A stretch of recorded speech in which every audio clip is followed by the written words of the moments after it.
Nice. There we go.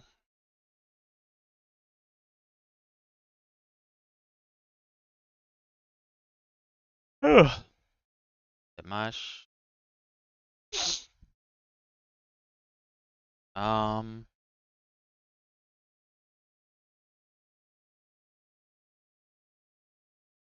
I need to check.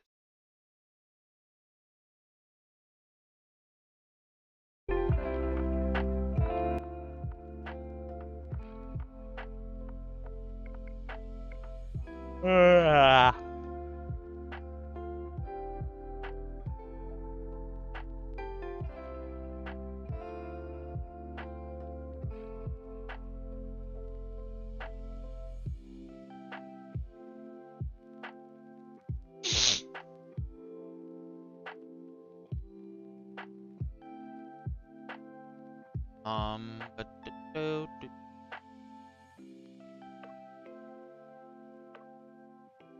Morning, Fortuna. Or afternoon.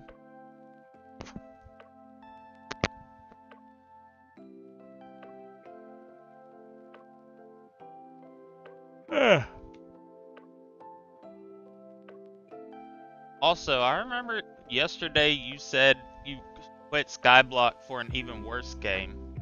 Have you played this game before? Or you just know it's actually shit, too?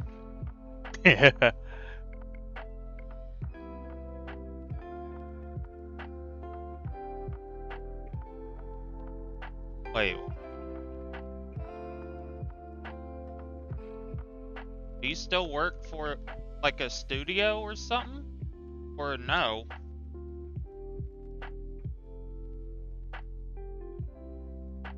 Like, do you still have the same type of job you did last time we talked? Or do you work in something completely different?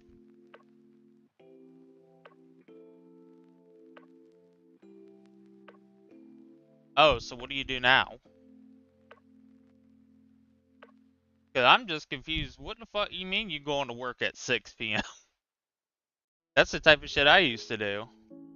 That night shift.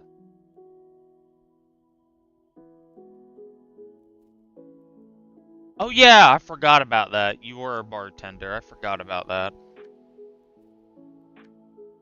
That makes a lot more sense, actually.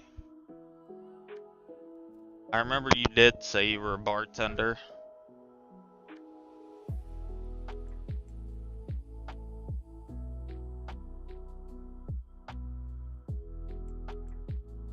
Yeah, I was confused for a second. I'm like, holy. This dude. How the fuck is this dude getting so lucky? Oh, is it better? Like, are you getting more pay or no? From at least where you worked before? Like, more tips?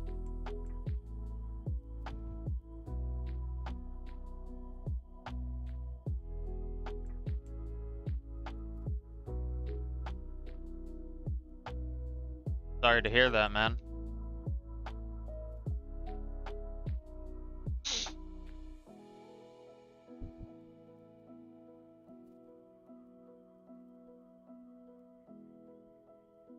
Well, since you said you had to sell his house, was it to pay off debts of his, or was it just for money for yourself? Because if it's the latter,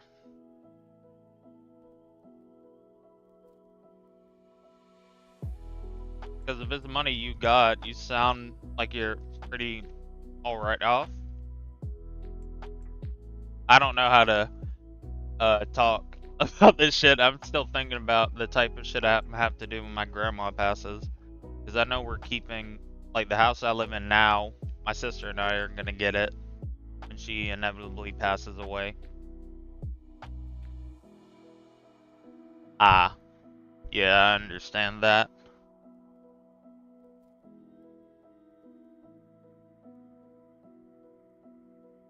That's what we're basically having to do with my...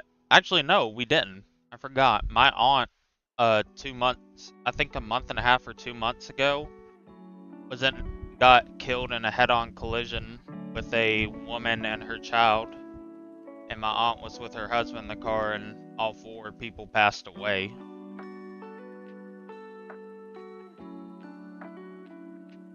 Oh, okay. I see what you. That sounds good.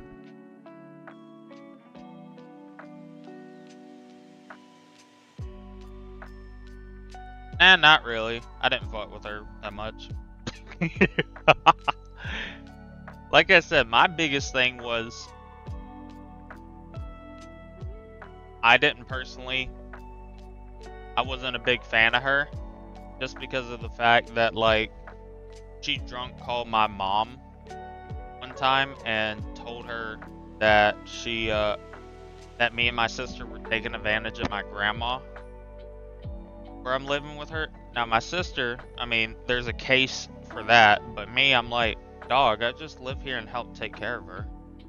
Like in the middle of the night, if she falls and collapses, I'm there to help pick her up. Like, why the fuck would I? Like, if you want to say take advantage by, cause I live here rent free, I don't.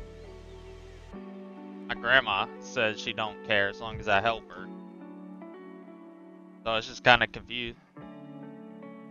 And dog, like, and also the biggest reason I wasn't like as upset is because of the fact this is the same grandma that just had a heart, or not grandma. This is the same aunt that just had a heart attack last year from drinking and almost died off of that.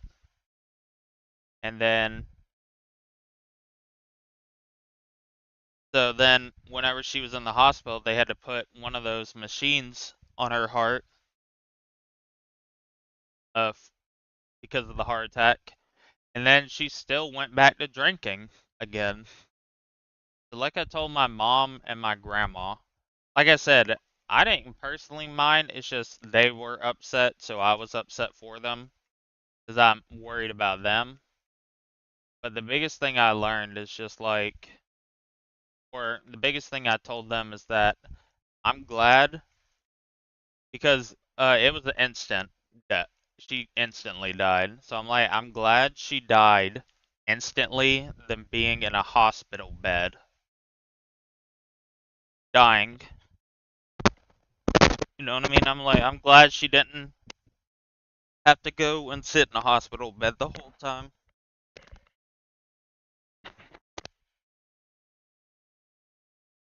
But, and trust me, I do understand because I was an alcoholic 2 years straight. Like, legitimately, for 2 entire years, I would drink uh, alcohol, vodka every day.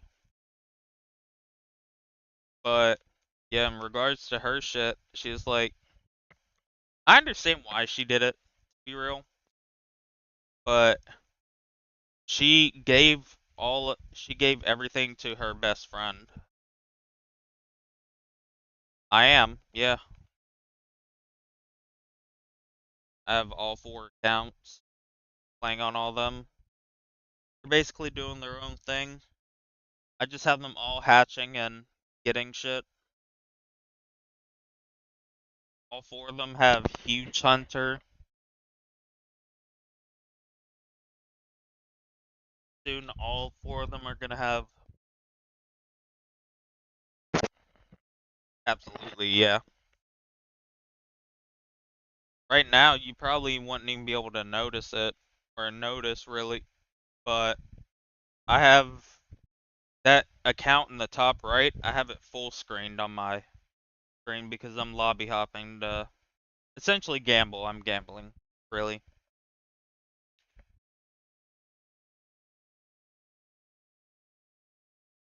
Because this event is basically every time 500 breakables break, it rolls for something on this tile, and I'm basically gambling. I'm gambling for the fact that I one of my accounts landed for a huge, and so if there's a huge under me, all four accounts get the huge.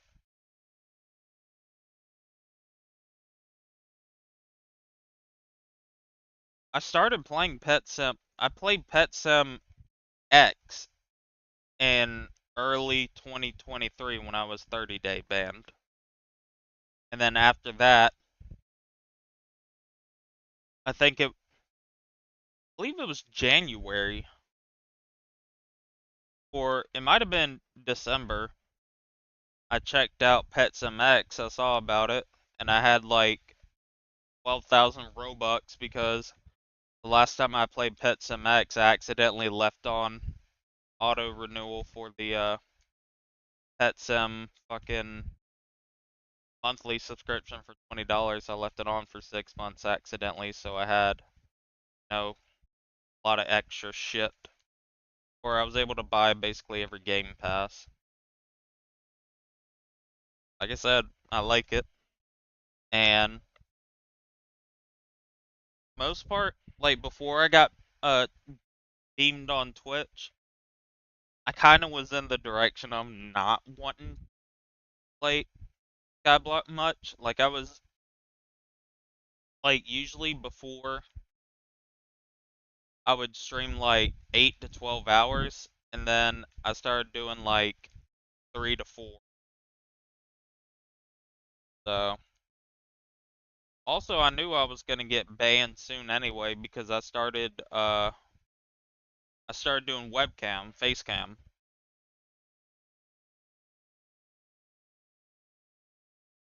Oh yeah, coming back to Skyblock after a decently long break is fun as fuck.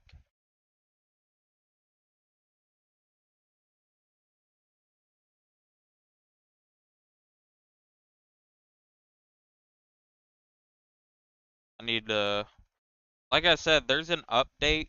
They they showed us months ago, but then they never. Oh yeah, absolutely. But there's an update they've been basically teasing for 2 months. It's called the Dragon Update. Basically, it's an update to where you can hatch or you can place special eggs, eight eight special eggs at the dragon altar, and it spawns 3 dragons at a time in multiple waves. So like the first wave, there's 8 or 3 dragons. After you kill those, it's 3 more dragons, and then there's like a brand new final dragon that can drop shit, and it has like special shards that like can make your E-Drag upgrade to Mythic with it being like every pet you get 0.5 strength, like each different pet or unique pet you get 1 strength. That type of shit. And I was first excited about it because of the fact that there was the shards you got from the dragon actually made it to where you could get. Yeah, I feel you. I know, but basically the biggest reason I was excited, I don't know why. See, that's gambling in Skyblock I would never do. But like I said, if that new update decided to come out, I would. I would be excited to play, but it's just a thing where I'm like, the thing is, they have, like, I'm not kidding when I tell you it was on alpha 3 or 4 months ago. Like, it's been 3 to 4 months, and they're like, and they did the fucking mayor update, which the mayor update I think is top 5 greatest updates Skyblock. That is a revamp that had been needing to happen. I think it's incredible.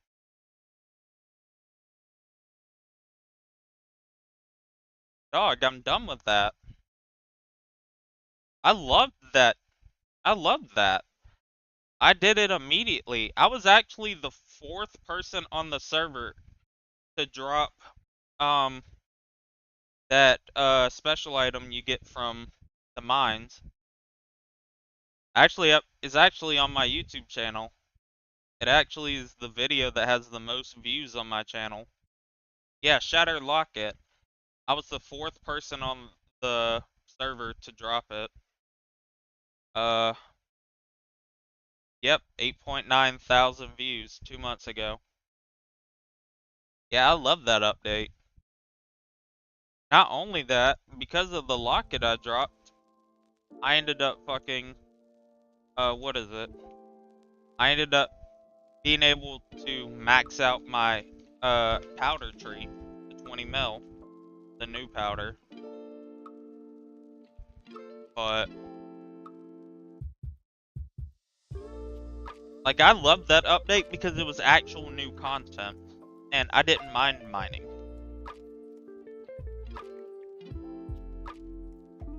I think it took me like a week or 2 to finish. Cause yeah, when I got that locket, I was the you can basically make a necklace of Devon or something like that, and it's like the best mining necklace or something. That's just about it. But the thing is, when I dropped the locket, I was the last person on the server to be able to sell it for 3 billion coins. Yeah. Once I eventually decide to do that.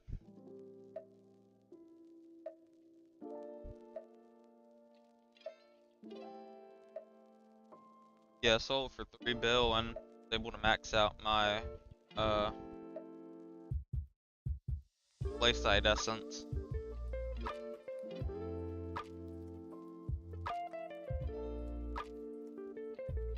Like I said, I love that update. I was first in line. I think in like 8 hours I got Hotum 10. Like I was bum rushed with that. Like I said, I just enjoyed it. It was fun. I even have an alt account that I've been on, or I did whenever I was last playing. I thought me playing on an alt account would make me enjoy the game 10 times more, but it kinda didn't. So I ended up just... I have a second account, like I said, I got it up to Hotum 7. That type of shit. And all that, but that's about it.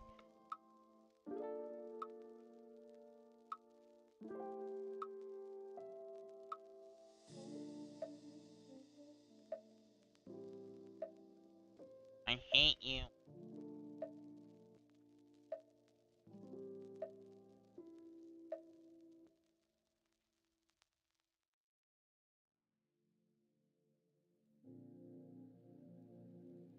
Like I said, I think the mayor update is like a top 5 updates they have ever done.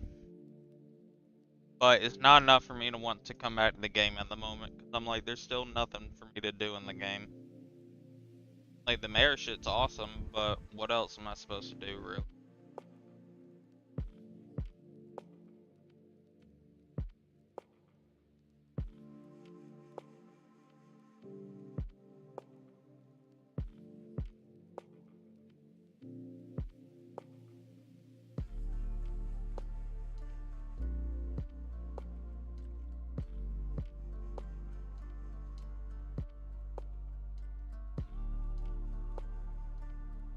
Yeah, of course.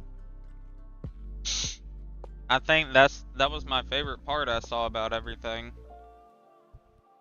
That means next time I decide to play the game, I really need to get Diaz or something. Because I really want to be able to make my Dayax like that. In the back of my head, I was saying to myself like, oh, I can just buy the Dayax on the auction house for mine, and then my dumbass realized, wait, I would have to buy a 3 billion coin axe.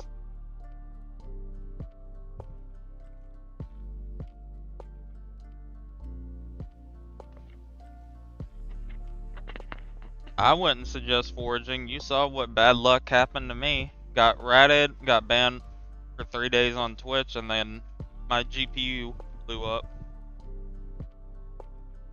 Basically during Diaz, there's a special shop you can go to, and at that special shop, you have upgrade things where you can like put more money into your Midas items. So like if you only spent like 90 mil on a Midas staff, you could add more coins to it that way and that shit. But the biggest thing to me is the fact you can upgrade the Daedalus Axe, which first makes it to where you deal more damage with it, and then the second thing is for each part of collection, like number of collection you have for a Diana mob, you get 0.5 magic fine, which is fucking insane.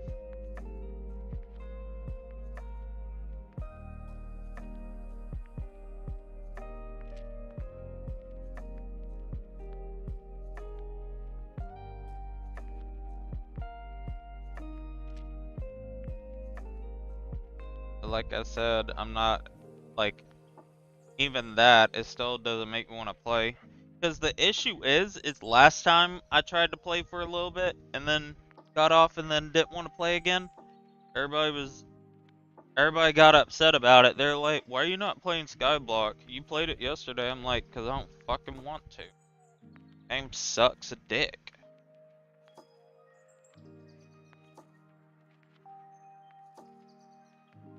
Oh, that's a lie. I'm 11 levels away from max Skyblock level, at minimum. Yeah, I definitely ain't number 11. I can tell you that. Not even close, because I haven't,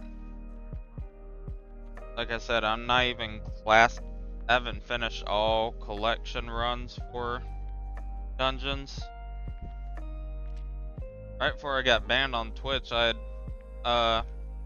had a subathon, and right before that,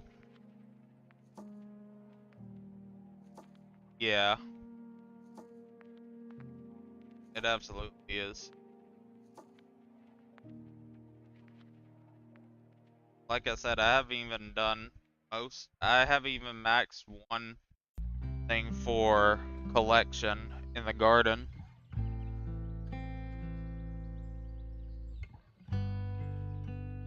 But I don't know. I eventually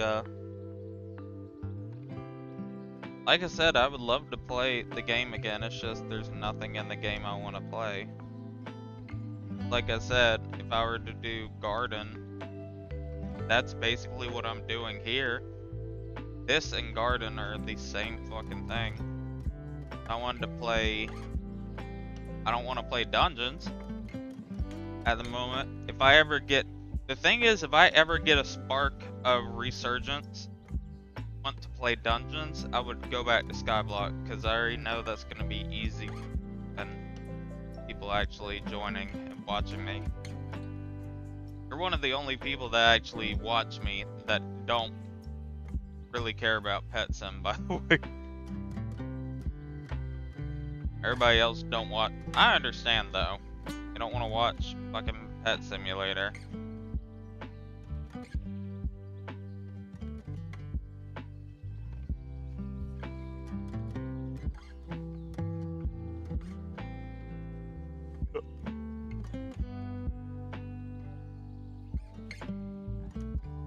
Ugh.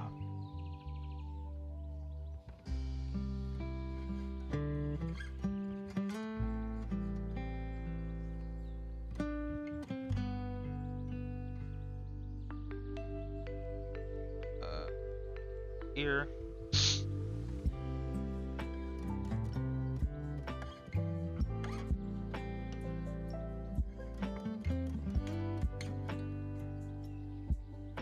Well, yeah, because you played it before.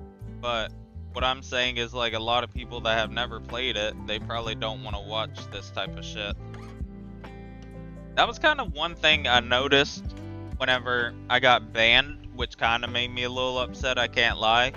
The fact I thought a lot more people just fucked with me just for me and will watch me no matter what game I play, but I found out a bunch of people don't watch me play Pet Sim. They don't give a fuck.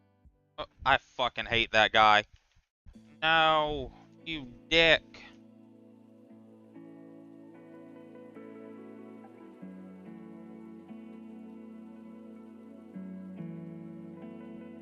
Like I said, I don't know.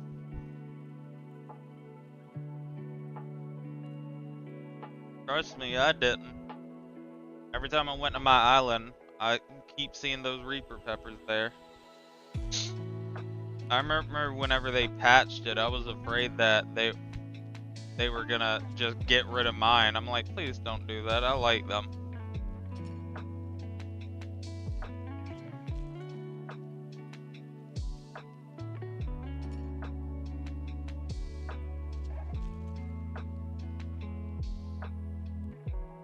I've gotten a lot of people to play the game, like Gennaro, Jafet, Leah. Got a guy, you might not know him, Darth Balls. Like a whole bunch of people. Got them to start playing.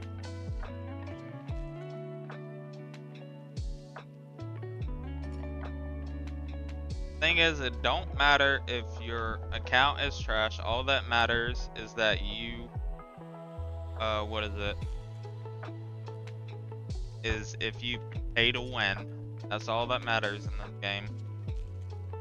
I tell a bunch of people that, they still play, but you still can make a good bit of money, like, being free to play. Just harder.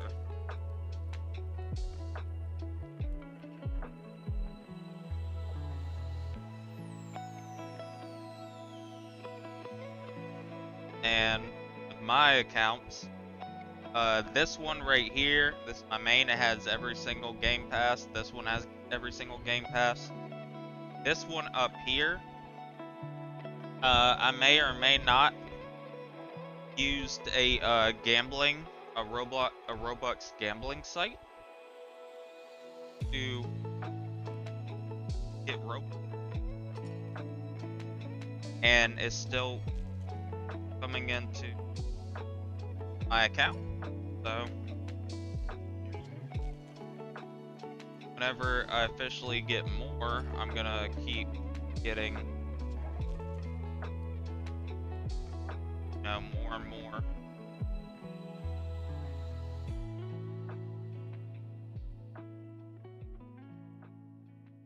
Oh, really? Yeah, he was mod for HS Fearless too, whenever he first joined. He was like one of the very earliest people to watch me because that dumbass Pricks was impersonating him.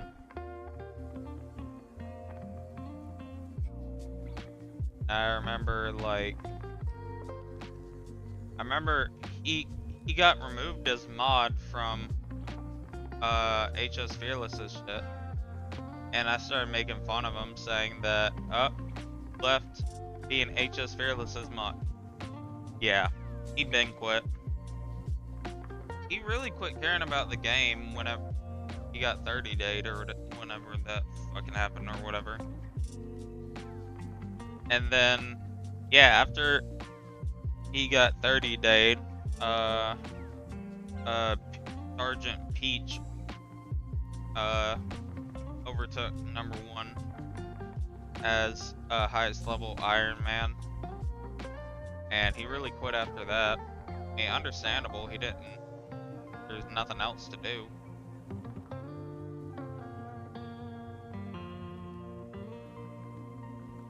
Like I said, that was just the when that happened. Yeah. Verloren, he got hacked by a Chinese pedophile, and that's when he really quit the game.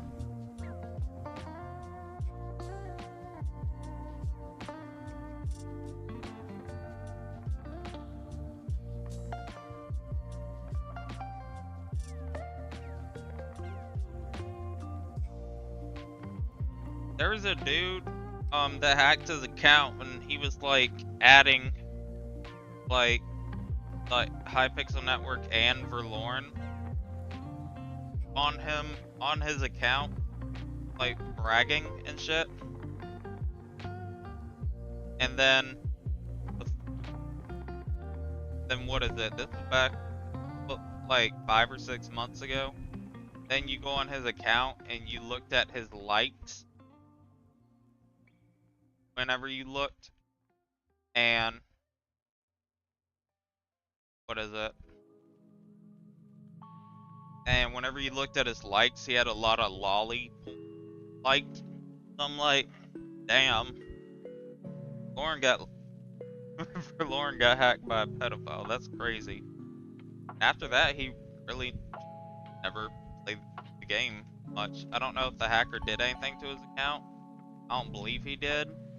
After that, he has not played. Basically, everybody has already quit.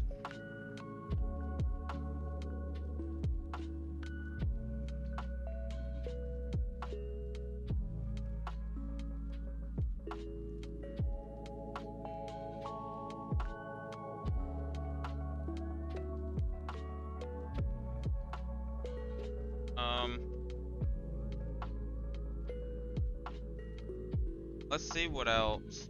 What other, I ended up, I don't know if you were there for this or not, but I started actively beefing with death streaks at that, or whatever, because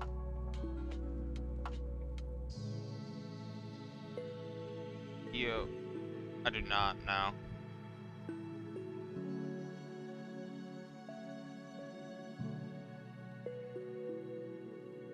Wish OSI didn't block everyone. Oh shit, that's dope.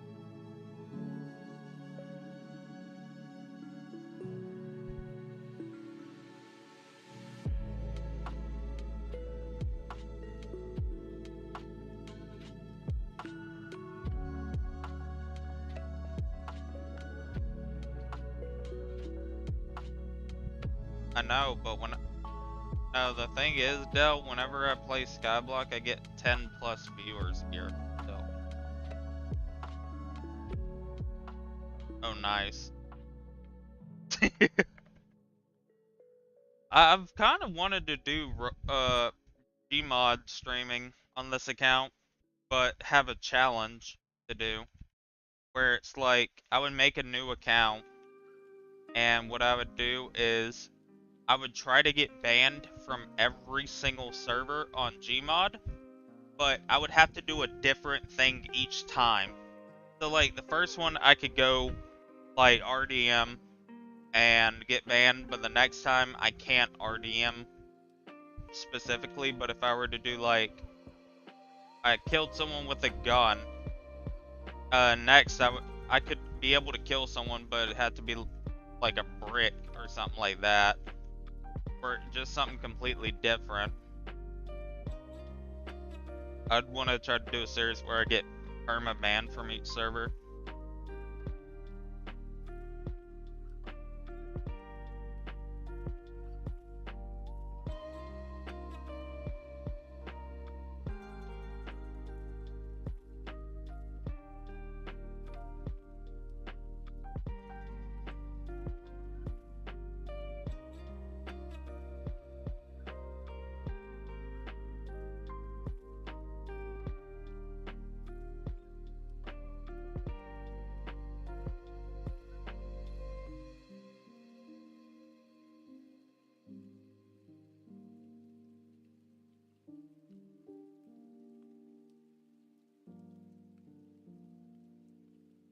Yeah, it's basically everybody I know that basically quit it.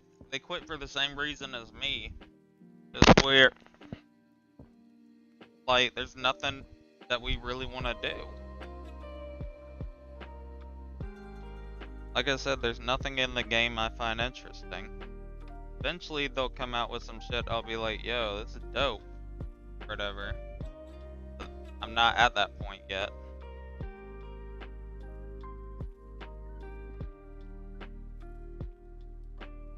Yeah, hella people been quitting. I remember before I even like decided to not play as much anymore. A lot of people leaving anyway. So it's just kind of a thing of like, I mean,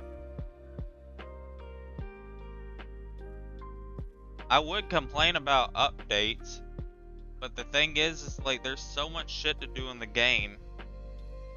Like literally I had, on that account alone, I had 3,000 fucking hours. So like there clearly is shit to do in the game, it's just I've done it all. So I can't complain about there being no updates. It's just I've done everything, so.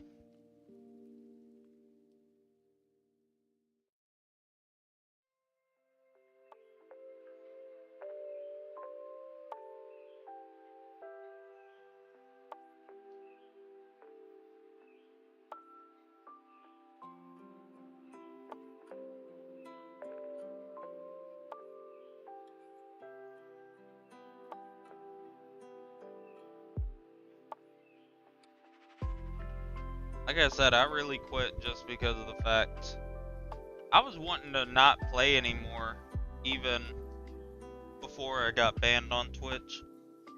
Like I said, I wasn't even playing it as much anymore. It just wasn't interesting. Dog, I don't think you realize, I quit Blaze in October of last year. I didn't play it much after that.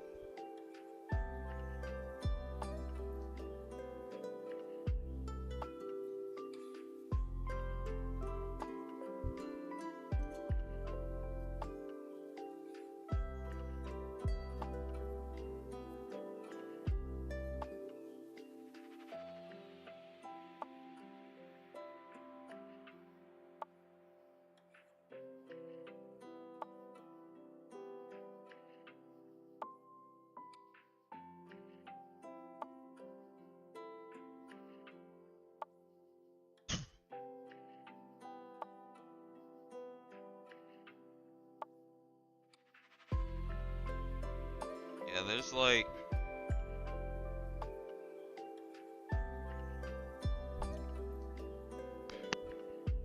maybe if they decide to actually bring Forging update. They said it was going to come out at the beginning of this year. It is July, and they're like, we're still working on stuff. It's like, just say that bitch ain't never coming out. Please, just say it. Just put everybody out their misery. It's going to benefit everybody if you're just like, yep, y'all ain't getting it. Be so much better than just like, yeah, it's coming out, y'all. We got it soon. Yeah, it's almost here. Like, no, it's not. I even, at a point on Twitch, I had the word forge or forging banned because of so many people that would reference and talk about, oh, it's almost out.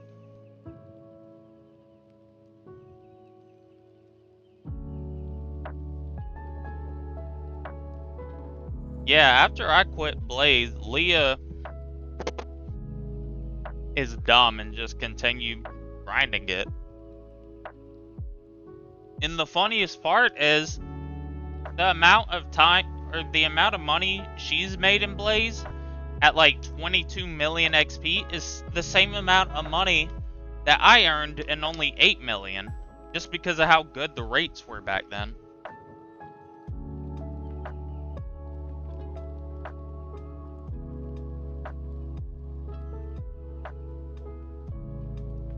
But they,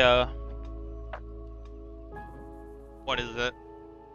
Everything changed because they increased the rate you could drop apexes and the Inferno minions, so daggers went down to like 200 mil.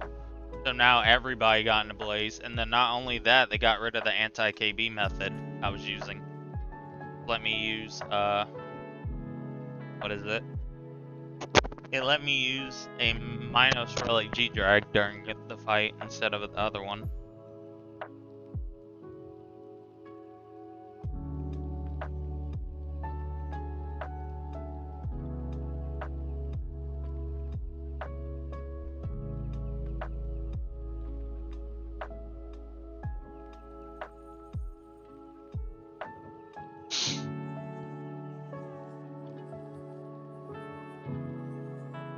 Oh yeah, it is dope. Absolutely. But she's retarded, so like looking at a orangutan in a exhibit. The reason I made the same amount of money as her is just because of the fact that she will buy pointless shit or just buy a lot of other shit and then just decide, you know what, I'm actually gonna only do this now.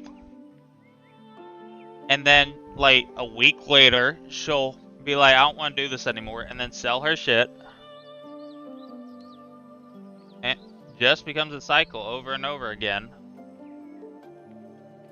I can't tell you the amount of times she sold her blaze daggers to me. I remember I bought them.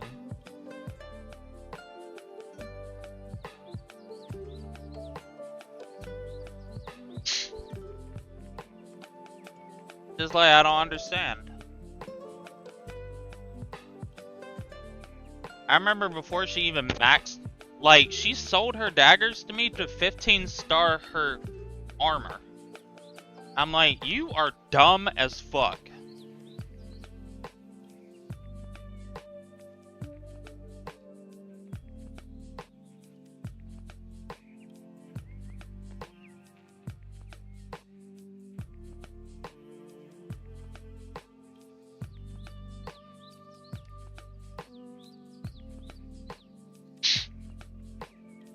The thing is, if I'm ever able to sell my account,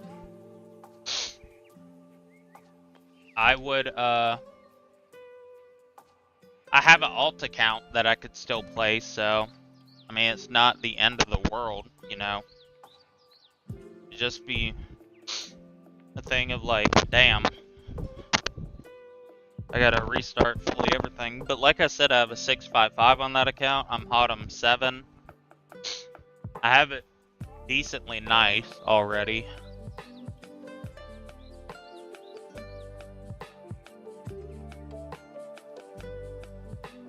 I know, which is why I probably will end up not doing it, but I want to.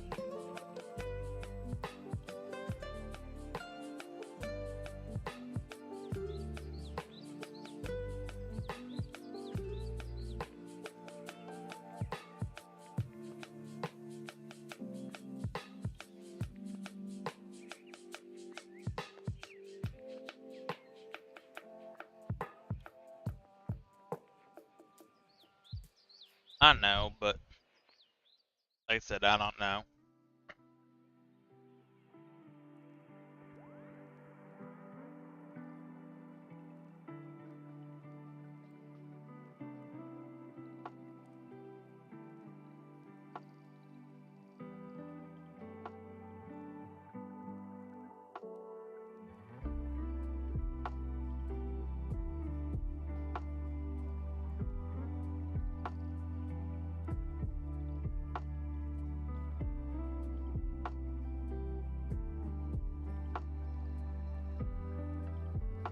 Like I said, I don't even know how much I'd be able to sell it for.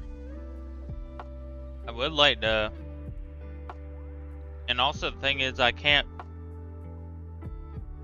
even like post it and look in servers that do account selling, just because of the fact that it would be like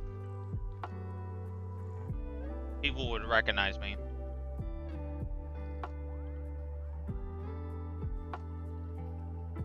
What a dumbass.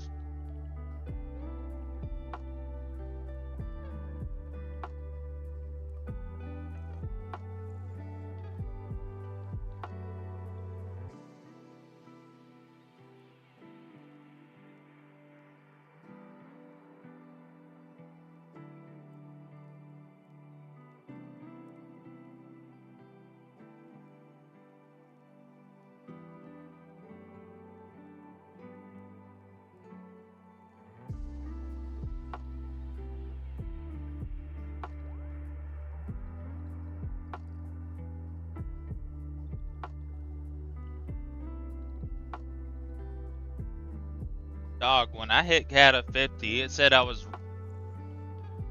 ranked 2,500 in Kata.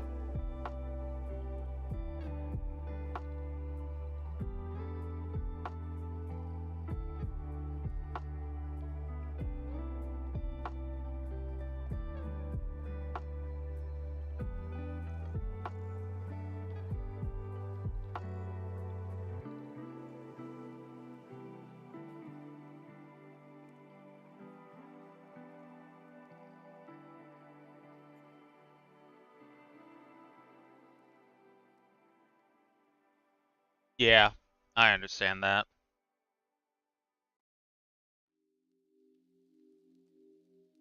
I played M6 until I hit Kata 49, then I Mage. I'm like Mage 49 right now.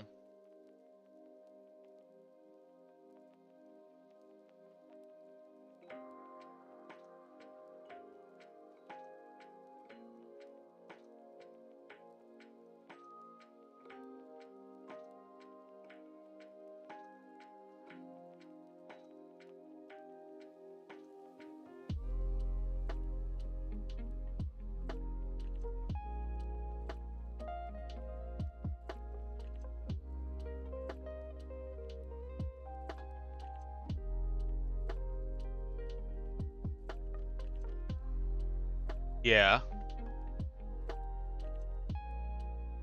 I think I was here actually. I don't know if I was. I don't think I was.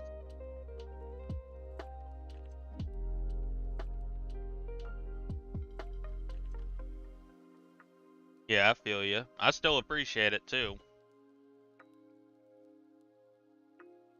Even though you were doing it purposely to piss me off. I was like, dude, listen, there's some other shit I need in the game. Like, I could really use it to invest and get this and that. And you're like, yeah. Here's another pepper.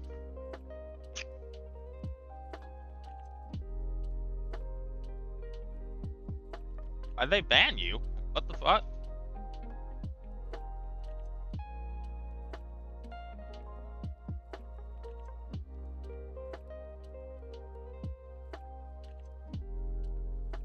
Anytime I saw you go to my island, I'm like, here we go.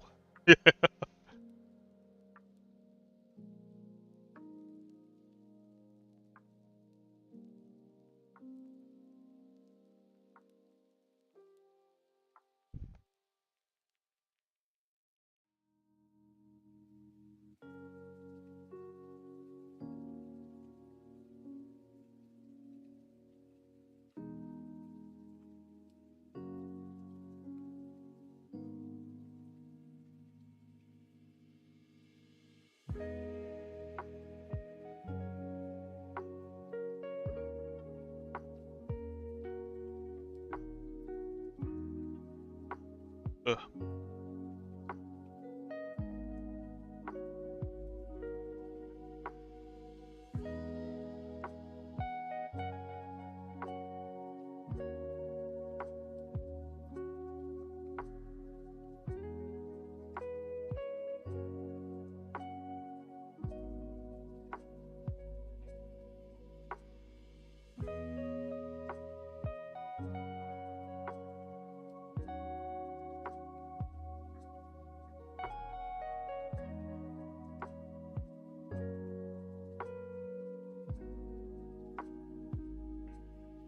Oh, so you're a dickhead.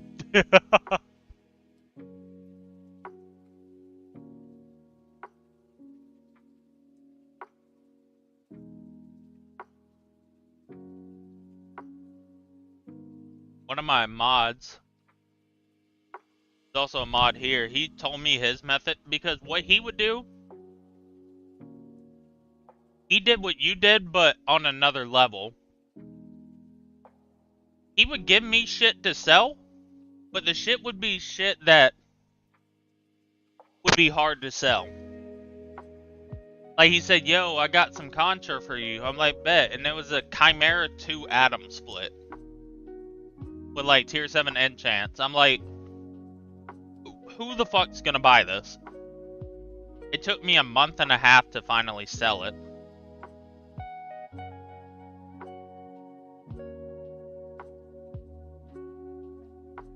And then he gave me like a 9-star Frozen Blaze set. I'm like, who is this for?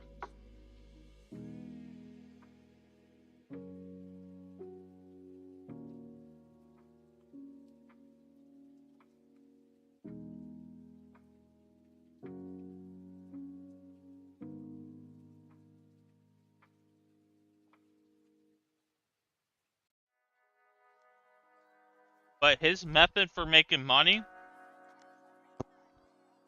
once he told me, was incredible. What he would do is he would go to SBZ. He looked for somebody lowballing something of a decent high price. He would look it up on high auctions. He would see the price. He would inspect Element, the price he saw for 50 mil under, and then he would lowball it even more off of that. And he would send the screenshot to them showing like, hey, this is how much it is on high auctions. And most people just wouldn't look it up.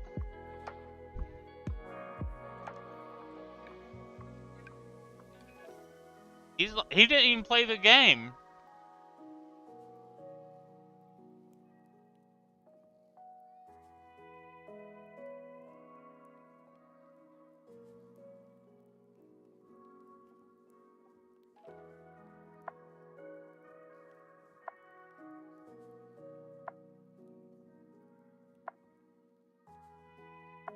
I thought it was brilliant.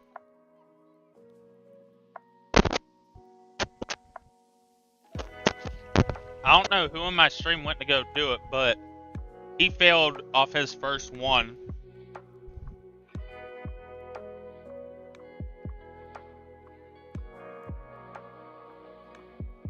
Wasn't it you, Deleter? Didn't you fuck up?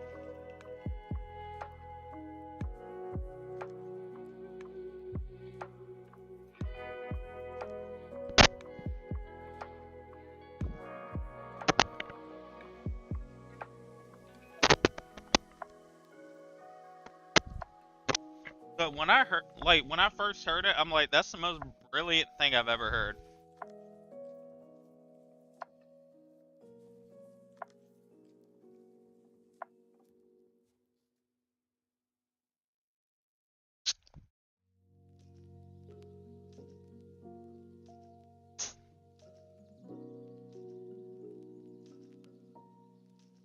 Weren't you the one that tried to do the method where you went into SBZ and Inspect Elemented and lowballed off of that and they caught you immediately?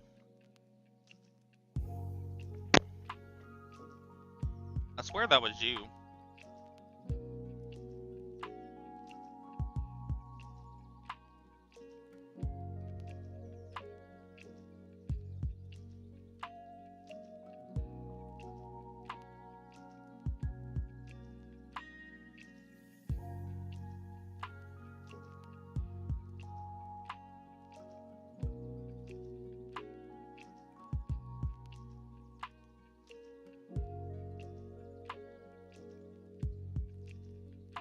Oh.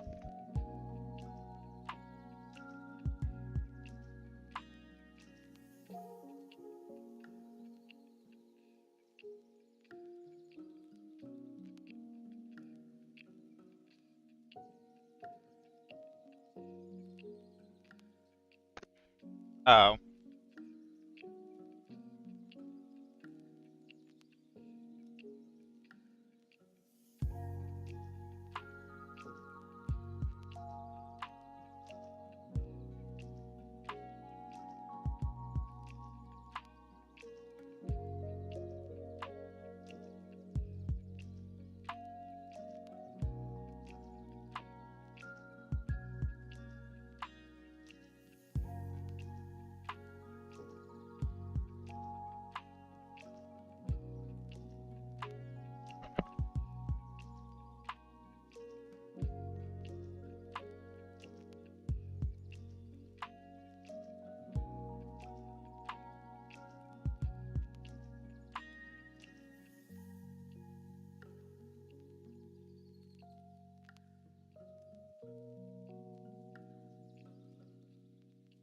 Oh.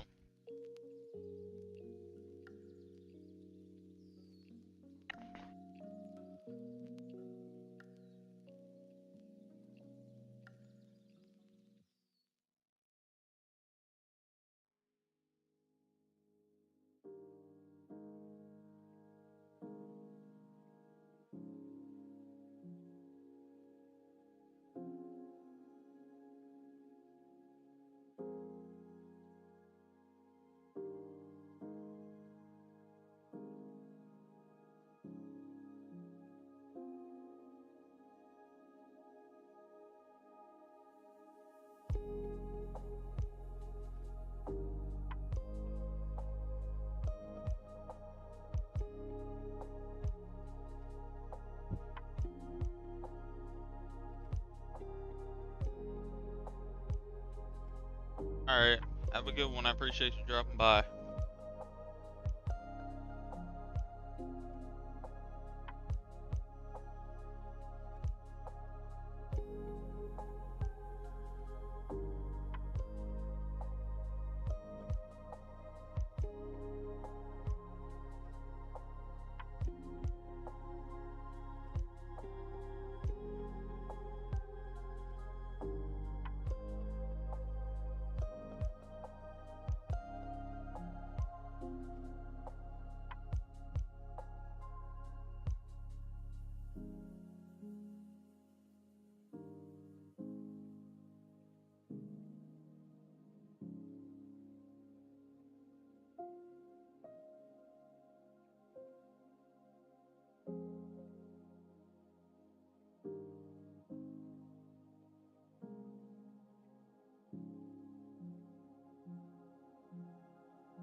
It was like, damn, I'm trying to see the same freckle that he got near his penis. I was trying to see it.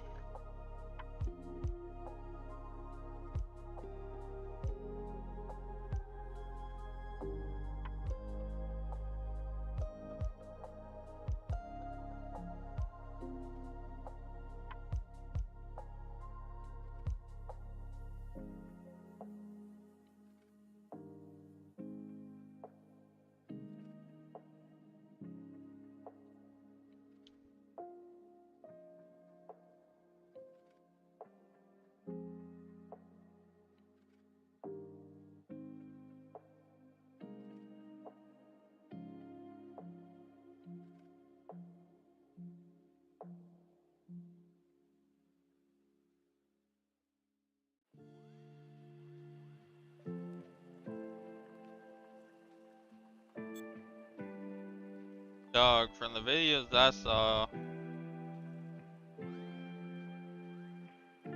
he don't got that rod on him.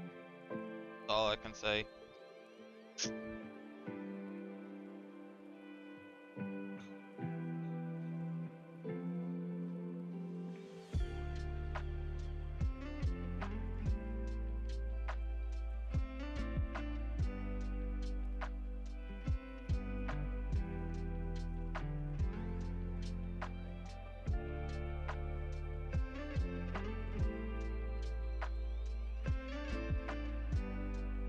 Yeah, I need him.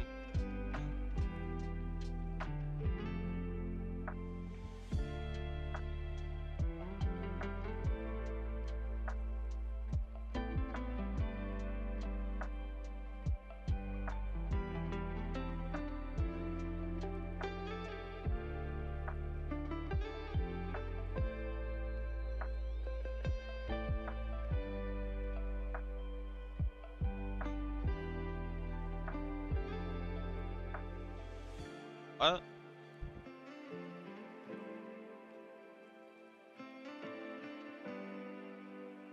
He talk.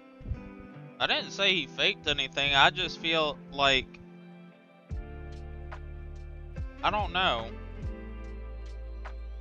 He might be truly straight now, but oh yeah, like all that squinting and shit or whatever that he does, that's just not real.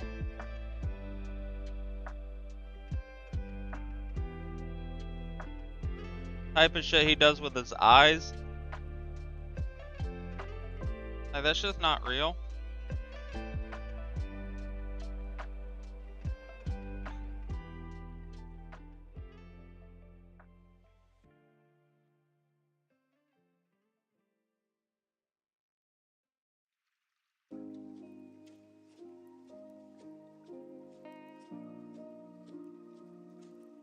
Yeah, every fucking stream he does, including the one I showed you yesterday, he does it. Like, he magically does it every time he's streaming, but the moment he's on a podcast, he doesn't do it. What?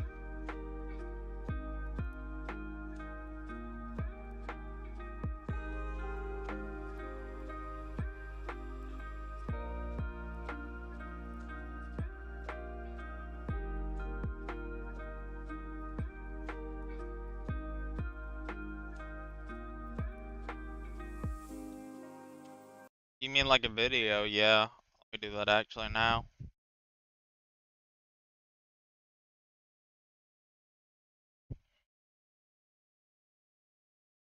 Well, I mean, it's not even like something,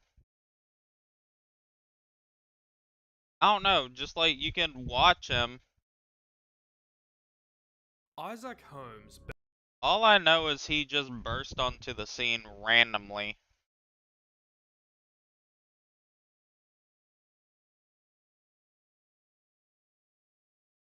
And then instantly started, like, he became really popular really fast just because of his TikTok videos.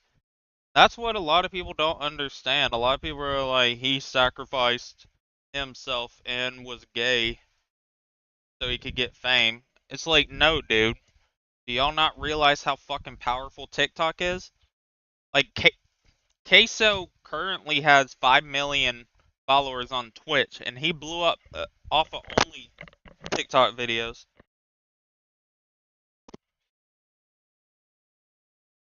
What, Boys in the Hood 2?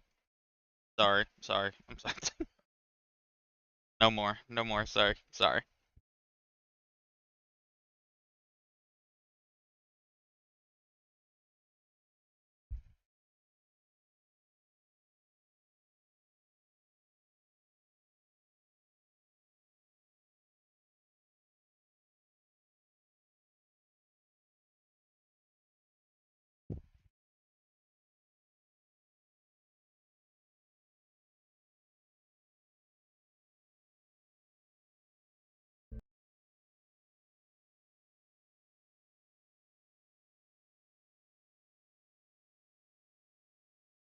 Yeah, like I said, it's just a matter of, like, I don't know.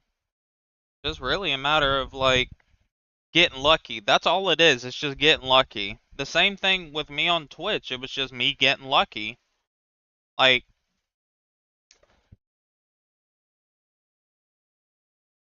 there have probably been dozens of other people that do streams like me.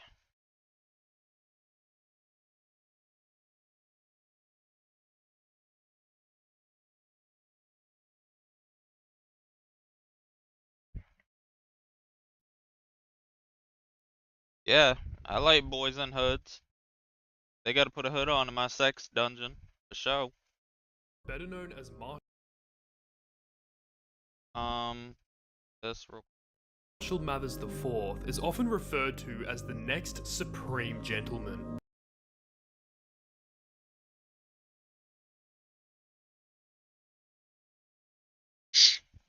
And yeah, I like boys in hoods. I fuck with men with foreskin.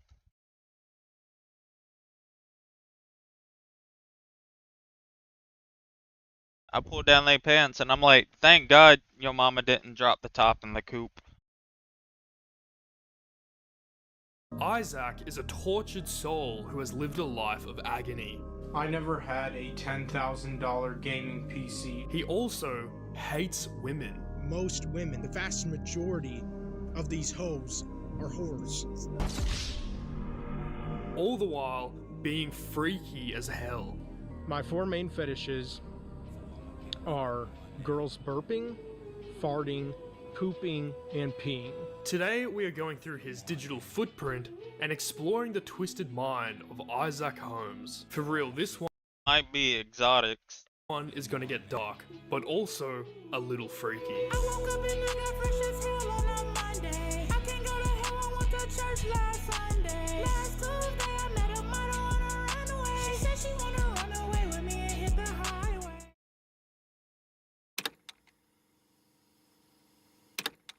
In 2017, Isaac Holmes uploaded a video entitled I am 20 years old and never had a girlfriend. I'm 20 years old and still a virgin. There are many videos on YouTube in which men say that they have never had a girlfriend. Usually people find these videos endearing, seeing a quirky, introverted guy talk about his loneliness. It evokes sympathy from the viewer and the comments are often supportive. However, in Isaac's video, the reception was very different. One reason why this could be is that he blames his situation on the women in his life. He calls them bitches and hoes, and he shows disgust and disdain towards them. The reason why I don't like those girls anymore is because they threw themselves at the most.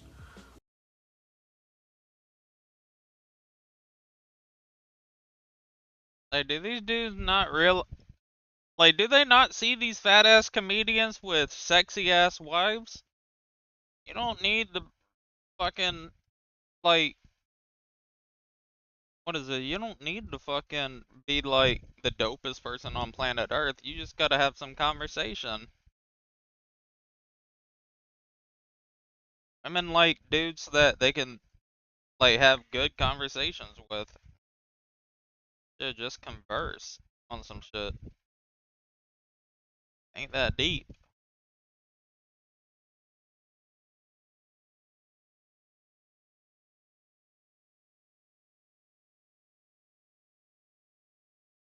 Let me do this real quick. Obnoxious douchebag guys ever, because the guys that they were Like what? interested in, attracted to, through the Oh yeah. I wouldn't expect nothing less. Well, I Ben said he was probably a fucking incel. Like, dog, legitimately, I lost my virginity in high school to, like, a 5'2" Latina with, like, H cups. Was not busted in the face, by the way. I can go ahead and say that. But I was nearly 300 pounds, and I was a furry at that time. Like, it is absolutely you as a person on why you're not getting laid. That is your fault. Like, if someone like me at that time was able to do that, the issue is you, OG. I'm sorry, I don't know what else to say to them. It's your fault. You act like you aren't the one talking to them. Like, be so fucking for real.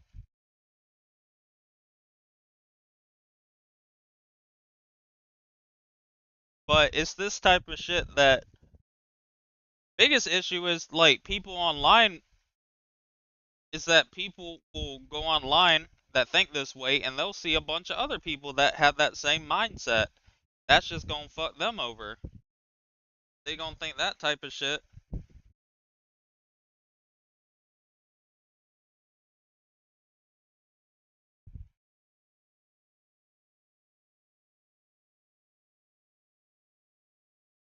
You know how we've been talking about how Sketch has internalized homophobia?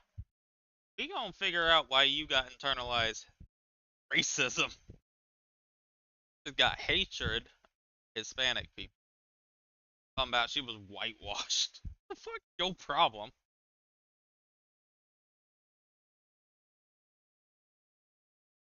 See, the issue is, the biggest issue, that these dudes have way too high of standards for what they will ever be able to. And the thing is, too, I was like that for like a year. For like, I was like that.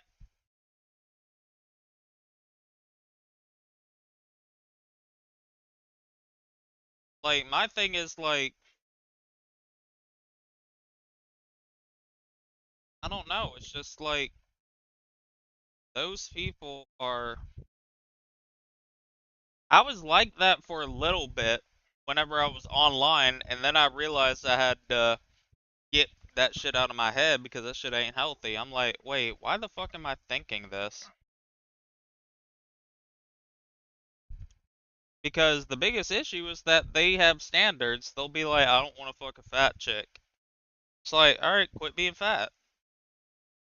Like, what? You expect every skinny, good looking body, healthy woman wants to be with a fat retard? And you bring nothing else to the table? Like, you could still pull her being a fat retard. But if you ain't bringing nothing else, there ain't really nothing else to it. Like, let's be for real. You just bringing you being a fat ass to the table, why would somebody want to be with you? Like, let's be fucking for real.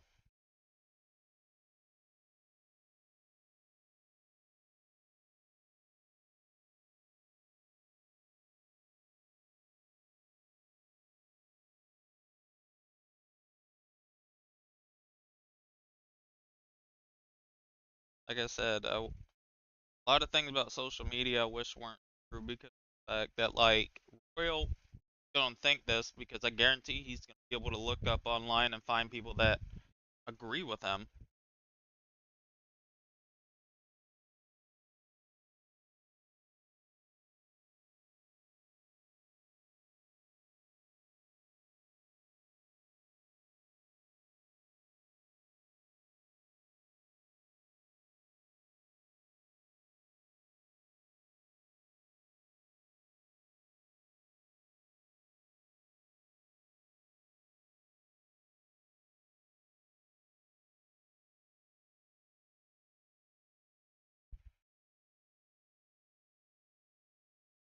At a certain point, you just gotta quit complaining. You gotta go buy some pussy. There's nothing else for you, big dog.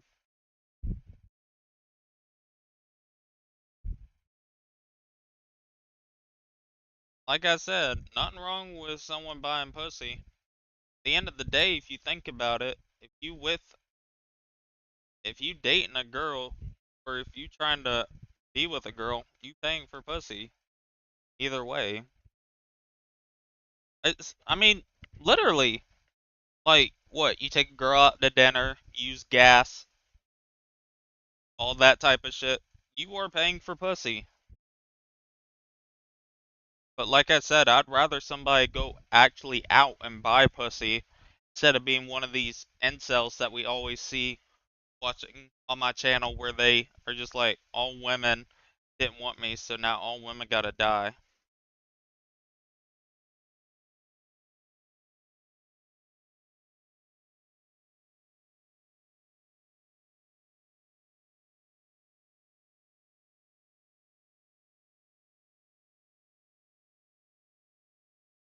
Themselves at smoked and did drugs.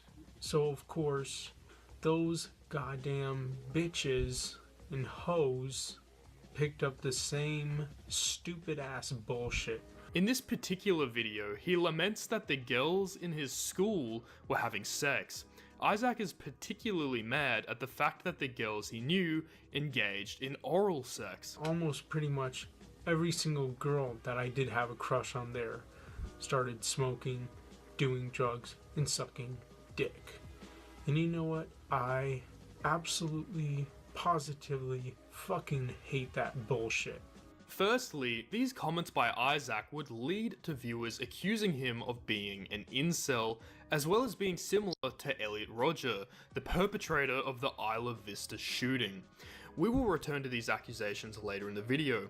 These comments would be followed up in another video called I Hate Girls Who Suck Dick. I fucking hate teenage girls and adult women who suck dick.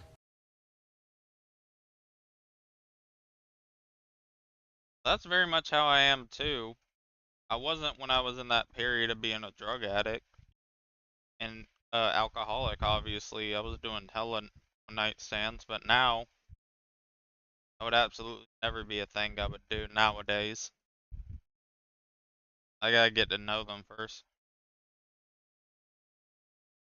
In which he seems to claim that in a perfect world, oral sex would be illegal. I wish, more than anything, if this were a perfect world, I wish they would completely and totally forbid it. But no, teenage girls and adult women are willing to do it. His reason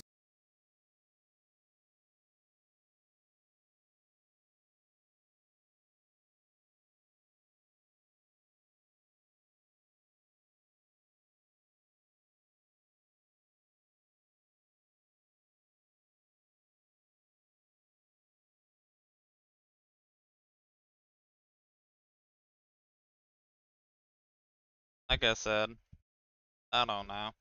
reasoning for why he finds oral sex so perverted and disgusting is that he believes sex was intended for procreation and that oral sex is unnatural. It is disgusting, it is sickening, it's revolting, it's gross, it's nasty, it's abnormal, it's not natural, and originally the only place a dick or a guy's penis, in other words, was meant to be put in was a vagina, or in other words, pussy.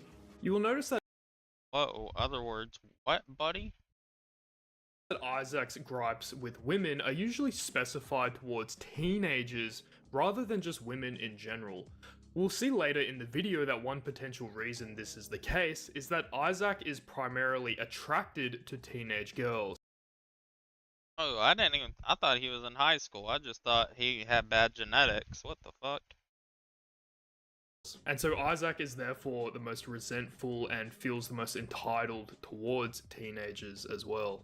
But in addition to hating oral sex, Isaac has similar views about anal sex as well. Isaac is extremely puritanical. He believes that women should be traditional and conservative. He shames women for not being virgins and believes that attractive women don't deserve any love or respect. You know, most women in the West, and even not just in the West. Yeah, that's...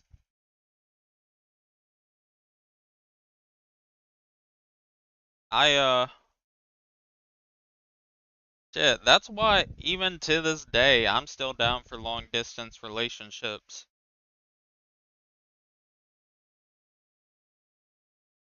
Too, by the way, I know it's random. Like, during that period of time or whatever, I can tell you the best sex I ever had in my life was the day me and this girl that were dating for 8 months met.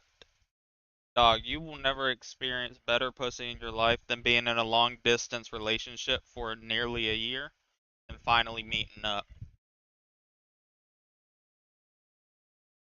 West, but pretty much all over this fucking world, most women, the vast majority of these hoes are whores, bitches, skanks, sluts, thoughts, hoes, you name it. They're perverted, they're degenerate, they're the scum of the earth. They have no dignity, no self-respect, no modesty. They are not traditional in any way, shape, or form, in any sense. They're not conservative or Republican. Oh, I'm not even joking, like, legitimately.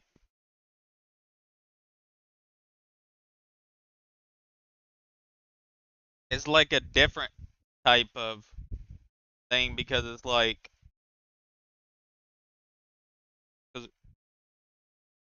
Oh. Republican, or hardly, anyways. But furthermore, Isaac's disgust towards these things is particularly strange when we take into consideration other videos that he has uploaded, such as one entitled My Fetishes. Guys, this next part of the video is going to be fucking grim. Like, just feel free to skip ahead using the chapters or whatever. My 4 main fetishes are girls burping, farting, pooping, and peeing. If I were to have a dream girl, or at least my Yeah, that's why I said this is exotics. That pissing and shitting part. definition of a dream girl would be a girl who would gladly and willingly burp in my mouth, like while we're making out and while we're maybe doing a French kiss or whatever, like when a girl sticks her tongue in a guy's mouth and a guy sticks his tongue in his girl's mouth and she just burps in my mouth, or just simply asks me to open my mouth so she can burp in it and then I would swallow it. And then No. Isaac is extremely curious and interested in the aroma. The other difference with me, like eventually I would want to move in with them, but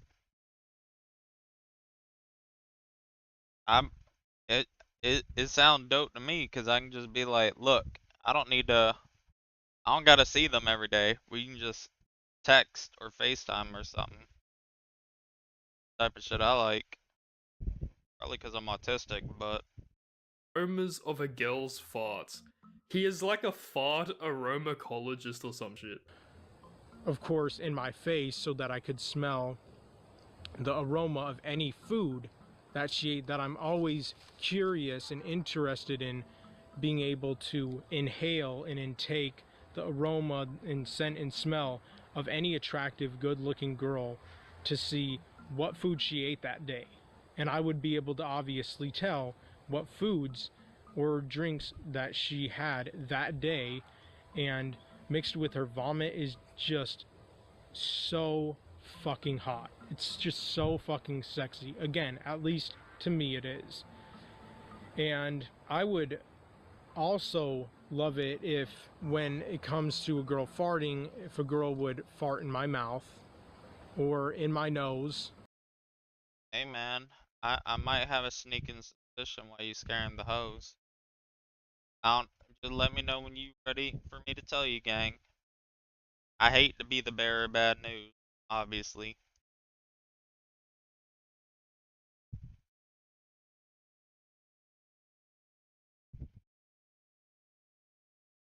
Hey man, I don't know if you want to hear this, but I think I know why you can't pull. Just DM me if you want to know.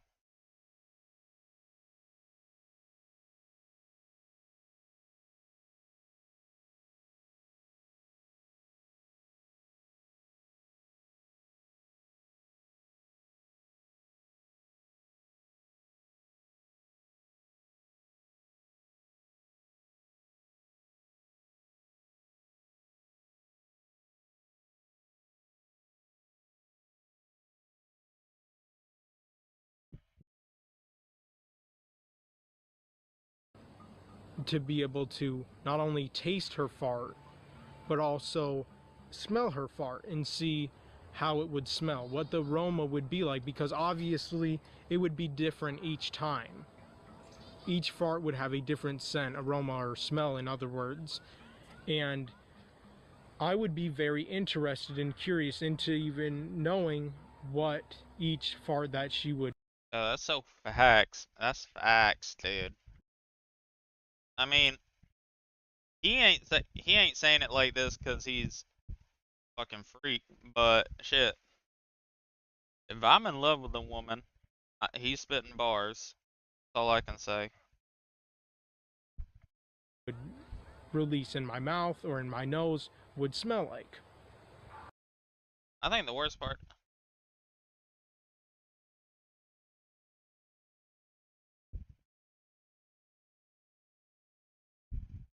That boy gay, he talking about he ready to get some plushies. But you need to be on a registry.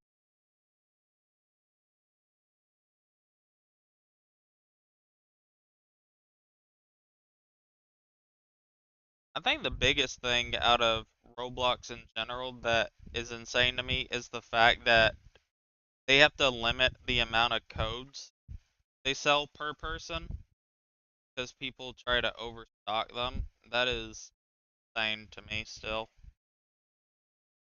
Isaac also believes that smelling farts is healthy, and and although he doesn't know if swallowing a fart is healthy, he is willing to incorporate it into his diet nonetheless. And speaking of girls farting, I looked up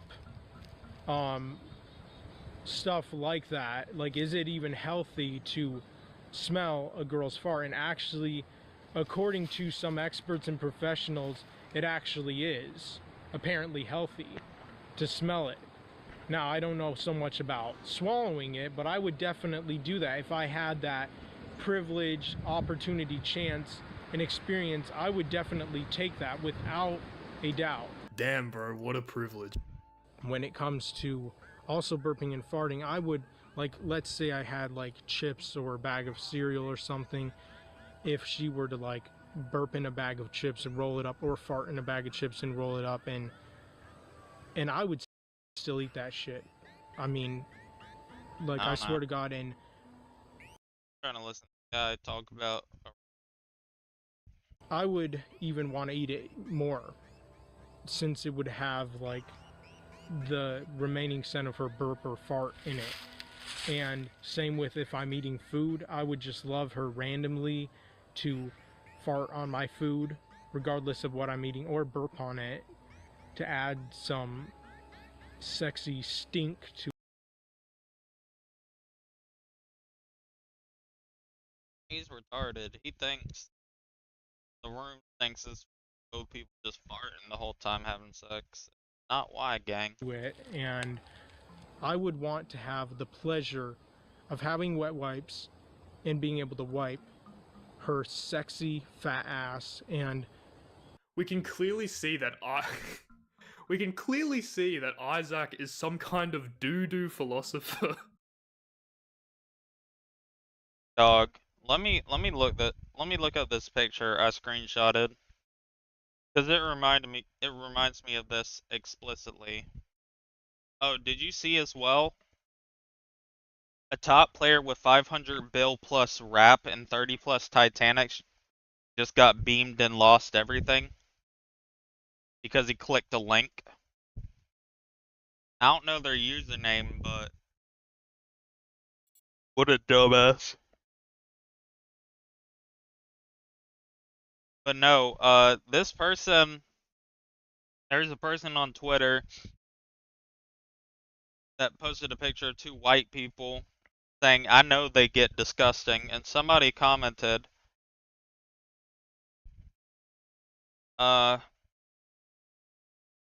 somebody replied to it, oh, she definitely munches on his doo-doo dungeon. Whoever replied to the original post with that, you are going to hell. Providing us with a rigorous conceptual analysis of the difference between sharts, farts, and his own coined concept of poop farts. Fuck me.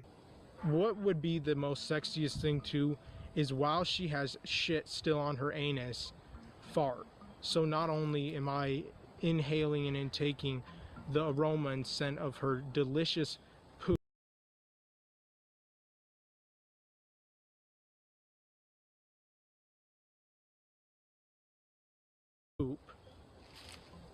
that smells so good, but also a blast of hot fart air.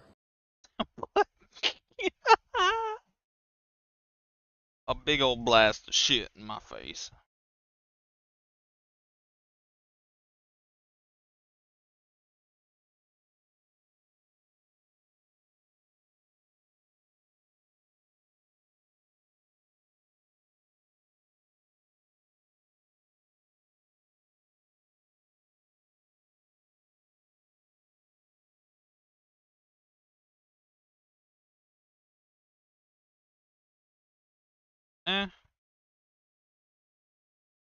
Of her poop particles, and I call that a poop fart because a shart is a fart when you fart and you accidentally shit a little bit. But I call a poop fart is a word that I make up, is when you have shit still on your anus and you fart after taking like a big old shit. And you know, when it comes to it, you know, I'm really turned on by hot, sexy, attractive, good-looking girls shitting, because I love seeing the anus like kind of push out and come out and then open up and just release that burst and blast of stinking so good poop particle air that I love so much. Well, obviously if it's coming from a hot, sexy, attractive, good-looking girl, that is. You know, now that I think of it, I have never actually heard Isaac talk about how he wants to have normal penetrative sex with a woman. Like, it won't come up once throughout this video. He literally only talks about his hatred of other people who have sex, but when it comes to himself, I have never heard him talk about anything other than that sweet doo-doo. Isaac hates oral and anal sex and is yet the freakiest motherfucker on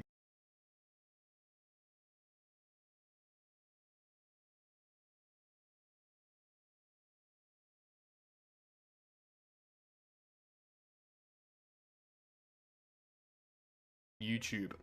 Isaac has shown that he finds it hard to square his views on oral sex with his own fetishes.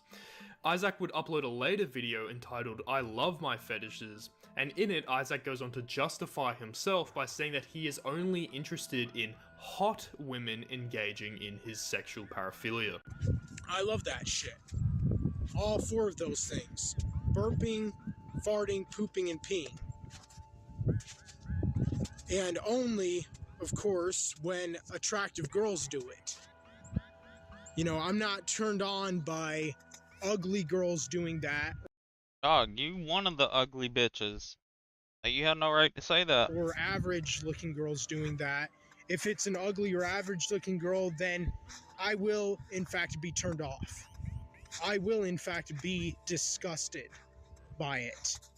And my dick will not get hard. I will Oh, I was worried about that. not get an erection.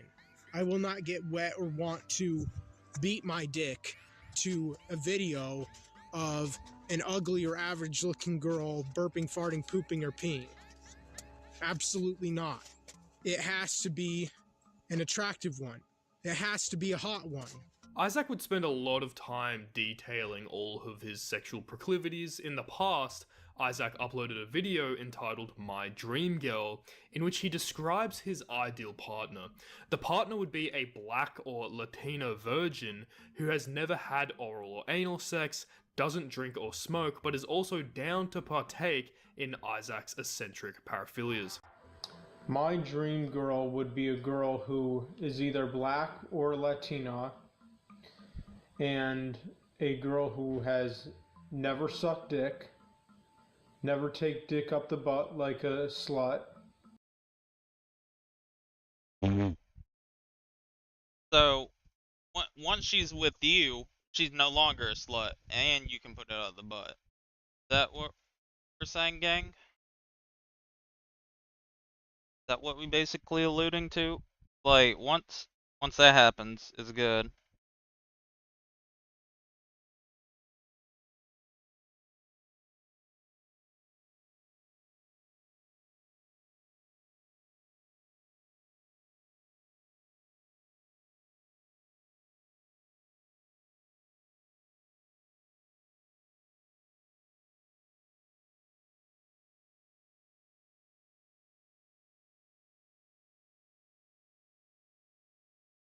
Like, I've said it before, I don't understand why the fuck would you want to be with a virgin? That shit is not fun. That shit is not heat.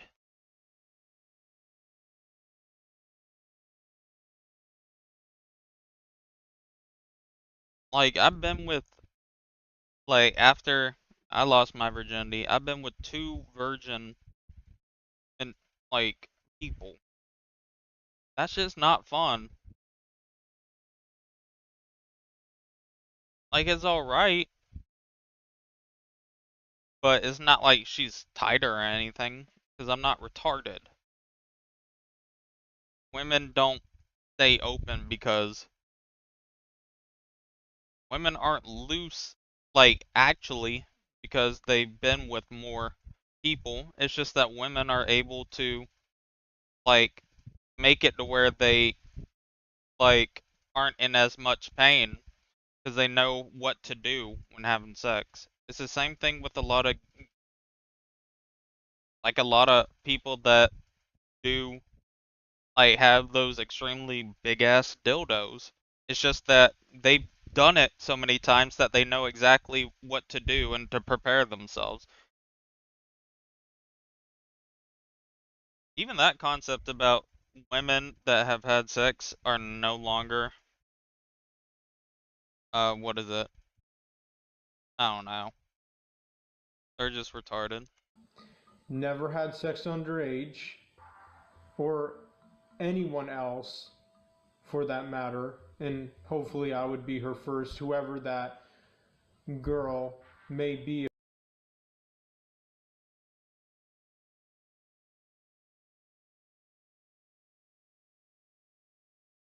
It's crazy though, because it's like, dog, you really expect a woman who has not been with anybody else to be. I don't think there's a single woman that would be willing to shit or piss in your mouth that hasn't been with somebody else before. If I'm lucky enough to find my dream girl in this corrupt ass world. And of course, a girl who has never smoked or done drugs at all in her entire life. Isaac would also mention one of his attempts to slide into the DMs of a woman that he was interested in. I was on Instagram about the time I made an Instagram account, and there was Hold on.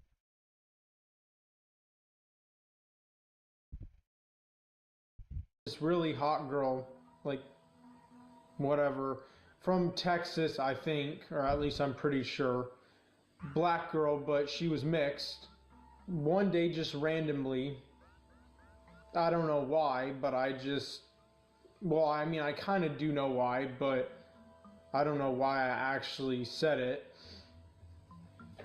But I simply just said straight up, can I suck a fart out of your ass or butt or something like that? And she replied very soon with, you ugly ass, potato headed looking N word.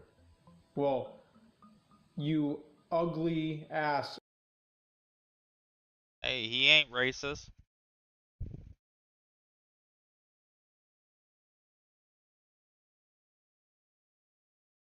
Old or something like that, potato headed looking N word. And I love potatoes. I love eating potatoes. And I do. Is that him eating a raw potato? Yeah, you're going to hell for that. I don't give a fuck about the putting piss and shit in your mouth, but eating that raw potato is more disgusting. I'm sorry, gang.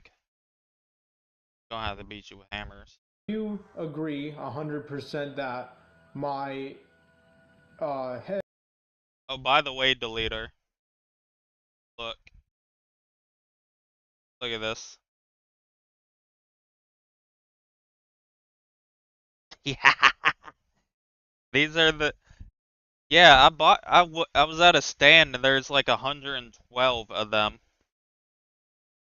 And I bought them for 1.32 mil per.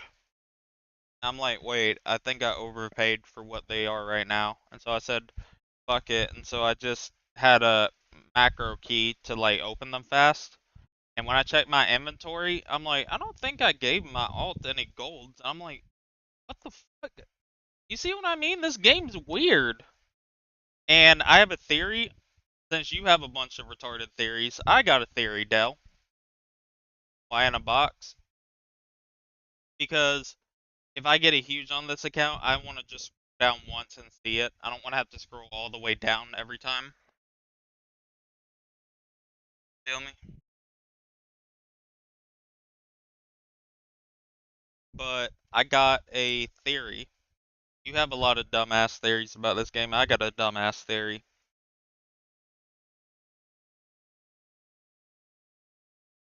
Matter of fact, we can test out this theory because I haven't done it on this other account.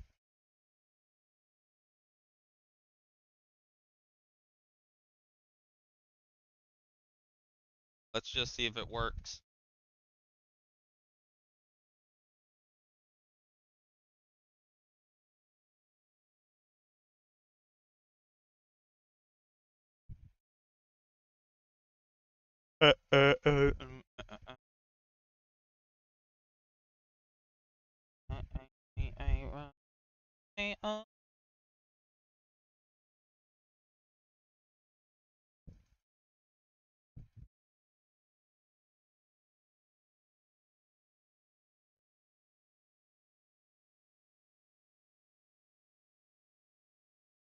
I knew it. I knew it. I knew it. I knew it. Not a theory anymore.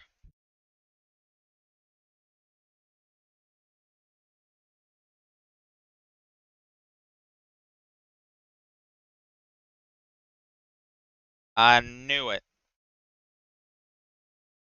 Not hatching on the dog. Literally, that was the first time I ever opened those on this account up here. That was the first time I opened them up here. So I think if you what? Did I not? Oh, okay. So I feel like if you don't like open shit on, don't open it on the same account. Because that was the first time I opened them on this account and I immediately got a huge. I mean, I don't know if that means anything, but like I said, that was the first time I ever opened on this, on the top right account was whenever I did yesterday. See, look at that. I already got one. See, my theories locked. I'm locked in, twin. Got that shit on lock. If you ever buy those gifts again, try doing it on a different account, not your main. Head and face shape is that like is You know what it reminds me of, Del? It reminds me how, like, whenever you make a new account, you immediately get a huge. I feel like it's something like that, too. I don't know. Like I said, I just thought, I was just, like, fucking around a little bit just to be like, yep, see, watch what's about to happen. I didn't think I was actually gonna get it. similar to that of a potato. So you can see that Isaac's Riz is just out of control. And there's also the beginning of a theme here. Isaac has an ideal woman in his mind that he wants to manifest into reality. Rather than trying to meet people and see if he connects with someone, Isaac You haven't done, guys?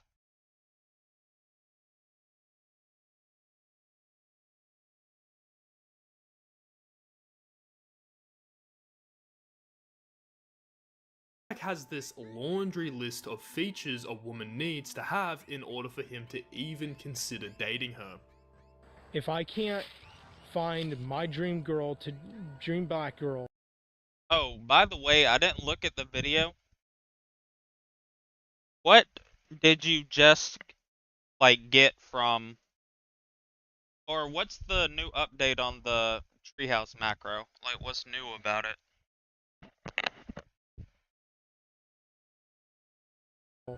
Who's a virgin like me, even if she's like 18 and she's really good looking, attractive, sexy, hot, gorgeous, beautiful, pretty, and cute, and does all those sexual things for me, and has never sucked dick, never taken dick up the butt, not even once, and actually for real has never done those things, those vile, wretched things that are so immoral, like crazy, and so evil and wicked, and who never smoked and did drugs. Like, if I can't find a girl like that, then I'm never gonna get married. I mean, honestly, I would never want to get with a girl who's not going to be that type of girl for me. Oh. And that is my standard when it comes to a girl. That is my expectation. That is my demand. That is my standard. Yeah, that's what daddy wants, and that's what daddy gonna get. When it comes to a girl that I would want personally, myself, and my opinion.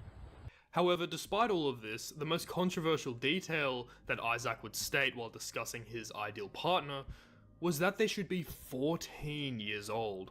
Well, not only that, He would love to make this underage girl perform and participate in his sexual fetishes for him. I want a Marshall Mathers the Fourth. I knew Eminem was a pedophile. 14, 15-year-old African American girl to be my girlfriend really badly. And what I would truly love and what I also need is one that can burp on command, fart on.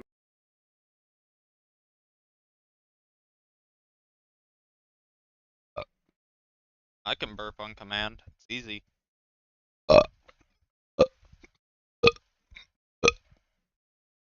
I gotta stop doing that. Ah! I shouldn't have done that.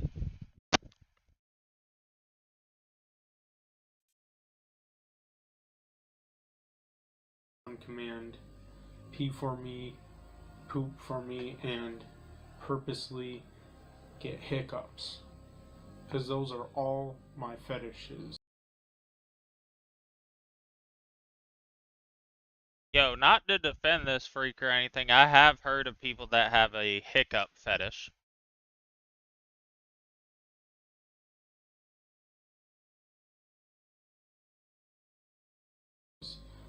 Isaac is very repetitive, something we will see throughout this video, and because Isaac's statement was not incriminating enough, he would release another video saying that he wanted to date a 14-year-old girl.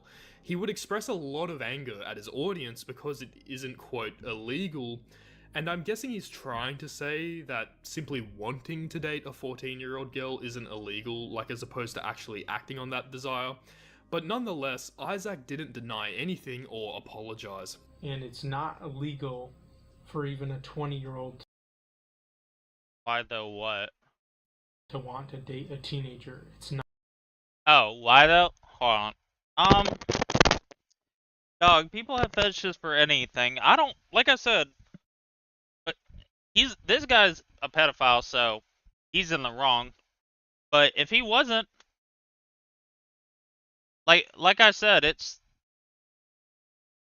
I never was the type of person, even back in 2016 when it was popular, to be like, people enjoy this thing that I think is cringe, so shit talk them. Dog, I don't give a fuck if y'all fart in each other's butts and keep it continuous for hours. Like, it don't personally affect me, and it's legal.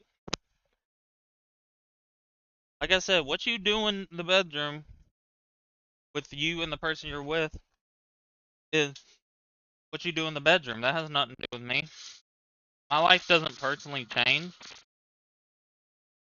I think it's lame to judge. On the other hand, though,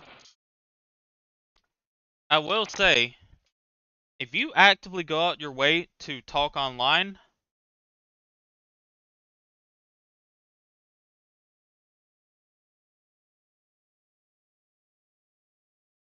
oh, sorry, I thought I heard something.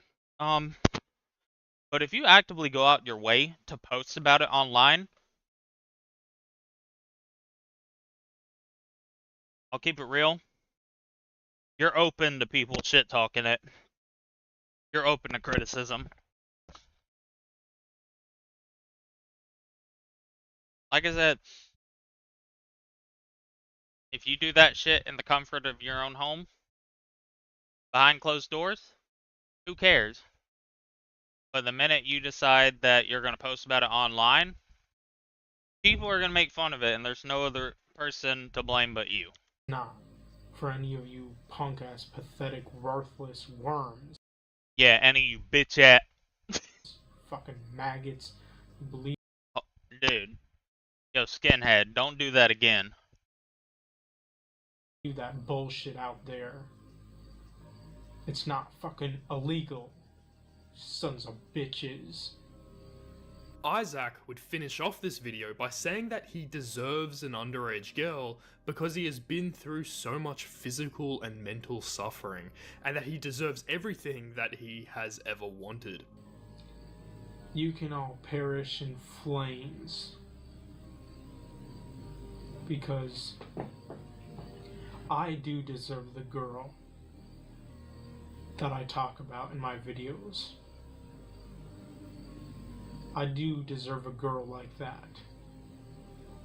Whether you want me to have one or not, because I deserve a girl. I've been through hell and so much bullshit emotionally and mentally. I deserve all the things I've ever truly wanted. We will get back to Isaac's life trauma later on, but naturally this video would receive a lot of backlash, and Isaac Yeah, if it's some shit like that, I'm like, nah, I'm good.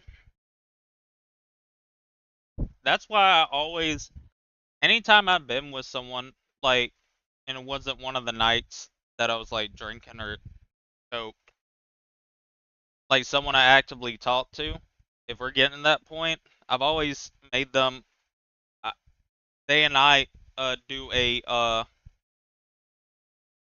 what is it? We do a thing online. It's a BDSM or like BDSM type test, which basically, what is it? It basically is a type of test online that shows every fetish in the book, right? Like every single one. Matter of fact, like,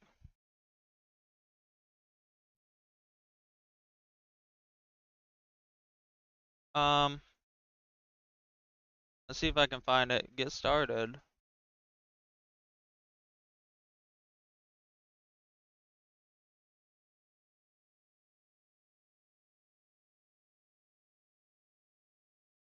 Wait, hold on.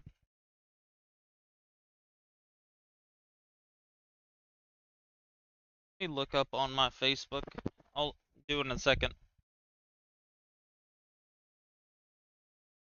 Hey, I can say I am someone that I have had the grapefruit method done on me. It was dope, I can't lie. That woman was going crazy in the video. My partner went crazy too. Shout out to them and their mouth, wherever they are. Isaac would take the video down. In the aforementioned video, I Love My Fetishes, Isaac spends the first half of the 40-minute epic saying that he was wrong for what he said about preferring an underage girl, but then goes on to say that having sex with underage women is natural and normal. And in the same video, he would also make the infamous hebephilia is not pedophilia defense, and this would just make many people believe Isaac was not sorry for what he said. Really, his apology can be summed up as, I don't want a 14-year-old girlfriend, but it's not a big deal that I do. And Isaac would continue to make defenses for his attraction to underage girls up until this day, and we will revisit this later in the video. Because I'm not a pedophile. A pedophile, in case any of you don't know, which clearly many of you don't actually know exactly what a pedophile is. Oh, is he gonna pull the... I'm actually an eblophile? And what a pedophile actually is someone, whether a man or a woman, who's a grown man or grown adult woman, who is sexually attracted to little kids, like children, like people who are like kids, little kids, prepubescent children, people who have not gone through puberty yet. When it comes to girls who are 14 to 15 years old, those people at those ages have already gone through puberty, and by like the age of 15 are already done, like going through puberty. And actually, even according to scientists, experts, and professionals, and according to their statistics, it's very normal for girls at the age of 15 to give birth or to get pregnant at that young of an age. And actually, they even say that that's probably even the healthiest age and time in any woman's life to get pregnant and to give birth. Isaac has also stated that when he was younger, he was attracted to his younger sister and would masturbate to the idea of her farting. Not funny. Not funny.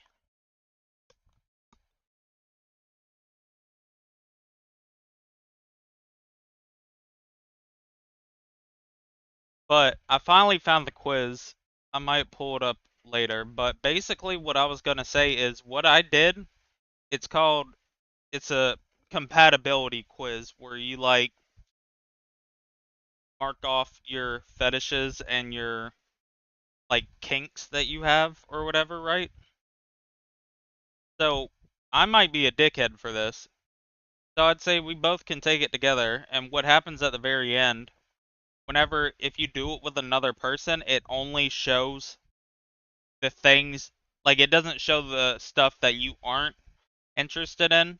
It only shows the things you both have in common with each other. Like you both chose the same answer that you are into that sort of thing. So what I used to do is say, hey, we should do this, and then I would just mark every single one checked off. Just to be like, alright. Yo. I'm gonna be like, alright. Your answers are gonna determine if I'm gonna keep talking to you. And you know, the thing that I want to say too in this video is I never fucking touched my sister or any of them for that matter. Not even the one that I used to be a very long time ago, that I used to be attracted to and aroused by whenever she would burp or fart. And every time she would do that, I would just simply go to my own room in private and beat my meat. Not that that's any of your business or concern. And guess what? That's not a crime. It's not fucking illegal anyways. He would also admit this to people in the DMs, which would then be leaked, presumably because the people he told were actually trolls, just pretending to be his friend to try to get information out of him. But before you rush to judgment, Isaac states that he has stopped masturbating to his sister, and the reason he gives for no longer doing this is that his sister is a whore. I'm not doing this with you.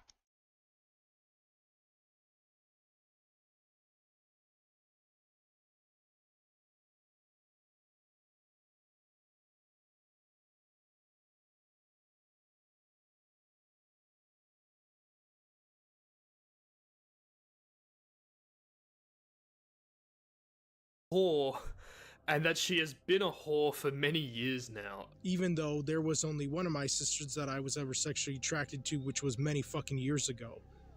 Back when I was a fucking teenager. Back when I was 15, 16, 17 years old in 2012, 2013, and 2014. I haven't been sexually attracted to her for many years of my life now. Why? Because she's a fucking whore.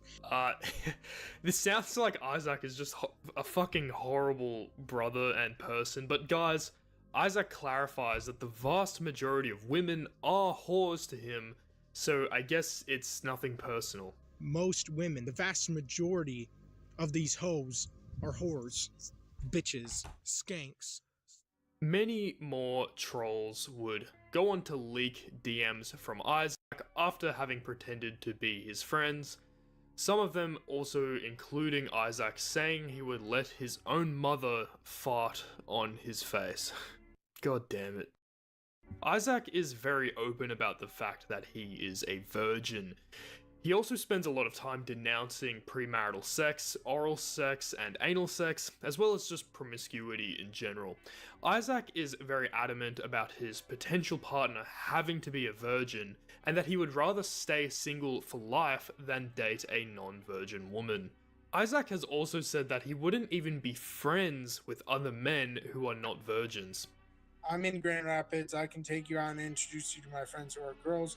All you need to do is experience places other than you're in the Redman. I don't know, go ask the Tortes. Not me. Pack. I wouldn't want to hang if you're not a virgin, if you're not an incel. Personally, if you're a man whore, if you believe in sex before marriage and underage, and if you believe that it is good or okay or normal for a guy to stick his dick in a girl's mouth or a girl to take dick up the ass, then we cannot be friends. I'm sorry. I think there is strong evidence that Isaac's views on this are not really well reasoned, but stem from deeper issues of entitlement and insecurity. The first reason is because his beliefs around purity do not make sense given his own paraphilias. But another reason it is likely that Isaac's views on this stem from insecurity is that Isaac strongly believes that a non-virgin woman would make fun of him and mock him for being a virgin. A-Town, would you ever drop your virgin standard? No. A-Town, I would never. You know why? Because a woman who's not a virgin has slept with lots of men. And a non-virgin woman, would make fun of me for being a virgin. And would tell me about being a virgin to her other girlfriends. Who would also make fun of me and mock me and ridicule and shame me and bash me and harass me constantly. And that's an absolute fact, regardless if you want to believe it or not. A non-virgin woman would just make me feel like dirt. And a non-virgin woman would also be into sucking dick and taking dick up the ass. This suggests that Isaac's views on this issue stem from his own feelings of inadequacy. And in addition, as was probably obvious by now, Isaac is an admitted porn addict. Hey, Marshall Mathers the fourth here. Yo, how you get a beer now? I just want to tell you guys why it is literally impossible for me to stop watching porn and masturbating every single day, like 2 times, 3 Where's he at? times a day, every single fucking day of my worthless, miserable life. It's hard to imagine why a virgin woman saving herself for marriage would want to be with a full-time gooner who is constantly jerking off to scat and fart porn. What I find interesting is that you can see Isaac as both repelled and fascinated by sex at the same time. His feelings of inadequacy make him also fear and loathe sex, such as is exemplified by his disdain for non-virgins. Another theme here is how adamant Isaac is about his views.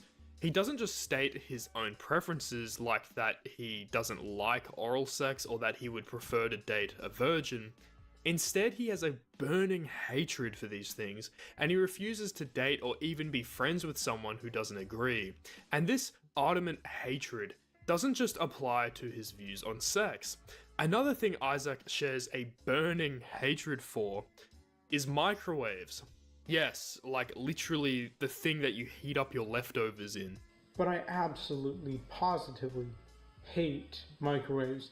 And if I could, of course, if time machines existed, I'd go back in time and at least try to stop the idiot who invented them in the first place, because What is wrong with this guy?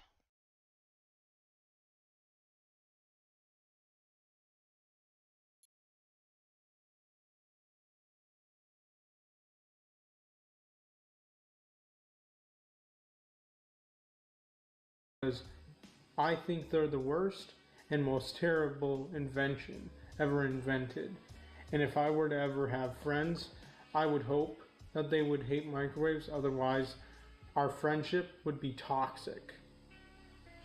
And I would hope if I ever had a girlfriend, or for that matter a wife, I would hope to God she too would hate the microwave, because otherwise it'd be a toxic relationship, and that marriage would definitely end very quickly. Again, he hates microwaves so much that he needs his potential partner to also hate microwaves as well. You can see that Isaac has a very rigid mindset and has zero flexibility when it comes to these issues, an aspect of Isaac that we will come back to. We have seen that Isaac engages in a lot of very bizarre horny posting and incel rants, but as horny as he is, Isaac is even more of a doomer.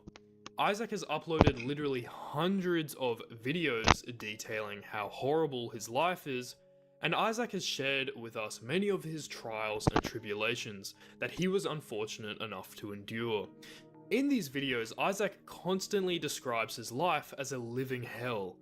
What were these tribulations that Isaac had lived through? Well, one of these hardships is that Isaac's parents never bought him a gaming PC. I never had a $10,000 gaming PC, or in other words, gaming desktop. That is the most and main electronic that I truly want, desire, crave, and so dearly and greatly wish I had, and of course have, since I was 16 years old in the year 2013. For the past 4 years, my life has been nothing but a living hell, emotionally and mentally, literally. I have been depressed, constantly stressed out, I have extreme anxiety, and of course, suicidal thoughts. Now, just any PC that could run games wasn't enough for Isaac. He needed one that was top of the line. It had to cost $10,000. And if you want literally the best of the best, which I do, it will easily get up to $10,000 or more.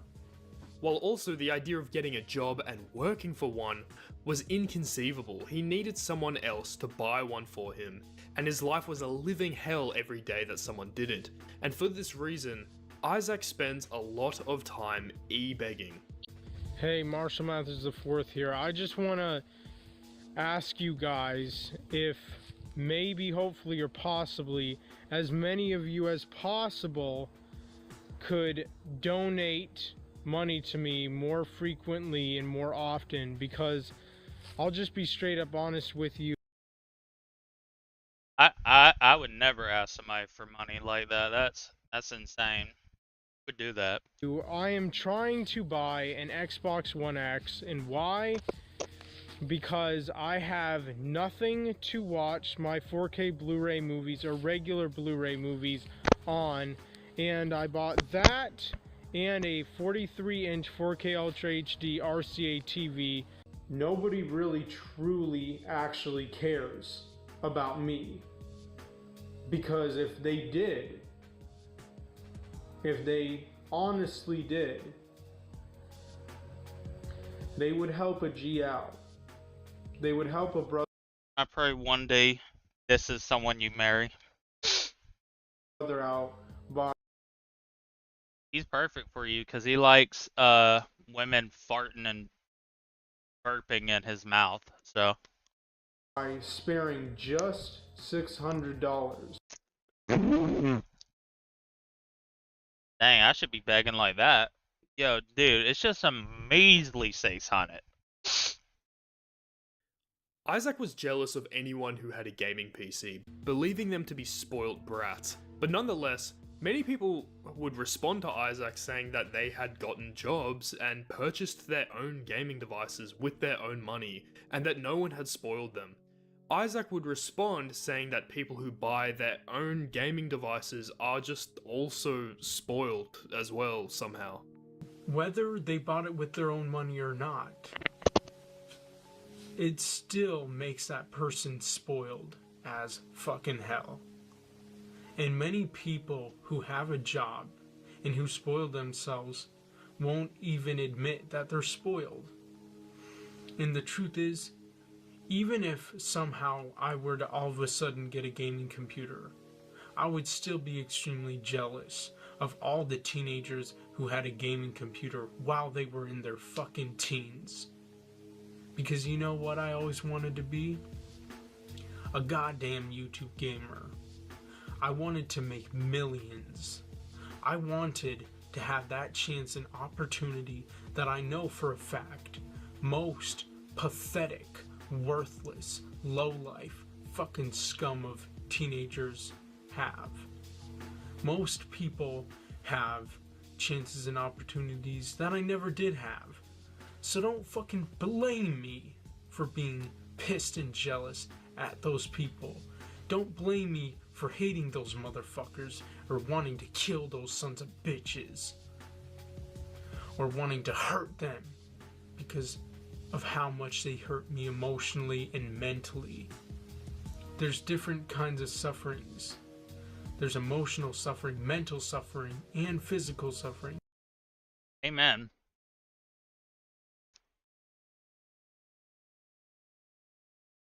I agree, because I am emotionally suffering hearing you talk. And if you're religious, there's spiritual suffering. And you know what? My life has just been a living hell. Not only did Isaac lament the fact that he didn't have a gaming PC, he also felt deprived of never owning a gaming console as well. Isaac has a whole series of videos entitled I Never Had A, and then just literally insert every gaming console. And in these videos he states that his life is a living hell due to being deprived of different gaming devices. You can see that many of Isaac's thoughts are clearly stemming from issues of entitlement and jealousy on Isaac's part. However, Isaac will never show any self-awareness or acknowledge that he has a problem. And to this day, Isaac insists that it is society that needs to change and not himself. And this lack of ability to self-improve, adapt, pivot, or change will be another theme throughout this video. I have neglected to mention thus far that Isaac really hates advice. It's very human to see someone suffering or in distress and then want to reach out to help. Although today many people follow Isaac because he is a lol cow, I have seen many people follow him out of sympathy. In some ways, Isaac's videos take advantage of many people's good nature. Viewers hang around, just hoping things will get better for him, and they try offering productive solutions to his problems, only for Isaac to respond in rage and anger. And this would lead Isaac to make many videos about how he hates receiving advice. Crucial Crypto, you're talking about snowflakes on TikTok, but you snap on anyone that gives you the smallest amount of advice. Yeah, Crucial Crypto, you know why? Because it's annoying and it's repetitive, and I never asked for any of your bullshit ass half-assed advice in the first place. And it's not nice and cruel and mean and abusive to keep harassing and haranguing somebody with the advice that they never asked for or wanted in the first place. One of the most difficult things about watching Isaac's videos isn't just watching someone feel sorry for themselves, but Isaac's videos are extremely repetitive. Isaac is the biggest yapper of all time. Nah, Leah got him beat. This guy is fluent in Japanese. He is a yapologist, and because of this, making this video has been fucking painful. One aspect of Isaac I find extremely insufferable is how he feels the need to add so many adjectives to everything he says that are all synonyms and all mean the exact same thing, and it makes his videos draw out to extremely long lengths, like 30 minutes, 40 minutes, an hour, where he literally only says one thing the whole video and just circles back to the same point over and over again. And I swear to God, I am going insane having watched hundreds of his videos in order to make the one you are watching right now. And then, of course, the teenage girls, they also take dick in the butt like a total and complete slut.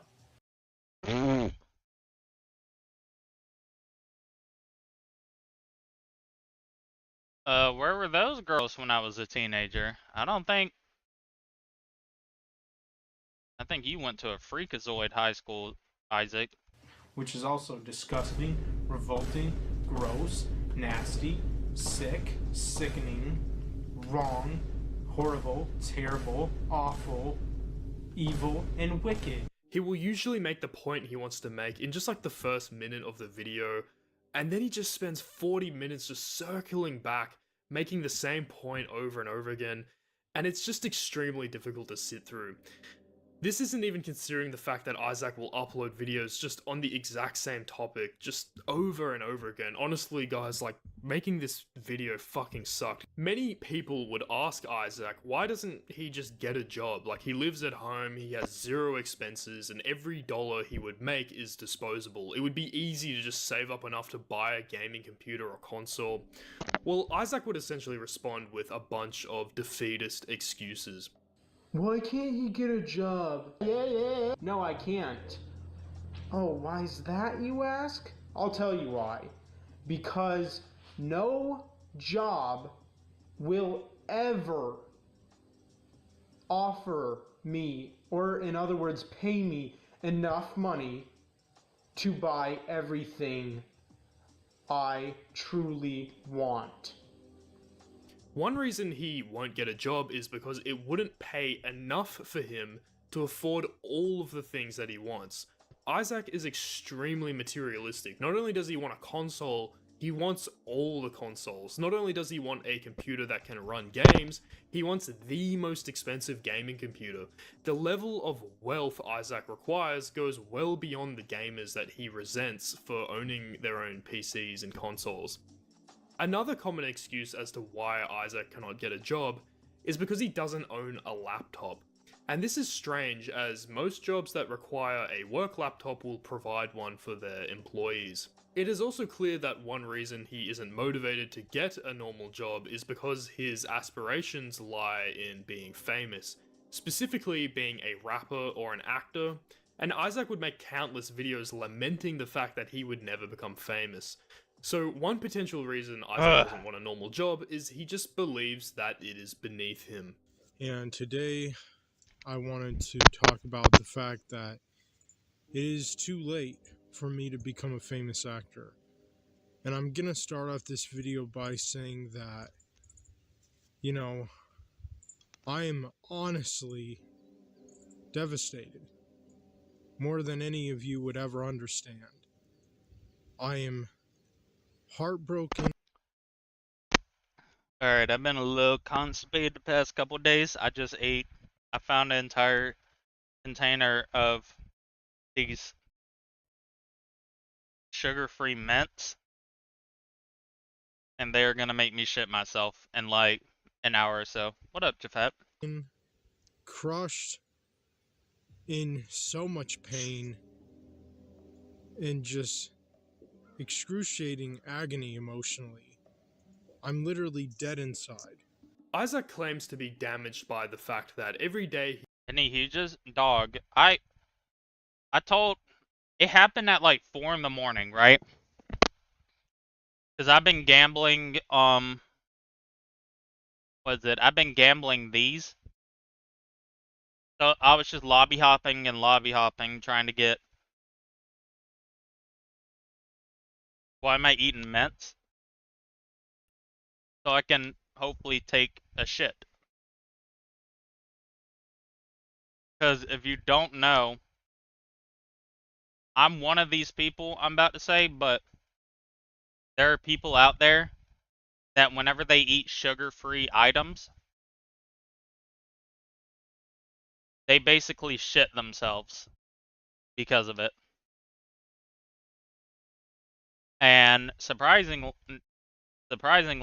I'm one of those people.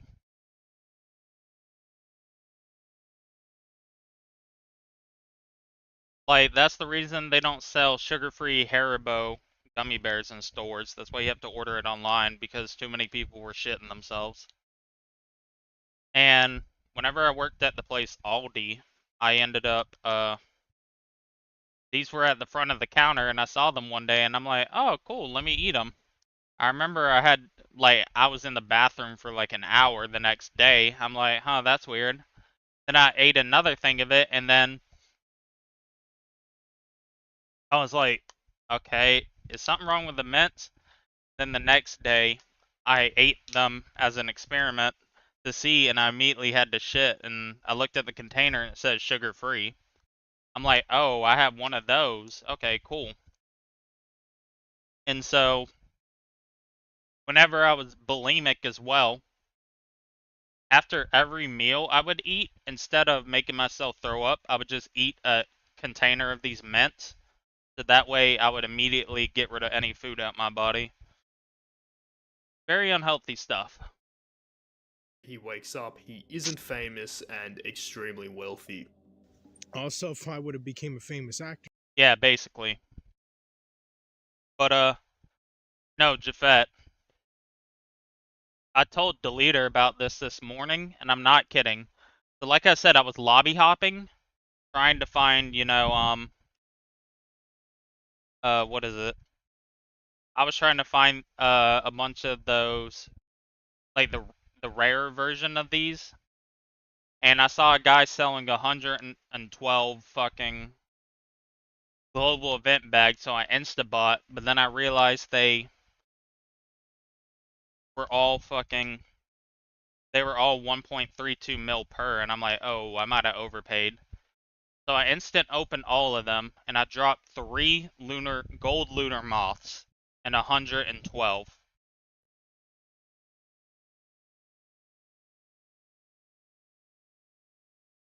Like, I legitimately don't know what's going on.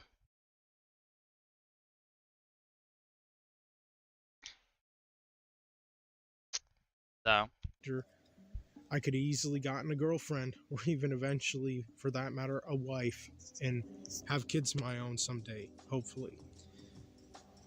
yeah, after that happened, I was like, okay, cool. At that point, I'm like, I'm getting out the casino before it can take more money. I'm not doing that again.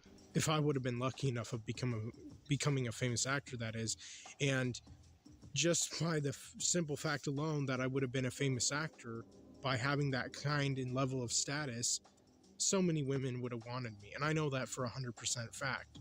And not just normal, ordinary women, such as No, because I have a macro.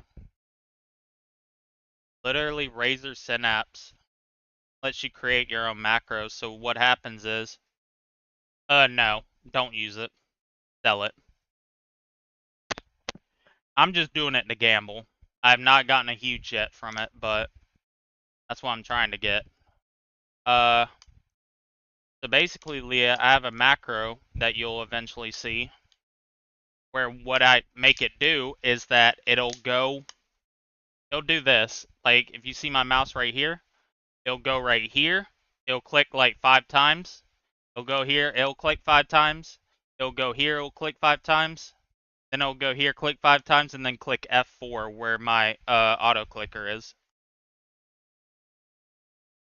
So I have that go every 10 minutes. Yeah, I don't ever disconnect. like Oh, another thing I need to look up real quick. I want to see how much these bags are real quick. 310 and 272. So I got 4 bill right here, and how much right here? 354. How many do you got?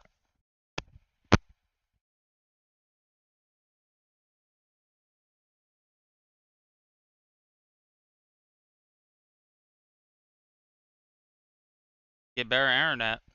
like all the women who would have been fans of the movies and shows that I would have been in, but also even other celebrity women would have probably had a crush on me and wanted to sleep with me and marry me or date me or whatever. Like, it would have been a dream come true. It would have been like fucking paradise.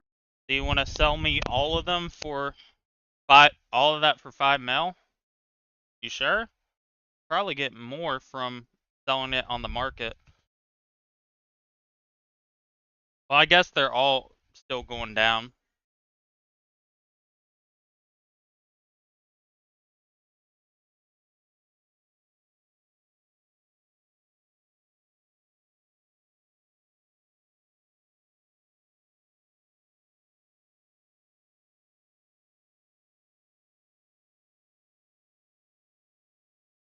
Why would you AFK overnight on Skyblock, Leah, huh? What you doing?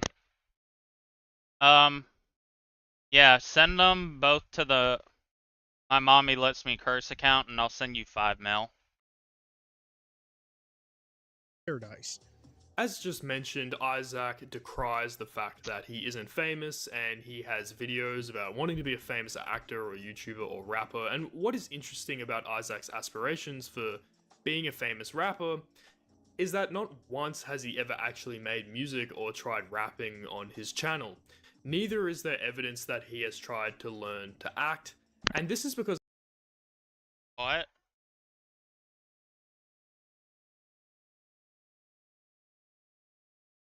Yeah, you would have to have his phone.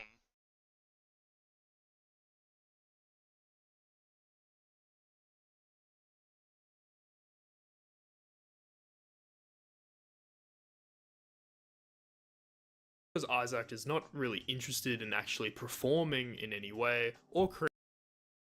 Oh no. Yeah, let me send you 2 more mil.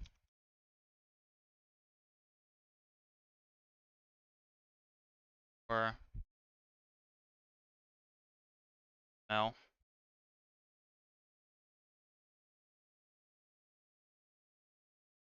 Creating content, but he is solely interested in the fame, notoriety, and being able to live a luxury lifestyle that he doesn't have to work for. Isaac doesn't only want to be famous, but he believes he deserves to be famous due to how hard his life was. Isaac has also said that most people grow up getting whatever it is No, that they thank want. you. A lot of people do buy these, it's just that you gotta have, like, someone there to actually go and buy the shit. Like, I'm always down to buy these because of the fact that, like I said, even whenever I'm done here, I'm probably gonna do it again. Because I like doing it. Like gambling. And even if it's not giving me, like, the shit I specifically need, it's giving me, what is it? It's giving me the whatever. I'm trying to think. It gives me a lot of the bags, which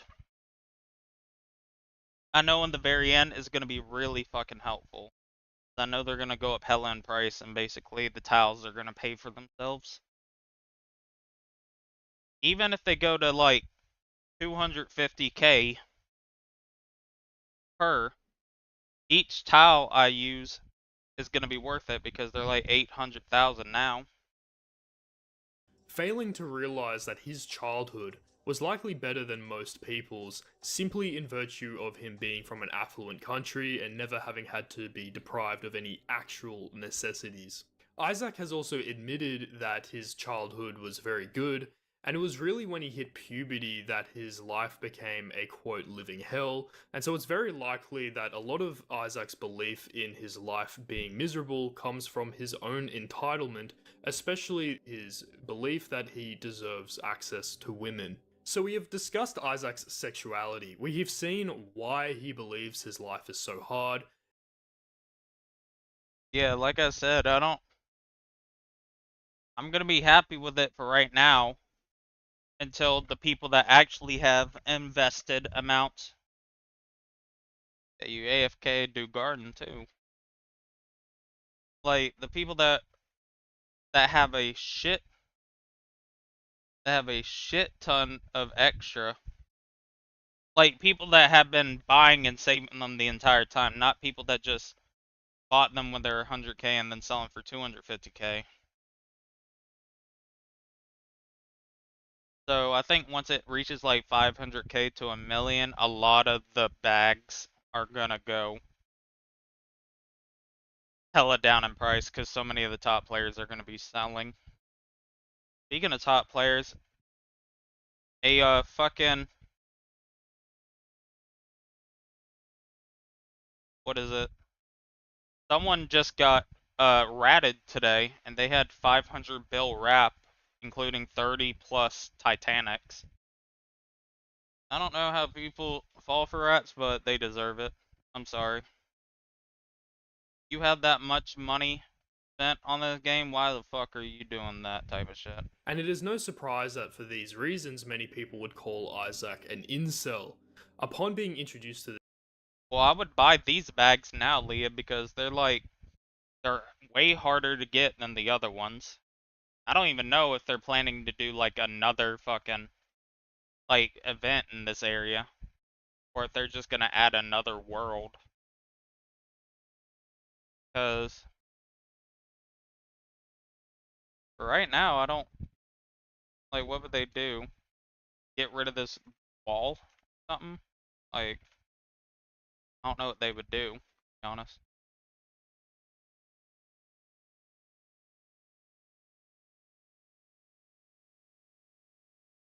this label, I should try to get what is it? I should try to get some fucking of those whatever things. But good versus evil bags. I want to check something. 5. Got 5. So I have 50 right here, and then in the box, 61, 2, 3, 4, 5, 6, 7, 8, 9, 10. So I have 61 gold. Well, Isaac would begin. No, I do too. It's just I don't know what they're gonna do after this. As in, like, what are they gonna do in part 2? You know what I mean? Hold on, I think I can do the macro again. So look at my mouse, Leah. Watch it. Okay? This is what it does.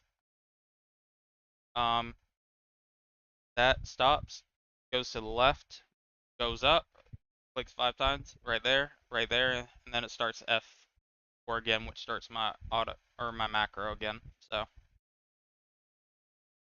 that's how it works.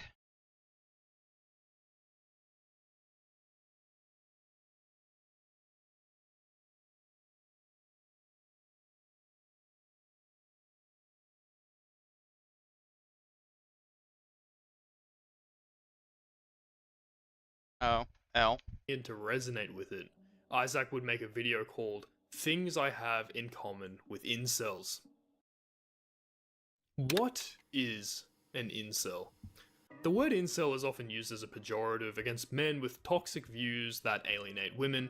However, the word technically refers to an online community of men who are involuntarily celibate. As the name suggests, this means these men want to have sex with women, but believe they are unable to due to society or other factors outside of their control. Incels have a shared belief system that holds many specific tenets. Firstly, they believe women are hypergamous. This is the belief that women seek men who are more desirable than themselves. But incels also believe that men are not hypergamous and they tend to date women less desirable than they are.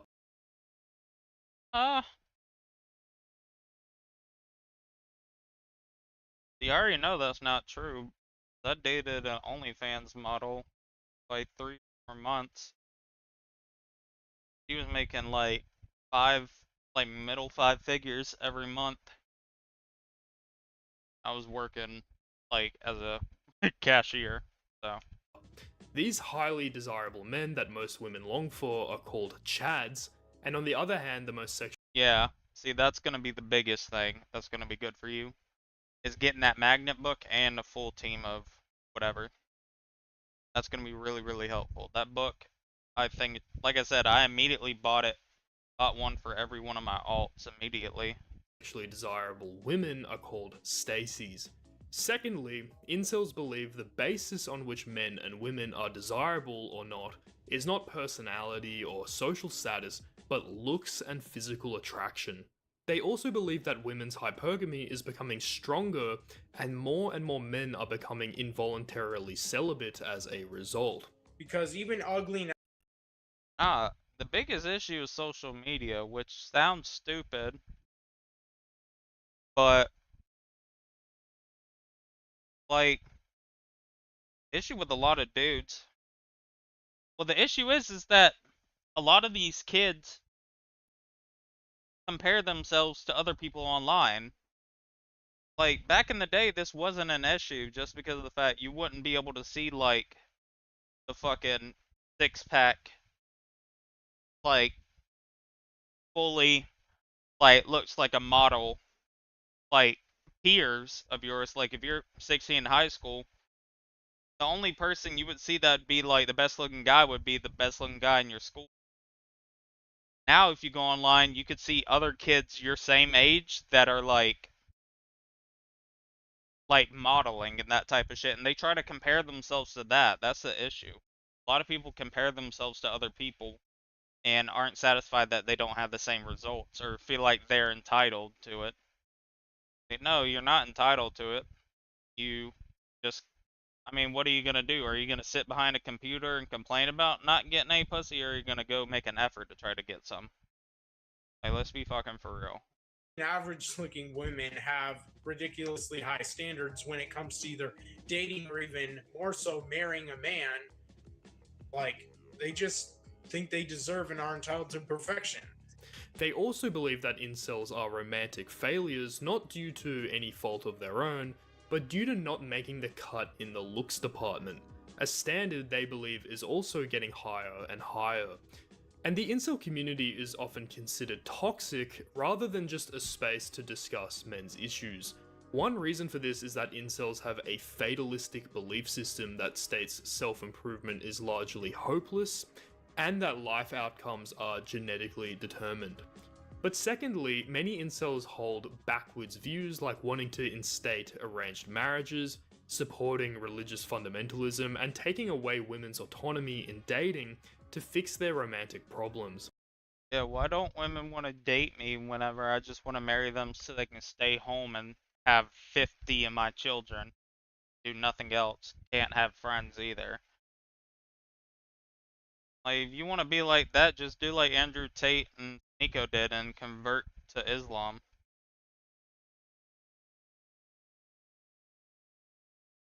Nonetheless, this incel ideology about society being all about looks is often referred to as the black pill.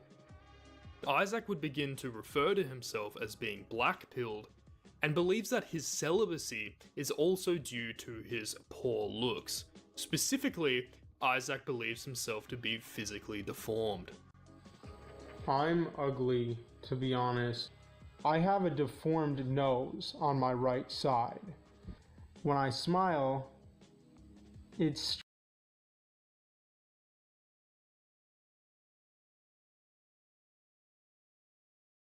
The reason I know you just lying the lyrics because I know you love Baconators. Your ass does not become Muslim. stretches and kind of goes up. And I can even do this, and I'm not putting my finger in my nose. I'm putting it on the outside of it, and it's just like, Okay, so that is an incel. Now, what more did Isaac have to say? Well, in Isaac's video, Things I Have in Common with Incels, he would begin by saying that the incel community is spoilt rotten, and that Isaac said this because he assumes that incels are gamers and all have expensive gaming consoles. The huge difference between myself and incels, I have it way worse than incels in the fact that I am not a gamer. And I'm definitely not as spoiled rotten and overly privileged as almost all incels out there, except myself, because obviously I'm an incel. It would not take a genius to figure that out. And how I'm different than them is in the way that I never had any gaming computers at all. In this video, Isaac also states that he has become so envious and resentful of people who play video games that he cannot stomach even seeing people comment about video games on the internet. And he also implies that he is suicidal due to the existence of video games. If video games have And why the fuck was he talking about he wanted a gaming PC and be a gaming YouTuber as a kid? But he hate video games. How the fuck that work?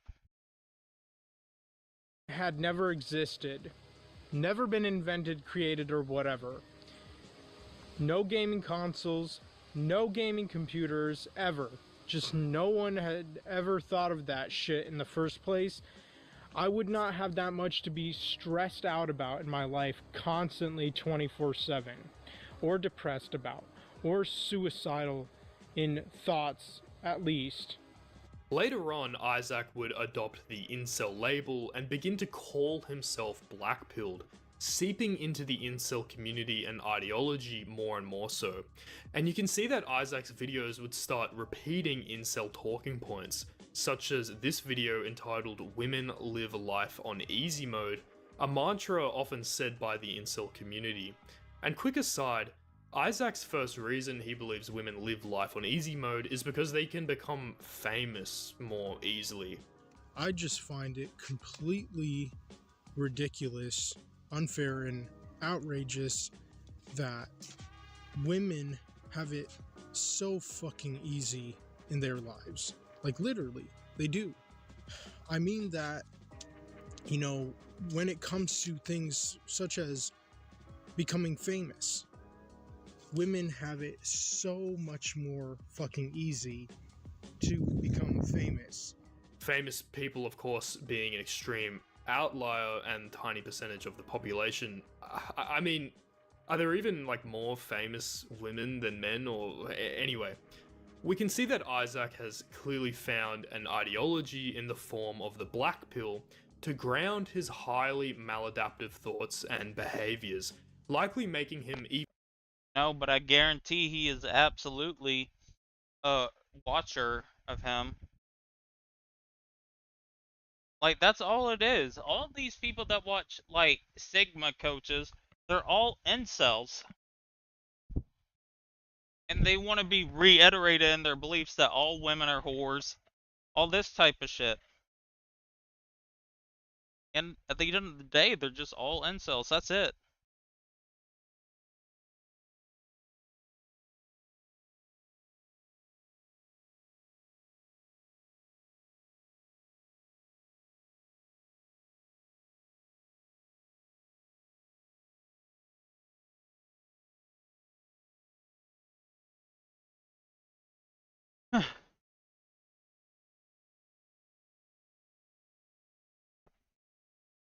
Even more stuck in his ways and more cognitively rigid than before. Speaking of incels, in the past, many people had compared Isaac to Elliot Rodger, the supreme gentleman himself. Isaac's embrace of the incel label would cause more people to make this comparison. And if you don't know who Elliot Rodger is, I will quickly explain for you. In 2014, 22 Y'all might have been young, but I remember this explicitly. 2-year-old Elliot Rodger killed 6 people and injured 14 around the campus of University of California, Santa Barbara. The motivation for Elliot's attack was very clear, as Elliot had a strong internet footprint in addition to posting a 137-page so-called manifesto entitled My Twisted World. In a nutshell, Elliot made a plan to kill as many women as possible at his university campus because he was a 22-year-old virgin and women wouldn't have sex with him.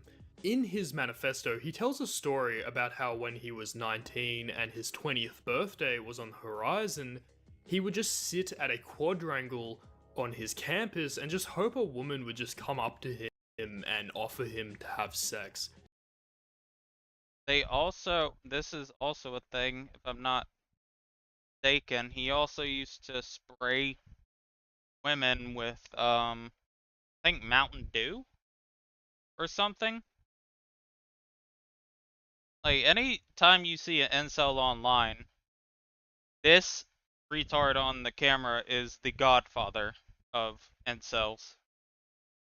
Like, he's the one that put being an incel on the map. Which of course never happened because that's never happened to anybody. And there is actually a parallel story told by Isaac in which he states that the reason he has never had a girlfriend was because none ever showed him affection or attention, and in both cases, the idea of being active and trying to go out and meet new people is completely absent. You can see that both Elliot and Isaac are unable to grasp basic facts about how society and relationships work. Just like Elliot Rodger, Isaac also doesn't seem to understand that life is about give and take, and that good things don't usually come for free. If you aren't a small child, you know that in order to get what you want from people, with only few exceptions, you usually need to provide some kind of value to them in return. If you want someone to like you, you need to be likable, and if you want someone to give you money, you need to be able to offer something they are willing to pay you for. And in life, relationships need to go both ways. Elliot Rodger was someone who failed to understand this. He would expect women to flock to him simply because he was Elliot Rodger, the supreme gentleman. And this level of entitlement is something that others have pointed out about Isaac as well. In addition, Elliot's sense of entitlement.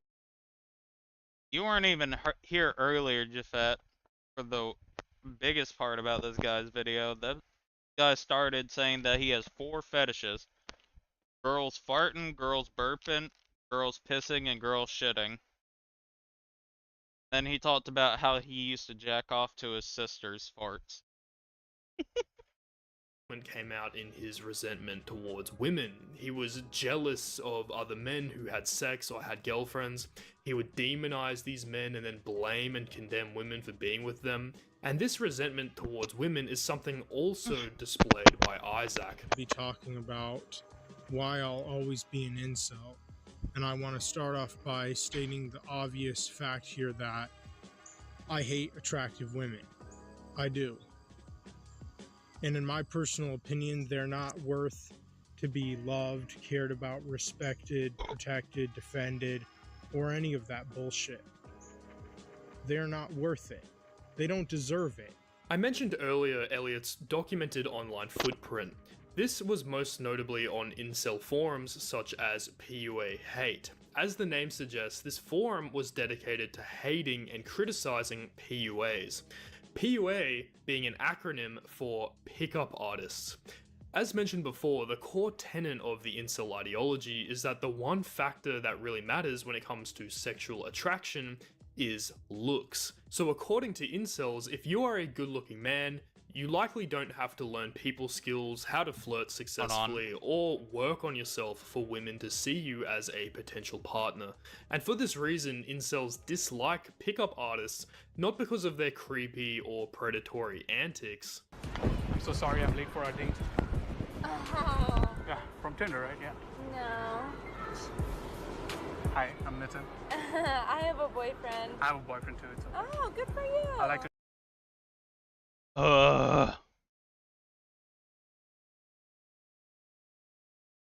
May Allah strike these men down. Take it up the ass sometimes. Okay, nice. It's a joke. Okay. It's a joke. You have to clarify it's a joke. I don't think it was a good one, gang. I don't know how to tell you.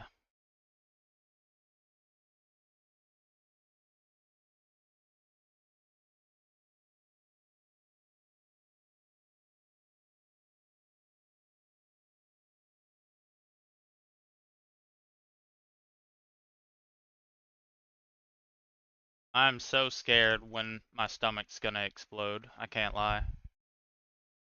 I'm just waiting for it.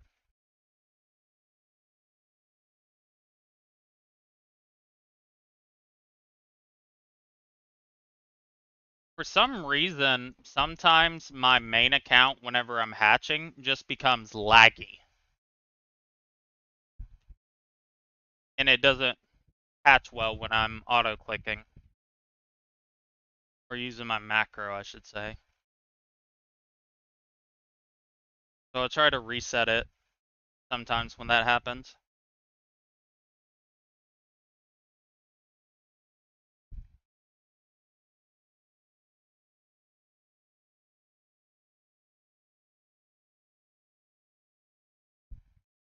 Wait, how many do I have left?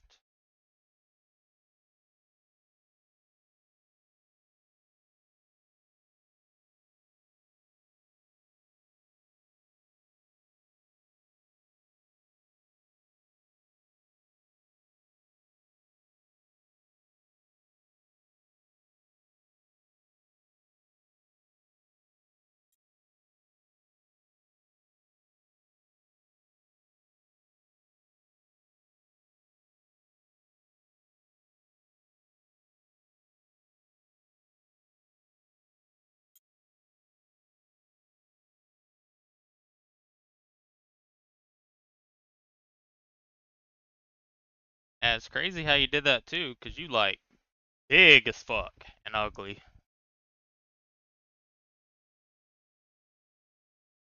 Like high key, not even low key.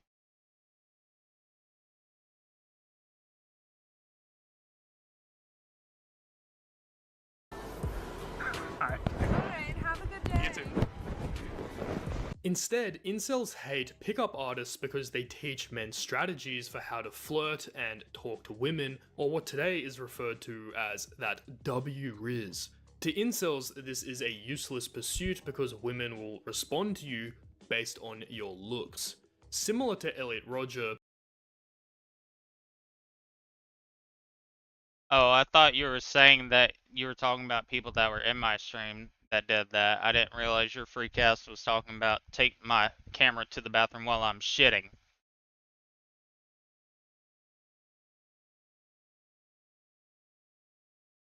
many people are quick to point out that Isaac isn't an ugly person. And this isn't just Elliot or Isaac either. There is a significant portion of the incel community for whom being ugly is actually not a good explanation for their inceldom. Instead, they are using their looks as an excuse to not address the real reasons why they are celibate, which is that they are socially isolated and have many maladaptive beliefs and behaviors, such as narcissism, dude, he is toxicity, 69 and God. entitlement. Yes, While dude, also he is many 69 of God. these types believe themselves to be involuntarily celibate, not because they cannot get a girlfriend, but because they feel entitled to having a girlfriend who is much more attractive than they are. In the case of Elliot Rodger, he had this obsession with blonde sorority girls. He fixated on this stereotype of the hot blonde girl that hung out with the jocks. In Isaac's case, when he talks about getting a girlfriend, he also places a massive emphasis on them being, quote, unbelievably hot and sexy. You know, when it comes to me, I'm a pretty picky man. And, you know, for a man, I will say, and I am definitely guilty of having ridiculously high standards for a man. I mean, honestly. Nonetheless, the comparisons between Elliot and Isaac are concerning because, well, Elliot Rodger committed a mass shooting. And in addition, Elliot Rodger isn't the only incel to commit these types of crimes. Now, am I saying Isaac is a school shooter in the making? No, I'm not. I don't believe being an incel alone is a predictor of somebody committing a violent crime. While also Elliot Rodger showed a pattern of escalation, he violently lashed out at people before he committed the shooting. And in Isaac's case, we don't have evidence of any of that, so I don't support people saying he is a potential school shooter, but I do think comparing Isaac's views to Elliot Rodger's is valuable in that it highlights how his beliefs are maladaptive and toxic. Like many lolcows, Isaac is a furry. Isaac claims that he's been Just when things couldn't get better, he drops this banger on us. Of course he's a furry. What do you mean they fixed? Oh wait, hold on. Let me check it out. Dell was talking about it.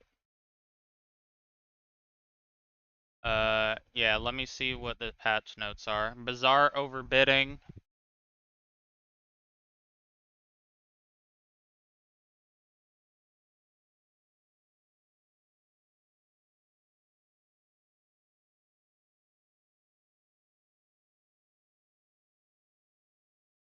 Better mayor changes, other changes. About time they made cat flower stack. For real.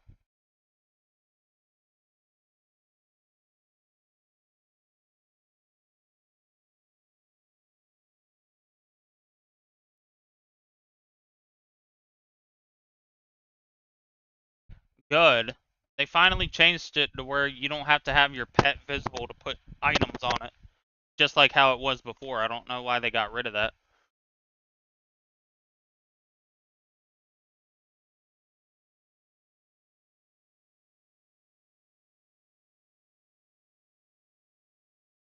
Alright, nothing else I care about. a furry since he was a young child. Specifically, Isaac has said that he became a furry after watching the 2003 Disney film Piglet's Big Movie. Okay, yeah, he's going to hell.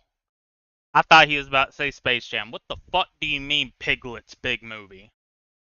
Actually, no, it's the, wait, no.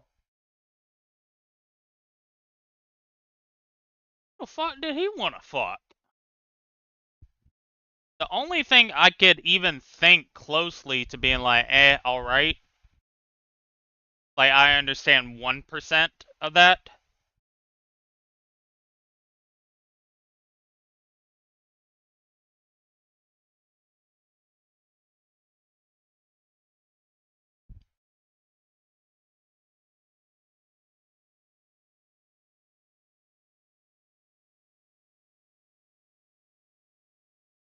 Trying to would be the fucking the kangaroo's mom. That's the only thing I would even give.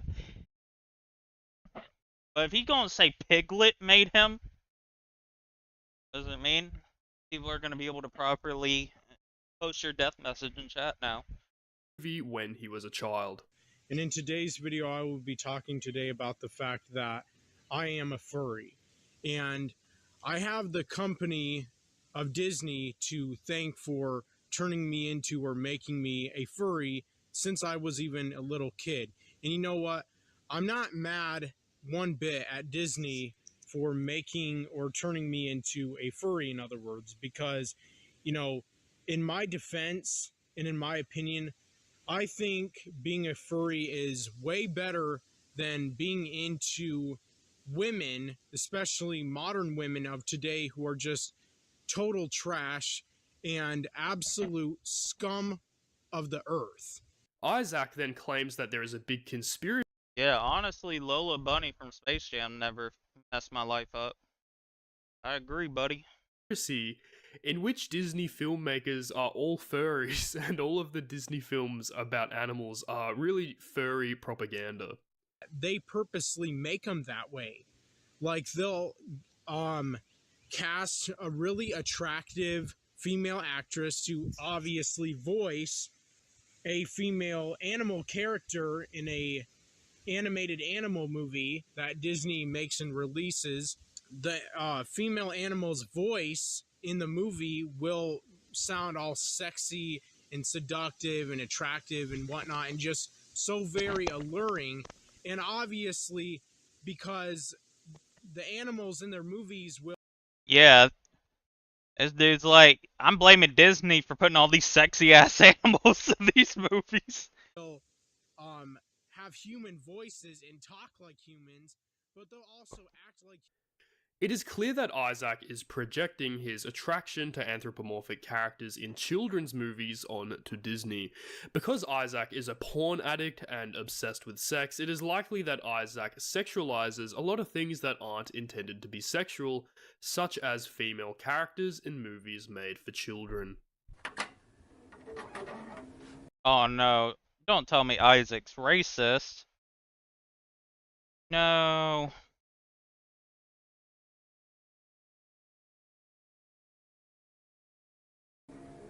Isaac has made many videos about Black Americans. Oh no. No! Isaac, I was okay with you liking women pissing and shitting on you. I was okay with you being a furry, but now you hate black people? Cancel this guy, he's racist. Not even for the pedophile part, just cancel him. There are a few videos on Isaac out there, but seldom do they explore this aspect of him. And this is interesting to me because Isaac has made countless videos about black people. He has a few multi-part series such as Why Are Black Americans So Sensitive, as well as My Message to Black Women. So Isaac frequently throws in his 2 cents about race in America. Now these are obviously polarizing and divisive topics, and I'm not trying to make a political Yeah, Isaac, I thought we knew each other. I thought we had something. point for this part of the video. Instead, I'm trying to explore how Isaac thinks about things, as well as his motivations for doing so, because I think this aspect of Isaac is actually very illuminating. Firstly, Isaac claims his life would have been better if he grew up in the hood. He says he wishes he went to the most, quote, ghetto school in his area. In this ideal scenario, all of his friends would be black, and Isaac states that he isn't racist and loves all races, but just loves black people a little more. Also, as we already discussed, he claims his ideal girlfriend, if he grew up in the hood, would have been black too. I would have loved to go to the most ghetto school there, make friends, and most of my friends probably would have been black guys, and I'm not racist at all. Oh, here we go. I'm not racist, but black people. I love all races. I love blacks a little bit more. That doesn't necessarily mean I'm racist. I just kind of favorite a race just a little bit more than others. And I mean, I probably would have white friends and black friends, but most of my friends would have been black. And the girlfriend that I would have got would have been black, and I would have married that black girl too. Isaac also states that he Any black queens out here? wished he was born in the hood because it would be more, quote, exciting constantly having to not get killed or like look out for yourself or something. You know, the reasons why I wish I would have been raised in the hood, born or definitely at least raised in the hood. He's just talking like every other white dude online discussing rap.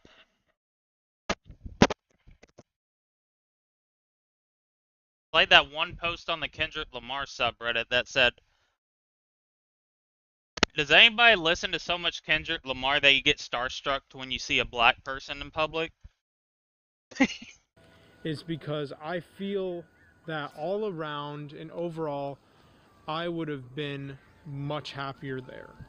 And I would have enjoyed it a lot more. And it would have been a lot more exciting and adventurous in a way, because every day you have to be cautious and always alert and aware of your surroundings, always watching your back at every given moment. And in that way, it kind of is exciting, and it kind of is an adventure because you're also fighting to stay and remain alive. Like, even physically fighting. Because he's white. Isaac's interest in the hood and black culture is not uncommon amongst suburban white Americans. I mean, I would even put myself in that camp. But what makes this an interesting detail about Isaac is that he believes his life to be a living hell due to not living a luxury lifestyle, but then he also wishes further adversity upon himself when he states he should have grown up in the hood. And this is kind of hard to make sense of. It isn't that uncommon for affluent people who have lived relatively easy lives to romanticize and fetishize the hardships of the less fortunate. This can be due to many reasons. Hardship is easy to idolize because it builds character and authenticity. It is also easy to feel guilt or shame over knowing you haven't struggled and yet live a comfortable life not afforded to most people.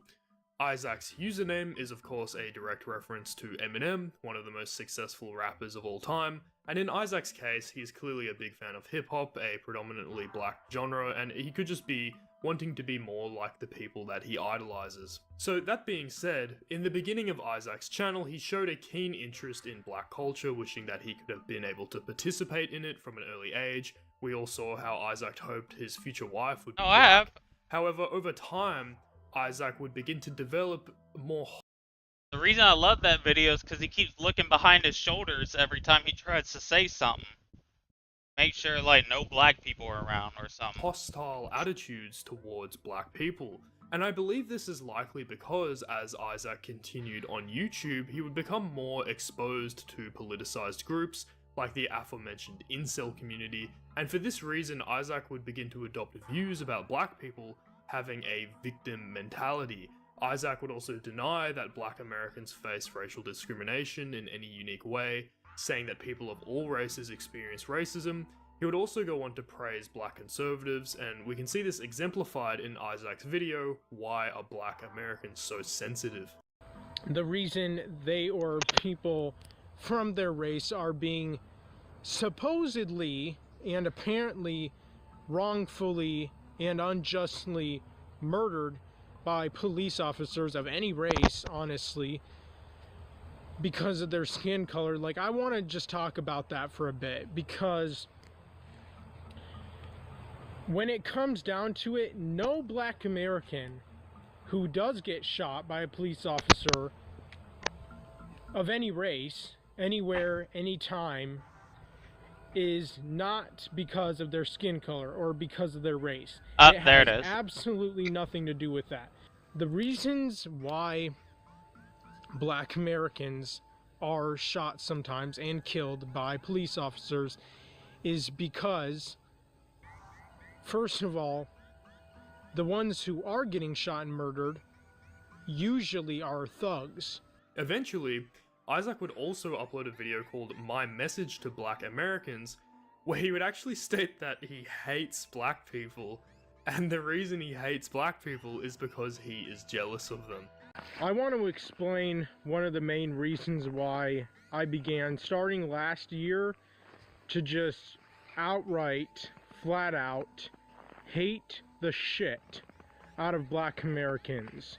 Isaac frequently blames his problems on being from the country, so one reason that he hates black people is because they live in cities where there are more opportunities that Isaac was apparently deprived of. Isaac also goes on to denounce the concept of white privilege and lament black Americans for apparently thinking that all white people can, quote, snap their fingers and make their life great.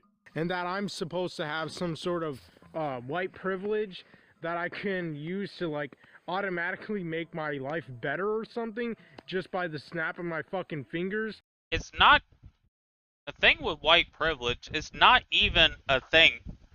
Like, it's perfect because Jafet and Deleter, y'all are both here. Like, it's not even like directly like you don't get money because you aren't white. But it could be small things like you go in the store, like let's just say Walmart, and you walk past the people that check your receipt. I'm like, do I gotta show you my receipt? And they're like, nah, you're good. And then one of y'all walk up and they're like, let's see your receipt. Meanwhile, I probably stole a shit ton of stuff. But because I'm white, they're like, oh, they didn't do anything. Like, that's what I don't think. But a lot of people that don't believe in it, I mean, they don't want to think about it or even know about it because they think every person's supposed to be good and everybody's treated the same no matter what. Kind of lame, to be honest. Like I said, even things you might not even know happen, like you might, like a black man with a blacker name, like let's just say Jamil, right? And a white person named Connor apply for the same job. Clearly, Jamil has more fucking experience at the job than Connor, but because the owner is racist, he's gonna pick Connor over the other guy. Like, it's that type of shit. It's not just like you snap your fingers and have it. It's just like little things like that every day. Like, so Like, the biggest one I can think of is that whenever I get pulled over by the police, I am never in my head thinking I'm about to get shot and killed.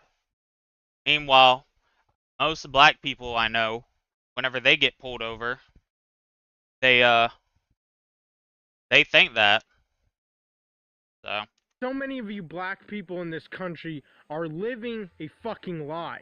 And my point of bringing these things up is just to illustrate that Isaac has conflicting and confused views on black Americans. He is fascinated by them and their culture, but then also is frustrated by them and resents them too. And I think this is a larger theme of Isaac's whereby he is obsessed and fixated with things and holds extreme polar emotions that are very conflicting. We have spoken about a few of Isaac's grievances thus far, such as his inceldom and a lack of a gaming PC. Another grievance Isaac has covered extensively on his channel is complaining about the dates in which certain pieces of media have been released. Typically, his main gripe is that they weren't released on certain anniversaries. Now, I actually find this trait about Isaac to be very curious. I mean, I personally have never seen someone get angry about the symbolic significance or lack thereof of a release date, let alone make hundreds of videos complaining about it. And this topic remains consistent from the start of Isaac's channel in 2017 to this very day. Like, he's still making videos like this. And usually when people talk about Isaac, they focus on his inceldom, his views on women, or his fetishes. And I think his obsession with dates is kind of like an overlooked facet of Isaac, because to me, it comes across as just very obsessive. And as many of you are probably thinking, and I am no expert, Glory to today's... No. Shut up, Baldy.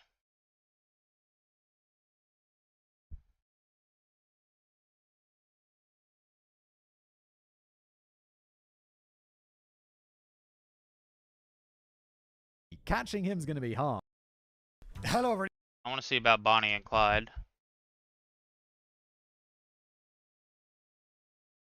Have we even gotten anything yet? How many more I got? 90? Cool. Welcome back to another episode of The Casual Criminalist. As always, I'm your host, Simon. Welcome. Want me to say one of my writers today? David. Thank you, David's written me an episode, Bonnie and Clyde, Lovers, Outlaws, Morons. Never read it before. That's the format of the show. We're going to explore it together, dear listener, dear viewer. If you're watching on YouTube, let's jump in, shall we? And speaking of listening, if you want to rate the show on Spotify, that'd be greatly appreciated. I see we got tens of thousands of ratings, which is amazing. Thank you all.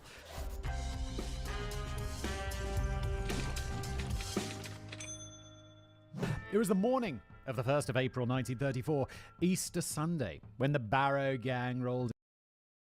What you get for living in Nevada? You're doxxed. Hey Siri, where is it 119 degrees in Nevada right now? Wow.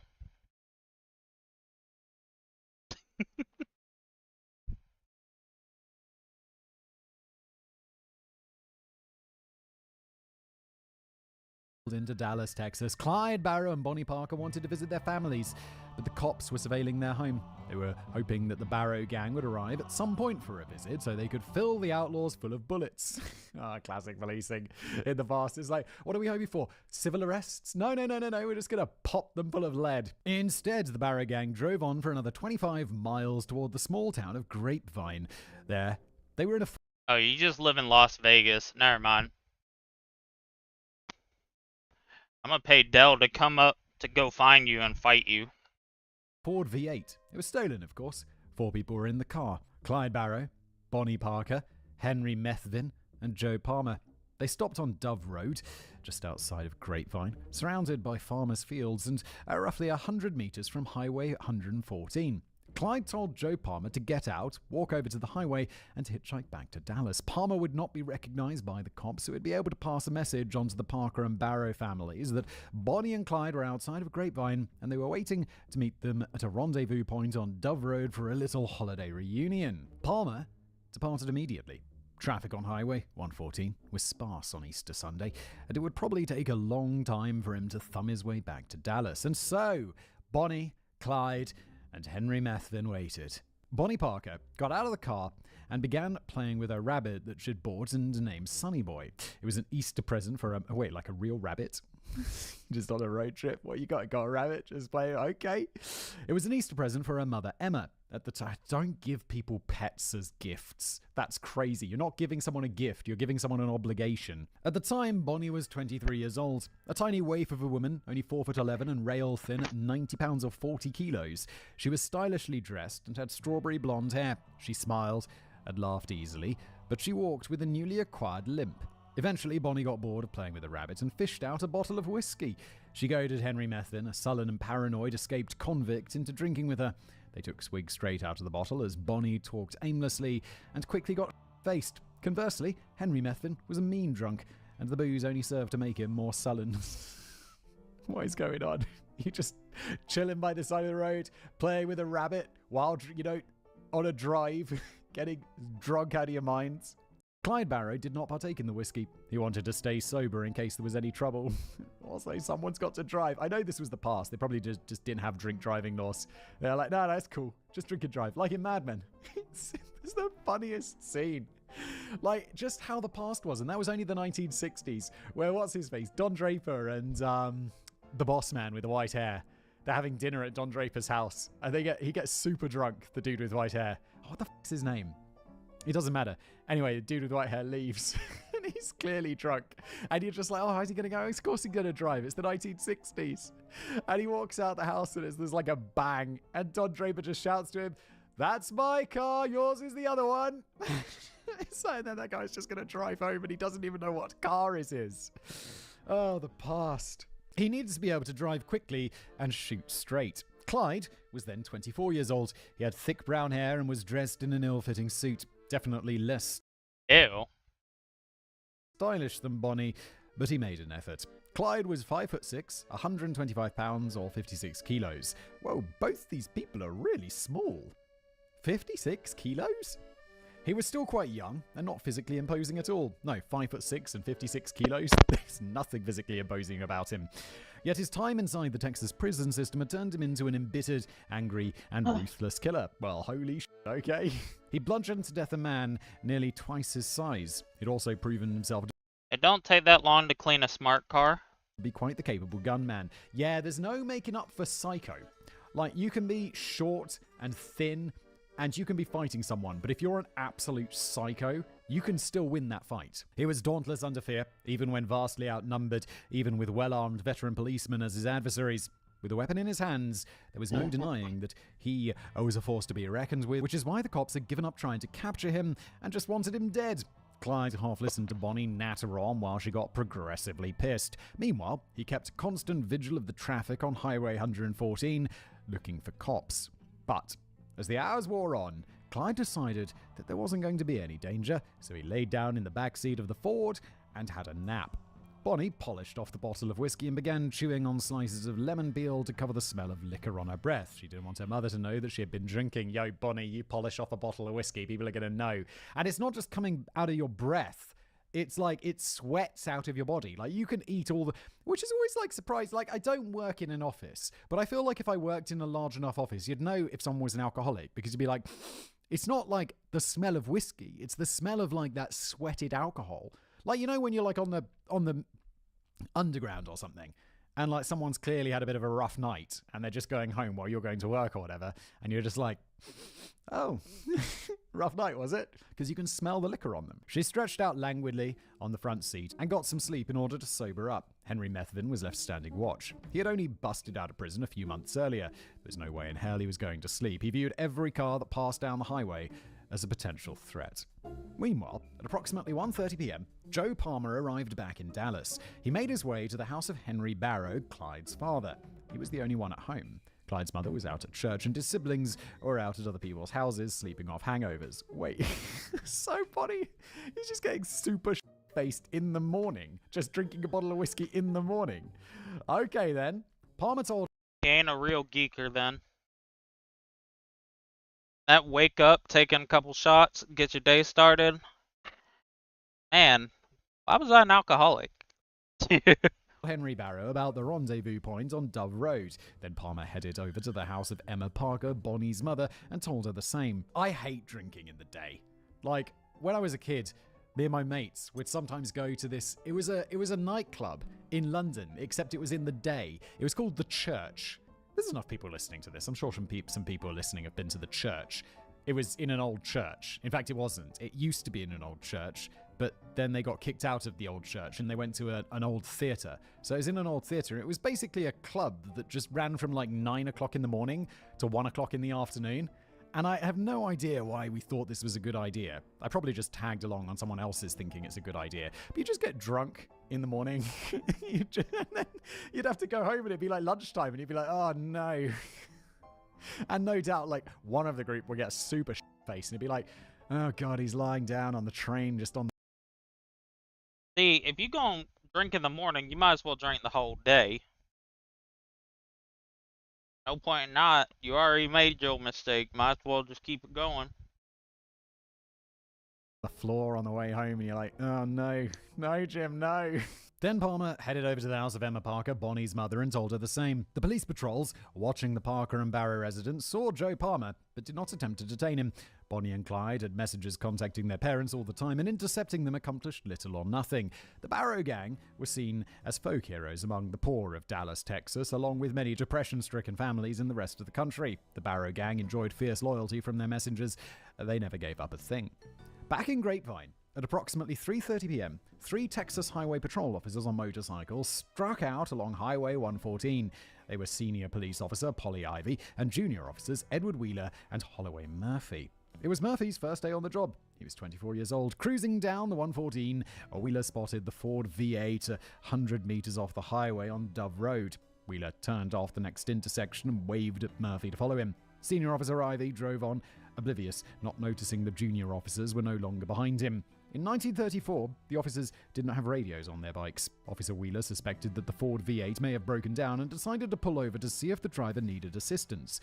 Wheeler was only 2 years older than Murphy, but he had some experience on highway patrol, and so he had wanted to show Murphy a routine stop and check. Ivy wasn't needed.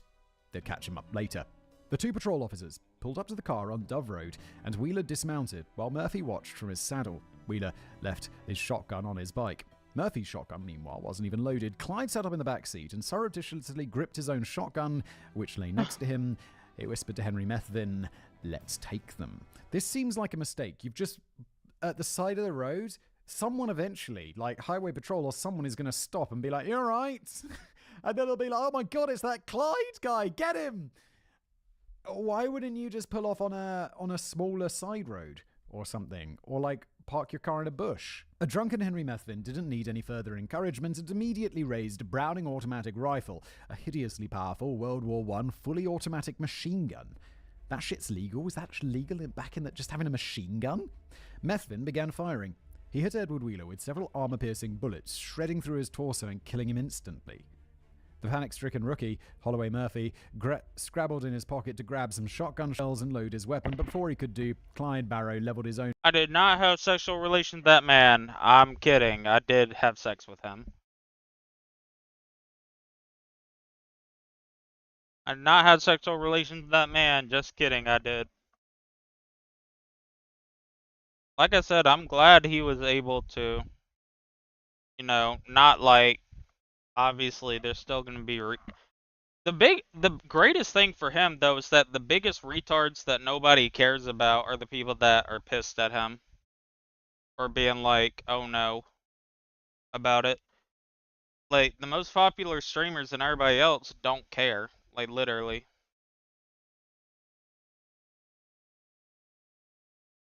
Shotgun at him and shot Murphy square in the chest. The shotgun blast sent Murphy flying off the seat of his motorbike. Two witnesses in a car, Mr. and Mrs. Giggle, screeched to a halt on the intersection on Highway 114 and watched in horror as Henry Methvin walked over to Murphy. As the young man lay wounded on the ground, Methvin fired another shot into Murphy in an attempt to kill him, but Murphy still did not die. Mr. and Mrs. Giggle, what are you doing? If I saw this, I'd be like, drive on, find somewhere to call the police. It's like, what are you going to do? It's a shootout. A third witness, William Schaefer, who owned the farm off of Dove Road, claims that as he sat on his porch, he saw Bonnie Parker, cigar clenched between her teeth. Yeah, that's the biggest lame part. Dog, the best part is his entire subreddit is like, dog, why would he think we would be agreeing with him? Why is he doing this lame shit?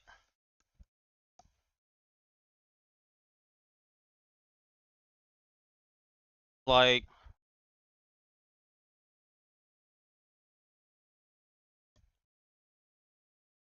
literally his top post for today is, "Bruce is lame. Why can't he just mind his business?" Also, it's funny because, like, a couple weeks ago, he was hanging out with Ian Connor, who is a person in the fashion world who has over 33 allegations of sexual assault. Like, Bruce had no issue hanging out with him, but doing gay shit in the past, that's where... Like, whether he's actually trolling or not is lame. I understand why he's doing it. He just finished his Kick contract, so he needs people to actually watch his Twitch streams again. Dog, I don't know what happened to him, but he's a lame. Holding a rabbit in one hand and a pistol in the other, limp over towards Murphy, raise the pistol, and shoot him several times in the torso, so that in his convulsions, Murphy's head bounced off the ground, quote, like it was a rubber ball. Meanwhile, a few miles down Highway 114, Senior Officer Polk Ivy realized his two junior colleagues were no longer behind him. He doubled back and saw that... Well, yeah, people quit watching him when he took a bag to go to Kick, and all he did was just want to say slurs and everything.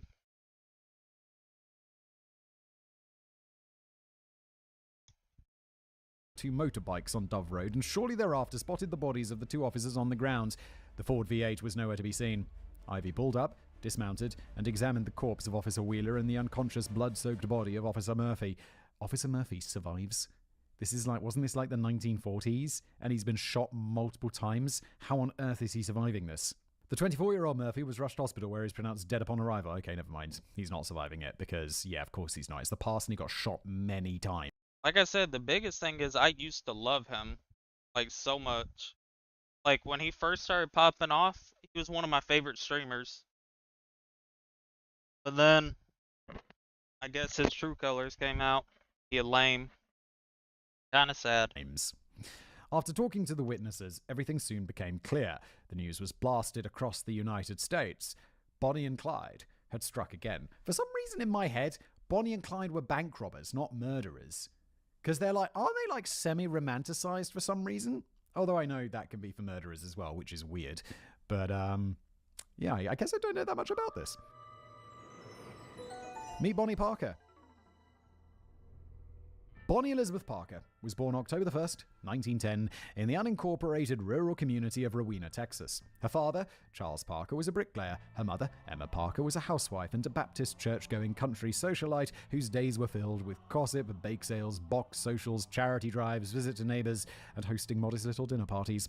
Bonnie had a brother, 2 years older than her, named Hubert, and nicknamed Buster, and a sister, 3 years younger, named Billie Jean. Due to Bonnie's Oh, that's Michael Jackson's bitch. blonde curls and outgoing nature, she was considered an adorable little cherub as a child and was a favorite in the children's choir at church. For her part, the young Bonnie loved being the center of attention. She always enjoyed special treatment. In 1913, Bonnie learned to swear from an uncle and addressed her father with some foul language. If her brother Hubert had done that, he would have been beaten black and blue, but Charles could never bring himself to lay a hand on his darling little angel. Yeah, and I mean, I don't want to ever say that, like, hitting your kids is okay, or, like, literally beating your kids black and blue. Obviously not. But, like, it's hard. It's like, would I hit a man if necessary? Yes. Would I hit a woman if necessary? No. Even if it was necessary. Would I hit a woman? Well, only if it was necessary. No, it feels different. It feels different hitting, like, a woman or a girl. Like, you know. Everything changed in December 1914 when Charles Parker dropped dead of an unspecified illness. Bonnie was just 4 years old. Emma Parker was now a single mother with no means of supporting her children in Rowena. So she picked up sticks and moved back to her parents' place in Cement City, then an impoverished industrial town on the outskirts of Dallas. Emma's grandfather, Frank, was a mill worker who didn't make enough to support his daughter and 3 grandchildren, so was forced to take a job as a seamstress in a clothing factory. She earned sweatshop wages, roughly $9.50 a week. Bruh. Or $307 a week in modern money, which adds up to a little under $16,000 per year in today's currency. I mean, that's bad. But is that, like, sweatshop level? I get the feeling in a sweatshop, it's like, it's like, I don't know, isn't it like they get paid like $1 a day or something horrific? While Emma was at the factory, her children were effectively raised by their grandmother Mary. While Buster and Billie Jean were well behaved, Bonnie was apparently a little shitter, as my father used to call such kids, a cutie from hell.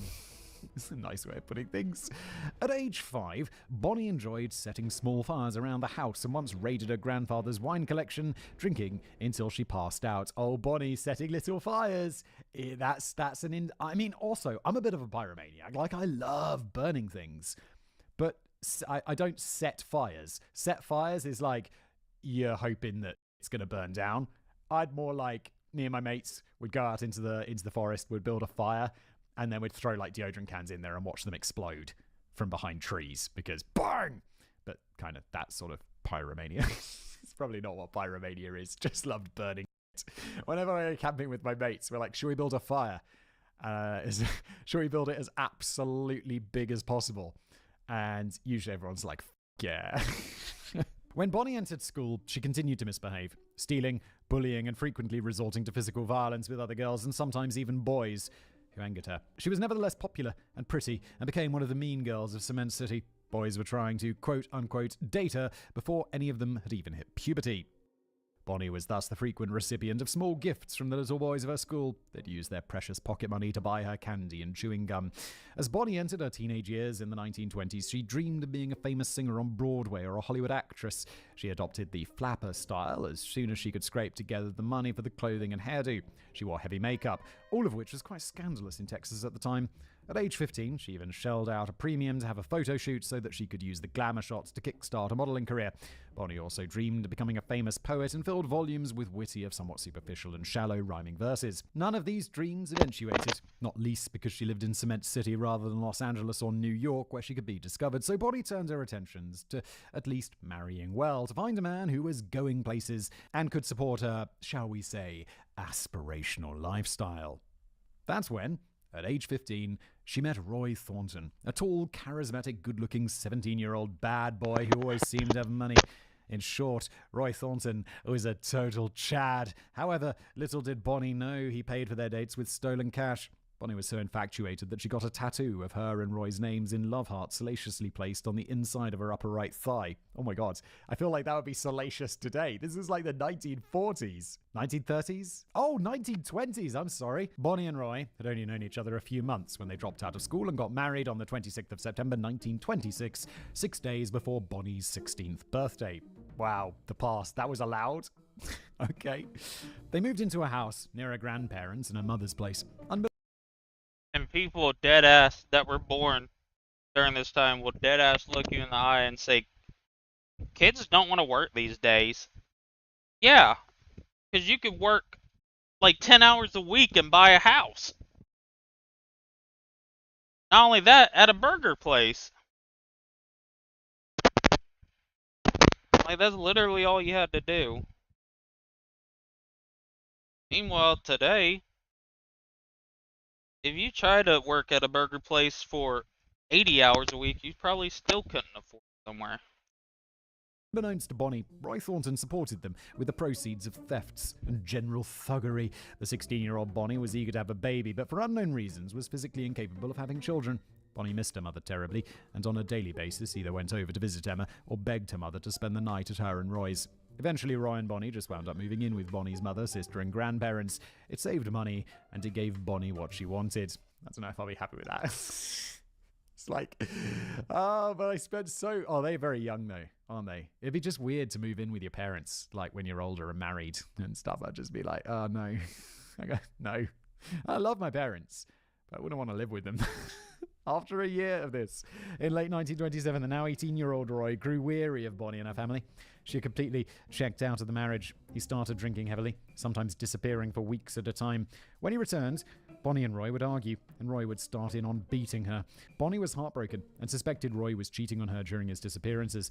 Bonnie distracted herself by going to the movies with friends and, like her spouse, regularly getting as drunk as a hobo's fart. In January 1928, when Roy was off on another bender, 17-year-old Bonnie began dating other men. But according to her diary, her heart wasn't in it, and she was still fixated on her darling Roy. Her darling Roy, who doesn't seem to be into this marriage at all. How did David describe it? Completely checked out, and drinks heavily, goes away for weeks at a time. Why? He sounds like a douchebag. At the end of January, Bonnie got a... Check that video I just sent you, Jafet. I died laughing this morning when I saw that. Like, there are not people this fucking bored. job waitressing at a cafe several miles away from Dallas. Her salary was approximately $4 a week, or $72 in modern money. Horrendously low, but being good-looking and always flirtatious, she made a killing in tips from her more simp-like customers. I love applying this like modern-day language, chat, simp-like, to historical stuff. It's fun.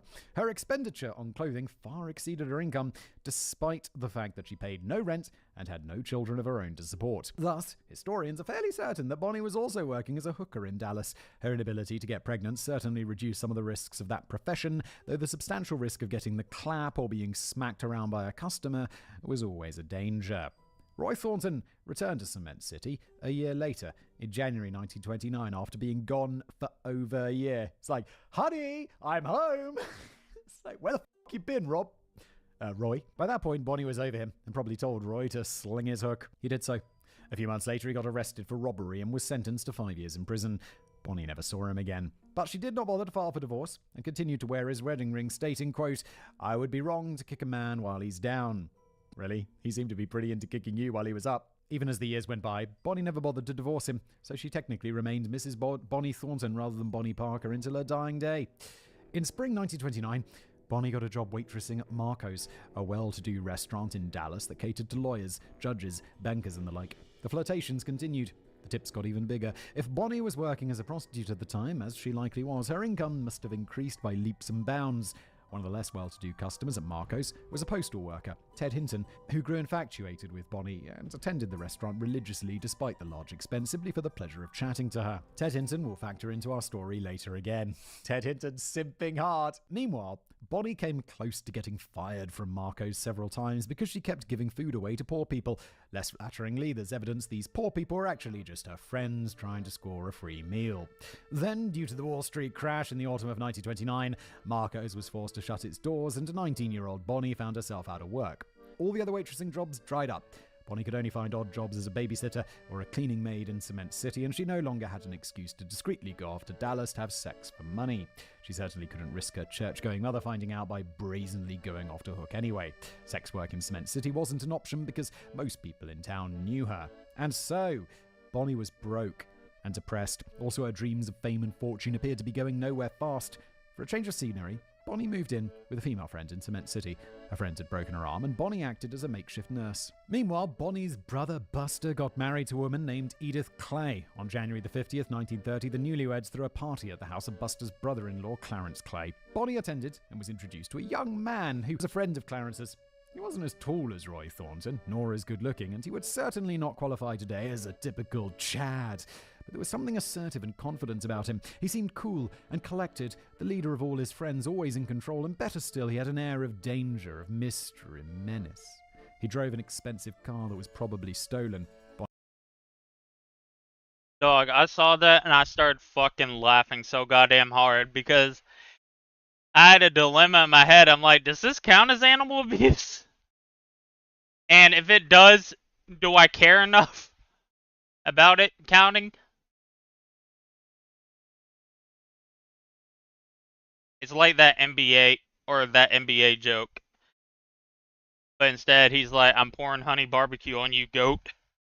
Bonnie was immediately smitten. Bonnie likes those bad boys. And so began history's most classic case of hybristophilia, otherwise known for obvious reasons as Bonnie and Clyde syndrome. And speaking of paraphilias and animalistic sexual attraction, Simon, please plug my book. Okay, David, you got it. Some might say our book, David, because my name's on the cover as well. It's not a book. I just wrote the foreword. But it was nice of David to offer this. It's like, look, it's a real book. It's in bookstores and everything. It's called Sex, 2 Billion Years of Procreation and Recreation. It has a different name elsewhere. This is the Australian version. I think it's called A Complete History of Sex or something elsewhere.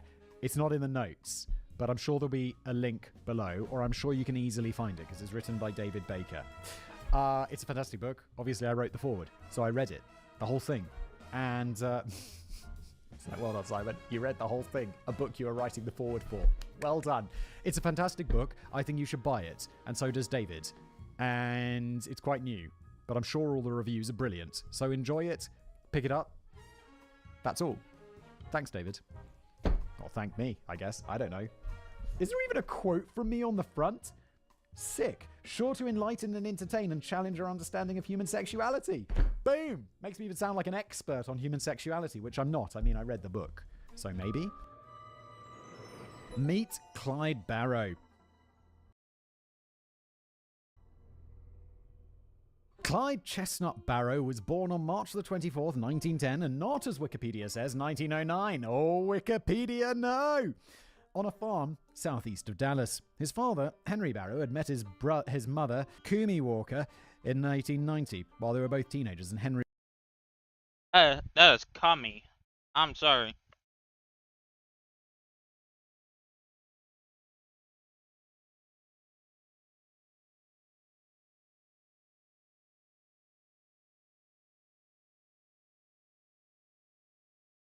was working at a sawmill to save up enough money to start a farm.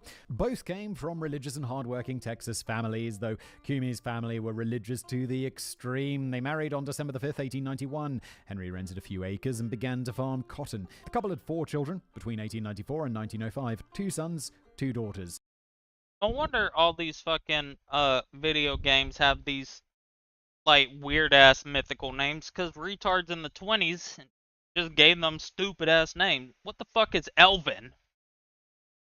Elvin, Artie, a girl, Ivan, and Nell. I like the name Artie. I think I mentioned previously I like the name Art. Neither of my kids are called Artie or Art, but now I'm like, maybe we should have called one of them Artie. It's a nice name. Clyde Barrow was followed 5 years later in 1910 when Kumi was... I think there should be a law that if your parents name you something really fucking stupid, you're allowed to sue your parents. Or at least physically beat them.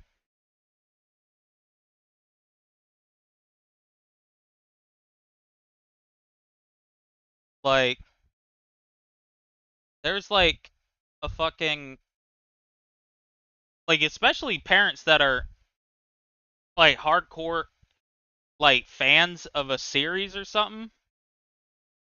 I remember a couple years ago, like early 2010s, there was a fucking couple that named their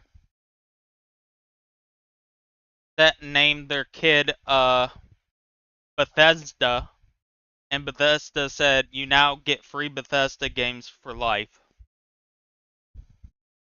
And if I was that couple, I'd be pissed, because all Bethesda games that have come out so far have been ass. was 36. Two more siblings came after him. A boy named LC, that was his full name. It's just LC. Like, it looks like initials, but that was the full name they chose for him. Interesting. I sign my emails off S, and I don't know why. I think at some point I was like, I'm just not going to type out my full name after sending every email. So I just type S. Like, obviously, first emails, I'll be more formal. But then after that, I just sign it off as S. And some people email me back, be like, hey, S. And I'm like, hey. It's not my name. But I signed off my email, so I understand where that came from. Elsie was born in 1913 when Kumi was 39, and a girl named Marie in 1918 when Kumi was 40. Bitches will name their kid A, B, C, D, E, and then get mad and have to tell people it's pronounced Absidy. Like, no. You're a bad parent.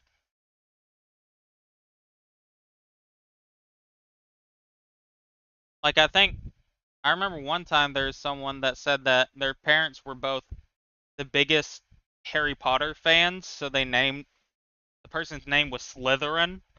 They're like, I fucking hate my parents. Like, why would you give them stupid ass names? And like, white people talk about like black kids' names are dumb, but then white people go around and name their kid Kaylee, and it'll be spelled Keiyghleih or something like that. It's like, you are retarded. 44. Wow. This is 100 years ago. 44? I mean, nowadays, yeah, of course. Uh-oh. I think the shitting candies have hit. I will be back.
I am back.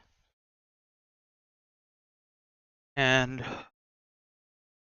I have won round 1, but I know it is not over. That's all I can say as of right now.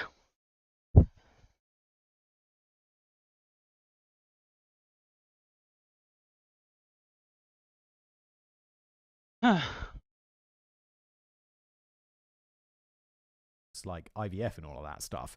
But that's old back in the day. An impressive run in the days before in vitro or fertility treatments, yes. Growing up, Clyde's nickname was Bud. A lot of his siblings had nicknames. His brother Ivan was called Buck, and his brother LC drew the short straw Trice, being nicknamed Flop. Oh, God. Henry Barrow... Did that mean what it was? It's like, that's like a failure. Henry Barrow struggled to turn a profit with his farming, and it seemed impossible that he'd ever be able to save up enough money to stop renting land and buy a farm of his own. And he had 7 children to support, though the eldest ones were soon old enough to help out on the farm. They were a dirt-poor farming family by any metric. Food was a luxury. Hunger was common. They slept on pallets on the floor of a 3-room shack. They did not have running water or electricity. Kumi insisted that all their children get an education so that they could ascend to better things. They all did, at least 6 years at school. Kumi was also the harsh disciplinarian of the family and employed corporal punishment frequently. Henry Barrow, on the other hand, did not like to beat his children, and he left the task to his wife. The children apparently did not resent Kumi for this, and all of them retained an ostensibly close and loving relationship with their mother for life. As a child, Clyde Barrow was intelligent and did well at school, but it bored him.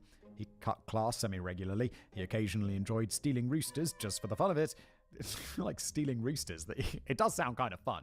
Because like if you go into like a chicken pen and there's a rooster in there, that motherfucker's gonna like he's gonna be sneaky. Catching him's gonna be hard. Kind of want to go stealing roosters now. Clyde did, however, enjoy attending church, much to Kumi's great delight. Clyde displayed a dominant personality, bossing around his siblings. The younger ones, Elsie and Marie, followed his orders without question, but Clyde also wielded unfaltering authority over his older brother Ivan and his older sister Nell, despite them being 7 and 5 years older than him, respectively. Wow, okay. This guy's authoritarian. The exceptions were Clyde's eldest siblings, Elvin and Artie, who were already teenagers when Clyde was born and departed the farm before Clyde began stringing sentences together. The rest, however, marched to Clyde's tune. I have to say, like, my youngest son, who's 2, does sometimes too. He can barely speak. He can string like 3 or 4 words together, and he still manages to boss around my daughter, who's 2 years older than him. The rest, however, marched to Clyde's tune. Speaking of which, Clyde also turned out to be a talented guitar player and dancer, and to keep the family entertained on quiet evenings in the farmhouse. Also, as a young boy in Texas, Clyde developed a fondness for guns, target practice, and he became an incredibly good shot. Clyde did not, however, enjoy hunting, and only did it out of necessity when the family required additional food. Yeah, I really like shooting. Like, I'd go shooting all the time as a kid. Like, I had a little air rifle at home, and basically, like, we lived in the middle of... Yeah. I've won round 1. That's all I know. That.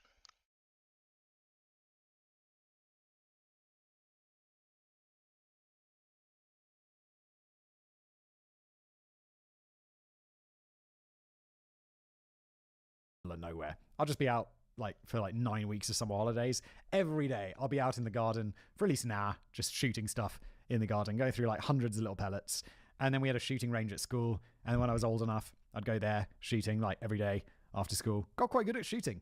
Enjoy shooting. Never been hunting. Don't really have any desire to go out and shoot animals. That seems a bit mean.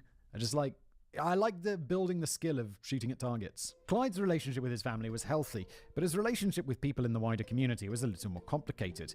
When it came to conflict with other young boys, Clyde tried to avoid fights. He tried to talk his way out. However, when violence became inevitable, Clyde was a savage fighter. Yeah, this is so far so good. I mean, he doesn't like killing animals, he likes shooting, and it's yeah, this is the right way to do things. If you're in a disagreement with someone, use words. And if words fail, use force. He'd also make sure to use any weapon that came to hand. Sticks, rocks, bottles, whatever. And he would not relent when his opponent gave up and cried for mercy. Again, it's kind of what's that thing? Always destroy your enemies, absolutely? Yes. Clyde would keep beating them until they had sustained serious injury. Occasionally, Clyde lost a fight. When he did, he bore a grudge, and he'd wait until he had an opportunity to attack and get his revenge. Forgiveness was not in his nature. Clyde's a bit of a badass. When the First World War ended in 1918, it signaled the start of a global recession that hit Texas farmers particularly hard. European agricultural goods, being absent for the past 4 years, flooded back into the market and eroded Henry Barrow's already meager profits. He took up a part-time job as a bricklayer to make ends meet. That wasn't... Hello? I've been, I don't know if you heard me, but I said, I have finished round 1 with the toilet, but I know my battle is not over. So, we shall see when my body decides that I need to shit again. Enough. By 1922, the Barrow farm had to be abandoned. Henry's bricklaying left him with limited time to cultivate the cotton crops, and his eldest children had already migrated to the city. And he still had 12-year-old Clyde, 9-year-old Elsie, and 4-year-old Marie left to support. Thus, Henry and Kumi gave up farming, loaded their wagon, and migrated to Dallas. The Barrows settled in a squalid shantytown on the city's western edge. The place was known as the Devil's Back Porch because the poor from the camp would head over the river and steal things from the more prosperous citizens of Dallas. When the Barrow family first arrived at the camp, they didn't even have a tent, and so they had to sleep under their wagon. Henry Barrow didn't resort to thievery like some others, but instead he supported his family by going out every day to find scrap metal, which he sold at local foundries for an extremely limited reward. As such, in order not to starve to death, the Barrows were reliant on the Salvation Army, who came by the shantytown distributing food. Gradually, by scrimping and saving literally every penny, the Barrows were able to afford a tent, followed by the wooden planks, hammer, and nails Henry Barrow used to build a shack in the middle of the camp. Wow. This is 100 years ago. People were living in shacks in America. It's like the richest country. Although, people still live in tents and stuff. There's, tent cities and stuff. It's like America's weird. It's like the richest country in the world, but there's so many poor people. Kumi spent her time looking after Elsie and Marie. Meanwhile, they frequently sent Clyde out to stay with his Uncle Frank, Henry Barrow's brother, on his more prosperous farm in Corsicana in Texas. There, the 12-year-old Clyde played with his cousins, attended school, and helped out on his Uncle Frank's farm. And it spared Clyde the criminal temptations swirling around the Devil's Back Porch. When Clyde returned, he found the roguish nature of the porch quite entertaining and got along with most of the people there. As a rule, the thieves and miscreants in the Devil's Back Porch didn't steal from each other, since they had so little to steal, and focused their criminal activities across the river. One time, when Clyde was visiting, he came down with either malaria or yellow fever, a common occurrence in the porch. His father and younger sister got sick at the same time, and they all had to be hospitalized. According to Marie, Clyde charmed the nurses, and he became their favorite patient. The Barrow family's stay in the Devil's Back Porch stretched on for years, with the situation giving no sign of changing. Clyde spent most of his time at Uncle Frank's farm in Corsicana, but in 1925, when Clyde was 15, he decided that he would move to Dallas permanently to seek his fortune. His sleeping arrangements alternated between his parents' place in the porch and staying with his sister Nell and her new husband Leon, a factory worker and part-time musician. Clyde quickly befriended two Dallas lads, Clarence Clay and Clyde Jones. Being a skilled guitarist, Clyde wanted to become a professional musician. He also took saxophone lessons from Leon and soon became fairly proficient. Yeah, Clyde seems like one of these guys. He's very confident, he's very charismatic. He's like, yeah, I'll just go to a new city and make friends with people and just live with them. To have that level of charisma and social skills, pretty impressive. Kumi made Clyde promise to continue attending school, and so Clyde undertook a rather patchy attendance at Sydney Lanier High, but this only lasted a year. In 1926, at the age of 16, Clyde dropped out and got a factory job at the Brown Cracker and Candy Company for $7 a week, or $120 a week in modern money. This wage was not enough for Clyde, since he wanted to purchase some swanky clothes to attract girls. So he switched up to a 60-hour work week at the Procter & Gamble factory that earned him $18 a week, or $312 a week in present-day currency, which was better, but still nowhere near a living wage. Then Clyde sought another pay bump by working as a glazier at the United Glass Company, and soon after, he attempted to enlist in the US Navy. Clyde even got the letters USN tattooed on his arm, but he was rejected. So Clyde returned to earning a pittance at the glass factory. However, at that point, Clyde started supplementing his income with petty crimes. Here we go. Initially, Clyde took to stealing chickens from people's backyards, something that was still common in Dallas in 1926. You could sell a chicken for $1 or $2, or failing that, you'd be able to dispose of the evidence with a tasty meal. how much was he making a week? $18, and you could sell a chicken for $1, so it'd just have to $1, so he'd have to steal like 3 chickens a day to do better than what he was making at the company. That's crime does pay, doesn't it? Eventually, Clyde got caught and arrested, but he wasn't charged since chicken theft was extremely common and there weren't enough jail cells in Dallas to hold everybody who did it. Meanwhile, Clyde hooked up with a girl named Eleanor B. Williams. Apparently, she was a real knockout. Clyde tattooed her initials on his arm and spent a lot of his income buying her gifts. But, like with most teenage relationships, Clyde and Eleanor eventually fought. Eleanor went to stay with relatives in the town of Broadus for a few days to get away from him. Clyde rented a car to drive out to Broadus to wing her back. However, he attempted to save a couple of bucks on the rental fee by neglecting to mention that he was taking the car out of town. Clyde didn't return the car on time. Yeah, I've definitely done that. It's like, so where are you driving? Oh, just locally. Definitely not taking it across any country lines. Definitely wouldn't do that. And I know there are GPS trackers on them, so I guess you're only getting into trouble if you happen to have a crash in another country, and then they're like, yeah, you're going to owe us the whole value of the car for that one because the insurance didn't cover this country. Yeah, car rental. Don't rent cars to me. Kumi told them that Clyde... I didn't even know, but you are not legally able to rent a car until you're 25. So, L on all of y'all, by the way.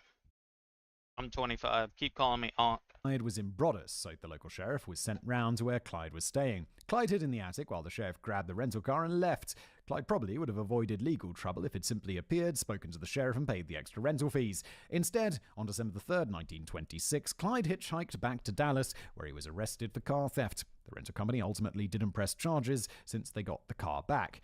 But now, Clyde had a clear criminal record. Yeah, this is the problem, right? If you get a criminal record, then... I don't know, it's been a very, very long time since I've applied for a job, but there's always the box, like, Yeah, I am. Y'all can't even rent U-Hauls. How about that, boy? You're gonna have to carry all that in your 1983 Camaro. do you have a criminal record? And I bet checking that box, right, you're not getting that job. And then that kind of fucks up your life, because then you're going to have to go and do crimes to do stuff. Or I suppose you could start your own business. Like, I run my own business. I don't have a criminal record, fortunately, unless you count like speeding tickets, parking tickets. I have many driving offences, but like all minor ones. Nothing serious. I haven't like run over any pedestrians yet. Criminal records, that's trouble. Surely they're... You're gonna have to cut your TV in half if you're trying to move to a house. After, Clyde convinced Eleanor to elope with him. They left town again, but it soon became clear that Clyde had used the elopement as an excuse to convince Eleanor to have sex with him. She got angry and dumped him. In late December 1926, less than 3 weeks since his last arrest, Clyde was picked up by the cops with his older brother Ivan as they attempted to load a truck full of stolen Christmas turkeys. Ivan such a strange thing to steal. Ivan took full responsibility for the crime, saying Clyde knew nothing, and he spent a week in jail. Clyde, meanwhile, had been arrested twice in a month, and this put him firmly on the radar of Dallas police. After that, the police frequently picked him up for questioning under suspicion of committing a robbery in the local area. Whenever a robbery occurred, Clyde was treated as one of the so-called usual suspects. Their suspicion was not without justification. In 1927, Clyde began stealing cars, hit Hotwire 1, file off the serial number on the engine, then drive it across state lines to sell it in Oklahoma. Each theft could net him $100 to $200, depending on the car's value. In other words, each car theft earned him $1,735 in modern money. That's not a bad gig. Meanwhile, I mean, it's a bad gig because you're going to end up in prison, like you're crossing state lines. I don't know much about American law, but in the movies it's, oh, you cross state lines.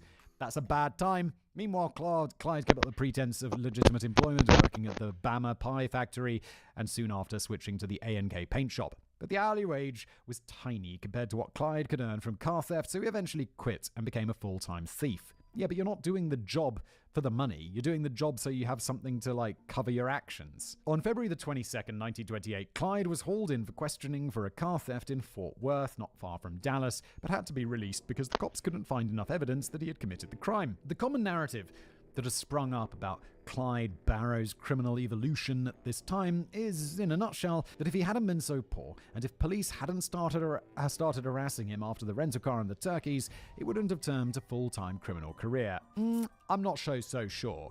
It seems like he's pretty mercenary. He's like, oh yeah, look, stealing cars pays more than my job, so I quit my job. I think he's morally flexible enough to be a criminal, sees the rewards, and so pursues that. It doesn't matter if he'd got caught for stealing turkeys, he was going to pursue it anyway. I'm not sure that justification holds water. Yes, David and I, same page. Barrow wanted more money for fancy clothes and to impress women, not for survival. And I'm pretty sure getting fingered for petty theft doesn't justify robbing even more innocent people. But the much romanticized Bonnie and Clyde story requires a hero, and in order to do that, one needs to rationalize away a lot of their ill deeds. The problem is that it would only get far, far worse. Yeah, okay, so I thought there was romanticization around Bonnie and Clyde, but I digress.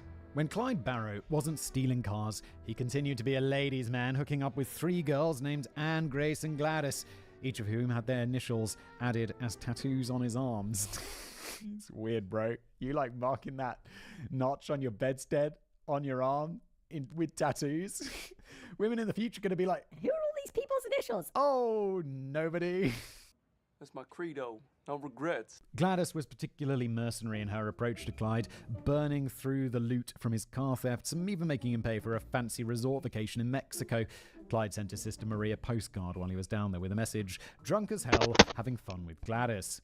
Gladys dumped Kyle immediately after the holiday, having gotten what she wanted and being ready to move on to the next sucker with cash in his pocket. Clyde was more annoyed than he was heartbroken.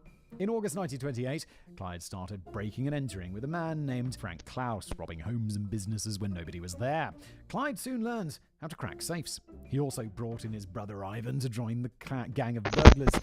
Their criminal activities went undetected by police for over a year until in September of 1929, they were arrested under suspicion for planning to rob a safe at a lumber company. They were quickly released for lack of evidence.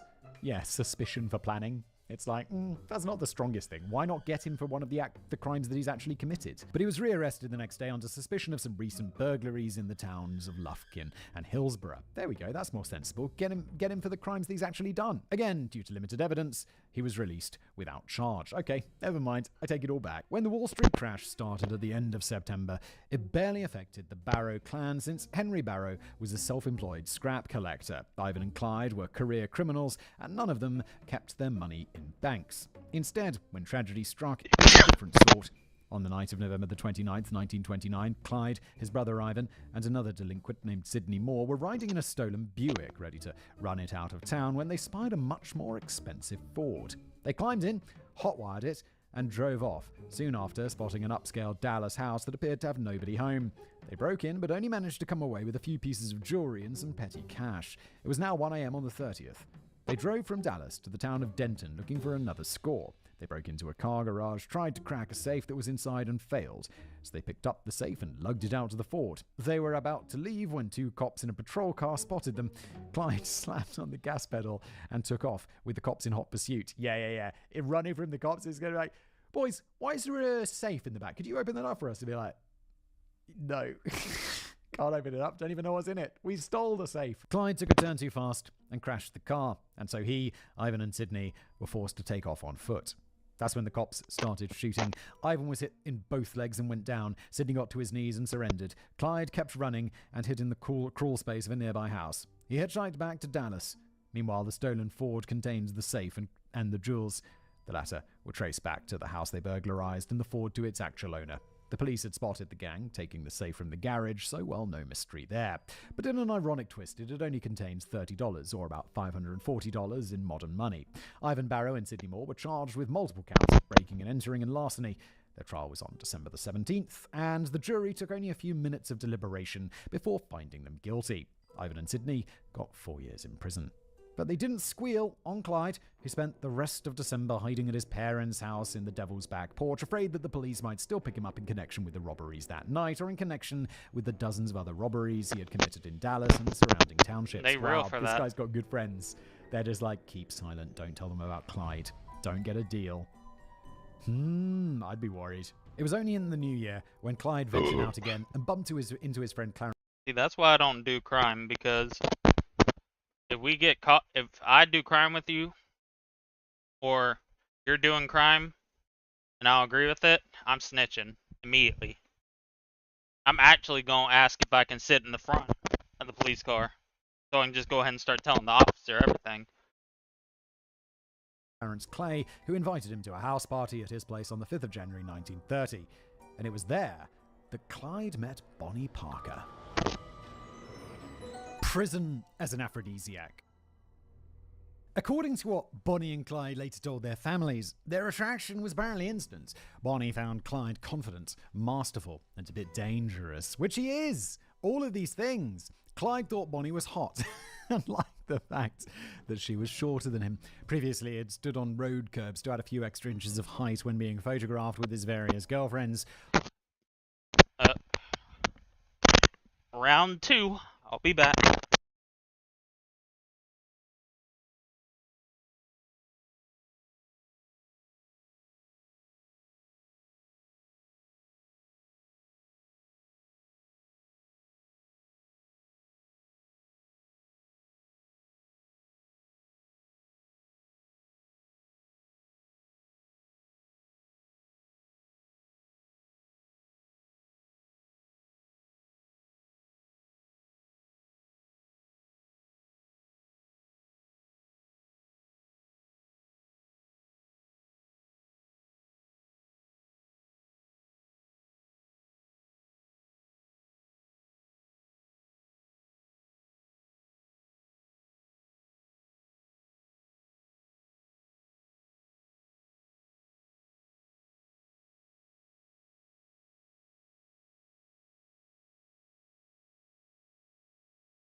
I am legitimately gonna kill myself. There's no fucking shot right when I sit down that happened.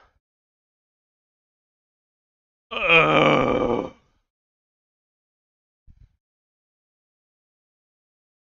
You just restart my games then. Fuck you, Baldy. It's your fault. Baldy's fault. Fuck him.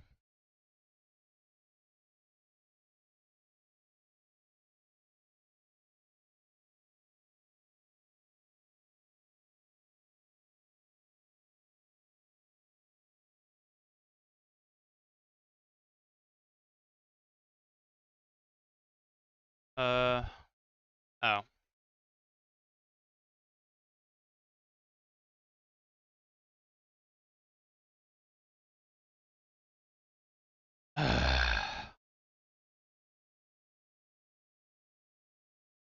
Hold on. Get all these dumbass accounts set up again, and then... How many more do I got on this thing? 47? Okay. After that, I'm just gonna buy more. I'm gonna be real. So...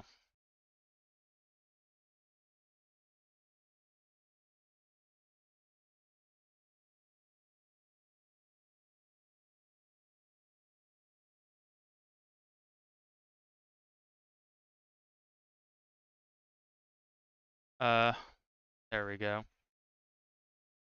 Height was a sore spot with him. What they had in common were their delusions of grandeur. Both had grown up poor, both felt entitled to a life of fancy clothes, fast cars, and constant partying. What connected them was their determination to achieve such a life. Bonnie stayed beside Clyde for the rest of the evening, laughing and talking. The next day, Clyde paid a visit to where Bonnie was staying with her friend with the broken arm. He found her making hot chocolate. All I'm saying is I'm waiting until they do. I'm not selling unless they go up to that.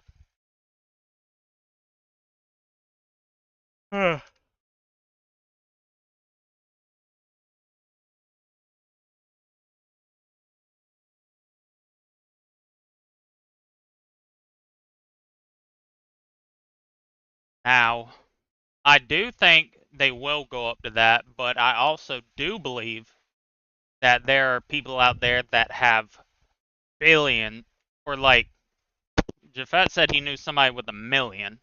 I guarantee there are people out there with millions of them right now that are gonna make hella, they're gonna wait probably for it to hit 1 mil and then sell. I guarantee there's people like that right now.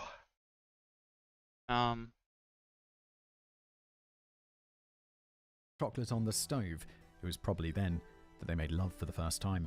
Soon after, Bonnie moved back in with her mother, grandmother, and sister. Her brother, Buster, had married Edith Clay and moved out, and Oh, it landed on an overload charm?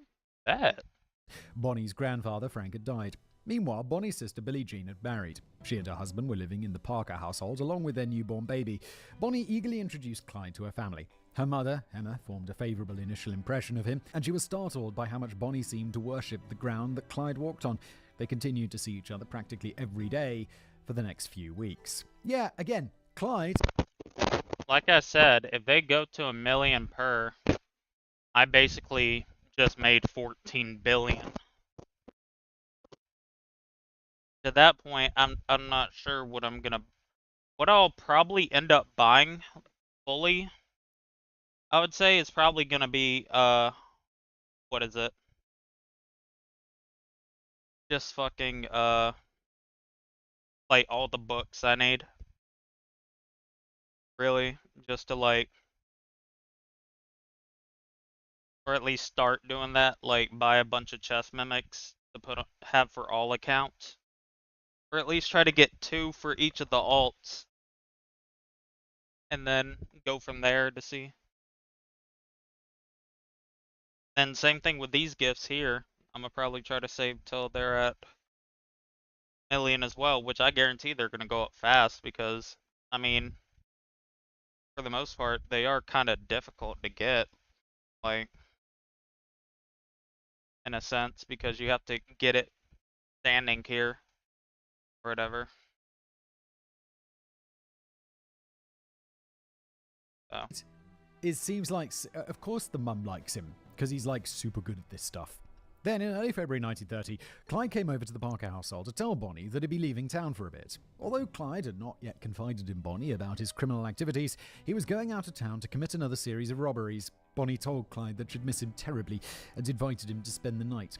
Because the house was crowded with Bonnie's family, this didn't mean sex. Clyde slept on the couch. Bonnie just wanted to see as much of Clyde as possible before he left town. Well, that's sweet. The next morning, the Dallas police showed up at the front door of the Parker household. They knocked. Clyde answered, and immediately they slapped him in cuffs and arrested him for multiple counts of grand larceny and grand theft auto in the towns of Denton and Waco, Texas. Oh no, the favourable impression of the mother is just left. In cuffs, Bonnie tried to cry, scream, and pound the wall with her fists, begging the police not to arrest him. Clyde told her everything was going to be alright. Hold on.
Sorry about that. Need to go check on my grandma.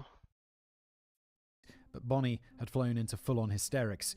When the police left, Bonnie collapsed on the floor, sobbing uncontrollably. Her mother tried to console her. Bonnie replied by vowing that she'd go stand by Clyde and wait for him no matter what. As for finding out that Clyde was a car thief and a burglar, this heightened rather than diminished Bonnie's attraction to him. Is this hybristophilia? Is this what we mentioned earlier? Like attraction to criminals? Oh, Bonnie, you've got that. Bonnie had always thirsted to live a life of glamour, and being shacked up with a dashing rogue had a glamour all of its own. Dashing rogue? Didn't we say that Clyde wasn't like super handsome? He's just like super charming. So dashing, like, it's just like, Christ, it's really about framing it, isn't it? Because like, oh, she's with a dashing rogue who's got a few years in prison. It's like, nah, she just married a guy who stole cars. Or is like with a guy who stole cars and that's it. In fact, as we now know, Bonnie would get sexually aroused by Clyde's criminal behaviour. This is the essence of hybristophilia. Well, there we go. Thank you, David. I've briefly discussed hybristophilia in the video on Veronica Compton and the Hillside Strangler, along with covering it in my 2 billion year history of sex book. This would have been an even better place to plug the book, David, which you can pick up wherever you get your books. But briefly, hybristophilia is a fairly common paraphilia because it has a strong evolutionary origin. It's a reproductive strategy that prevailed in early Homo sapiens, and indeed in our ancestors millions of years before Homo sapiens even existed. So imagine this. You live in a Paleolithic forest 200,000 years ago. It's something I'm going to struggle to imagine, but okay. The murder rate among human hunter-gatherers at the time was estimated at 10%. The fuck? 10% of deaths are murder? Good lord. No cops, no forensics, no judges, no juries. The only form of security is one's own family and the threat of a blood feud breaking out if anyone harms you. Social cooperation with the tribe and selecting a mate who does the same is one way to protect yourself and your children. That is the most common strategy among humans. Another is to hook up with predators, sociopaths, and ruthless criminal types who take what they want, when they want, and who are vicious enough to defend themselves in a harsh Paleolithic world. Hooking up with such a person is a valid reproductive strategy, provided the dark triad motherfucker didn't turn his aggression on you or your offspring. Instead, if his ruthlessness protects and provides for you and your offspring, your evolutionary reproductive gambit pays off. As such, the strong instinctual attraction to such people prevails to this very day. It's why people like Ted Bundy, Charles Manson, and even Jeffrey Dahmer, despite being gay, got hundreds of love letters and even marriage proposals from adoring hybristophiles while they were in prison. Well, Jeffrey Dahmer could have got them from men, couldn't he? Can men not be hybristophiles? I know it's mostly associated with women, but isn't that mostly because men go to prison? Hell, Ted Bundy even married and impregnated a woman while he was locked up. He fucking did? Ted Bundy had a kid? Riz. Big Dub. My boy. While he was locked up for being Ted Bundy? Why? Did he? Ted Bundy should not have that thing. Conjugal visits. He should not have that. And serial killers are just the more extreme examples. Plenty of bikers, drug dealers, and mafia thugs have wives, girlfriends, or quote-unquote gangster moles who are more attracted to them for their criminal activities, not less. It's the attraction to the bad boy writ large, fetishized, exaggerated, and turned absolutely pathological. And it's why the more Bonnie learned about Clyde, and the worse his crimes got, the more she loved him. Most women would run a mile, but not the case with a hybristophile.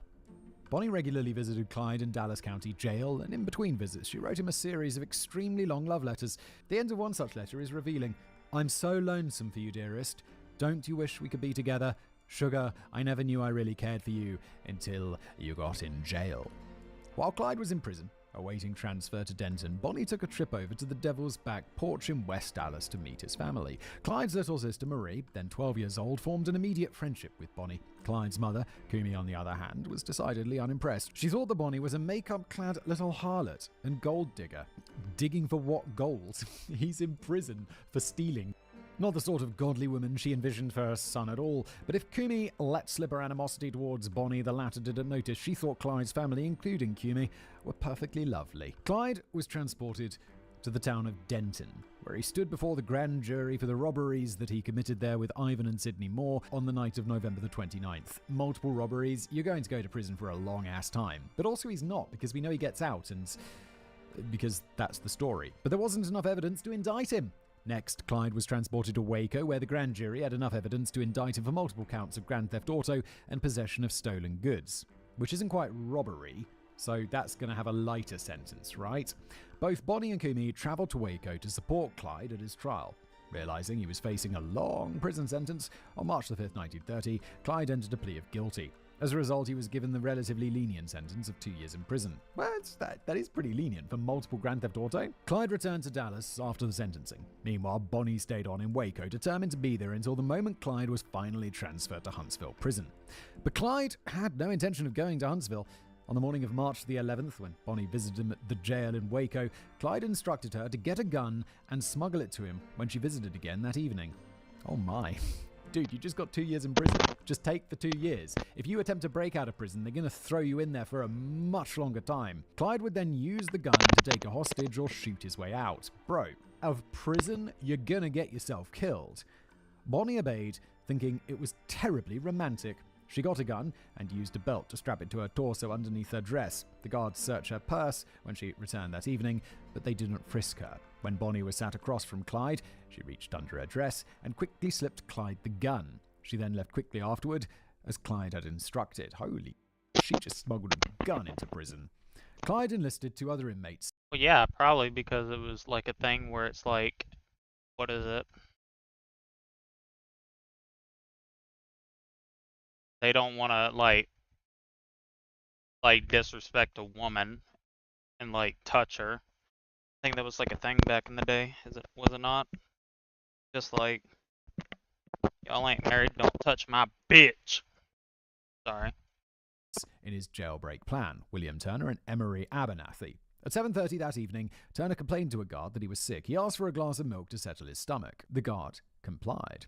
When the guard entered Turner's cell to hand him the milk, Turner pulled the gun on him, grabbed his keys, locked him in the cell, and then went to free Clyde and Abernathy. The 2 of them hurried toward the front of the jail, pointing the gun at the desk sergeant there. They told him to keep quiet for 5 minutes or they'd come back and shoot him. Then the trio walked out of the door onto the street, but then neglected to take the sergeant's own gun. He immediately got up, ran out the door, and opened fire. At this point, Abernathy had the smuggled gun. He shot back. Someone in the area heard the gunfire and called the cops. Police swarmed the scene minutes later. But Clyde and his compatriots had already made their escape. They'd broken into a parked car, Clyde had quickly hotwired it, and they'd driven off just before the cops arrived. They drove to the north side of Waco, jumped out of the car, and swapped it for another. They sped out of Waco, stealing a new car in every town they passed through, and then they got the hell out of Texas. Pretty smart, to be honest, like switching the cars up so often. By March the 17th, 1930, they'd made it as far north as Ohio, where in the small country village of Middletown, they robbed a dry cleaners and a railway depot for $60 or $1,100 in modern money. They fled Middletown well after nightfall and got lost on the country roads. So they stopped and decided to get some sleep. The next day, still lost, they stupidly drove back into Middletown where the police were waiting for them. Oh no. He's getting arrested already? I know, like, jailbreaks don't typically last for very long, but this is very quick. When a patrol car gave chase, the trio abandoned the vehicle and tried to flee on foot. Turner and Abernathy were arrested within the hour. Clyde hid in the crawl space of a nearby house again. He emerged several hours later and stole another car. The cops spotted him. Clyde sped away and almost got out of Middletown when he made the mistake of turning into a dead-end street. He surrendered. Clyde, Turner, and Abernathy were transported back to Waco in chains on March the 21st. In punishment for his escape, 10 years were added to Clyde's sentence. Yeah, dude, you should have taken those 2 years. You got away with a lot. That 2 years was a great deal. And then you spent 1 day out of jail in an escape, and now you have to spend 12 years in prison instead of 2. That sucks. Meanwhile, Bonnie had spent a week in Waco after the jailbreak, hoping that Clyde would somehow send for her. Hearing nothing from him, she hitchhiked back to Cement City on March the 18th. After hearing of Clyde's capture, Bonnie did not go back to Waco to assist him in a second escape attempt, but not because her affections had cooled. Clyde was now being kept in a maximum security cell at the jail. Yeah, no surprise, he smuggled a gun into jail. Instead, Bonnie got another waitressing job in Dallas and decided to wait on events. She was eager for the next opportunity to communicate with Clyde and suitably heartbroken that they had been parted. She finally made her way down to Waco again on April the 19th, just before Clyde was due to be transferred out to Huntsville. She couldn't bear not seeing him. It should be noted, at this point, Bonnie had known Clyde for a whopping 4 months, 3 of which he'd spent in prison. Yeah, she's got that hebristophilia strong for Big dub. Clyde. The mutilation of the soul. Clyde was shipped from Waco to Huntsville Prison on April the 21st, 1930. During the intake procedure, he lied and said he was 18 instead of 20 in the hopes that he would get an easier time. He also lied that his middle name was Champion instead of Chestnut, hence the weird entry on Wikipedia. Lastly, he lied that he and Bonnie were married because inmates could only write letters to spouses and immediate family members. This is the past, right? You could just be like, how old are you? 18. And it's like... Nowadays, they'd be like, well, we looked it up, and that's not true. They don't even need to look it up. They don't even need to have you write it down. They know, because there's all the data. Is wrong. Incorrect. Clyde was not immediately assigned to a work detail. Instead, he sat in his cell, occasionally being shipped out to Houston and Waco, where further charges were deliberated upon by 2 grand juries. They were ultimately dropped without going to trial. Then in September 1930, Clyde found out that he'd been assigned to work in the cotton fields at Easton Prison Farm, not far from Huntsville. This was the worst assignment anybody could get. It was back-breaking labor in the hot sun, while being beaten on a whim by sadistic guards. Usually it was reserved for the most hardened killers and repeat offenders, but Clyde's escape attempt had won him a spot on the list. On September the 18th, Clyde was put inside a prison van, shackled by the hands, feet, and neck, and taken out to Easton. The prison farm was divided into 2 camps, totaling 500 prisoners, watched 24/7 by 60 armed guards, or roughly 1 guard for every 8 convicts. The guards were mounted on horses and were able to catch up with any convict who tried to escape. Clyde was forced to run up to 2 miles each day to start work in the cotton fields and then run 2 miles back. The convicts were not allowed to walk. They worked 10-hour days with 1 day off per week, except during harvest months where they worked 7 days per week without respite. The food given to the convicts consisted of bread made from the same grain that fed livestock, the occasional plate of potatoes or spoonful of peas, a very rare bit of boiled meat, and bacon, which very often had turned rancid in its tin container. Boiled meat is just like, that's just the grimmest way to cook meat. It's like how to make meat worse. Boil it.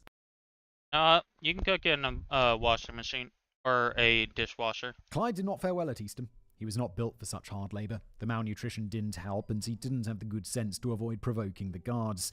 He was frequently beaten, and it got so bad that fellow inmates began to speculate whether Clyde would even survive his 12-year sentence.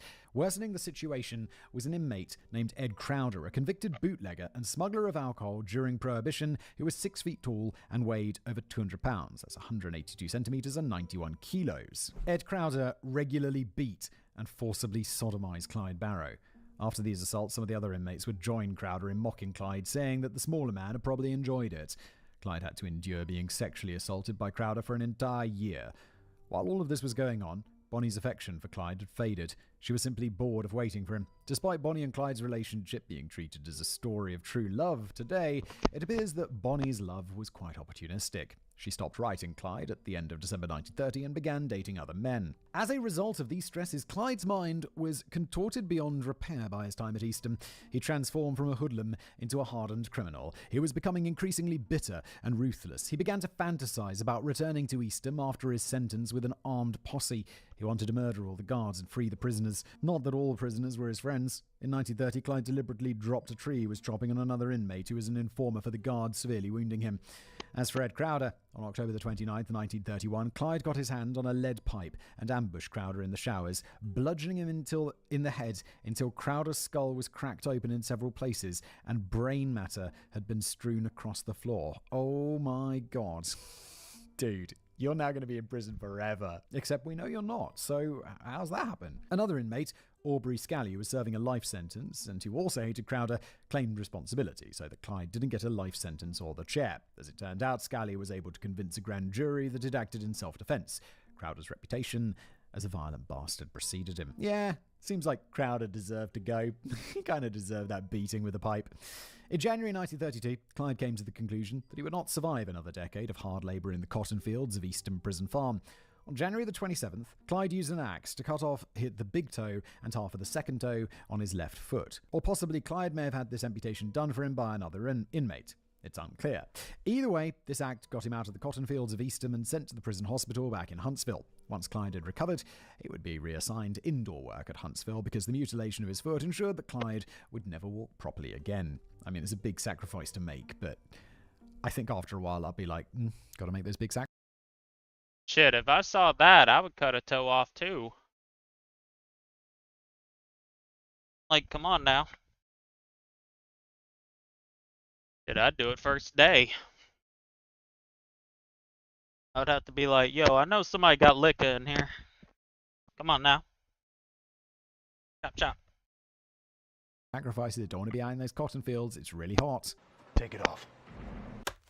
I don't like getting beaten by the guards all day. But it turns out that Clyde shouldn't have done this. Oh. Because a mere 6 days later, on February the 2nd, 1932, Kumi Barrow successfully petitioned Ross Sterling, the governor of Texas, to parole her son on the grounds that Clyde was a first-time offender, that he hadn't physically harmed anyone in his crimes, and he was young and foolish when he committed them. Wow, Kumi came around. I thought she didn't like him. The bit about being a first-time offender was technically true. Clyde had only been convicted in a court of law once, and nobody knew that Clyde had murdered Ed Crowder. As for his age, at the time of his parole, Clyde was not yet 22. Thus, Clyde was released. He returned home to Dallas, malnutritioned and on crutches, a thoroughly changed man.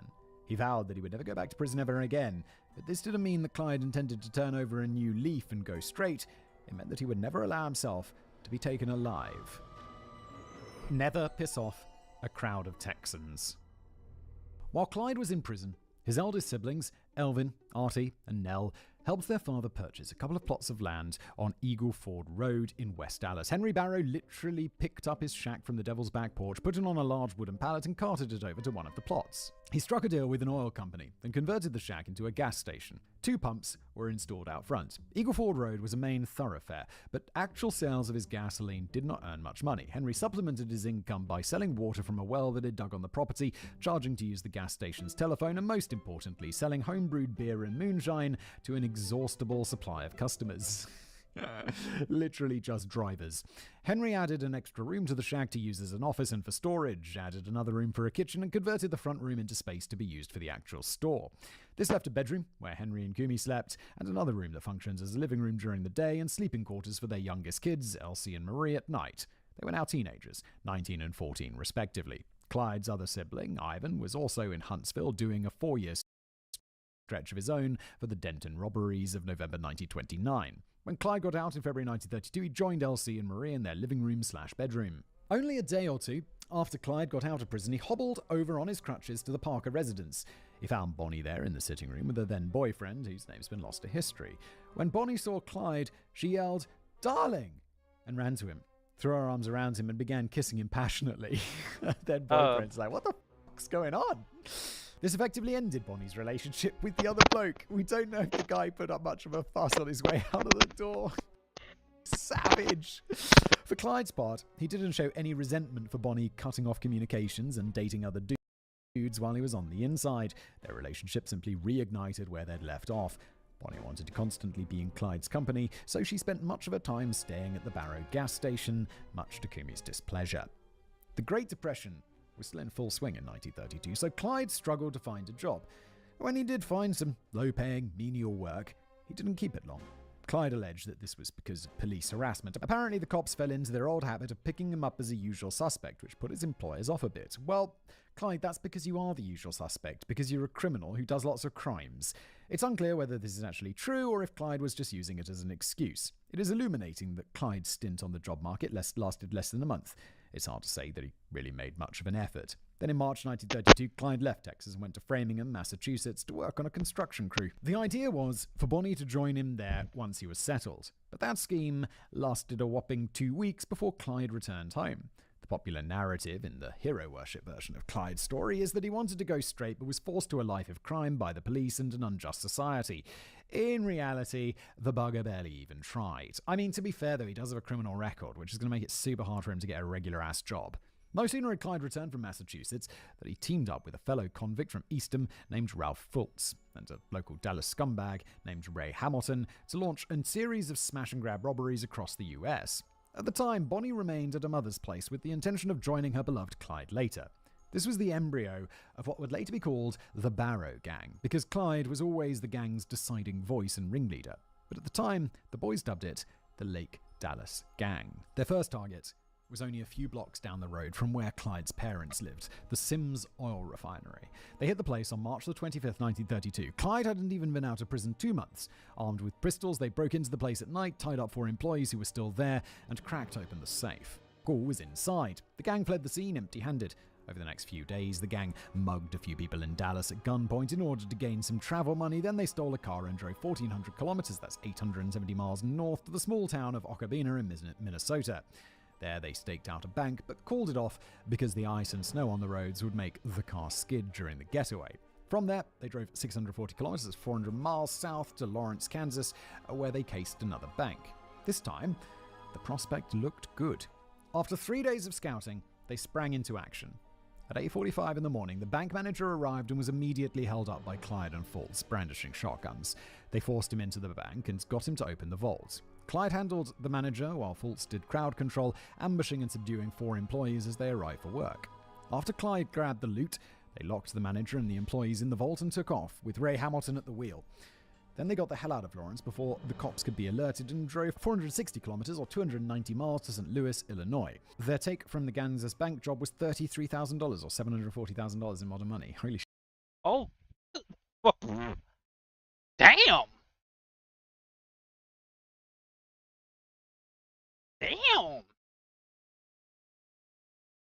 Means for $700,000. What the fuck?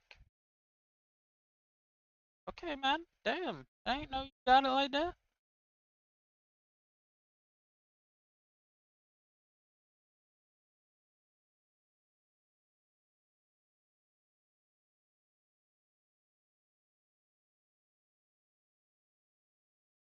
Shit. That's not bad, is it?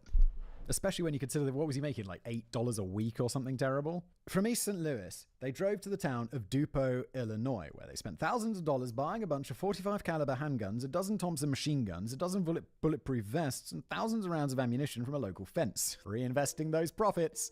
It was at this point that Ray Hamilton got cold feet, took his share of the Kansas money, and went off to hide in Michigan. Clyde said that he hoped Hamilton, quote, choked on a wad of cash. In early April, Clyde and Fultz headed back to Texas, armed to the teeth, with the Dallas cops now looking for them for the failed oil refinery heist a couple of weeks earlier. Clyde visited his family and then spent a few hours with Bonnie. They spent their time outside because Emma Parker refused to let Clyde, now a wanted criminal, into her house. After seeing Bonnie, Clyde and Fultz drive to Denton, where they met 5 local hoodlums: Johnny Russell, Jack Hammett, Ralph Fuzz Alsop, Ted Rogers, and a guy known only to history as Red. That night, the men planned a raid on Eastern Prison Farm. Clyde wanted a little revenge for having been tormented during his time there. He also wanted to free Aubrey Scally, who had taken the rap for the murder of Ed Crowder. There was just one hitch, though. The fence in Dupo, Illinois, had cheated them. Many of the guns were faulty and didn't even fire. They planned to rob 2 banks at once in Denton on April the 11th to get some more cash to replace the faulty guns. But someone tipped off the police, and Texas Rangers were waiting outside the banks on the day of question, so the robberies had to be abandoned. Who's betraying them? It's a small little group. Uh-oh, someone's going to get killed. The gang had a rat. Yes, they did, David, but Clyde wasn't sure whom. Meanwhile, he traveled with Fultz and Red to Amarillo to recruit some more men for the Eastern Raid. They arrived on April the 13th, but couldn't find the associates they were supposed to meet. They began to drive back to Dallas, but their car broke down in the small town of Electra. While they were prowling around the town looking for a car to steal, they were confronted by the local sheriff and a civilian he had quickly deputized. The sheriff tried to haul them down to the station for questioning, but immediately ran away, while Clyde whipped out a .45 revolver, pointed it at the sheriff, and told the men to drop their weapons. As Clyde was disarming them, an innocent bystander, A.F. McCormick, came driving up the road. Fultz aimed a gun at him, then Clyde and Fultz forced the sheriff and deputy into McCormick's car, and they drove off with the 3 hostages. Clyde never saw Red again, and later concluded that he was the son of a bitch who'd ratted them out in Denton. Clyde and Fultz drove 8 miles south of Electra, apologized to the hostages for the inconvenience, and let them go. Once they were out of sight, Clyde and Fultz cut across a farmer's field and traveled north toward Oklahoma in order to confuse any pursuers. They had nearly crossed state lines when McCormick's car ran out of gas. Clyde and Fultz waited by the side of the road until they saw a passing postal truck and promptly hijacked it at gunpoint. They took the delivery man hostage and drove the car towards the Oklahoma border.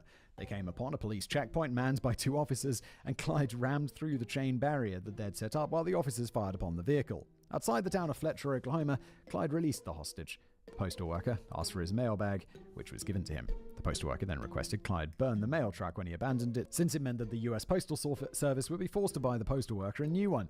Clyde thought that this was hilarious and promised to do so.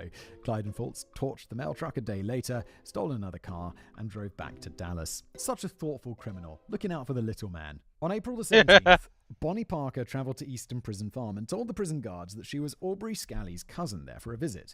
The guards permitted Bonnie entry to the prison barracks, and she promptly told a pleasantly surprised Aubrey Scally that her lover, Clyde Barrow, intended to raid Easton and bust him out. After leaving the prison farm, Bonnie rejoined Clyde and Fultz on the night of the 18th, and they all traveled to the town of Tyler, where they stole a couple of large, fast cars for use in the Easton raid. Bonnie, Clyde, and Fultz, each in different cars, raced their vehicles as they went, and the newly stolen ones reached up to 90 miles per hour, which was pretty impressive for back in the day. On the way back, it now being midnight on April the 19th, the convoy passed through the town of Kaufman and decided to break into a local hardware store and steal its collection of guns.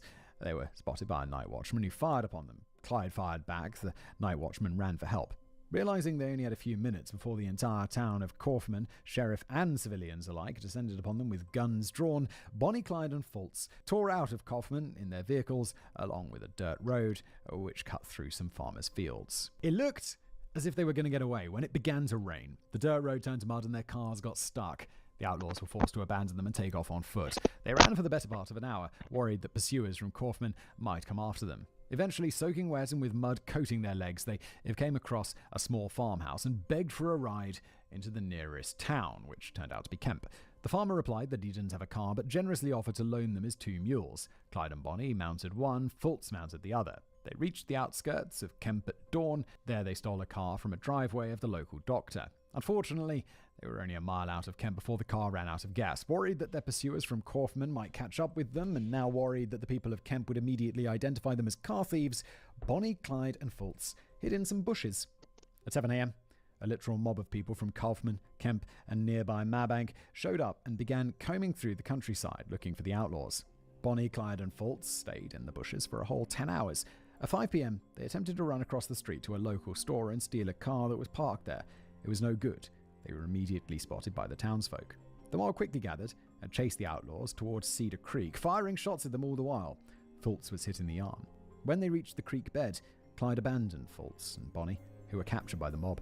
Clyde got away, snuck back into Kemp, stole another car, and drove hell for leather until he reached Dallas. Meanwhile, Bonnie and Fultz were arrested, dragged back to Kemp, and thrown in a cell. The local doctor, whose car was stolen, refused to treat Fultz for his gunshot wound. Savage, Doc, didn't you take an oath? Rivers of whiskey and a hail of bullets. Clyde got back to Dallas on April the 20th in the morning and immediately sent Elsie and his sister-in-law, Blanche, wife of Ivan Barry, who was still languishing in prison, to Kemp to find out where Bonnie and Fultz were being held. Turned out they had been transferred to the jail in Kaufman. Then Clyde drove to Denton and met up with Ted Rogers and Johnny Russell. On the night of the 20th, they broke into a hardware store in the town of Salina, coming away with some rifles and shotguns and robbing $16 from innocent bystanders, including the town mayor, who they held at gunpoint. On April the 21st, Clyde, Rogers, and Russell tested the guns at Lake Dallas. A local farmer heard the gunfire and called the sheriff. When the sheriff arrived, isn't this like in Texas? It's like, I heard gunfire down in them parts. And it's like, it's Texas. Yeah, like when exactly. I think of Texas, I imagine large hats and guns. Isn't this like super common? Never doubt the Texas Ranger. When the sheriff arrived, backed by several deputies, Clyde, Rogers, and Russell were forced to abandon the newly stolen guns in order to escape. Things only got worse. They'd arranged to meet Jack Hammett and Fuzz Alsop at Lake Dallas, and the latter two arrived just in time to get arrested by the law. Meanwhile, Fultz was identified by the sheriff of Electra as the man who had taken him hostage, and he was later identified by the postal worker. He was shipped from Kaufman to Wichita Falls to stand trial for kidnapping. Bonnie remains locked up in Kaufman awaiting trial for attempted robbery. Bonnie claims she'd been kidnapped rather than being an active participant in the robbery. She languished in the Kaufman jail for 2 months. Clyde did not attempt to break her out. Bonnie passed the time in jail by writing poems, eventually gathering them into a collection called Poetry from Life's Other Side. Yeah. It's like, prison sounds pretty bad. I don't want to go to prison. But it's also like, yeah, I'll definitely write some shit. I'd love to write a book. David writes a book. Look. David's smart and writes. But like, if I was in prison, I'll be like, gonna learn how to do that shit. Got nothing else to do. Might as well do that and chill, and hopefully not be forced to like pick cotton. One of the poems in the collection is called The Prostitutes Convention, which actively named real-life prostitutes who were working in Dallas at the time, and in addition naming the street corners on which they operated. Bonnie's most notable poem from this collection was, with a slightly modified title thanks to YouTube censorship, the story of Self-Deletion Sal. It was about a girl who was brought into a life of crime by her lover, wound up in jail, and spent the next 5 years waiting for her lover to break her out. However, her lover had simply hooked up with another girl and gone straight. Sal was released from prison and shot and killed by an unknown assailant 2 days later. The poem includes the lines, quote, "Now, if he had returned to me some time, though he hadn't a penny to give, I'd forget all this hell he has caused me and love him as long as I live." It's not bad. It's not bad. On April the 28th, 1932, Clyde Rogers... Although I know nothing about poetry. I saw that movie, Peterson, about the dude who's a bus driver and a poet, and I was like, what is this? Is he supposed to be bad at poetry? Because it seems really bad. And then I think I was talking to my dad afterwards, and he was like, oh, yeah, I saw the Peterson movie as well. And I'm like, you did? Did you like it? And he's like, loved it. Beautiful poetry. And then I realized, I'm just not into poetry. Because my dad's like way more cultural than I am. And he was like, yeah, it's actually based on the poetry by this famous poet who was like consulting on the movie or whatever. And I was like, oh God, okay, I just don't understand this. This is like, you know, when you look at who's the fucking painter? With Jackson Pollock, where he's just like splattering stuff on a surface, and you're like, okay, I just don't understand it. On April the 28th, 1932, Clyde, Rogers and Russell pretended to be customers and scouted out a combined jewelry and general store in the town of Hillsborough to the south of Dallas, owned by a man named John Napoleon Boucher. Clyde had actually met Boucher's wife, Medora, years earlier. While the gang cased the joint, she laid eyes on Clyde, but didn't give a sign that she recognized him. Nevertheless, the gang thought it best if Clyde acted as the getaway driver on this one, since they didn't want Medora to pick him out of a photo lineup later. At 10 p.m. on April the 30th, Clyde sat outside in the car while Rogers and Russell entered the store and held John and Medora Boucher at gunpoint. They marched John into the back and got him to open the safe. Inside, there was a gun, which John recklessly tried to turn upon the robbers. Oh, John, just don't do it. It's like, if you're getting mugged, don't say no. Just give them your fucking watch. Rogers and Russell shot him down. He later died of his wounds. Meanwhile, the gang made a clean getaway. The take from the robbery was $40 in cash, or $900 in today's modern money, and some jewelry collectively worth $1,500 or $34,000 in modern money. Okay, I was like, wait, they did all this for $900? $34,000 is a lot more. Despite their precautions, Medora Boucher immediately picked Kyle out of a photo lineup, and of course she did. The idiots had all been seen together in the store a couple of days ago when they were casing the joint. Yes, I was like, wait, I thought I must have misread something there, because I'm like, wait, he's recognized by her while he's in the store while they're casing it out with his mates, and then his mates come back and rob it. Of course she's going to be like, well, you guys were in here with him, who I know. So it's like, what? He's just so... Yeah, man.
I'm back.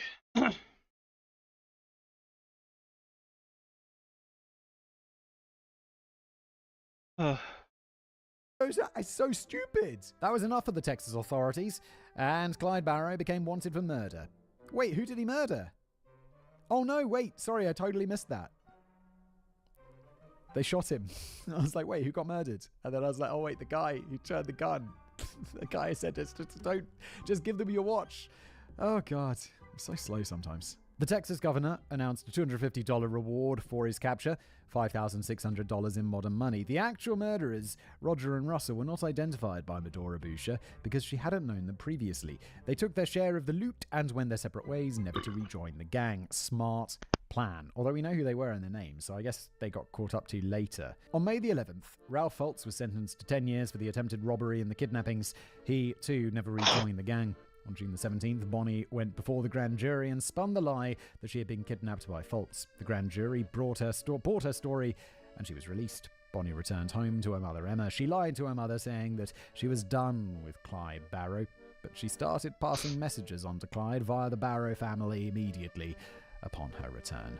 Meanwhile, sometime in June, Clyde renewed his partnership with Ray Hamilton. Yeah, with the keybind? Yeah, no.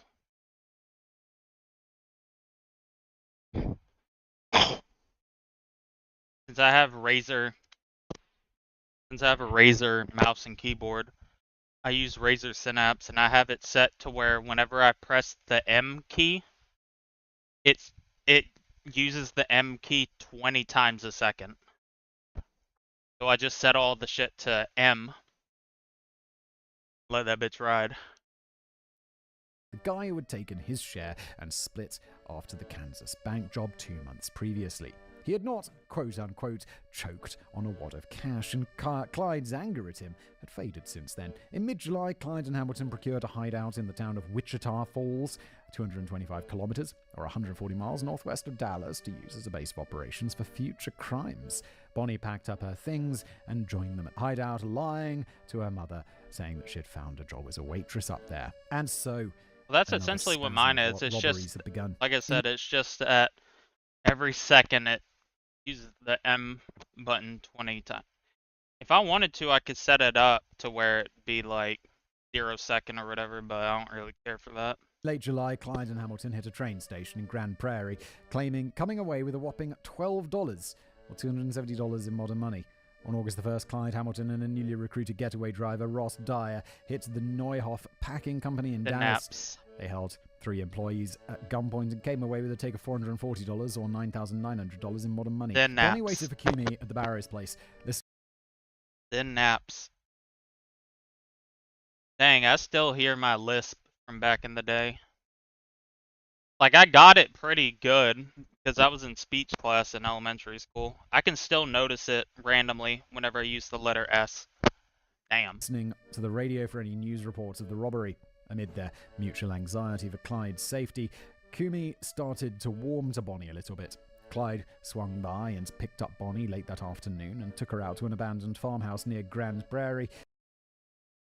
I mean, if you listen closely, you could hear it like super synapse. I mean, it's not noticeable where it's like a big thing where it's like somebody can make fun of it and immediately identify it. But I guess it's more so like myself. You know? I couldn't tell. So. Where the gang partied for the next 4 days until August the 5th. Then Clyde took Bonnie back to the Barrows' place, from where she made her way home to her mother. Bonnie told Emma that she was just visiting with the night. She had not come clean about being with Clyde. Meanwhile, also on August the 5th, Clyde, Hamilton, and Dyer drove 275 kilometers, 170 miles north, crossing state lines and arriving in Stringtown, Oklahoma at 9 p.m. There they Oklahoma? Simpsons? spied a community dance in progress, attended by 900 people, most of them shit-faced on moonshine whiskey. Oh, we're still in Prohibition, right? Clyde, Hamilton, and Dyer swaggered into the crowd, began drinking heavily, and hitting on the young women there. This pissed off the local men. Sensing danger, the local sheriff, Charlie Maxwell, decided to remove the 3 outsiders from the situation. Probably a smart move. His plan was simple. he'd arrest them for drinking. Despite the fact that almost everybody at the dance was drinking, it was still technically illegal. At this point, Dyer was off mingling somewhere in the crowd. Meanwhile, Sheriff Maxwell and his deputy Eugene Moore approached Clyde and Hamilton, who were slamming back moonshine in their car, and told them they were under arrest. Clyde and Hamilton immediately pulled out their guns and opened fire. There's a bit of a running theme here, isn't it? They seem to do a lot of big crimes for very little reward. Like, they should have just been arrested and got let out for drinking, and that should have been that. They shouldn't rob people for like $6. They should rob people for more. If you're going to commit robbery, do it properly. Go and rob something where there's a bigger reward than like $6. If you're going to have a shootout with the cops, make sure they're not just arresting you for drinking. Why the massive overreaction? It's going to get you killed, as it does. Maxwell was hit 6 times and fell to the ground. His sidearm was picked up by an angry civilian, Harry Bryant, who began firing at the gang. Clyde put his vehicle into gear and tore out of there, but hit a nearby drainage pipe and flipped the whole car over. Bro. Flipping a car over today is probably quite dangerous. Flipping a car over in the 1920s is going to be a real bad time. The two men clambered out of the wreck, realizing that they'd have to shoot their way out. Well, apparently they were fine. Okay. Dyer, meanwhile, faded into the panicked crowd. Clyde and Hamilton unleashed another volley of gunfire, and Deputy Eugene Moore was dead before he hit the ground. Whoa, you just killed a cop who was going to arrest you for drinking. This is a massive... Look, that's what that dickhead gets. You clearly said that everybody else was drinking. Now, I don't think murder, right thing to do, low-key. Low-key, I think that probably wasn't the best plan. But...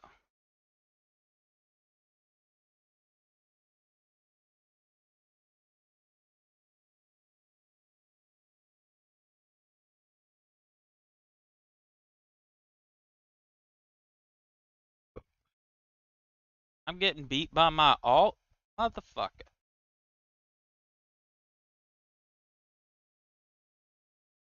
Oh shit, wait, timeout. Oh shit. My alt accounts are about to get in the top 100. What the fuck?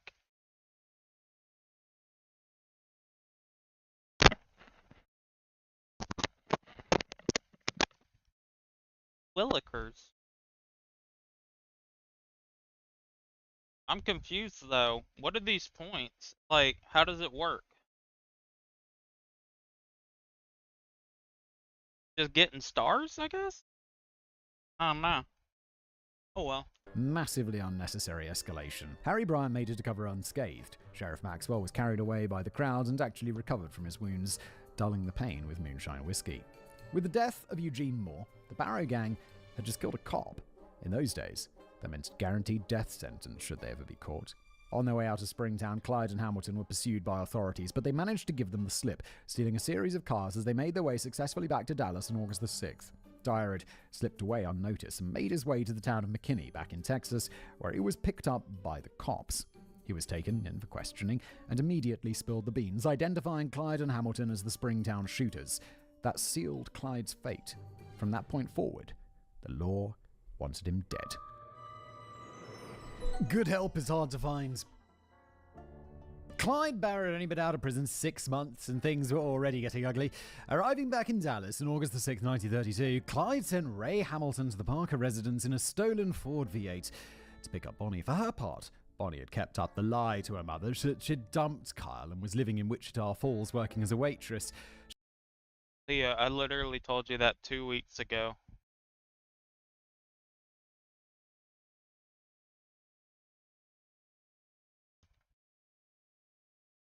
She climbed into Hamilton's car and wasn't to see her mother again for several months. Bonnie and Hamilton arrived at the rendezvous with Clyde, and it was Bonnie herself who suggested they drive to New Mexico to visit her aunt Millie in order to escape the heat from the police manhunt.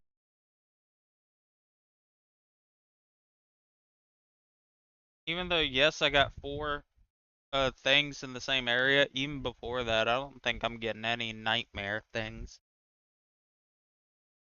So I'm gonna just do this to level up the fucking account. Or whatever.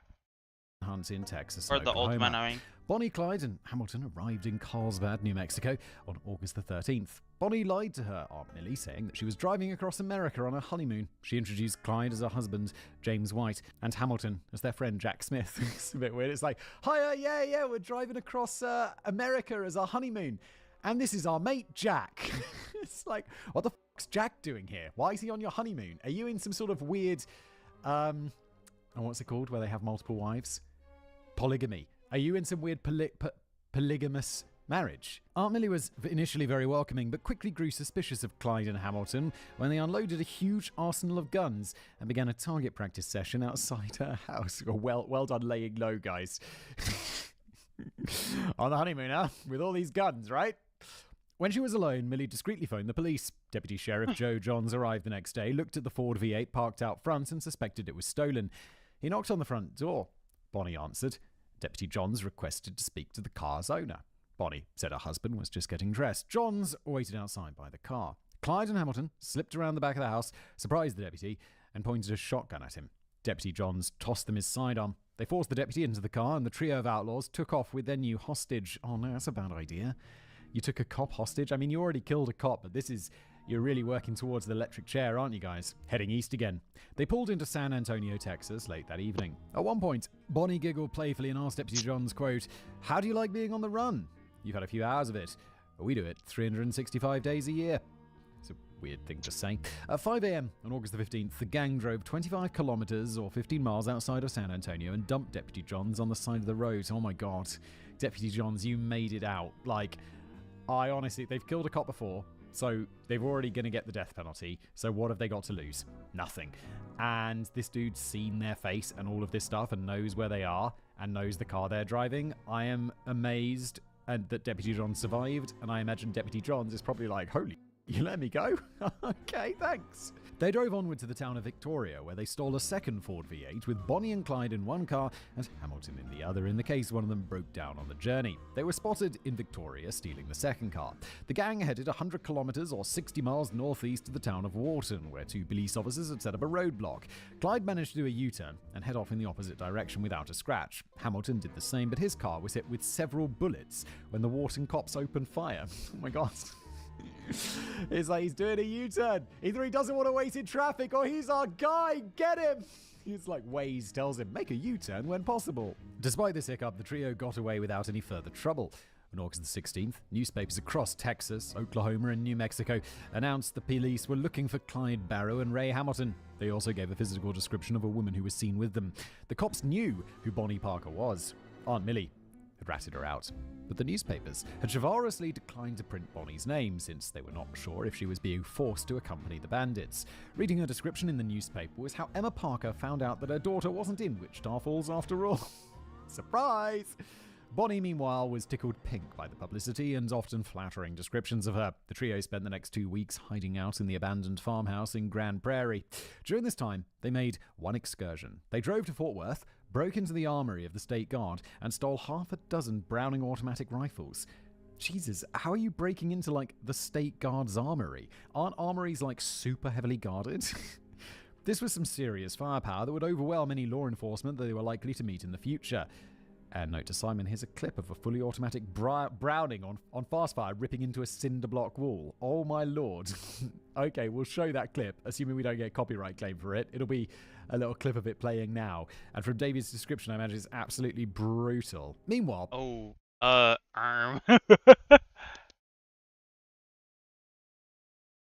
didn't even know they had those type of guns back then.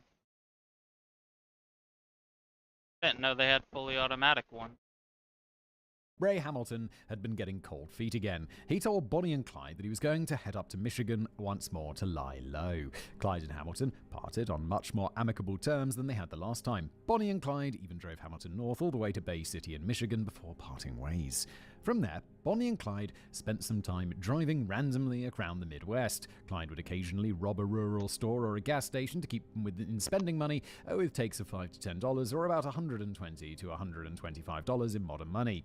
They liked staying the night in motels, which were still something of a novelty in 1932. When those weren't available, they stayed as guests at farmhouses across the countryside.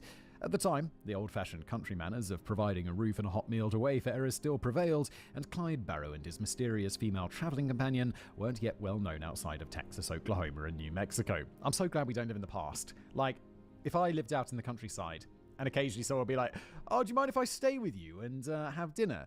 And I'd be like, "Well, I had plans. I was going to watch the new season of For All Mankind and play with my kids, but I guess instead I'm going to have to talk to a stranger the whole night and then have you stay in my house with all my valuables and my children. And I have no idea who you are. You're just a random wayfarer." Oh, the past was the... See, for me, I would have asked, "You suck dick?" That'd be my answer. Worst. It was also pretty clear that the couple of lovebirds were on the run, but Bonnie was charming and soon put her hosts at ease, and anyway, it was the Depression, and most rural Americans couldn't give a flying fuck about what the government or the local law wanted. In October, Bonnie and Clyde headed south again, spending a couple of weeks in Kansas. They returned to Dallas to visit their families on Halloween. Because the cops might be watching the Barrow gas station, the family had arranged a system of communications. Clyde drove past the station and tossed an empty Coke bottle with a note inside with instructions for the time and place of the rendezvous point. Then, Bonnie and Clyde took a risk and swung by the Parker residence after looking to see if the place was being watched. Bonnie nipped inside for only a few minutes' visitation with her mother.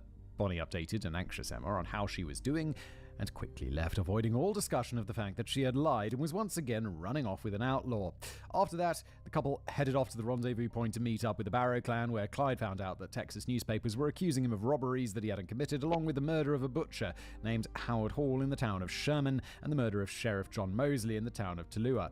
Alternatively, according to Clyde's sister Nell, Clyde was indifferent, saying laconically, "Oh well, they've got to hang it on somebody, you know? Yeah, it's like, dude, they've already killed a cop. They've killed, like, it doesn't matter." But it does mean that whoever did kill these people is kind of getting away with it, which isn't great. While still in Dallas, Bonnie and Clyde recruited 2 new gang members to replace Ray Hamilton, Frank Hardy and Hollis Hale, who, thanks to the newspapers, thought Clyde was a criminal mastermind and eagerly joined him for the prestige. They headed up to Carthage, Missouri, together. They tried to rob the bank, only to be told upon forcing their way into the building that the bank had gone bust a few days earlier and that there was no money on the premises. So the Barrow Gang, as it was now called, shifted focus towards the Farmers and Miners Bank in the tiny Missouri town of Oronogo. On November the 29th, 1932, they sent in Bonnie to case the joint. The next day, November the 30th at 11:30 a.m., Clyde and Hardy entered the bank wielding Browning automatic rifles, while Hale acted as a getaway driver and Bonnie sat beside him in the car. As Clyde and Hardy entered the bank, the lone bank clerk on duty grabbed a pistol that was right next to him and ducked behind the lead-lined counter that was impervious to bullets. Dude. If I'm the clerk in this thing, I'll be like, "Hello, gentlemen. Should we just go straight to the safe and not mess around? Because I'm not getting shot to protect someone else's money." The clerk lifted the gun in the air without raising his head and started letting off blind shots in the general direction of the robbers. Clyde let loose with a volley from the Browning, riddling the bank with bullets. The clerk's gun jammed. Hardy grabs what little money you could see resting on the counter before the 2 robbers fled. The take was $110 or $2,500 in modern money. These 2 botched jobs in Missouri thoroughly disillusioned Hale and Hardy about Clyde. When they got back to Carthage, Yeah, you will get fucked over like that sometimes. I remember on my first alt account, I think it was like 20 to 21. I only got 1. So like sometimes you'll get lucky. What I usually do is I'll focus on the 2-star quest and try to get it to roll for diamond breakables. That way it's stuck there and you can do all the other ones.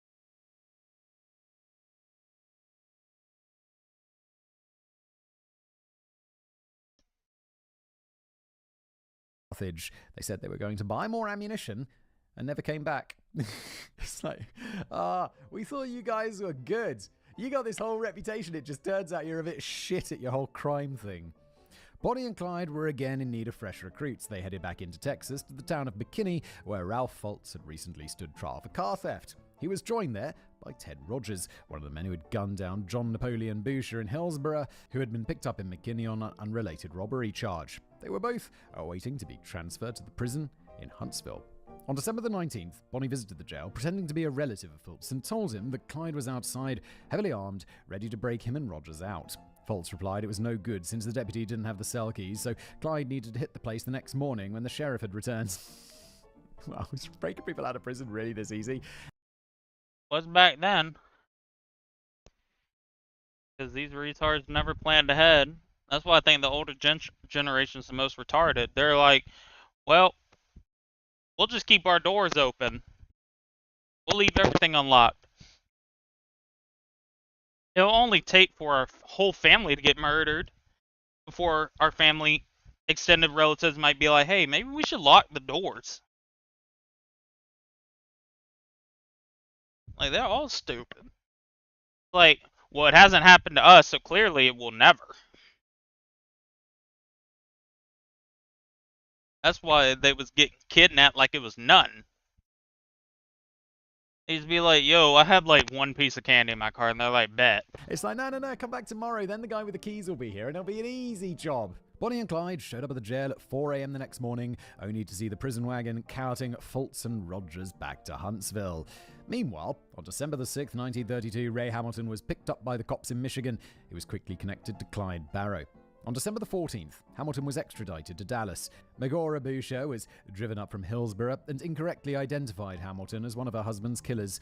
Oddly enough, Hamilton was not connected to the murder of Deputy Eugene Moore in Oklahoma, in which he had actually participated. Oklahoma authorities simply didn't send anyone down to identify him, but Hamilton might get the electric chair for the Boucher murder anyway, and one death sentence was as permanent as another. Clyde, meanwhile, began making plans to bust Hamilton out. Yeah, I get it, like the bad guy gets the chair, but also there's another bad guy out there who is like, they're like, case closed, we got our man, and it's like, yeah, but you didn't.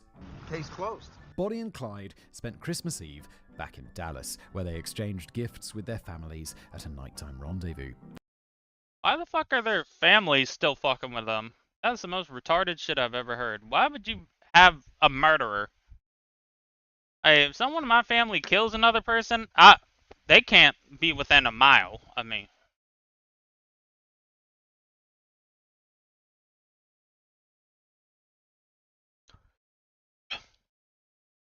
Matter of fact, I'll tell them they can come, but send an undercover officer to be in the house to immediately arrest them. Fuck that. There is no loyalty in me if you commit a crime. At the end of the day, I'm selfish. I'm going to think about me before anybody else. That same evening, Bonnie and Clyde recruited William Daniel Jones to join them on their cross-country crime spree. It's apparently very easy to recruit. Like, I feel like they're in a video game, just going into the town and recruiting people. It's like, but you don't even, you're robbing people for like $100. Jones was 16 years old. Bonnie and Clyde were 22 at the time. The trio traveled 210 kilometers, 130 miles, south to the town of Temple in yet another stolen Ford V8. Wow, that really is their vehicle of choice, isn't it? It again feels like a video game. It's like, you know, you're stealing your favorite car in Grand Theft Auto. It must have been so easy to be a criminal back then. Like, especially in the 1800s. Literally, if you just wanted to, like, leave your leave your wife, all you had to do was kill her and then move one town over. And they're like, well, what can you do? It was the make that Clyde preferred to steal because it could outrun cop cars. On Christmas morning, Clyde and Jones entered a grocery store in the town of Temple. Jones was supposed to stick up the cashier, but lost his nerve before drawing his gun. They aborted the robbery, and the clerk was none the wiser. They headed back to the V8. Clyde called Jones a coward, and Bonnie mocked him and openly laughed in his face. Jones said that he wanted to go home. I want to go home. He's 16, poor f***ing kid. Clyde snarled that if he didn't want to walk, he'd better steal a car for himself. He ordered Jones to steal a Ford Model A sitting nearby. Jones broke into the car, but failed to hotwire it. Clyde stomped over and got into the Ford, starting it successfully and shaming Jones still further. Jones is a terrible criminal. He's like, I'm too nervous to stick up a convenience store. I don't know how to hotwire a car. I mean, he sounds like a completely normal person because I have no idea. I assume you can't hotwire cars anymore. Yeah, tell that to the Kia boys. Kia boys. Where they will put a USB in your car and then sell it for $100. Alright, you can't just, like, in the movies, they just rip the thing off and join two wires together. I'm pretty sure, like, I don't think I have a car that starts with a key anymore. They all just start with buttons. But they were spotted by the car's owner, 27-year-old Doyle Johnson, who came running up to the vehicle, reached through the driver's side window and started strangling Clyde with his bare hands. Clyde raised his pistol and shot Johnson several times at point-blank range. That's why you don't interfere. If someone's stealing your car, let them steal your car. Yeah, that's like, I saw people stealing all the time. Like, when I used to work at the grocery store. I'm like, okay. I remember my boss tried to run after someone in the parking lot. I'm like, you are genuinely retarded. If someone's that willing to openly, like, steal shit in front of you and not give a fuck, leave that person the fuck alone. Like, don't try to fucking be the Superman. You know what's gonna happen? They gonna kill you. You do not know how people are. Like, you don't know what people are going through. You don't know the type of shit they gonna be on if you even try that stupid shit.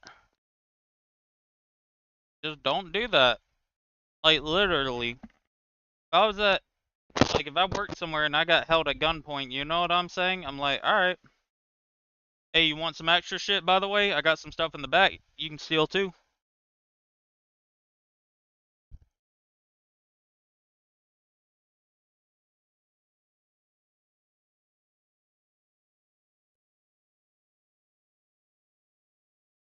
I will say though,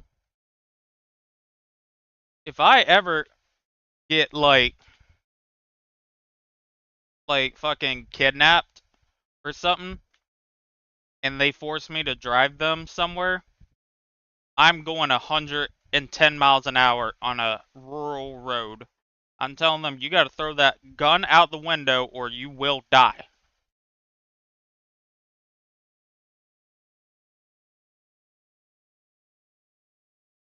Because what? They gonna shoot me immediately?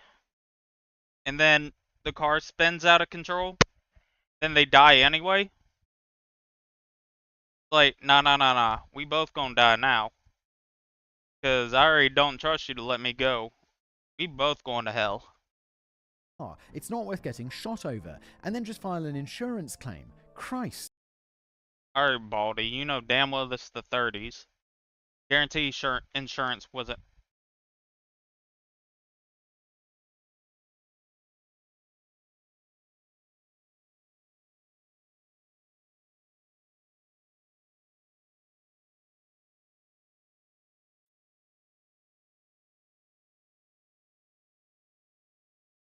Whatever, man. Who cares anymore?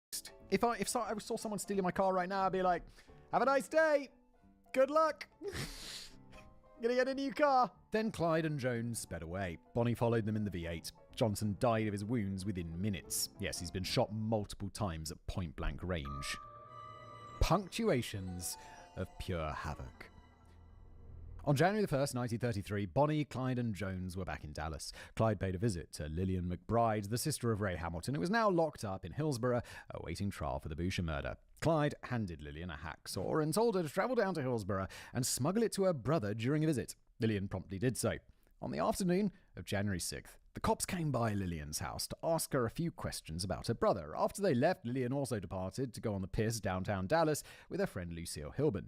At 6 p.m., Bonnie, Clyde, and Jones swung by Lillian's place to find out if she'd smuggled in the hacksaw. Finding she wasn't at home, they headed to the Parker residence. Emma Parker was angry to discover that Bonnie had been drinking whiskey all day and was completely faced. Not again, Bonnie. You had things to do, Bonnie. You can't just get faced in the morning all the time. The trio then paid visits to Barrows and Jones's mother. At 11 p.m., 5 cops went to Lillian McBride's place, suspecting that she might be harboring another criminal associate of Ray Hamilton's named Odell Chambliss. Lillian's I thought that said Chandler's. I'm wasn't like, home. I The didn't cops do were that. let in by Lillian's sister Maggie. They waited in the front room for Lillian and kept an eye out for Chambliss. At midnight, Bonnie, Clyde, and Jones drove slowly past Lillian McBride's house with their headlights turned off to see if she was home yet. Cops spotted them. Clyde drove around the block and then stopped in front of the house. Suspecting something was up, Clyde got out of the car with a shotgun. He approached the front door. At this point, Maggie ran screaming out of the house, and Clyde looked in the window and immediately saw 3 cops sitting in the front room. He fired his shotgun through the window. 2 cops standing vigil at the back of the house heard the gunfire and ran around the front. Clyde blasted one of them, Deputy Malcolm Davis, at point-blank range, killing him instantly. The second cop dropped immediately to the ground, and Clyde's next blast missed him. The 3 cops in the living room began shooting out the window at Clyde, and in response, Jones, hanging out the window of the V8, let loose on the front of the house with a volley from the Browning automatic rifle. This gave Clyde an opportunity to run between houses and around the block. The still partially shit-faced Bonnie yelled at Jones to stop firing. She slammed her foot on the gas pedal and they tore off down the road. They turned a corner and spotted Clyde, who jumped in and took over driving, and they sped away. Ray Hamilton was caught trying to use the hacksaw on the bars of his cell on January the 8th. Clyde gave up on trying to bust him out. Meanwhile, the shootout had been such an embarrassment to the Dallas police that Sheriff Smoot Schmid pumped more That's a fake name. resources into bringing Clyde Barrow to justice. 2 men were appointed to track them down. Veteran officer Bob Alcorn, who had numerous run-ins with the Barrow family over the years, and Deputy Ted Hinton, a former postal worker who had become infatuated with Bonnie Parker when she had waitressed at Marco's restaurant in 1929. Wait, it's the same dude! Is that the same dude who we were talking about earlier, who became infatuated with her and went to the expensive restaurants? I'm not going to go back because it was like 100 pages ago, but I think it was, right? What are the odds?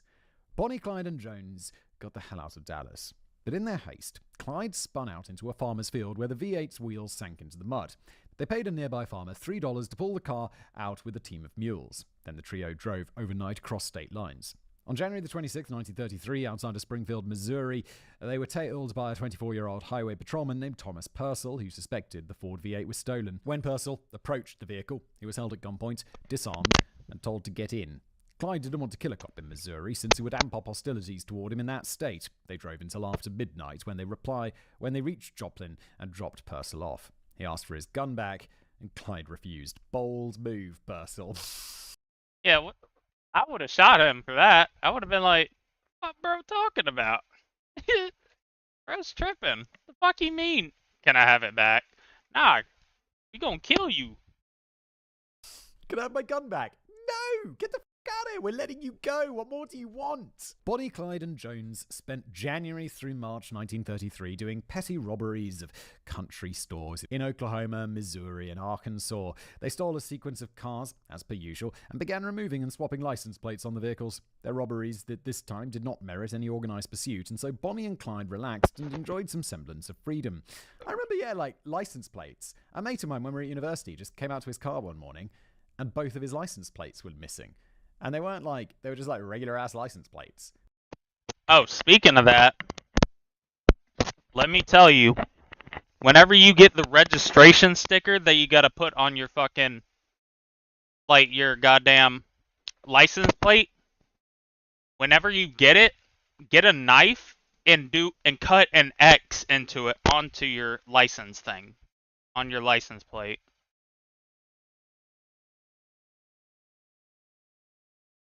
Because people will steal that sticker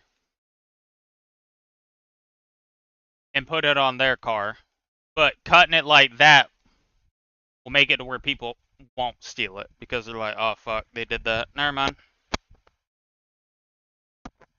Because if the cops will just see that they have a good sticker and just be like, fuck it, they're good. They won't search it up automatically, so. And he's like, where are my license plates at? Why did someone steal my license plates?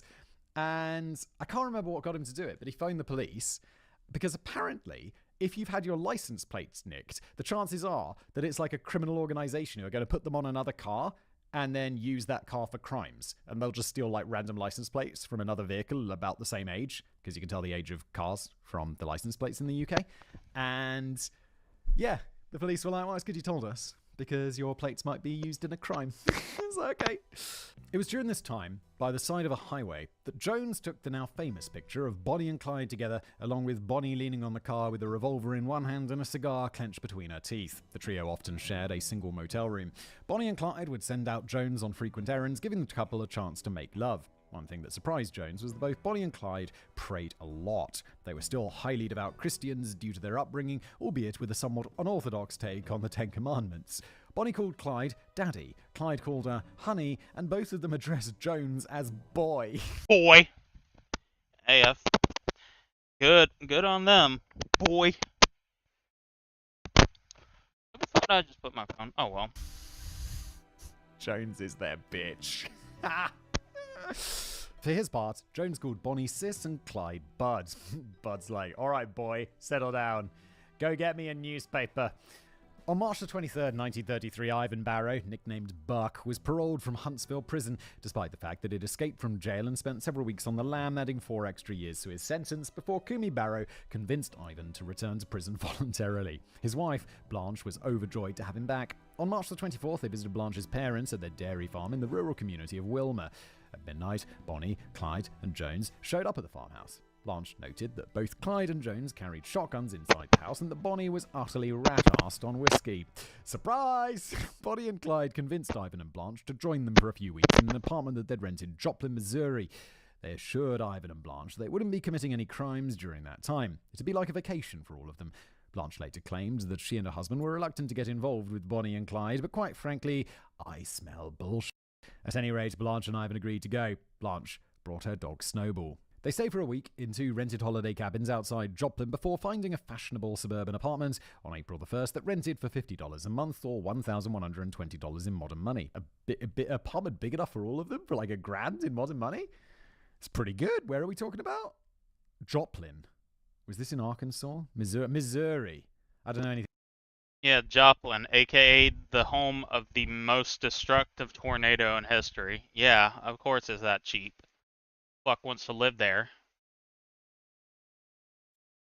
About Missouri. I don't even know where Missouri is. All 5 of them had grown up in the slums of Dallas, so for them, this was quite palatial living. The neighborhood was so posh that there was a local night watchman. Bonnie and Clyde thought it was hilarious to hire him to patrol outside of their apartment as well. They used a laundry delivery service that picked up dirty clothes and dropped off freshly laundered ones, which is super nice. I've done this a couple of times, like when we got back from holiday or something. And my wife and I have been like, oh, there's a lot of laundry to do, isn't there? And there's just a company you can call up and they come and collect it all. And then they bring it back to you like pressed and folded. And it's just like, wow, that was easier, wasn't it? Bonnie and Blanche went on frequent shopping sprees. On April the 7th, Prohibition in the United States officially came to an end, and the gang celebrated by purchasing a case of beer and drinking it all in one night. The following night, they bought another, and then another, and another. Yeah, I mean, I have to say, like, if Prohibition ended, I'd go pretty hard on it for a while. You'd be like, yes, cold beer, let's go, rather than moonshine or leftover whiskey or whatever they're drinking for years. Ain't nothing wrong with moonshine, especially if you were an alcoholic. Ain't nothing wrong with it. Thereafter, to get more money, Clyde, Jones, and Ivan robbed a few stores and houses in rural Missouri. They also stole several more Browning automatic rifles from a local armory of the National Guard. The next day, when Clyde was cleaning them, one went off accidentally, and one of the neighbors called the police. The cops didn't go barging over there, but they decided to keep an eye on the place. On April the 12th, the gang stole a Roadster from a town. Dog, moonshine is 99% alcohol.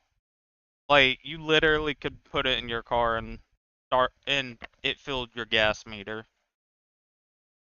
It is. I bought a bottle of it. It was like 5 liters of moonshine from my plug back in the day. My plug was a white redneck. He was the best drug dealer ever.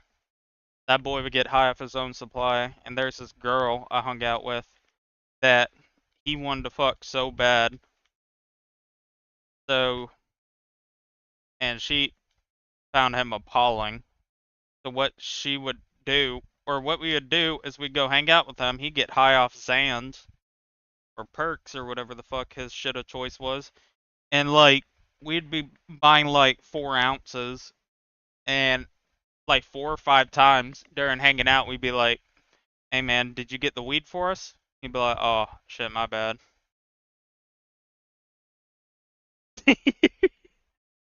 And we just leave. At like 20 ounces. Had that bitch have to keep it. I'm not bringing that in my good household. Town in Oklahoma and drove it back to Missouri. What's a Roadster? Is that like a convertible car? Tesla Roadster is what I get when I look it up. I guess it's like a convertible car, right? Like a roadster. Bonnie thought this was too risky, and she and Clyde argued. The argument turned violent. According to Blanche, quote, Clyde knocked her across the bedroom a couple of times, but she got up and went back for more. Damn, I need her. Like I said, that's why I like Latina chicks. I need a girl that gon' fight me.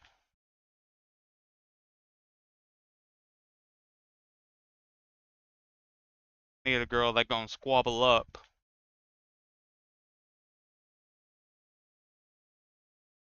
Nah, she probably was beating his ass though. Low key. I don't get the thought of her being a pussy, so I'm just like, yeah.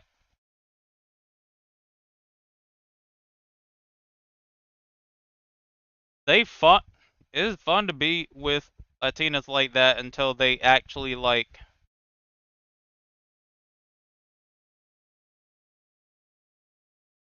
or what is it? Trying to remember what I was gonna say. It's fun and all until she actually does it in public and embarrasses the fuck out of both of y'all.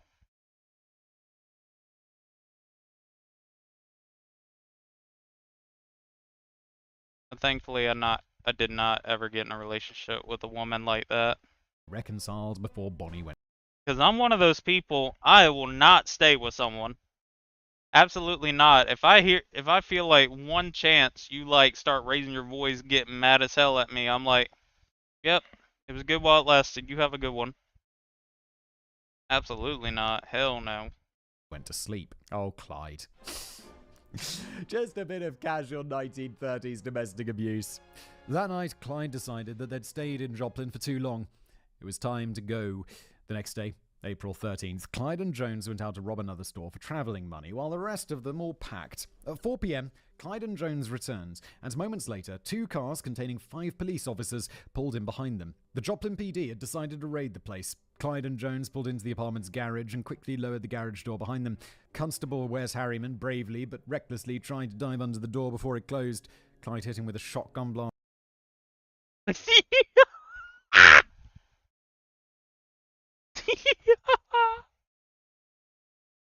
Bro thought he was the hero. Holy, what a retard. Like, cops that, or anybody that does that type of shit and they get, like, fucked over because of it, I'm like, that is your fault.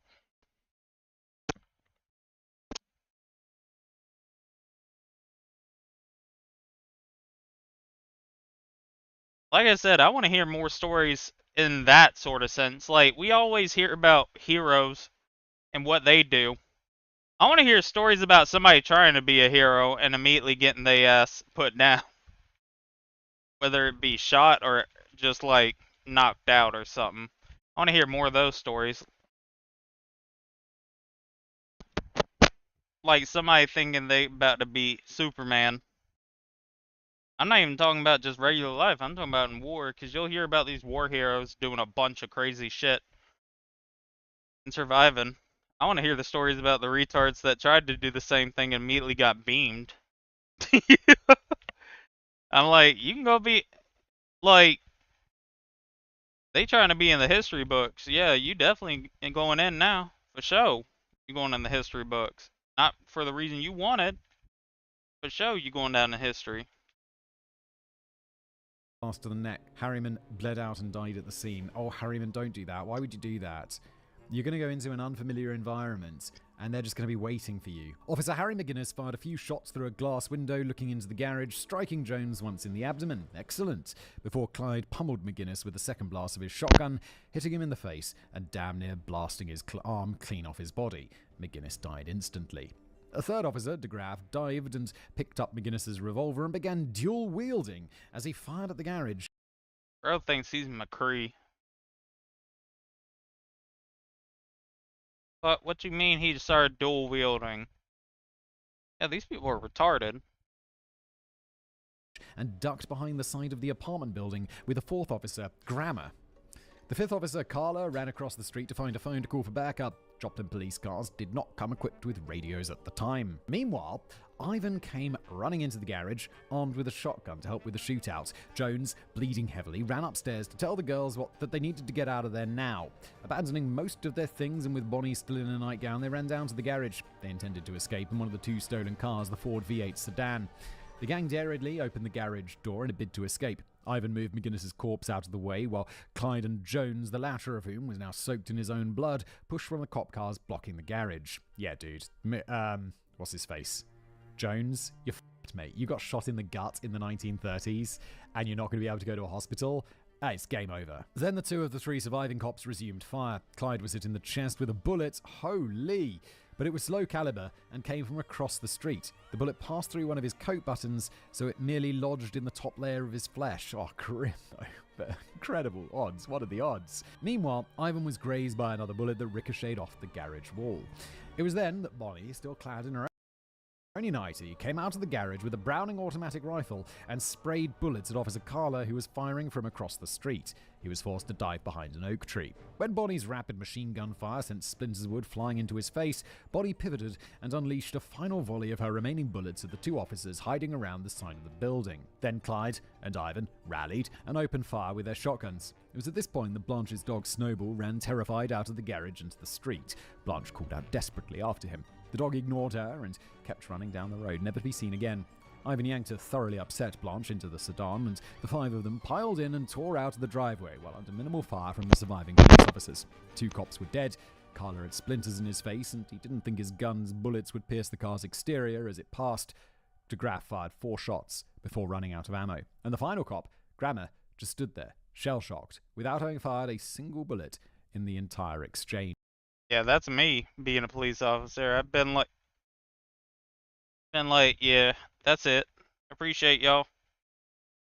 But these motherfuckers are crazy. I'm not doing this.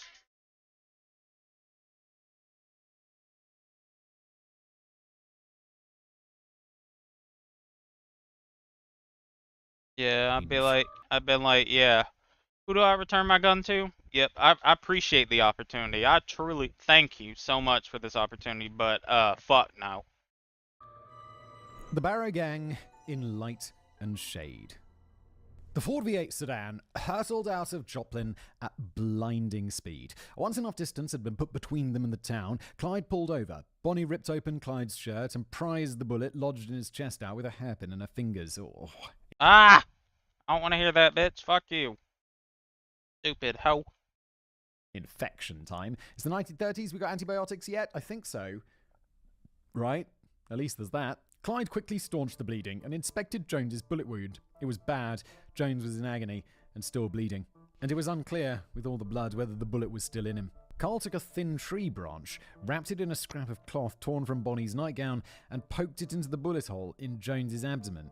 When the branch poked right through the other side of Jones's body, they discovered the exit wound. At least the bullet wasn't still lodged in Jones's body. They staunched his bleeding as much as they could, drove down the road to a gas station and bought a packet of aspirin, which they promptly entered into Jones's mouth. Here, take this aspirin, it'll make you feel much. I've been like, if you don't give me an entire bottle of Everclear to chug. Better. You know I've been shot, right? There's a bullet that's gone through my body. Also, I think it's just one of those Hollywood rumors. I think if you are shot, it's like not super important to get the bullet out quickly. Because even like going in there with the tree branch and stuff, I feel like that's going to cause more damage. Yeah, the thing, what you're supposed to do, even with a case, like if you get stabbed and they leave the knife in you, you are not supposed to take it out. You leave that bitch in there until you get help. Because if you take it out, now you have an open wound and all the blood's pouring out. You're supposed to leave that bitch right there until you get help. Damage. I could only imagine that happening to me and some retards trying to take it out. I said, if you take the knife out of me, I will personally use it to kill you. And like, leave me the fuck alone right now. Than a bullet, because the bullet's probably like, is it going to be superheated and stuff? It's probably not going to cause like too much of an infection, but like a weird stick wrapped in a nightie, that's going to be like covered in bacteria that are now being poked into the deepest parts of his body. With that, Clyde kicked the V8 into gear and headed toward Texas. He drove all night until they arrived at the town of Shamrock in the early hours of the morning, where Blanche, doing her best to hide the blood splatter on her dress, checked them into a motel. The male gang members had their wounds washed and dressed. Jones was still in bad shape, but didn't seem to be dying. Nothing vital was hit. Blanche, again self-conscious about the bloodstains on her dress, walked to a grocery store and bought everyone some for food. that much?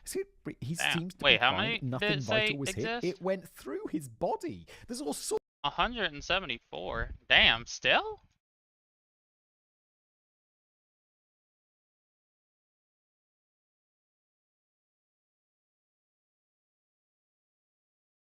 Speaking of thugs, do you think I'd get banned if I went in the sketches stream said do the thug shaker? Sorts of important things here, like your spleen and other stuff. A few hours later, Clyde got paranoid about a couple of cars parked outside the motel, and the gang piled into the sedan. Also, another thing, Zinks, I know this is random, but another reason to back up my claim that he was actually gay, right, is that none of the videos he was doing used condoms. As a enjoyer of gay people, if somebody is straight and they're just doing gay for pay, they wear condoms. He was not, or he was not having the other person do that, so he was doing it for the love of the game. And drove towards Amarillo, arriving on the outskirts at nightfall. Ivan and Clyde headed into the city and robbed a store. The next morning, the gang used the money to buy some new clothes, for they had left the shootout with just the clothing on their backs. Back in Joplin, the police found Blanche Barrow's purse and ID, Ivan and Blanche's marriage license, and paperwork relating to Ivan's release from Huntsville. You're carrying all of your documents with you, are you? The Joplin cops contacted Dallas. Bob Alcon and Ted Hinton came up and showed them photographs of Clyde Barrow and gave them a description of Bonnie Parker, connecting the couple to the Joplin shootout as well. He did his thing and as a the femboy. 16-year-old William Jones remained unidentified. Police also found a large I can't wait arsenal till of he weapons, falls off and several goes back suitcases to of it. fancy clothes, a large collection of jewelry, Clyde's guitar, a draft of Bonnie's poem about self-deletion, thank you YouTube, Sal, some cameras, and several rolls of undeveloped film. It was the last of these things that completely transformed the city. That is not how you spell that word, gang.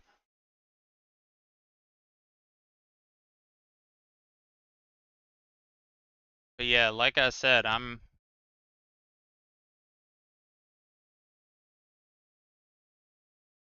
What? Dog, I'm telling you, as someone that's in the Elemento LGTV community, his content was really good enough that I'm like, he could absolutely just continue if he wanted to. Which, obviously, he probably would never, but maybe he eventually is like, man, this Christian shit really ain't working out. Because he should have absolutely saw it, especially with, like I said, not all Christians are like that, but most Christians are. I mean, you saw the reaction from these quote-unquote Christians when it happened. They're like, he's gay. No, ew.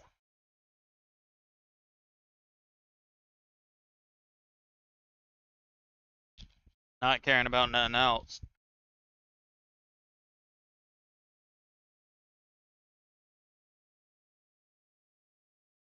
Nah, he was with white people. Like I said, any video I could find on Twitter I downloaded, so I have a folder of it.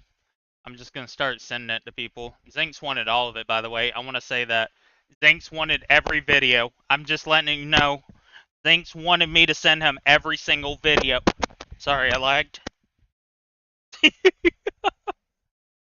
How do you find that many dudes? You gotta be trolling, right, Zinks? Like, you ain't being for real, right?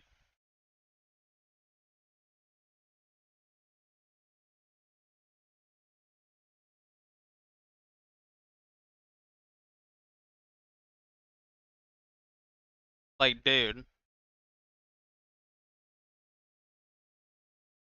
I'm telling you right now. Yeah, you said send the folder.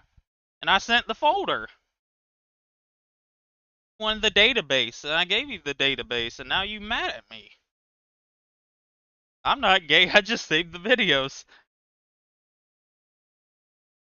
Yeah, it's crazy how he found all five of them.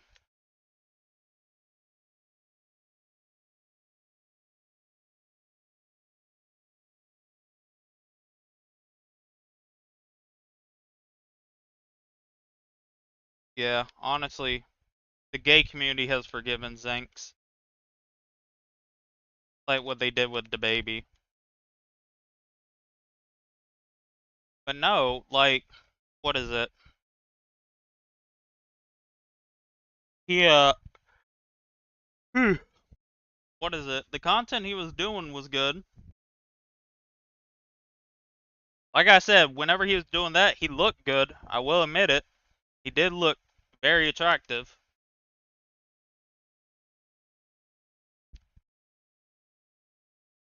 And, like I said, he did a lot of porn where he was being with the black man, which a lot of gay people enjoy.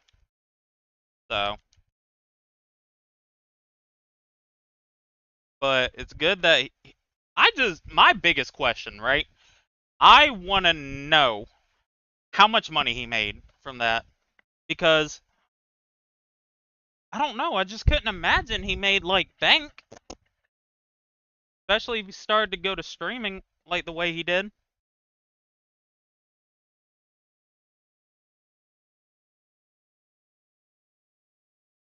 Also, another thing, Jafet, the funny thing to me about Bruce dropping him off saying that he was gay and his little brother watches him, he won't watch him anymore because of his past. It's funny to me, like, how'd that take so long? Well, first off, it was under a different name, right? It wasn't even under, like, I don't mean, like, a different username. Like, he obviously wouldn't go by Sketch on there. But it's just the fact he had a whole different persona, like a whole different name. Yeah, that's what I'm saying. Like, how is he gonna say all that, but he was getting a haircut by that barber? I don't know. Like I said, not a single person is, like, on the side of the guy that released it. Literally everyone I saw talk about it was legitimately like, dude, why, everybody's like, first off, why the fuck were you looking this up? And another thing is, he was definitely, like, everybody's like, you know we aren't on your side, right? Like, we hate you.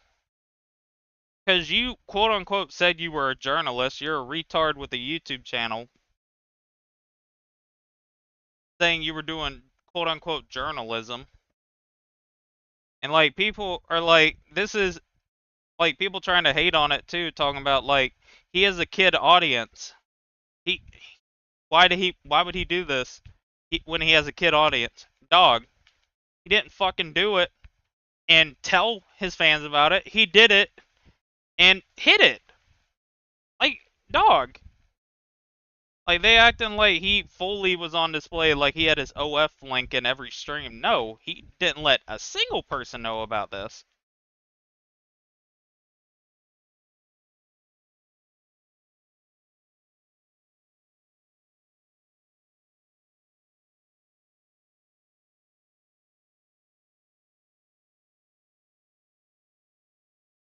Yeah, and it's funny seeing all the people that are shit-talking him are like the biggest people that nobody gives a fuck about. Meanwhile, all his homies like Jinxie, my brother Queso,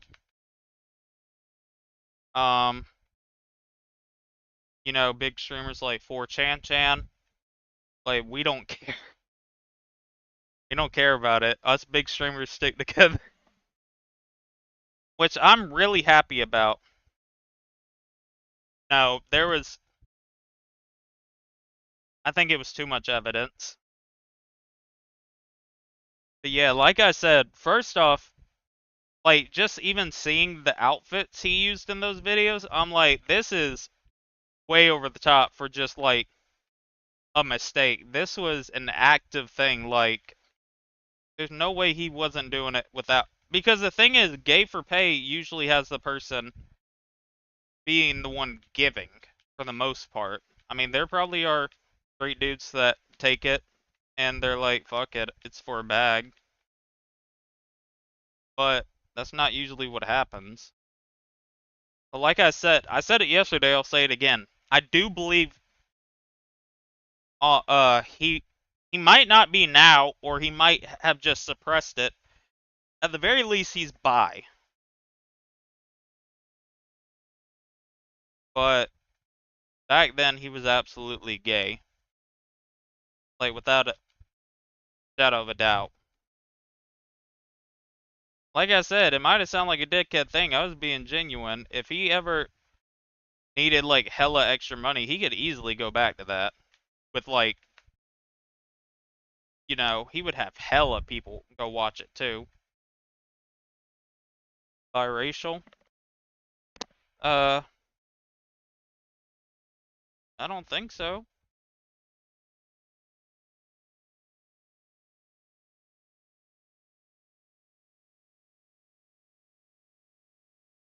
I know I preferred when he wasn't bald. He looked better with his twink hair. Like I said, I'll be the first to admit it. I thought he was very attractive whenever I saw those videos. But I guess he decided to... Like, he couldn't have made that much money from it. That's all I'm gonna say. Like, there's no way he made bank do it. I haven't. Because popular the contrary, I do not watch like anybody like that that's a content creator. That's weird. I don't know why it's weird to me, but that's weird. Which is why like all those women that did those Twitch streams that I would watch on stream, I didn't get anything out of it because I'm like, I'm not gonna watch them. I don't care for this. And also, I'm way too far gone when it comes to that type of material. I don't watch shit unless it's filmed on a Nokia.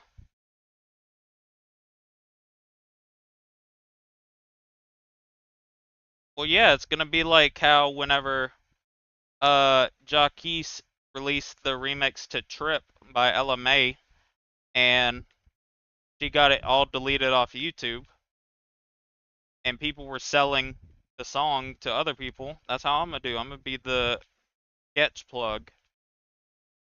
Because at least people can't be to me like, why do you got gay men on your phone? Why do you think?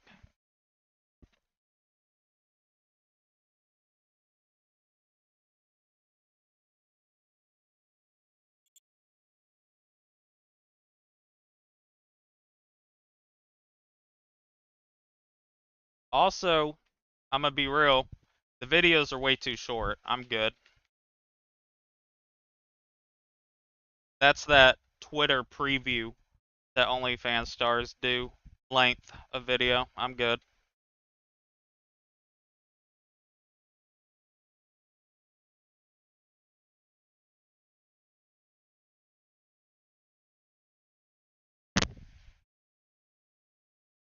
Anyway, back to Baldy. Situation for better and for worse.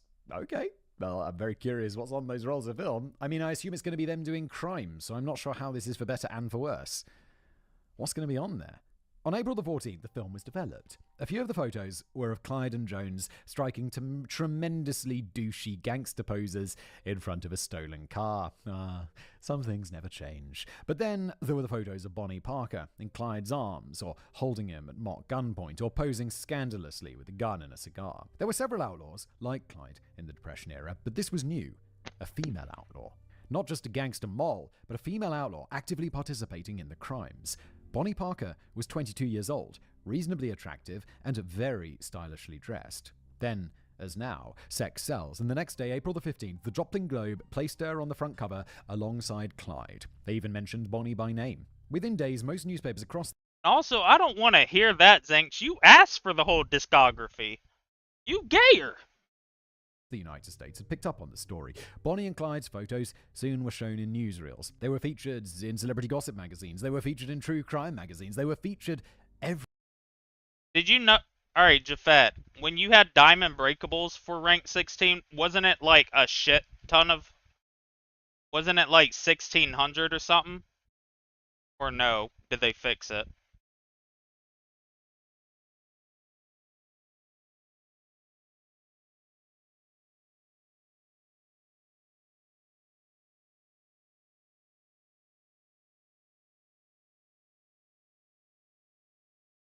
Ah, fuck them then. They fixed it. I had to go through 2 accounts where it was not like that. That shit pissed me the fuck off. I'm like, why the fuck? Yeah, that's good then. Or maybe it's rank 17 that does it, and now you're fucked. Lol. Everywhere. Updates on their crime spree were trumpeted on the radio, interrupting scheduled programming. Within a month, the story had gone international, and despite the fact that they were gunning down police officers and bystanders and robbing small-time businesses of their hard-earned money during an economic depression, the public loved them. Bonnie and Clyde were young, they were stylish, they were sexy, or at least Bonnie was, and they were fighting back against the rich and powerful. They weren't seen as murderers, they were seen as heroes. They've murdered multiple police officers. And I know people have like different opinions about police officers and stuff, but murdering anyone's not okay. Murdering bad people, but like murdering cops is like not okay. Bonnie was bursting with joy. At long last, she was famous. Oh, Bonnie, you're not famous, you're infamous. It's really different. What's that great quote? If I can't become famous, infamy will do. Sounds like something Bonnie would say. Who said that? And all it took to make a little girl... Is it? Are you fucked, Jafet? Was I right? Was I right, Jafet? Hey! Oh. I get the same... Wait, what? I get the same 4-star quest and it's only 450 break. What?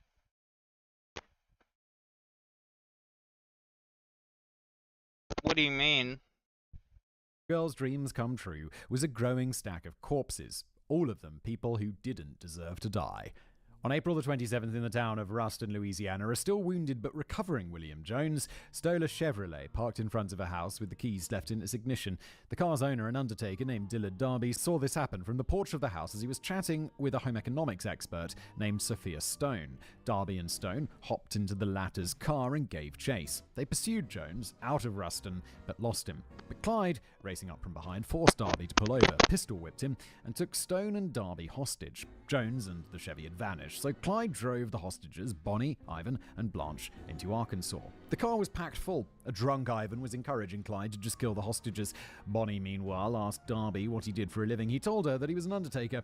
Bonnie laughed and said, "Maybe you'll work on me someday." Clyde dumped the hostages outside the town of Waldo, giving them an extra $5 to get home. It's kind of nice. Isn't $5? Isn't that going to be like a lot of money?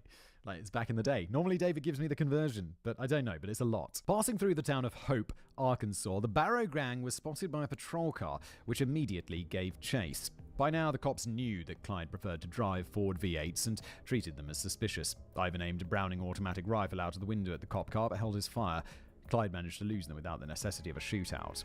There were no signs of Jones in the Chevy, and the gang worried that it had either been picked up by the cops or his wound had taken a turn for the worst. At any rate, the gang decided Jones was most likely to head back to Dallas now that they'd been separated, so Clyde started driving there too. At the very least, they could visit their families. They spend a lot of time visiting their families for like outlaws who don't really seem to care if they live or die. Clyde and the gang pulled into the driveway of the Barrow gas station, taking the risk that the cops weren't watching the place. Clyde spoke to his family for 5 minutes and told them that when Jones showed up to tell him to lie low in Dallas, the gang would be back to collect him. With that, the Barrow gang rode out of Dallas again. For the next several days, they rolled through Oklahoma, Kansas, Missouri, Iowa, Minnesota, Wisconsin, Illinois, Indiana, robbing county stores and gas stations whenever they needed money. On the night of May the 11th, 1933, Clyde and Ivan broke into a bank in Lucerne, Indiana, hoping to ambush the staff the next morning and force them to open the vault. The next morning came, and one of the tellers grabbed a rifle that was concealed under the front counter. A firefight erupted. No one was hit. Tellers back in the day. Was it like, I feel like it's the past. So the bank manager would be like, yo, if someone comes in trying to rob the place, here's a gun. You better use it or you're getting fired. I remember when I worked in a store, they were like, yo, if anyone comes in and tries to rob, don't even press the alarm. There was like this alarm button under the till that you could press. And they're like, don't press it until they've left. Give them whatever they want and then press the button. Don't be a hero. We don't want to have to pay for your funeral or whatever. But fearing the cops might arrive, Clyde and Ivan fled the bank empty-handed, with Bonnie acting as the getaway driver. The gunfire had attracted the attention of the townsfolk. A man jumped on the hood of the car as the gang tried to escape. What? Yeah, but he doesn't, Leah. Yeah, so I was right. So they did. So for some reason, rank 16 does give you more. For no fucking reason. So I was right. You see what I mean? I guess they lowered the total amount anyway, but now it's confirmed that they just really fucking people over.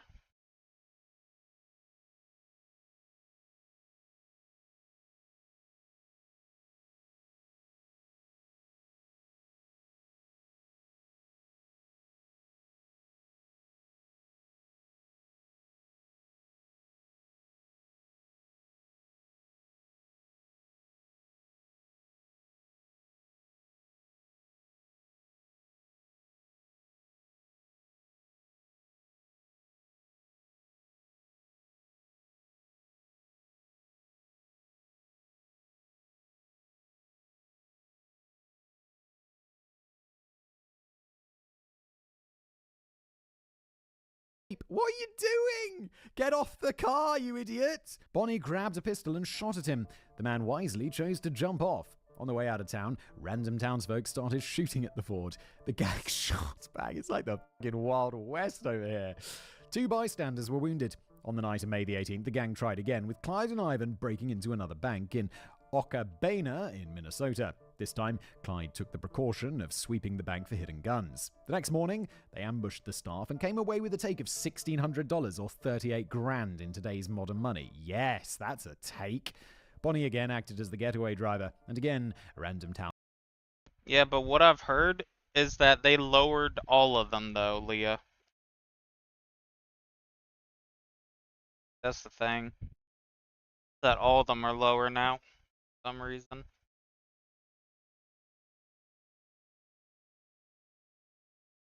I mean, I guess shout out, but like I said, only time I gotta worry about it is whenever I gotta level up my accounts, which is not right now. I will eventually continue. So. Townsfolk shot at the gang as they sped out of town. God bless America. Yeah, it's some Wild West. They're just like, hey, pew, pew. Just like Grand Theft Auto. Jesus. On May the 22nd, the Barrow gang was back in Texas. Clyde sent Blanche into Dallas to arrange a rendezvous with the Barrow and Parker clans.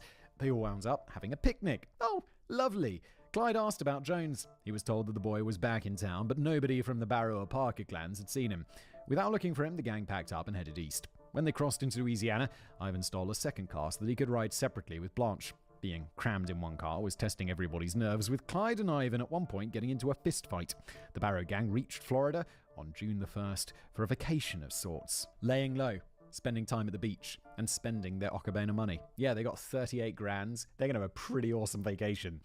Elsewhere on June the 2nd, Ray Hamilton was given 99 years in prison for the murder of John Napoleon Boucher, which he didn't commit. He was sent to Easton Prison Farm. Yeah, but he did kill someone else, right? And we were just complaining that old Napoleon Boucher is his actual killer's going to be out on the loose. After a few days of sunshine in Florida, Bonnie and Clyde headed back to Dallas on June the 8th and finally picked up William Jones, the guy who somehow miraculously survived a bullet going through his body in the 1930s and then having a stick with a nightie wrapped around it poked all inside his body. William Jones, you survivor. Meanwhile, Blanche and Ivan had gone to Oklahoma to meet up with Blanche's father and would rendezvous with the other 3 gang members in Oklahoma on the night of the 10th. Bonnie, Clyde, and Jones relaxed in the small town of Wellington, Texas on June the 9th. Bonnie did a lot of drinking. Surprise! Then, just outside Wellington, while heading out to Oklahoma on the evening of the 10th, Clyde was driving too fast and smashed through a construction barricade, losing control of the car, and crashed into a riverbed. No one was killed, but the Ford's car battery had been smashed open, sending a jet of acid all over Bonnie's right leg. Oh, Jesus. The damage was instant and severe. William Jones later said that the hide on her right leg was gone from her hip down to her ankle. I could see bone at places. Oh my God. Is car battery acid that acidic?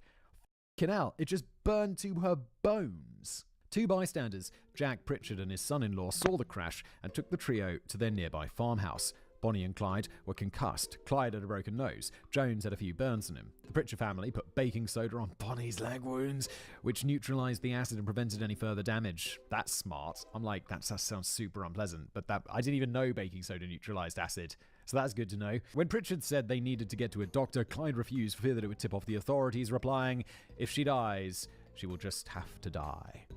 As Bonnie lay in agony, Clyde went to the wrecked Ford and retrieved their arsenal of guns. This caused some alarm in the Pritchard family. One of them snuck off to Wellington to inform County Sheriff George Corrie and Police Chief Paul Hardy that there were some suspicious types at their farmhouse. Yeah, there's a woman. She's got a bony leg, and they've got loads of guns, and they don't want to go to the doctor. Corrie and Hardy headed up there alone in an unmarked Chevrolet, thinking that they were just a few delinquents with a couple of firearms. They were greeted at the farmhouse by Clyde, armed with a Browning automatic rifle, and Jones with a shotgun. Bonnie got off her sickbed and grabbed the two officers' sidearms. Jones quipped, "You boys are just in time. We want to borrow your car." Crime always pays in gold or lead. Bonnie, Clyde and Jones took off in the Chevrolet with their two new hostages. Clyde and Jones sat in the front seat, with Jones turning around and holding the hostages at gunpoint. Bonnie, still in very rough shape from the acid dousing, yeah. Still in, like, oh no, I was expecting her to be better by now. No, her leg was acided off to the bone, and then they basically just threw some baking soda and were like, jobs are good, she'll be fine. Her leg is missing. She was actually laying down in the back seat across Corrie and Hardy's laps. The car travelled into Oklahoma, arriving at the rendezvous point at 1 a.m. on the 11th. Blanche and Ivan were already there waiting, asleep in their car. The gang tied Corrie and Hardy to a couple of trees by the side of the road and took off. Bonnie was in desperate need of medical attention. Again, yes, she's missing half her leg. She couldn't sleep because of the pain, periodically passing out from exhaustion, only to awaken again, moaning in agony. But the gang couldn't rush her to a doctor's, since word would eventually circulate about Bonnie's injury, and doctors in the area would be on the lookout for a woman with a burned leg. Yeah, I remember I broke some ribs in my back. Or like whatever the back ribs are called. Or like, I don't know what it was. Like these things, you know, the ribs in the back, like by the spine. Are they ribs? The ribs go all the way around, right? And I'd wake up in the night and just be like, oh, God, why? I'm not comparing that to like having my leg burned off with acid, but I do understand that just waking up in agony and just being like, oh, why am I awake? But the gang couldn't rush her to the doctor since word would eventually circulate about Bonnie's injury, and doctors in the area would be on the lookout for a woman with a burned leg. Clyde drove through Oklahoma and Kansas before turning around and heading southeast. Every day, they stopped at a drugstore for salve and bandages for Bonnie's leg. On June the 15th, the gang reached Fort Smith, Arkansas, and rented 2 holiday cabins. Clyde lied to a local doctor that Bonnie had been injured when a stove exploded. The doctor flatly told him that Bonnie needed to go to a hospital, but Clyde refused. The doctor resignedly wrote a prescription for barbiturate painkillers while the leg tried to heal on its own. When the doctor visited 2 days later, he again urged Bonnie to be taken to the hospital. Clyde refused yet again. Bonnie spent the next few days in a drug-induced haze, flying into angry withdrawals whenever the drugs wore off. On June the 18th, Clyde drove overnight to Dallas to fetch Bonnie's sister Billie Jean. The idea was Billie Jean would be at least of some comfort to Bonnie while she lay in pain without proper medical attention. On the way out of Dallas, Clyde's car was spotted by Deputy Ted Hinton, who gave chase but was quickly outpaced by Clyde's newly stolen V8. Clyde and Billie Jean arrived back in Arkansas to find Bonnie's leg had slightly healed and scabs were forming. Grim. Also, they had to get a doctor who's just like, yeah, here's some barbiturates. They're robbers. Why not just go into a pharmacy and be like, yo, give me the good shit? On June the 23rd, Clive sent Ivan and Jones out to do some robberies for spending money. They targeted a grocery store in Fayetteville. The take was $20, or $470 in today's money. Ivan and Jones were pursued by Town Marshal Henry Humphrey and Deputy Red Sailors. In their haste to escape, Ivan and Jones crashed their getaway car. They watched the two officers approach. Humphrey was armed with a .38 revolver, Sailors with an old 7-shot Winchester rifle. Ivan and Jones got out of the wreck. Ivan had a shotgun. Jones had a Browning automatic rifle. Ivan blasted Humphrey into a ditch. The man died of his wounds 3 days later. Jones sprayed bullets at Sailors, who took cover behind his car. The bullets pierced through it, so Sailors made a run for it to a nearby farmhouse. Jones loaded another clip and fired again, but he missed. Then Jones and Ivan ran toward Sailors' bullet-riddled car. Sailors spun around and fired off a few shots with his Winchester, blowing the tips off 2 of Jones's fingers. Oh, I mean, yeah, good. Kim. Since the cops would soon be looking for Sailors' car, Ivan and Jones stopped a pair of newlyweds on the road and hijacked their vehicle. Nevertheless, they encountered a roadblock just outside of Fort Smith and were forced to abandon the car and sneak their way toward the cabin on foot. They arrived at 10 p.m. The Barrow gang knew immediately they had to flee. After some delay in trying and failing to steal a second car, all 6 of them crammed into the only car they had left, a small Ford coupe, and drove into the Ozark Mountains. And everyone's going to be in the comments, Simon, it's coupe. It's coupe. It's not coupe. It's coupes where you keep chickens, as Jeremy Clarkson once said. It's a coupe. They had to abandon most of their guns in order to fit into the vehicle. On June the 6th, the gang stole a doctor's medical bag from outside a hospital in Enid, Oklahoma. The bag contains morphine to keep Bonnie sedated during the bumpy car journey and sulfates to treat her burns. Meanwhile, Billie Jean had taken to cleaning and bandaging William Jones's mangled fingers, developing a bit of a crush on him. Oh, Bill, your missing fingers, just do it for me. The budding romance was cut short, however, when Clyde gave Billie Jean some money and put her on a train back to Dallas. The remaining gang members stole a large vehicle that could more comfortably hold the 5 of them, and they fled into Colorado, spending the 4th of July in the town of Pueblo. On July the 7th, they were back in Enid, Oklahoma, where they robbed another arsenal of the National Guard. Guys, look after your guns better.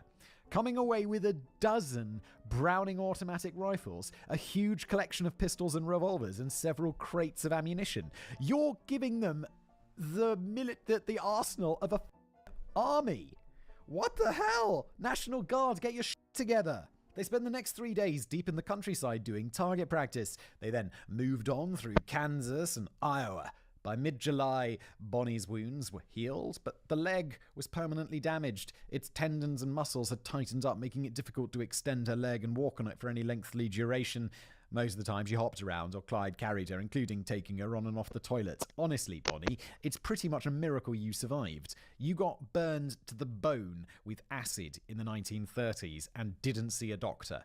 It's a miracle that you didn't get an infection and die. On July the 18th, the Barrow gang robbed 3 gas stations in a single day in Fort Dodge, Iowa for a take of $150 or $3,500 today. That evening, they reached Platte City, Missouri, where Clyde wanted to find a motel so Bonnie could spend the night lying in a bed. They pulled into the parking lot at the Red Crown Tavern, which had a couple of tourist cabins next to it. They ultimately decided to relax there for 2 nights. Unfortunately, the Barrow gang picked a bad spot. The Red Crown's owner, Neil Hauser, was already suspicious of them. Blanche, scandalously clad in tight-fitting riding breeches, said that they were a party of 3, but then proceeded to order meals and drinks for 5. They'd also backed their car into the garage, which Hauser speculated that criminals did for a fast getaway. Yeah, that's how spies park.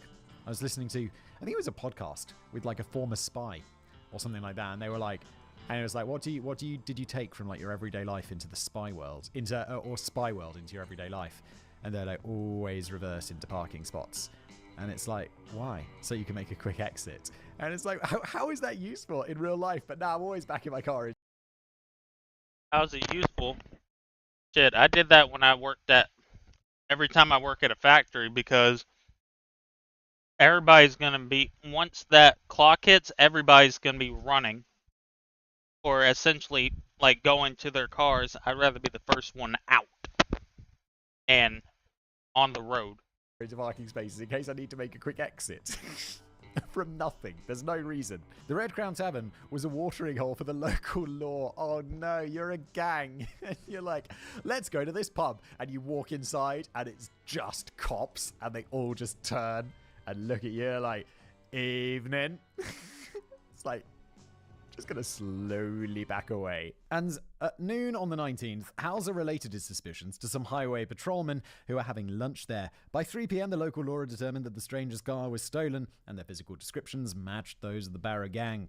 At 1 a.m. on the 20th of July, a posse of 13 lawmen mustered at the Red Crown Tavern equipped with Tommy guns and thick metal bullet shields. They blocked Clyde's stolen V8 in the garage with an armored car. I would feel like this is the end, right? How are they going to get out of this one? But we're only like 3/4 of the way through the episode, so it's a long episode. It's a super long episode. And Bonnie and Clyde die in a shootout, right? I'm not spoiling anything. It's Bonnie and Clyde. Wait, or do they drive a car off a cliff? Is that Bonnie and Clyde? Who drives a car off a cliff? Oh, I don't know. Maybe there is a... I assume they're like, no spoilers, it's Bonnie and Clyde. Realizing I don't actually know the ending to Bonnie and Clyde. I know they die. Everyone knows they die. They die, right? Yeah, they got turned to Swiss cheese. There's a museum that still has the car that they were beamed in. Then two officers approached Blanche and Ivan's cabin and hammered on the door. Ivan began firing with a Browning automatic rifle through the cabin window, and Clyde and Jones did the same from the cabin next door. The shields deflected the bullets, but nevertheless the cops were forced to pull back. Sheriff Holt Coffey was struck in the neck by friendly fire from behind but kept shooting. Jones exited the cabin through a door connecting the garage and started the car, while Clyde came in and opened the garage door. Clyde fired on the armoured car, managing to pierce the plating and wounding the driver, George Highfill. Highfill panicked and backed the armoured car away, giving the V8 a clear path for escape. Bonnie, Clyde and Jones immediately jumped into the V8. You've just escaped 13 armed police officers. It's kind of impressive. Ivan and Blanche, however, needed to exit their own cabin through the front door and make it toward the others. They ran directly into machine gun fire. A bullet passed through Ivan's left temple and exited through his forehead, shattering part of his skull and exposing his brain. Ivan collapsed. Surprise! From the V8, Jones opened up with Browning to provide covering fire. Blanche, bullets whizzing around her, picked up Ivan and dragged him toward the car. Clyde helped put him in. Then Clyde sped off out of Red Crown parking lot, the V8 being pelted by machine gun bullets the entire time. One bullet struck the back passenger window, sending glass shards flying into Blanche's eyes, blinding her. Ivan was bleeding profusely, but remained conscious. He tried to comfort Blanche, saying his wound wasn't that bad. At 5 a.m., they stopped at a gas station just north of Kansas City, Missouri to refuel, but when the attendants saw the bullet-riddled car and Ivan in the blood-soaked back seat, Clyde sped away. They drove into Iowa. It's going to be hard to film. Why is your car covered in bullet holes?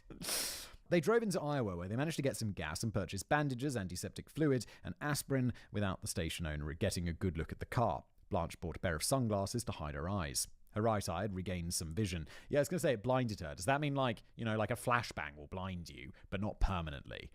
There's a big difference. Real big difference. Clyde. Hold on. I'm going to reset my games quick.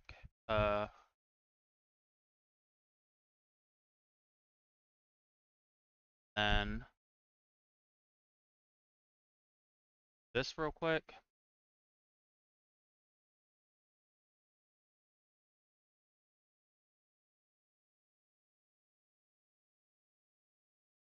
Oh, bet.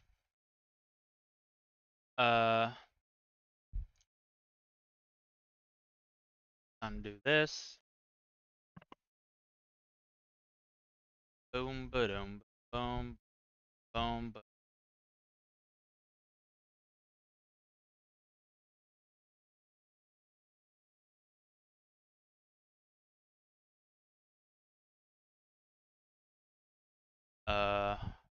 Oh, whoops, not that. And Clyde poured hydrogen peroxide directly into the hole in Ivan's skull in a stupid attempt to disinfect it, and then bandaged his head up. Are you smoking crack, for one? And two, how the f*** is Ivan still alive? Yeah, what the fuck? Yeah, you know it's gonna help my boy right here. Pouring a bunch of acid in his head. I mean, I don't know what other choice they had. They real as fuck for not abandoning, though. I can't lie. That's real shit they did.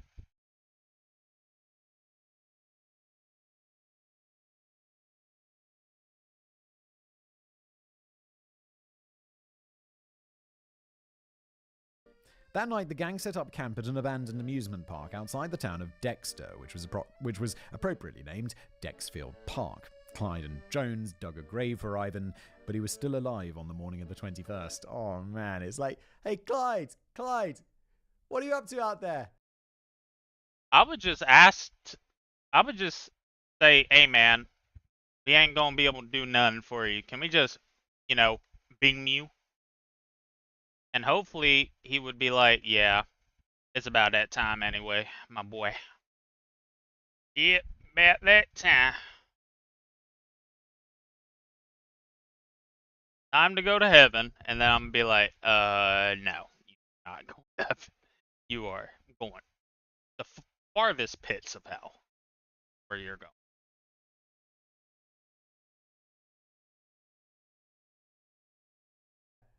Just digging a grave. Whose grave? Just yours, just in case.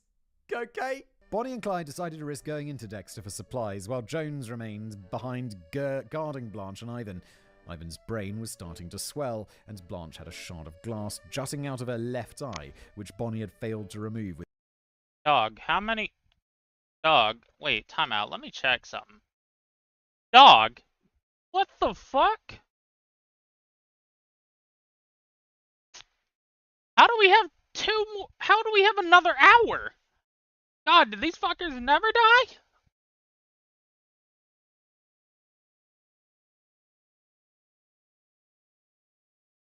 What the fuck? With a pair of tweezers. Jones whines that he was done with the outlaw life and wanted to go home. Yeah, Jones. Really? You are you? It gets a little tough, huh? Blanche and Ivan, who were drifting in and out of consciousness, told him to go since he was the only gang member that hadn't yet been identified, but Jones didn't dare bring this up with Clyde and was too frightened to just abandon the gang without Clyde's say-so. Bonnie and Clyde came back with clothing, medical supplies and food, having aroused no suspicion in town.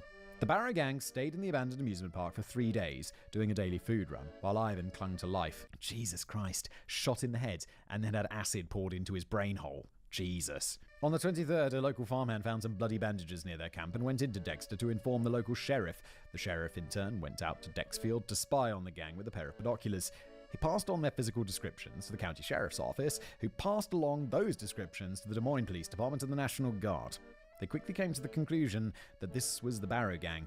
On the evening of July the 23rd, Clyde resolved to bring Ivan home to Cumie and get Blanche back to Dallas at the same time. Because their current Ford V8 was conspicuously riddled with bullet holes, Clyde and Jones drove to the town of Perry and stole another one. Their plan was to drive back to Texas the next morning, but that was the morning a veritable army composed of 12 lawmen and 40 trigger-happy townsfolk planned to attack. Oh my lord, that's 52 armed people. Good luck getting out of that one, no matter how... I do not love my community enough to do that. I would be like, yo, whoever going out, do you really need that TV? Or can I have it when you get beamed? Is that cool? Not no dickhead shit, but just like, you stupid as fuck. How many Browning guns you have? On July the 24th, 1933, dawn broke upon Dexfield Park, accompanied by the sound of gunfire. Clyde and Jones returned fire on the 52-man militia with their Brownings, but were quickly overwhelmed. Jones was hit in the face with shotgun pellets. Clyde was shot in the left arm, while a shotgun pellet slashed through the left side of his face. The Barrow gang piled into the freshly stolen V8. Clyde tried to ram the car through the approaching men, but slammed right into a tree stump. Clyde and Jones got out and provided covering fire for Blanche, Ivan and Bonnie as they made their way to the old bullet-riddled V8. Some of the militiamen opened fire on the second car, completely totaling it. The Barrow gang then ran away on foot, with Clyde and Jones dropping their heavy Brownings and returning fire with pistols. They'd barely made it a few yards when Ivan passed out from the strain of moving. Yeah, he's got a hole in his brain. Clyde and Jones dragged a limping Bonnie down toward the river while Blanche stayed with her husband. Ivan woke up, told Blanche to run, and then opened fire with his pistol on the advancing militia. He was shot several times in return and lapsed into unconsciousness. Blanche did not attempt to flee. They were grabbed by militia and taken to a hospital for treatment. The admitting doctor asked Ivan where he was wanted by the law, to which Ivan replied, quote, "Everywhere I've been." Doctor be like, "So, what seems to be the problem?" "Well, I've got a hole in my brain."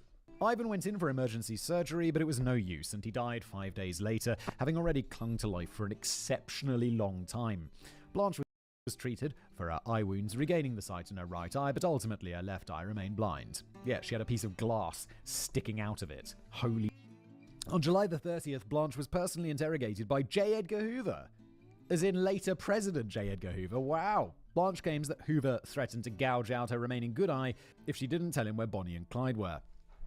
On September the 4th, Blanche pled guilty to attempted murder for her role in the shootout in Platte City, although she'd never fired a shot, and was sentenced to 10 years imprisonment. I have to say, she got off quite lightly. Yeah, I was gonna say, that's pretty good. Shit, if I got 10 years.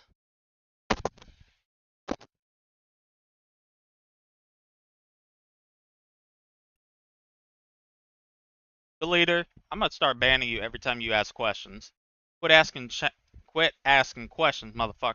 Meanwhile, back on June the 24th at Dexfield Park, Bonnie, Clyde and Jones made it across the river and managed to shake their pursuers. They headed to a nearby farmhouse owned by the Feller family. Clyde held them at gunpoint, and what the family didn't know is that the gun Clyde was pointing at them had already run out of bullets. Clyde commandeered the Feller's car, which had no gas in the tank, so they filled it full of kerosene. Clyde got the car 65 kilometers or 40 miles away to Polk City before crashing it into a telephone pole. Clyde has an ability to crash cars. Isn't this like the fourth car he's crashed? Bonnie, Clyde and Jones then found another Ford V8 and... I believe you have asked more questions than just regular chatting. Dog, I asked you... She's retarded, she don't know? She probably gonna say what book, cause she ain't even been using it. drove it as far as Broken Bow, Nebraska. 3 out of the 5 gang members had gotten away by the skin of their teeth. 1 was dead, another arrested. The Dexter militia suffered no fatalities and only 1 minor injury. Kind of amazing they got away again. How they keep getting away? The bright lights of Easton Prison Farm. I was gonna say, she definitely don't got that shit anymore.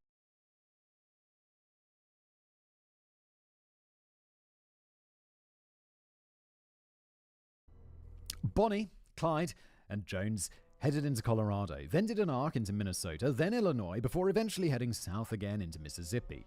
They kept in funds by the usual rural and small-town robberies. On August the 20th, they robbed a National Guard armory in Illinois. They were now sufficiently equipped with Brownings, pistols, and ammunition again. National Guard! Again! Get your shit together! It's the 3rd time! Jones finally plucked up the courage to tell Clyde he was done with being an outlaw. Clyde did not get angry, and even gave Jones advice on what he should say to the police if they ever arrest him. Quote, "Say I forced you to do it. It worked for Bonnie last year." On September the 7th, Bonnie and Clyde dropped off William Jones in Dallas. Jones made tracks to Houston, where his mother was now living. Meanwhile, Bonnie and Clyde headed off to a rather grim rendezvous with the Barrow and Parker clans. Ivan was dead, distressing Henry and Kumi Barrow. Bonnie's leg was permanently injured and disfigured, angering her mother, Emma. Bonnie and Clyde asked for some basic supplies and then left. They lived in abandoned farmhouses outside Dallas for the next few days, while Clyde headed into the city in order to recruit new gang members when they should probably have been thinking about skipping the country. Mexico was right f***ing there. It's like, yeah, back in the day, they seemed to struggle to communicate across state lines. If you go to Mexico, it's just like margaritas for you forever. Due to Clyde's celebrity, only enhanced by the newspaper's flattering accounts of the shootouts in Joplin, Platte City, and Dexfield, recruiting was still easy. 2 thugs named Henry Massendale and Doc Porter signed up right away. Clyde was a living legend in their eyes, not a desperate fugitive barely keeping 1 step out of the law. The gang headed into Oklahoma with the intent of committing some lucrative robberies there, only get chased by the police, with Clyde and Potter getting away and Massendale getting beaten to a pulp by 2 old ladies with croquet mallets when he tried to hijack their car. Legends. They beat the shit out of him with croquet mallets. Massendale got 20 years for armed robbery. When Porter and Clyde got back to Dallas, they immediately dissolved their partnership. Bonnie and Clyde, it wasn't working out very well. Bonnie and Clyde lay low on the outskirts of Dallas for most of October and November. Meanwhile, in Houston, on November the 16th, William Jones was identified as a member of the Barrow Gang and picked up by police. He was transferred to Dallas County Jail, where he was questioned by Ted Hinton and Bob Alcorn. They bought Jones's story that Clyde had forced him to come along. Jones cut a deal with the Dallas police to plead guilty for the murder of Deputy Malcolm Davis at the McBride shootout, even though he had been killed by Clyde, in exchange for not being extradited to Arkansas, where punishments were harsher for the murder of Town Marshal Humphreys, who had been killed by Ivan. Ultimately, Jones was sentenced to 15 years in prison for the Davis murder. Again, getting off pretty lightly. I thought they would cook him for that one. On November the 21st, Kumi Barrow's 59th birthday, the Barrow and Parker clans met Bonnie and Clyde and threw a party for her in the isolated rural community of Sowers, just northeast of Dallas. Clyde felt bad that he had not bought his mother a present, so he told everyone to come back to Sowers the following night for another party. On November the 22nd, the Barrow and Parker families went to Sowers and waited for Bonnie and Clyde to arrive. Unfortunately, either Billie Jean Parker or Marie Barrow's boyfriend, Joe Francis, had turned informant, and Sheriff Smoot Schmid, which is such a strange name. His name's Smoot. And he was surveilling the rendezvous point with Ted Hinton, Bob Alcorn, and Ed Castor. They were armed to the teeth. Good idea, boys. Bonnie and Clyde approached in yet another stolen Ford V8, but sped past the rendezvous point as a precaution. Sheriff Schmid jumped to his feet and shouted, "Halt!" And the Dallas cops began shooting at the V8, which was peppered with bullets, wounding both Bonnie and Clyde in the legs. But they managed to get away. Bonnie and Clyde are a mess, especially Bonnie's legs. Bonnie's like, "It's always my legs, Clyde. Why my legs, Clyde?" Bonnie and Clyde drove into downtown Dallas, where they staggered out of the V8 and hijacked a fresh car at gunpoint. After transferring their possessions to the new vehicle, they sped out of Dallas and headed to Oklahoma, where they bribed a corrupt doctor to treat their leg wounds without informing the police. While in Oklahoma, they tried to hook up with a fellow gangster, Pretty Boy Floyd, but he wasn't home and his wife turned them away. Floyd had nothing but contempt for Bonnie and Clyde, stating that they were too reckless with gunplay around innocent bystanders. Good for you, Pretty Boy. Bonnie and Clyde returned to the outskirts of Dallas on November the 29th, where they stayed in an abandoned farmhouse again, frequently heading into town to set up secret meetings with their families. They stayed around Dallas for all of December. They appeared to be completely broken by the disastrous events of the past few months. Then, on January the 13th, 1934, Floyd Hamilton, Ray Hamilton's older brother, got a message to Clyde about a plan to bust Ray out of Easton Prison Farm. The plan was actually entirely of Ray's concoction, transmitted to Floyd via ex-convict James Mullen, who got out of Easton 3 days earlier. Clyde was reluctant to partake in the raid, but Bonnie talked him into it, saying that with Ray Hamilton back in the fold, they could hit another bank. From this point forward, Bonnie took an increasingly aggressive role in their criminal activities, perhaps as a result of a now full-time guzzling of hard liquor. At 2 a.m. on January the 14th, Floyd and Mullen snuck out to Eastham and concealed two .45 caliber pistols in a tire under a small bridge on prison property. On the 15th, the guns were retrieved by Eastham prisoner Fred Yost and given to Joe Palmer, who stashed them in his cell. Bro, you got a gun into prison? Holy shit. Bonnie, Clyde, and Mullen headed down to Eastham that night. Shortly after dawn on the 16th, two teams of prisoners were clearing brush and stacking firewood in a forest near the road. Joe Palmer walked up to one of the mounted prison guards, Major Crowson, and shot him in the stomach. Ray Hamilton, with the second .45, shot Olin Bozeman in the hip. Then Hamilton and Palmer ran toward the road, joined by Hilton Bybee, who had signed up to the escape plan, and two random prisoners simply seizing the opportunity, Henry Methvin and J.B. French. Didn't we have Henry Methvin earlier? Wasn't there a Methvin? I feel like we had a Methvin. Waiting at the road in a black Ford V8, surprise, Clyde pressed down on the car horn to guide the escapees to the vehicle, while Bonnie exited the car and laid down some suppression fire into the treetops with a Browning automatic rifle to intimidate any other mounted guards from following the convicts too closely. The V8 could only hold 5 passengers, but there were 8 men. J.B. French continued running past the car on foot, only to be recaptured a few days later. Hamilton and Palmer jumped into the car with Bonnie, Clyde, and Mullen, with Bybee and Methvin hanging on for dear life on the outside. They drove to the small town of Rome and placed a call to the Barrow residents, telling Elsie and Floyd to bring some civilian clothes. They arrived, the escapees changed out of their prison overalls, and Mullen departed with Floyd and Elsie. The escapees, Hamilton, Palmer, Bybee, and Methvin, remained with Bonnie and Clyde. At a stroke, the Barrow gang had been reconstituted. The return of the Wild West. Yeehaw! Prison guard Olin Bozeman ultimately recovered from his gunshot wounds, while Major Crowson lingered in agony until he died on January the 27th, 1934. Before he passed, Crowson begged the general manager of Huntsville Prison, Lee Simmons, to track down the man who shot him and send him to the electric chair. It was Joe Palmer who had killed Major Crowson, but Lee Simmons' sights were set on Clyde Barrow as the root of the problem. Simmons was frustrated with the failure of law enforcement to capture Bonnie and Clyde. He wanted them to be tracked relentlessly across the country and killed on the spot when they were found. Put down like dogs, just like what happened in the days of the Wild West. Yeah, they have really brought back the Wild West, so I'd be fine with that. Yeah, a little bit of extrajudicial killing. Why not? They deserve it. Simmons wanted frontier justice, not city. Is that your screenshot, Del? That somebody else's? That's yours. You are. Oh, you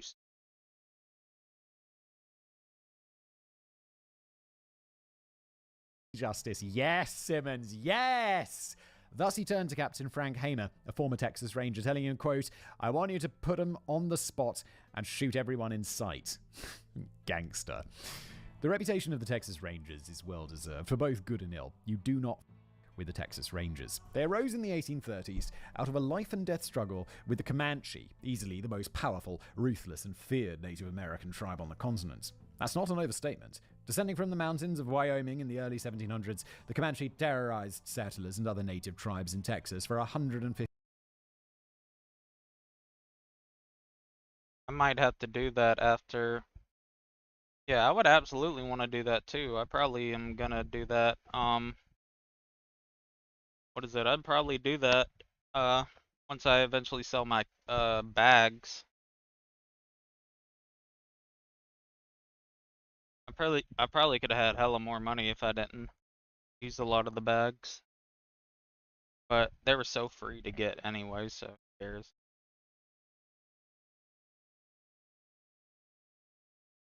Face off? Nah, I'm good. I ain't spending money like that yet.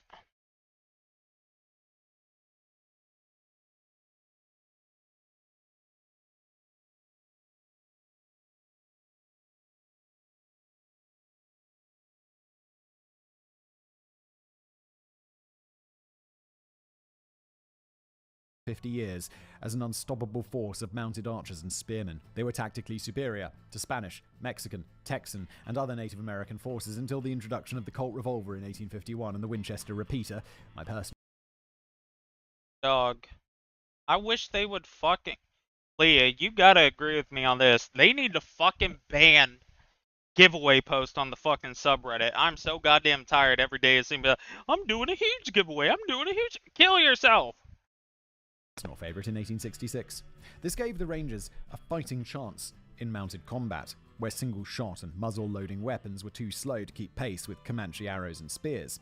Out of that crucible, the Rangers went on to fight white outlaws with a very much shoot-first, ask questions later type of approach. They were also fond of extra-legal summary executions rather than taking prisoners. These were the days of the Wild West, where justice came rough and ready. When the Mexican Revolution broke out in 1910, the Rangers employed similar brutality on the border. Some of this involved tracking and killing Mexican outlaws and revolutionaries who were robbing and murdering people in U.S. territory. But the brutal border war often led to indiscriminate killing of innocent men of Mexican descent, some of whom had lived in Texas as American citizens their entire lives. The 1919 Canales investigation destroyed the Rangers' reputation and saw their numbers reduced from 1,000 men to just 68. In 1930, this number was further reduced to 45. In 1932, most of the Rangers resigned or were fired. This brutal relic of the Wild West, it was argued, had no place in a more civilized age. This was a random aside that I thoroughly enjoyed, learning all about Texas Rangers. But it is exactly that reputation for relentlessness and brutality.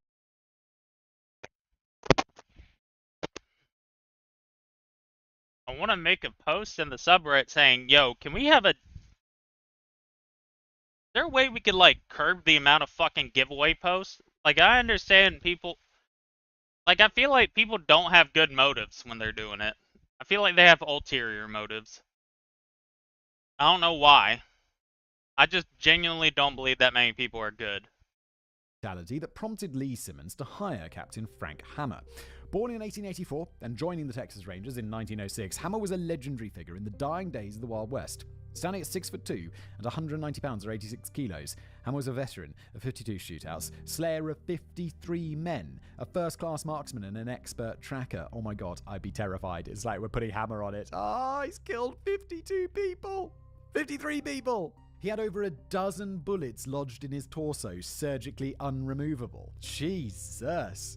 From 1906 to 1908, Hamer had patrolled 1,000 miles of the Mexican border, famously tracking down several murderous outlaws in just 2 years. One of his most legendary actions was putting down livestock rustler and multiple murderer Ed Putnam during a standoff at a bordello. Putnam had come to cover the window and just slightly nudged the curtain, and that was enough for Hamer to snipe him, no scope, with a Winchester repeater, sending a bullet through his neck. In 1908, this dude's a badass. In 1908, Hamer became the marshal of the outlaw-infested town of Navasota, which prior to his arrival had 50 murders a year in a population of just 3,500. Oh my god, the past! That's insane! At just age 24, Hammer crushed the outlaws in the town and restored order. From 1911 to 1914, he sheriffed in various counties, tracking down murderers and cattle rustlers, until he rejoined the Texas Rangers in 1915. He was leader of a battalion in the Bandit Wars against Mexican smugglers and revolutionaries, surviving several gun battles. Yeah, he's got 12 bullets inside his body. He definitely survived some gun battles. Hammer once told his men, "We're here to enforce the law, and the best way to do that is a 45 slug in the gut." This guy's, again, badass. In 1917, he married I can't wait. Like, he's doing all this talking about how great he is, and then he gets immediately beamed by one of them. That'd be the funniest outcome. I can't lie. wealthy widow Gladys Sims, and in true Texas style, the nuptials were accompanied by a gun battle with the extended family of Gladys's first husband, during which Hammer was wounded. Oh my god, I thought that was a joke. It's not. During the 1919 investigation into misconduct by the Texas Rangers, Hammer stalked and threatened violence against the chief investigator, Joseph Canales, if he didn't back off. Whoa. Steady on. You could definitely call Hammer morally grey. At best, you could say that he was loyal to the Rangers to a fault. In 1921, Hammer joined a Prohibition unit that was beset by a bloody ambush in El Paso, during which Prohibition agent Ernest Walker was killed. Thereafter, Hammer became senior captain of the Texas Rangers among the 68 men who remained in service.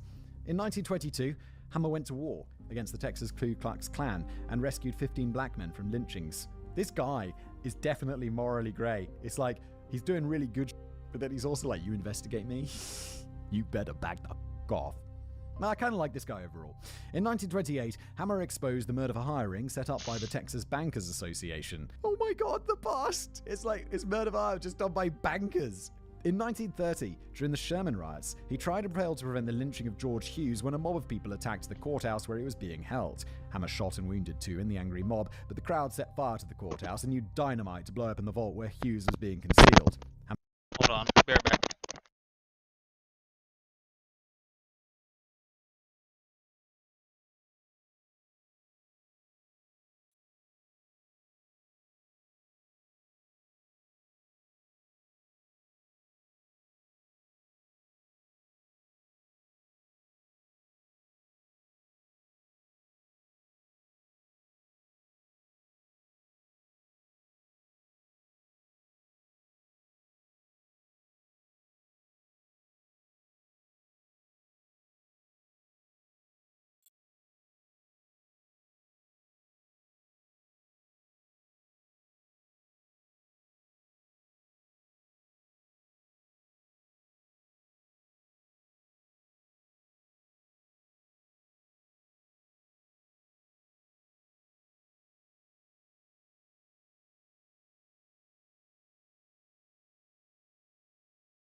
I'm back. Sorry about that.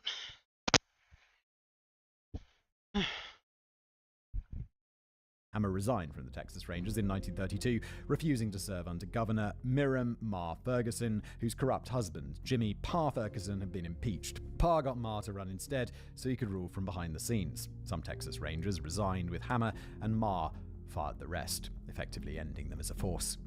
And now, 2 years later, Lee Simmons had hired Frank Hammer to kill Bonnie and Clyde, giving him the cumbersome but vaguely useful job title of Special Escape Investigator for the Texas prison system.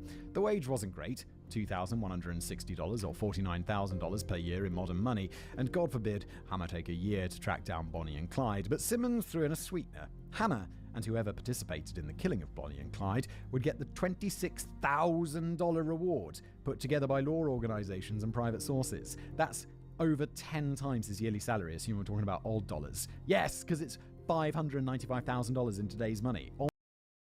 I just went on the scale.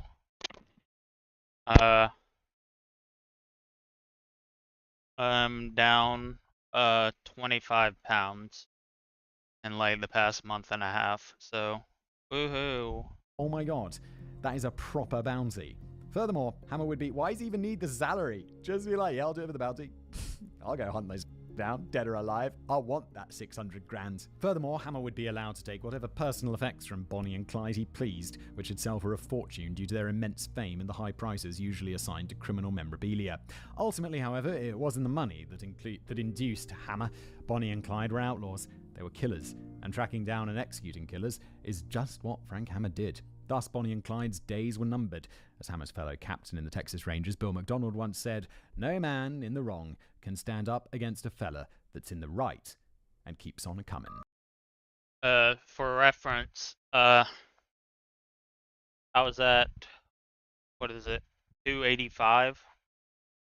So now I'm at 260, so, woohoo. Obviously, this weight loss was not, something I just decided to do. It's, because I don't have food, so. No honor among thieves. On January the 23rd, 1934, a mere week after the Eastham jailbreak, Ray Hamilton and Hilton Bybee entered the First National Bank in Rembrandt, Iowa, pointed a gun at the clerk, and walked away with $3,800 or $87,000 in modern money. Clyde Barrow was the getaway driver, with Henry Methvin beside him. Joe Palmer was, this got to be their biggest take yet, right? They had some pretty big ones. I think 35 grand was the biggest, 87 all in modern money. It's a proper amount of money. Clyde Barrow was the getaway driver, with Henry Methvin beside him. Joe Palmer was ill and curled up in the fetal position in the backseat. Bonnie was back at the motel. Clyde pissed off Ray Hamilton by splitting the take 6 ways when he thought it should have been 4. Hamilton owed James Mullen $1,000 for helping him break out of Easton, and 6 ways left him nowhere near clearing his debt. This did not bode well for Ray Hamilton, staying on with the gang. Hilton Bybee, meanwhile, took his share of the loot and immediately left the gang, lighting out for Amarillo, where he was recaptured on January the 31st and returned to Easton Prison Farm. On January the 26th, 1934, the Barrow gang robbed a bank in Poteau, Oklahoma. Hamilton, Methvin, and Palmer were the triggermen, and Clyde Barrow was again at the wheel. Their take, why would Clyde be at the wheel? Clyde seems to crash cars all the time. Their take was $1,500 or $34,000 a day, and from there the gang headed to San Antonio, Texas to visit Palmer's sister Faye. Along the way, Why would banks even, like the cities, y'all clearly should know y'all are getting hit for big money. Just don't have that money. Hamilton and Palmer quarreled. Hamilton actually tried to shoot Palmer when the latter was asleep in the car, but Clyde turned around, slapped the gun out of Hamilton's hand, and in doing so lost control of the car and ran into a ditch. Of course he did. He's Clyde. He barely knows how to drive, apparently. Thereafter, a tense truce reigns. Leaving San Antonio, the gang headed for Houston, where Palmer met an attorney had bribed to track down a fellow named Wade McNabb, an ex-convict who had terrorized Palmer when they were both at Eastham. Palmer wanted to find McNabb and kill him. Oh man, the gang dropped Palmer off in Joplin, Missouri on January the 30th and wished him good luck and happy hunting, making plans to meet up later. Good luck, happy hunting! People, you're hunting a man. On February the 1st, the Barrow Gang robbed the State Savings Bank in Conerum, Iowa. Clyde and Hamilton were the triggermen, grabbing money from a cash drawer and robbing a customer and getting shot at by one of the tellers on the way out the door. The take was $300 or $7,000 today. From there, the gang drove south to Bienville Parish in Louisiana, where they had visited Henry Methvin's family. After a couple of days, they headed north again into Missouri, where on February the 12th, they stole a car in Springfield, only to get chased by the cops. These guys are nuts. If I was in this position, you just rob 87 grand or whatever it was in today's money. Just do a couple more of those, get in a stolen car, go down to Mexico, and just be like, that's it. I guess we have to stop our crimes. Or until you get bored or whatever. Because you're going to get in trouble. And you're all sorts of up with the bullet holes and the burnt leg down to the bone. It's not a good time. Maybe they find it a good time. I think they just like it. They get a kick out of it, right? It's not going to be about the money anymore. Clyde shook the pursuit, but then got lost in the Missouri countryside. They pulled over in Reed Spring and kidnapped bystander Joe Gunn and demanded that he guide them to Arkansas.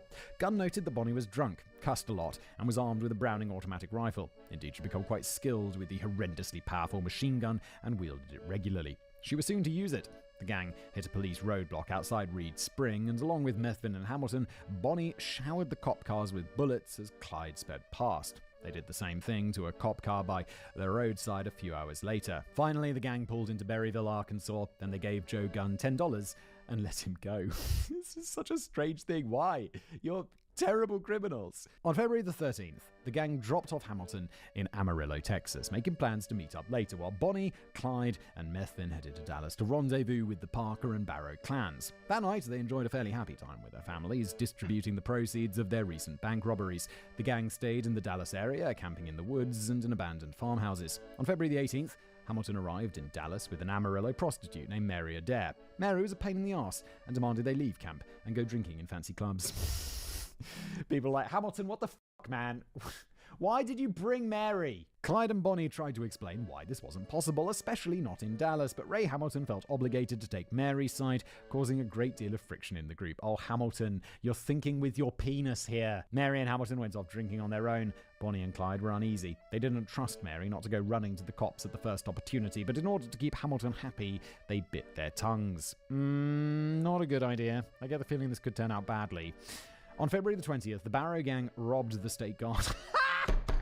Fourth time state guard! Are you kidding me? In Ranger, Texas, taking away 4 Brownings, 13 Colt 45s, and several crates of ammunition. What the f***?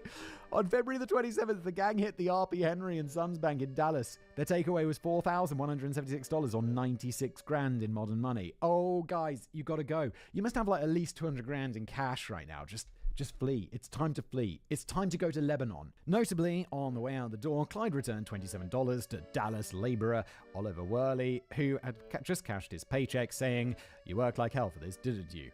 We don't want your money, just the banks." The gang got into the getaway car and headed north out of Dallas. Clyde told Hamilton to split the money 4 ways. Clyde, Bonnie, Methvin, and Hamilton. Mary Adair didn't get a share. Of course she didn't. She's just an annoying tag-along. Hamilton disagreed, pointing out that Mary did as much as Bonnie during the robbery, aka nothing. Clyde told him to shut up and split the money, then caught Hamilton trying to stuff $600 from the take in his coat to give to Mary later. Well, look, Hamilton, if you want to split some of your money with Mary, go ahead. But why should the others have to do that? You brought her along and she turned out to be annoying.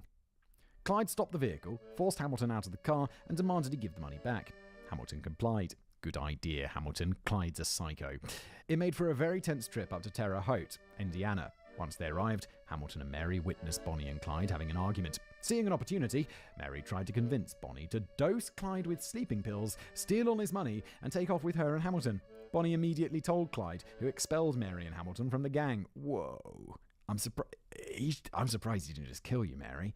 Mary, you're pretty dumb. I don't like you, Mary. Mary and Hamilton stole a car and slunk off to Texas with their tails between their legs. Honestly, you should just be happy you're still alive. In early March, Bonnie, Clyde, and Methvin returned to Bienville Parish in Louisiana to visit Methvin's family again. The Methvins of Bienne Parish were a numerous bunch, a whole gaggle of aunts, uncles, and cousins who dwelt in snake-ridden forests and gator-infested marshlands. Henry Methvin's father, Ivy, was a chair craftsman, freight hauler, and probable bootlegger who had fallen on hard times in the Depression. He was an alcoholic and generally disliked in the area. His wife, Ava Methvin, wasn't much better and had a reputation for leeching off of her neighbors. Their boy, Henry, had left home in 1930 at the age of 18 and had been hitchhiking in Texas when he slashed a man's throat and stole his car. Oh, it's the Wild f***ing West! The victim survived, but Henry got done for assault with intent to murder and car theft, resulting in a 10-year sentence at Easton Prison Farm. I'm surprised he didn't get more. He tried to murder someone. Slashing someone's throat is not something you do to injure them. Henry Methvin had always maintained that the victim had tried to sexually assault him, and he was just defending himself. Well, you were trying to steal his car, he sexually assaults you, and then you try to kill him. Yeah, right. Ivy and Ava Methvin believed their son and were trying to get Henry pardoned by Ma Ferguson, the governor of Texas, when Bonnie and Clyde busted him out, completely ruining Methvin's chance of being paroled and going straight. Thus, Ivy and Ava Methvin felt absolutely no gratitude to Bonnie and Clyde for turning their son into a wanted fugitive.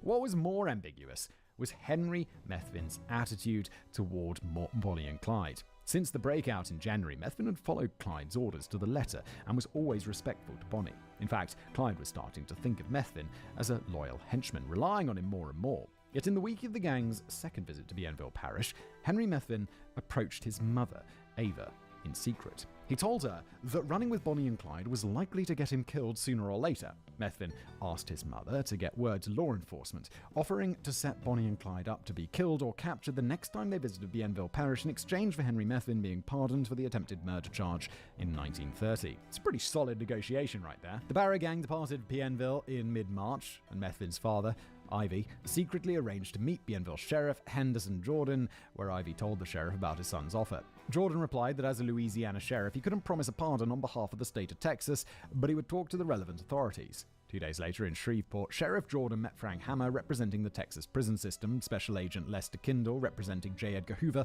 and Dallas Deputy Sheriff Bob Alcorn representing, well, Dallas, to discuss Methvin's offer. They were all in agreement. The state of Texas would pardon Henry for attempted murder if he could give them Bonnie and Clyde. Thus, Frank Hammer started making preparations for a good old Texas Ranger-style bushwhacking. Tell them I don't smoke cigars. After leaving Bienville, Bonnie, Clyde, and Methvin headed back to Dallas, where they skulked around abandoned farmhouses for a couple of weeks, meeting semi-regularly with the Parkers and the Barrows. Then on March the 27th, they left to link up with Joe Palmer again, who had finally located the man he wanted to kill in the town of Gladewater, Texas. Clyde decided that he would assist in this murder. Why not? Nothing like a good murder, right, Clyde? On March the 29th, they jumped McNabb while he was leaving a gambling den, cracked open his skull with a blunt instrument and shot him multiple times. Then they transported his body and dumped it on the Texas-Louisiana border. The Barrow gang, now comprised of Bonnie, Clyde, Methvin, and Palmer, headed back to Dallas on April the 1st, 1934 to rendezvous with the Parkers and the Barrows for Easter Sunday. Palmer was sent to fetch them. Bonnie had bought her mother a rabbit. She'd named it Sonny Boy. While waiting for the Barrow and Parker clans on Dove Road, just off Highway 114 near the town of Grapevine, Bonnie, Clyde, and Methvin shot and killed Highway Patrol officers Edward Wheeler and Holloway Murphy. Wheeler was killed instantly by a burst from Methvin's Browning automatic rifle. Murphy, a rookie, first day on the job, was incapacitated by Clyde with a shotgun. Witness accounts differ on whether Methvin put some more bullets in Murphy to finish him off or whether Bonnie did. Either way, Murphy didn't die. Dang, first day on the job? Glass got killed? L? What, Leah? Funny bitch.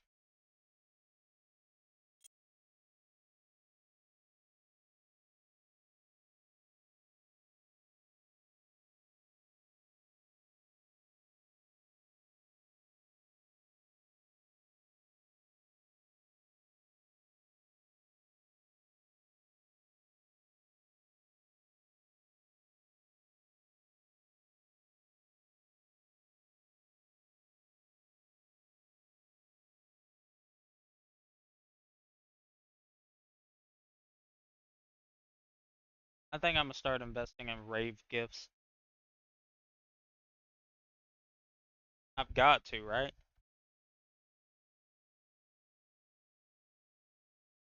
Even if they just go to 100K, if I have a shit ton, that's still a lot of profit. Like I said, these are about to hit 300K, so that's 2.2 billion. These are already at 300K, so that's 4 billion total already. these ain't going up for shit, so who cares? These are fucking cheap as hell. I would probably start investing more into these, but they get nabbed real quick anyway, so just set up eventually having my 3 accounts up here. Wait, tech keys are 5K?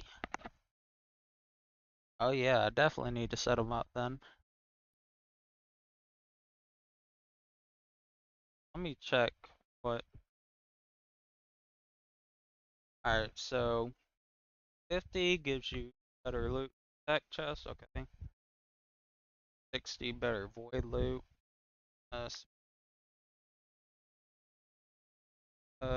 Crystal, better loot tech. If I can just get them to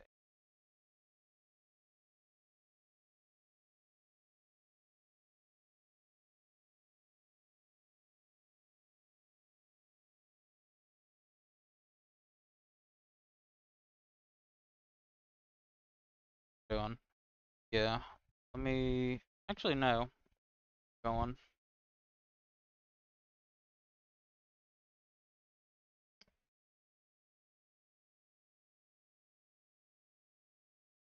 Matter of fact, fuck it. Let this bitch ride with these. Until he was transported to hospital half an hour later.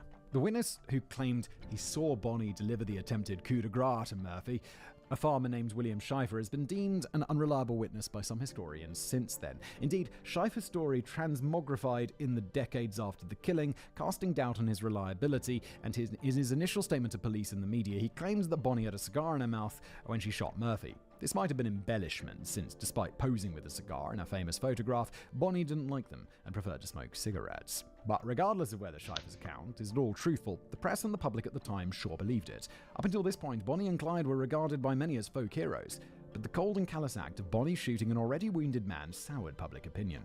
Being a female bank robber was sexy, but being a woman who slaughters a helpless 24-year-old rookie who is already disarmed and dying, not so much.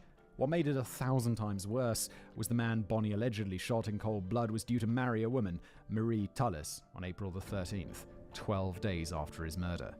Tullis wore a wedding dress to Officer Murphy's funeral, and this was splashed across the newspapers, souring the public against Bonnie still further. Good. The American people had ceased to give a about how stylish Bonnie's outfits were. She was a vicious cop killer who had deprived a young bride of her husband. Good. People finally seeing her for what she is, a Peter. Additionally, the Grapevine shooting on April the 1st complicated things for Frank Hammer. The state of Texas was willing to pardon Henry Methvin for an attempted murder back in 1930, but now Methvin had just gunned down a highway patrol officer and possibly shot a second one while he was bleeding on the ground. Oh, Methvin, you've done the impossible. You've got a pardon for murder. Was it murder? Yeah, sorry, attempted murder. And you're just like, you know what's better than attempted murder? Murder. Why? You got a pardon, dude. It would not be so easy to get the state of Texas to overlook 2 cop killings in order to merely have a chance at ambushing and killing Bonnie and Clyde. Hammer's response to the change in circumstances was to form a good old-fashioned posse. He recruited 38-year-old former Texas Ranger Manny Galt, who had worked with Hammer back in the 1920s fighting the Texas KKK. Next, Hammer recruited Dallas Deputy Sheriffs Bob Alcorn and Ted Hinton, who knew Clyde Barrow and Bonnie Parker personally and could confirm their identities before the shooting started. Is it them? Yes! Over fire! Immediately after the murder of Wheeler and Murphy, the Barrow gang had raced down Highway 114 in their Ford V8. They spotted Clyde's siblings, Elsie and Marie, coming in the opposite direction to the rendezvous point at Grapevine. Clyde flagged them down and told them to turn around and stop their other family members from heading to the area. Then Clyde tore down the road away from Dallas, not risking it to retrieve Joe Palmer, who was traveling up with the Parkers. Bonnie, Clyde and Methvin kept going until they reached Oklahoma. They were followed by Hammer and his newly formed posse 2 days later, driving in 2 cars. Hammer and Galt in one, Alcorn and Hinton in the other. On April 4th, 1934, the Hammer crew had tracked Bonnie, Clyde, and Methvin to Durant, Oklahoma. The posse's 2 cars were driving down Main Street when Ted Hinton, in the lead car, spotted Clyde's V8 driving in the opposite direction. Clyde was driving slowly, not aware that he'd been recognised. Hinton made the judgment call not to swing around and give chase, since there was too much traffic on Main Street and Clyde would almost certainly get away. Nor did Hinton want to initiate a gun battle with the Barrow gang in such a crowded area. So Hinton pulled over and watched Clyde's car disappear, while he flagged down Hammer and Galt to let them know what had happened. The posse got back in their cars and headed in the direction that Clyde was travelling. They tried to pick up his trail again by questioning gas station attendants and cafe waitstaff along the way, but to no avail. On April the 6th, just after midnight, the Barrow gang approached the outskirts of Commerce, Oklahoma. Clyde was tired from driving all day, and so he pulled over, and he, Bonnie, and Methvin all slept in the car together. At 9 a.m., Commerce Chief of Police Percy Boyd and Constable Cal Campbell got a report of a suspicious car parked on the state road. Boyd and Campbell drove out to investigate in a marked police car. No. I mean, yeah, because they don't really know anything, so they're just like, yeah, of course you'd go in a marked police car. I get the feeling they're going to run into some substantial trouble. Clyde was awake, his turn on watch, when he saw the cop car approach. I don't understand. Like, I've slept in my car, and it's like, you don't just park on the side of the road and be like, okay, this place looks great. You find somewhere a little quiet. You're like, well, let's just go down this little side street here. Like, I have an overland car. Like, I'm big into road trips, so I bought like a Toyota Land Cruiser, and I kitted it out with all of this like cool equipment for going on like big road trips, and I do big road trips with my mate. And like, if you're going to sleep in the car and camp in the car, it's got like a rooftop tent on it that you pop up. It's like you find somewhere like real quiet. Like you go down this little path, you drive it off road a little bit. You don't just park on the side of the highway and be like, this is good, because you're going to get into trouble. Clyde threw the car into reverse, intent on spinning around and making his escape. Unfortunately, the rain of the previous evening had turned the road into mud and the car got stuck. Oh, Clyde, you're the worst driver ever.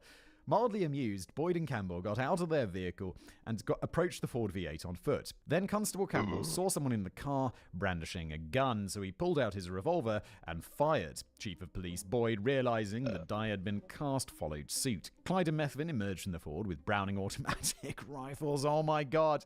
Dudes, with your little revolvers, you have brought knives to a gunfight. Clyde took cover by the side of the Ford to shoot at the officers, while Methvin full-on charged at them, zigzagging to avoid their shots. Methvin, are you on meth, you maniac? Campbell took several bullets to the chest, severing his aorta, killing him on the spot. Boyd was grazed by a bullet to the left side of the head, stunning him for long enough that Methvin was able to disarm him. Due to the hail of bullets, it's unclear whether it was Clyde or Methvin who killed Constable Campbell. In the eyes of the law, though, it doesn't matter, does it? They're both... That's both enough to get them in the chair. Several onlookers from the nearby farm had been attracted by the sound of gunfire. You know what I do when, like, I don't know, I've not heard gunfire, like, in this sort of situation. You know what I do? Don't run towards it. Stay where I am or move in the opposite direction, because it's gunfire. Clyde brandished a Browning at them and ordered the onlookers, along with Chief Boyd, to push the Ford V8 out of the mud. It took them 40 minutes to get the car free. Boyd was forced into the back. I was, it just reminds me, speaking of, like, overland adventures, I went on a trip with a couple of mates of mine, and we're off-roading a little bit, and I'm just like, cool, I'm just going to turn the car around because we've gone the wrong way. And his car's pretty capable. It's got, like, big mud tires on it. It's a properly capable off-road car. And I'm just like, yeah, let's just turn it around here. And immediately, it just sinks into the ground. And there's just a clay bog hidden underneath, like grass.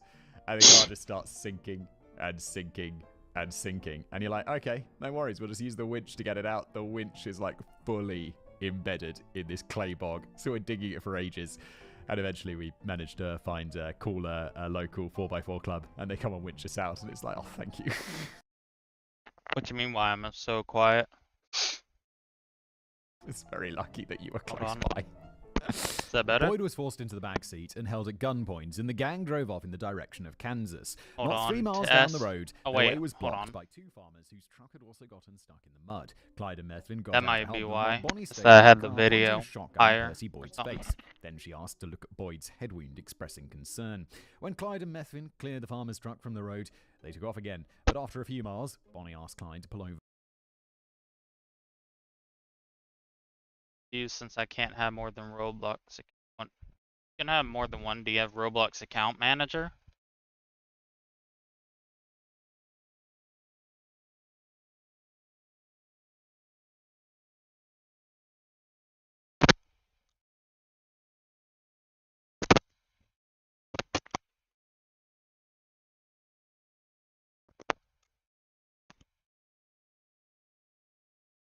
Yeah.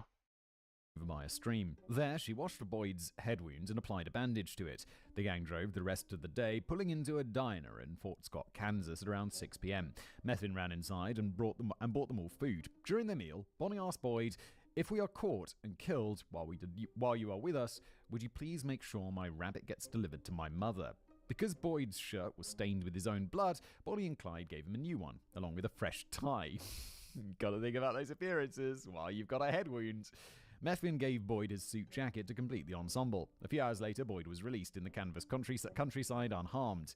Wait, didn't we say that he got shot in the head? Yeah, he had a head wound. He's hardly unharmed, David. I mean, he didn't have further harm, but a bullet grazed his head. Before the gang departed, Boyd asked them what, if anything, they'd like to tell the media. Bonnie replied, "Tell them I don't smoke cigars." The end of the line. Alright. From Fort Scott, Kansas, Clyde doubled back to Tulsa, Oklahoma, where the gang laid low in a house owned by the Newton brothers, notorious train robbers that Clyde had met at an unknown point during the past few years. There, Clyde got word that Ray Hamilton had denounced him in a letter to the Dallas Morning News and denied that he had anything to do with the Grapevine murders of Wheeler and Murphy. Hamilton even provided proof that he had not been in New Orleans at the time. On April the 10th, Clyde wrote a letter of his own, not to the papers, but to Henry Ford, telling him, quote, "What a dandy car you make." Ford, more hostile to Jews than to gangsters, had his secretary write a thank you note and sent it off to the General Post Office. Wait, what? Wait. What did you just say? Don't say that. There's a German in the stream. I'm out.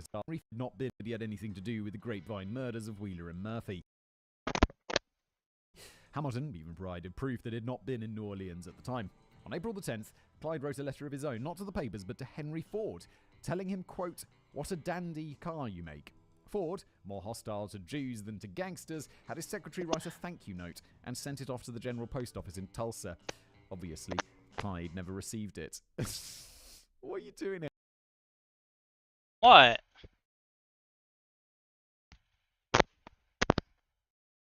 Hey, to be fair, this was like 10 years before, or no, this was 1934. This was 5 years before your boy went crazy. He was probably already in power.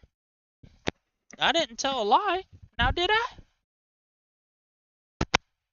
Henry Ford, don't reply to gangsters who are using your cars in crimes. On April the 16th, the Barrow Gang hit the First National Bank in Stewart, Iowa, coming away with $1,500 or $35,000 in modern money. Then they put Henry Methvin on a train to Dallas to arrange another rendezvous with the Parkers and Barrows. Bonnie and Clyde followed after him by car, arriving in Dallas on the 18th. At the rendezvous, Bonnie finally managed to give Sonny Boy to her mother. Oh, the rabbit. Yeah, of course. Bonnie, what are you up to? What's wrong with you? She said, "Keep him away from the cops. He's been in 2 gun battles and he'll land at Huntsville if the law finds out." I don't think they let you have pets in jail, Bonnie. During the meeting, Clyde declared that he and Bonnie would never flee to Mexico. Why? You gotta go to Mexico, come on! They wanted to keep visiting their families who were, quote, "all we have left." How about your families come and visit you? So much for the glamorous outlaw life that the American public thought they led. What a fucking waste of life. Yeah, no, these people are pieces of shit, I agree. Bonnie, Clyde and Methvin spent a few more days in Dallas, visiting the Parkers and Barrows several more times before making a quick trip to Bienville Parish on April the 22nd. They didn't stay more than a few hours, but the visit allowed Ivy Methvin to tell his son, Henry, that he'd cut a deal with the law. If he could lure Bonnie and Clyde into a trap, Henry Methvin would be given a pardon for his crimes. It did not occur to Ivy that the recent cop killings in Grapevine and Commerce may have scuppered that deal. It's like, dude, you got a pardon. Yeah. Basically, you just click add. Are you using the program? Because if you are, just to make sure that you did it right, go to the gear on the right side of the thing and make sure you have multi Roblox on. If you don't, you aren't going to be able to have all those accounts on. And now you're committing more crimes that are not covered by the pardon. You had a golden ticket out. What the A pardon is not just like no prison or a deal. It's like you have no criminal record. It's very powerful. But for all Henry Methvin knew, he finally had a way out of this whole mess. From Bienville, the gang went to Joplin, Missouri to pick up Joe Palmer. On April the 29th, they headed to Topeka, Kansas, where they stole a new Ford V8. It was tinted Cordoba gray and would go on to have a rather interesting life of its own, the writer said, raising his eyebrows suggestively. Wait, what is this foreshadowing, David? On May the 3rd, the What'd he say? Ford V8.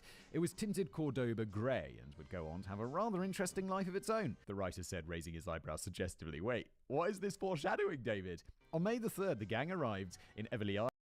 How to put all you put them in the fucking thing. It says add account at the bottom. You log in, then once you log in, it'll add it. Iowa, where they robbed the Farmers Trust and Savings Bank for a take of $700 or $16,000 in modern money. From there, the Barrow gang traveled to Memphis, Tennessee to have an impromptu vacation, with the exception of Joe Palmer, who headed north to Chicago because he wanted to attend the World's Fair.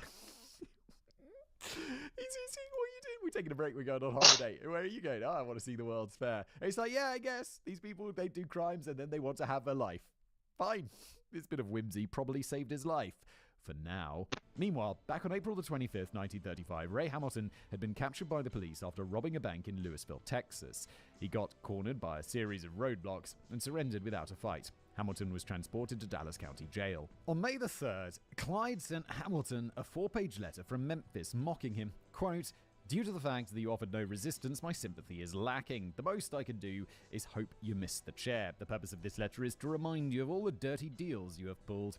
Clyde then went on to call Hamilton a snake with, quote, "cat ideas" for trying to shoot Joe Palmer while he was sleeping, and call him yellow for not wanting to fight the cops on several occasions. Yeah, yellow means like a coward, right? I know that from Back to the Future. He told Hamilton that he was too stupid to understand he couldn't live like a king and hoped to remain outside of prison. He also mocked Hamilton for Mary Adair, his quote-unquote prostitute sweetheart, who was too stupid to know that you couldn't go drinking in town. Yeah, Mary Adair. She is a little bit of stupidity in today's episode. In today's stupid. I'm stupid. The letter was signed, "You can never expect the least of sympathy or assistance from me. So long, Clyde Barrow." Elsewhere, Frank Hammer had been enacting a rather devilish plan. From February through April, Hammer had discreetly tracked Bonnie and Clyde across the United States, keeping his name out of the press in the hopes that he would catch up with the gang and surprise them. However, after losing them in Durant, Oklahoma, Hammer's posse took a different approach to the problem. For the rest of April, they courted widespread media attention as they stomped loudly through Oklahoma, Texas, Arkansas, and Missouri, supposedly looking for Bonnie and Clyde, making a return to Louisiana more appealing. Meanwhile, Hammer spoke over the telephone with Bienville Sheriff Henderson Jordan about what country back road Bonnie and Clyde could be safely executed at. Hammer added that he wanted to use Ivy Methvin as bait. Ivy balked at this, but was ultimately convinced by the argument that it was his only hope of getting a pardon for his cop-killer son. Meanwhile, Hammer swung by the National Guard Armory in Dallas, and after a hell of a lot of red tape, procured just 2 Browning automatic rifles on loan. I'm surprised they had any guns left, to be honest, after they've been robbed like 70 times. Apparently, it was easier to rob them. The Brownings were added to Hammer's already significant arsenal. On May the 4th, 1934, Bonnie, Clyde, and Methvin rolled back into Bienville Parish, Louisiana. It seems that Hammer's ruse had worked because the Barrow gang made no secret they were there and flaunted themselves openly to the locals who were poor and generally viewed them as heroes. Meanwhile, I know it's a bit like past was a different time and it was the Depression and all that, but these people have killed many, many innocent people. Meanwhile, the Bienville sheriff never seemed to harass them on their visits. Bienville Parish was a sleepy backwater, and Bonnie and Clyde assumed that, so long as they didn't commit any crimes in the area, Sheriff Jordan was content to leave them alone. They were sorely mistaken. On May the 6th, Bonnie and Clyde traveled to Dallas for another meeting with the Parker and Barrow clans. Henry Methvin stayed behind in Bienville. That night, Bonnie gave her mother Emma a poem that she'd written called The End of the Line. It would later be printed in newspapers across America, gaining the title The Story of Bonnie and Clyde. The poem starts out by blaming the law for turning them to a life of crime and claiming that deep down she and Clyde are actually good people. The poem ends with the lines, quote, "They don't think they're too smart or desperate. They know the law always wins. They've been shot at before, but do not ignore that death is the wages of sin. Someday they'll go down together, and they'll bury them side by side. To few, it'll be grief. To the law, a relief. But it's death for Bonnie and Clyde." It's not bad. It's not bad. Like, I don't know anything about poetry, but it's not bad. I'm gonna be honest, I don't even know anymore. I haven't been to the last area in 3 weeks. I was at the 16 seconds in Bienville. The next day, on the night of the 7th of May, Clyde met up with his father, Henry Barrow, again. Clyde showed Henry a suitcase full of cash, along with some deeds to some property Clyde had purchased that he wanted to sign over to his parents. Henry remarked that he didn't have a pen on him. Clyde said that that was fine, they'd take care of it when he was next in town. They'd never see each other again. Bonnie and Clyde returned to Bienville Parish, where they stayed for the next 2 weeks. They spent time frequenting the local cafe, buying candy bars at the gas station for local labourers, going to picnics at Black Lake, and attending dinners at the house of Henry Methven's brother, Terrell, and his wife, Emma. During their stay, Bonnie announced to the Methvins that she was pregnant with Clyde's child. A surprising claim, considering all Bonnie's relatives thought that she was infertile. Historians are in broad agreement that this was wishful thinking on Bonnie's part. The autopsy makes no mention of it. Perhaps it was a fantasy born of the fact that Bonnie was constantly fixated on her imminent death in a shootout. A baby gave her something to live for. Or perhaps the fantasy was the result of a surfeit of spirits. The Methvin clan observed that Bonnie was drunk. Gosh, that's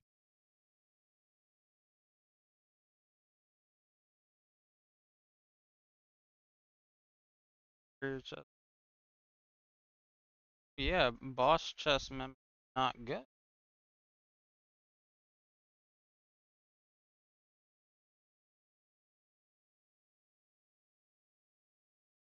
If you want more items, you shouldn't be going for diamonds on your thing. Pretty much every time they saw her. Hammer and his posse were waiting on advance notice from Ivy Methvin of Bonnie and Clyde's arrival at a precise location so that they could set up an ambush. The problem was, Bonnie and Clyde kept their movements random, seldom declaring their movements and arranging to meet beforehand. Hammer also didn't want to launch an assault in town, or while Bonnie and Clyde were members of the Methvin family. Too many people might be killed in the crossfire, and no one, not Ivy Methvin, not even his son Henry, knew where Bonnie and Clyde set up camp at night in order to sleep. I don't know, maybe just check the sides of the roads? They seem pretty blasé about it. Meanwhile, Henry Methvin was trying to figure out how to get separated from Bonnie and Clyde without arousing their suspicion.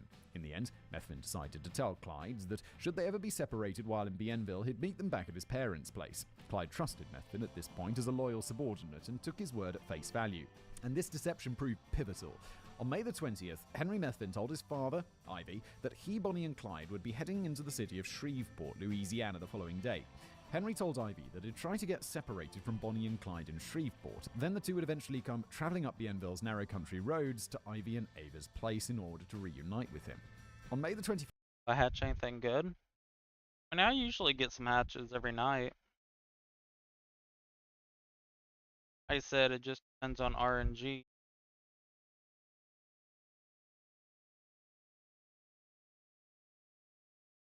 So far, I've not had RNG today, but like I said, today could be a dud. All 4 accounts have huge hunter. The bottom 2 accounts have every game pass. I'm absolutely not fucking free to play. First, the trio were in Shreveport. Henry Methvin went into a cafe to get some sandwiches and sodas.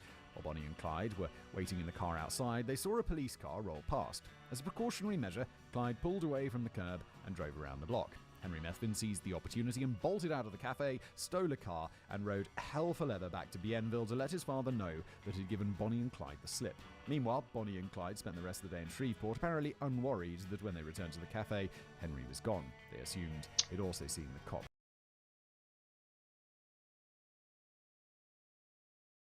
Or put it into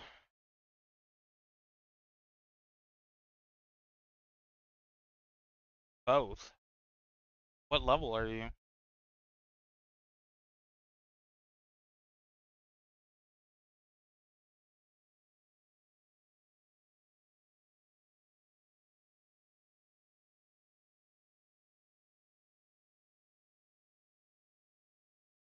Car and bolted. Bonnie and Clyde returned to Bienville Parish that evening and went to Black Lake to hang out with one of Henry's cousins, Percy, and showed him how to fire a Browning automatic rifle. Also on the evening of the 21st, Ivy Methvin contacted Sheriff. I would definitely sell it, and I would eventually buy exclusive sets for the time being. Sheriff Jordan and said that Bonnie and Clyde would be swinging by his place the following day to pick up Henry. Here, the entire plot ran into a pointless complication. Unbeknownst to Frank Hammer, Sheriff Jordan had also been working with the feds under Special Agent Kindle. Jordan had tried to contact the feds that evening, but hadn't gotten through. Jordan wanted another day to contact Kindle and let them know what was going on. And so, Jordan took it upon himself to tell Ivy that an ambush on the 22nd wouldn't work, and Ivy would have to stall and get Bonnie and Clyde to come back to his place on the 23rd to pick up Henry instead. This pointless delay risked Bonnie and Clyde getting spooked, or else simply having their attentions called elsewhere. On the afternoon of May 22nd, Bonnie and Clyde headed up to Ivy Methvin's place via Highway 154, a narrow, winding dirt road bordered by thick brush and hedgerows. The perfect spot for an ambush. When Bonnie and Clyde arrived at Ivy Methvin's house, Ivy came out and told them Henry wasn't there, but he'd be back the next morning. Ivy advised them to swing by at 9 a.m. Bonnie and Clyde showed no sign of being suspicious. They took off, and we don't know where they spent the rest of the 22nd. After they left, Ivy Methvin got in his rickety old truck and drove into the nearby town of Arcadia, where he informed Sheriff Jordan that Bonnie and Clyde would be returning to his place around 9 a.m. the following morning.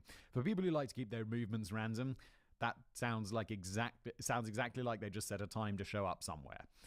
Jordan gave up trying to contact the feds and rang Frank Hammer, who was staying with his posse at a hotel in Shreveport. Hammer, Galt, Alcon, and Hinton got in the car and headed to Arcadia, where they met up with Sheriff Jordan and his deputy, Prentice Oakley. They briefly discussed whether they should give Bonnie and Clyde a chance to surrender before they opened fire. They decided it would be improper not to give them a chance to lay down their arms. Hammer said that he would do the honors. The men also discussed how uneasy they were to fire on a woman, but each of them, even Ted Hinton, who had once been infatuated with Bonnie, in the restaurants, admitted that they could not discriminate by sex. Merely a second's hesitation might give Clyde an opportunity to speed away or cut one of them down. Then the men discussed how to get Clyde to slow down at the ambush point. They resolved to enlist Ivy Methvin and his truck. Ivy would be at the ambush site and pretend his truck had broken down. Bonnie and Clyde would slow down to offer help. It was then that the lawmen would spring their trap. The six-man team, composed of Texas Rangers, Hammer and Galt, Dallas deputies, Alcorn and Hinton, and Bienville lawmen Jordan and Oakley, arrived at the ambush point at 2 a.m. on May the 23rd, 1934. They left their cars further up the road and out of sight. Working by moonlight, the team brought their multiple guns into position at the ambush point and started piling branches in front of their position to obscure their little hunting party from the road. Dallas deputies Alcorn and Hinton bore the Browning automatic rifles. Hinton also had a shotgun in reserve. Sheriff Jordan went old school, arming himself with a Winchester repeating rifle. Deputy Oakley and Texas Ranger Manny Galt both had Remington 35 caliber rifles, and Frank Hammer had a heavy Colt Monitor machine rifle capable of piercing metal and a powerful Remington Model 11 shotgun capable of reducing human beings to pulp. These dudes are heavily armed, which honestly, you need to be, because so far it's been like people with revolvers facing off against these Browning automatic rifles, which are devastating. All of the officers carried handguns for use once they'd empty the rounds from all the heavy artillery. Bob Alcorn was given a pair of binoculars and assigned to the task of confirming it was Bonnie and Clyde in the car before the lawmen started shooting. With that, the lawmen hunkered down for the night by the sides of the road, being eaten alive by mosquitoes and observing venomous snakes slithering nearby. That sounds miserable.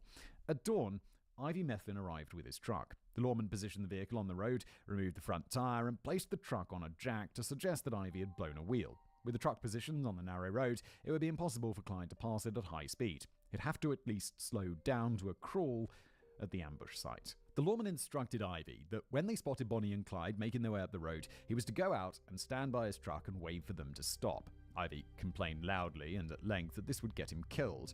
Sheriff Jordan growled, "If you don't shut your mouth, Barrow won't get a chance to kill you, because I'll have done it for him." At 9:15 a.m., the posse heard a car approaching. It was a Ford V8 Cordoba Grey. Alcorn looked through his binoculars and confirmed it contained Bonnie Parker and Clyde Barrow. Ivy Methvin took his position on the road. As the V8 approached the ambush position, a logging truck appeared at the opposite direction. The logging truck slowed and pulled over to the side of the road, giving Clyde a path to move around Ivy Methvin's truck and continue along to Methvin's house. Of course, Clyde had no intention of just leaving Ivy stranded on the road, and he slowed down to a stop in order to lend a hand. What followed occurred over the course of just 16 seconds. Frank Hammer was about to stand up and tell Bonnie and Clyde to surrender when Bienville Deputy Prentice Oakley lost his nerve, stood up, aimed his Remington rifle at Clyde Barrow and fired. The bullet entered through Clyde's left temple and exited through the right, killing him instantly. Oh no! His left foot fell off the brake pedal and the car began to lurch slowly towards a ditch a few yards up on the road. 2 seconds after the first shot had been fired, Hammer, Galt, Alcorn, Hinton, and Jordan all stood up and unloaded on the car. Ivy hit the dirt and laid flat. The first thing they heard was Bonnie Parker scream, a sound that all 6 lawmen claimed haunted them for years afterward. In reality, they needed to pour bullets into the car. Clyde was already dead. Bonnie would likely have surrendered, or at least would have been too upset at Clyde's sudden death to immediately grab a weapon. But during those few critical seconds, the lawmen could not be certain that Clyde was dead. All they knew was that Clyde Barrow had managed to shoot his way out of every single engagement with police, with numerous officers being killed. Thus, Bonnie Parker had to die. Yeah, fair enough. Like, every time he'd been encountered, it was like he'd have just loads of guns and he'd end up killing a bunch of cops. And so, fair play. Fair play. A downpour of machine gun, rifle, and shotgun bullets hit the car.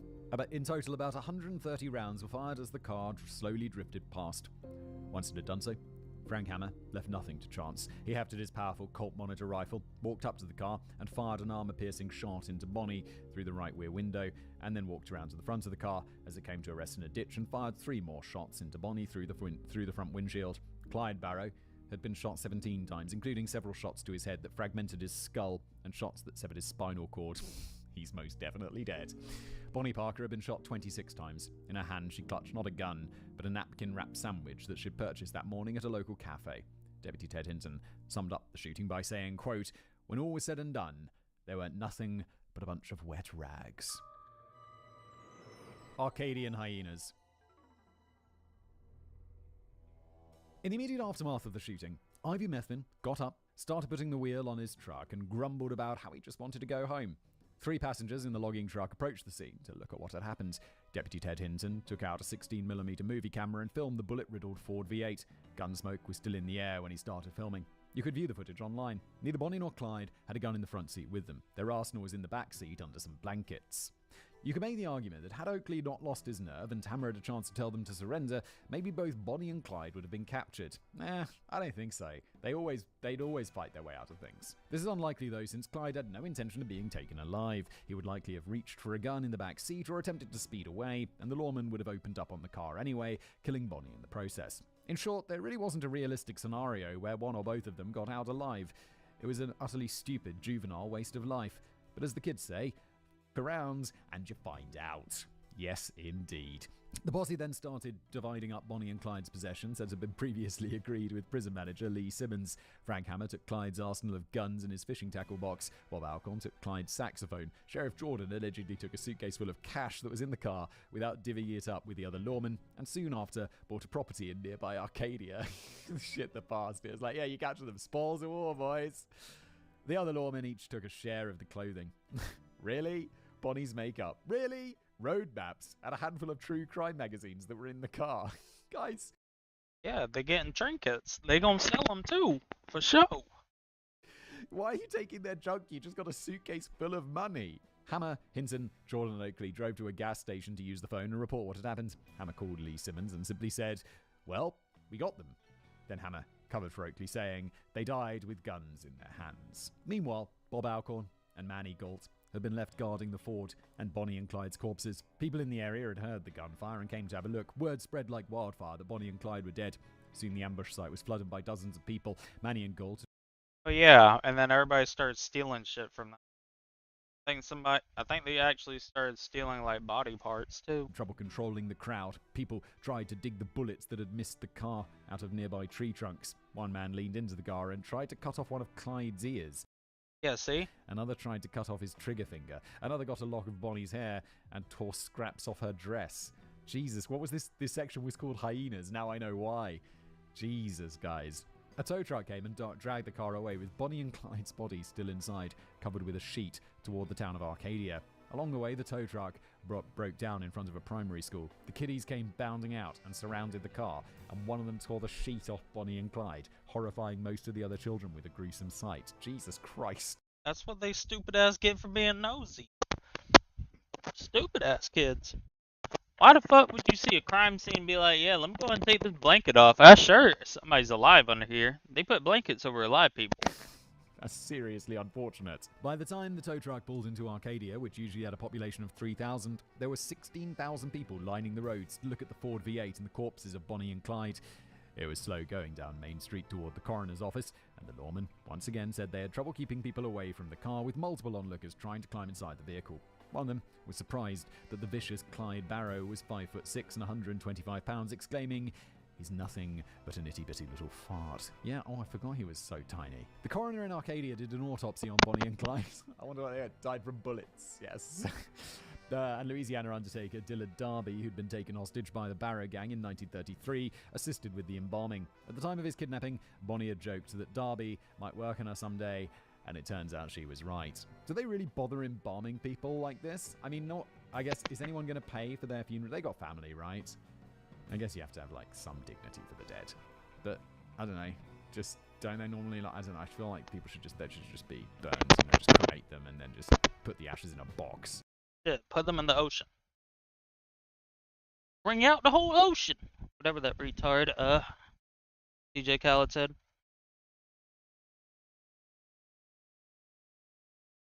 Bring out the whole ocean! Bunch of Jerry. Just throw them out. Dismember dependencies. Number 1. Henry Barrow, Clyde's father, and Buster Parker, Bonnie's brother, arrived in Arcadia late that evening to pick up the bodies. They were going to be transported separately. Emma Parker, who had fainted upon hearing the news her daughter was dead, insisted that Bonnie and Clyde could not be buried together. She hated Clyde Barrow for the fate that befell her daughter. She had as much, she was in this, she was into this. It's not she was some unknowing accomplice. She was super into this. On May the 25th, an estimated 16,000 people turned out for Clyde's funeral. One man offered Henry Barrow $10,000 for his son's body, or $230,000 in modern money. On May the 26th, 20,000 people turned out for Bonnie Parker's funeral. Within 2 days, the Dallas Daily sold 500,000 copies of their newspaper detailing Bonnie and Clyde's deaths. Number 2. Various federal, state, and county law organizations, along with many banks and local businesses, had offered a total of $26,000 for the killing or capture of Bonnie and Clyde. Split 6 ways, this would have been $4,333 each, or $100,000 in modern money. Most of these organizations didn't come through with what they offered. In the end, the Hammer Posse walked away with $200 each, or $4,600 today. That's not quite the $100,000 they were promised, was it? Hammer sold Bonnie and Clyde's arsenal of guns for an undisclosed but presumably large profit, ignoring the requests of the Barrow and Park families to return the guns so they could use the money for themselves. They're stolen guns! They should be returned to the armory. Meanwhile, Bob Alcorn felt guilty and gave over Clyde's saxophone to the Barrow family. It was later sold. I would not feel guilty at all. I'd just be like, I'm keeping that fucking saxophone, and I'm just going to sell it on eBay, or whatever like 1930s eBay is. The Cordoba Grey Ford V8 sat in an impound lot in Arcadia. Sheriff Jordan wanted to sell it. The car had been stolen in Topeka, Kansas. The car's owner, Ruth Warren, demanded to have it back. Jordan told her she could have it for $15,000 or $345,000 in modern money. How about it's her fucking car? Ruth took him to court and won her car back. She headed down to Arcadia, and despite the fact that it had 130 bullet holes in it, the engine still ran perfectly fine. Wow, Henry Ford does make some fine cars. Warren drove the car, still filled with bloodstains and various bits of human gristle. Oh, grim. 51 miles or 82 kilometers to Shreveport, where she had it shipped up to Topeka. One of the weird, YouTube genres that I sometimes watch is people who restore cars. Like, they'll go to a junkyard, not to a junkyard, but like what's it called? Where the insurance companies dump the cars that they sell them for a little money. And on some of them, they have like biohazard warning signs, like after a crash. And it's like, oh, grim, because there's like blood in there and stuff from whatever car accident was going on. Not nice. She rented it out to Charles Stanley, the crime doctor, who took it all around the country to attract people and listen to his anti-crime lectures. The death car was later sold to a tour group, and it was taken all over North America for the next few decades as a carnival attraction. My dad saw it as a kid in Canada in the 1960s. Then the car was sold to a casino in Prim, Nevada, where it remains on display to this very day. Ruth Warren did very well to take them to court to get that car back, because I bet she made a bundle out as a carnival attraction. My dad saw it as a kid in Canada in the 1960s. Then the car was sold to a casino in Prim, Nevada, where it remains on display to this very day. Ruth Warren did very well to take them to court to get that car back, because I bet she made a bundle out of this. Speaking of Charles Stanley, the crime doctor, he once put on a lecture in Austin, Texas, where Frank Hammer lived. During the show, Frank Hammer and Manny Gold came on stage. Hammer shouted to the crowd, "I'm Frank Hammer," and then slapped the crime doctor across the face and told him never to do his show ever again. Stanley did not comply. Holy shit. Number 5. For his cooperation with law enforcement, Henry Methvin received a Texas governor's pardon for the attempted murder in Texas in 1930 and was not charged for the murder of Wheeler and Murphy near Grapevine on April 1st, 1934, though he should have been. Of course he should have been! What the But he was arrested and convicted on the murder of Constable Campbell near Commerce, Oklahoma on the 6th of April that year and sentenced to death. Well, they got him anyway, didn't they? At appeal, where Hammer came and spoke on his behalf, Methvin's sentence was commuted to life in prison, but even then, he was paroled after serving only 8 years. Methvin, you made out of the situation like a bandit. Who was your lawyer? In 1948, he got drunk, passed out on a railway track, and got cut in half by a train. Fuck me, I think I'd rather be put in the electric chair. Number 6. As for the other Barrow Gang members, Joe Palmer was arrested on the 15th of June 1934. He was sent to Eastham, where he joined Ray Hamilton. On July the 22nd, they escaped. Palmer was recaptured in August, Hamilton the following April. They were both sent to the electric chair on May the 10th, 1935. Whoa. That's for escaping prison? Damn. William Jones was paroled from his 15-year sentence in 1939. He became a drunk and drug addict in later life.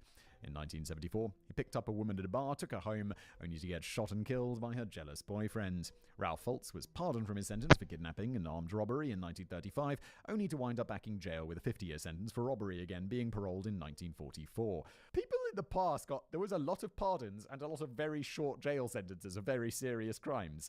Just to comment there, 50-year sentence, right? Robbery in 1934. He was let out 9 years later of a 50-year sentence. What changed in America? Because that's like life without parole, baby. Let's go. He became a born-again Christian, worked a series of legitimate jobs, became a public speaker about the evils of a life of crime, and died in 1993. I take it back. This guy made good. Kumi Barrow and Emma Parker both got a month in prison for harboring fugitives. Bonnie's sister, Billie Jean, got a year in prison, arguing against her being a rat. Clyde's sister, Marie, got an hour in jail. Okay. Bizarrely, or not so bizarrely, Clyde's dad, Henry Barrow, was never charged. Yeah, because he was pretty helpful in the end, right? In the shooting. Number 8. In the autumn of 1934, Ma Ferguson lost her bid for re-election as Texas governor. Shortly thereafter, the Texas Rangers were reconstituted and remain an organization for elite law enforcement to this day. In order to be a Texas Ranger, you have to have at least 8 years' experience in law enforcement, many commendations, and the waiting list to be selected for one of the few available positions is about a mile long. Frank Hammer briefly rejoined the Texas Rangers to provide security during the 1948 election, and his colleague Manny Galtry joined in 1937 and worked on the job for 10 years, until his death 10 years later. Hammer lived until 1955 when he died at the age of 71. Old West bullets still inside him because you don't f*** with the Texas Rangers. Number 9. There have been 2 mainstream Hollywood depictions of Bonnie and Clyde. There have been a couple of low-budget television miniseries that never really made it on the radar. The 1967 film Bonnie and Clyde, starring Warren Beatty and Faye Dunaway, is historically inaccurate to the extreme. The motivation for the movie seems to be showing a rather attractive Dunaway near nude as much as possible and having her use various inanimate objects as symbolic penises to which she is giving fellatio. Spicy for the 1960s. The film depicts Bonnie and Clyde meeting 2 years later than they did. Their crime spree bears little resemblance to reality at all. Ivan and Blanche's story is bastardized, and they made Clyde Barrow impotent for some reason. Frank Hammer is portrayed as an incompetent buffoon, so much so that Hammer's family sued for defamation in 1971 and got an out-of-court settlement. The movie Finding Nemo is a more accurate depiction of the story of Bonnie and Clyde than the best. I just saw Bonnie and Clyde. I just saw Finding Nemo with my kids the other day. I'd never seen it before. Or I mean, I'd seen it when I was young, I think, because it was familiar. But, yeah, long time since I've seen Finding Nemo. Unfortunately, this is the primary way most of the public imbibe their knowledge of Bonnie and Clyde, and it's all wrong. Horribly, horribly wrong. Yeah, I don't know why Bonnie and Clyde are romanticized, because they seem like total pieces of... The other mainstream Hollywood production is 2019's Highwaymen. Yes, that far apart, which barely shows Bonnie and Clyde and focuses on Frank Hammer, played by Kevin Costner, hunting down and ambushing the outlaws. The role of Frank Hammer and Manny Gold, played by Woody Harrelson, in the killing of Bonnie and Clyde is made to look far more heroic than it actually was, with a chase scene that never happened, and Hammer in the film actually managing to say halt to Bonnie and Clyde before the lawman opened fire. Moreover, Bonnie and Clyde are depicted as more villainous than they really were. Bonnie Parker is depicted shooting a man in cold blood not once but twice, when it's doubtful she even did it once. Bonnie was a drunk and a narcissist. She wasn't a cold-blooded killer.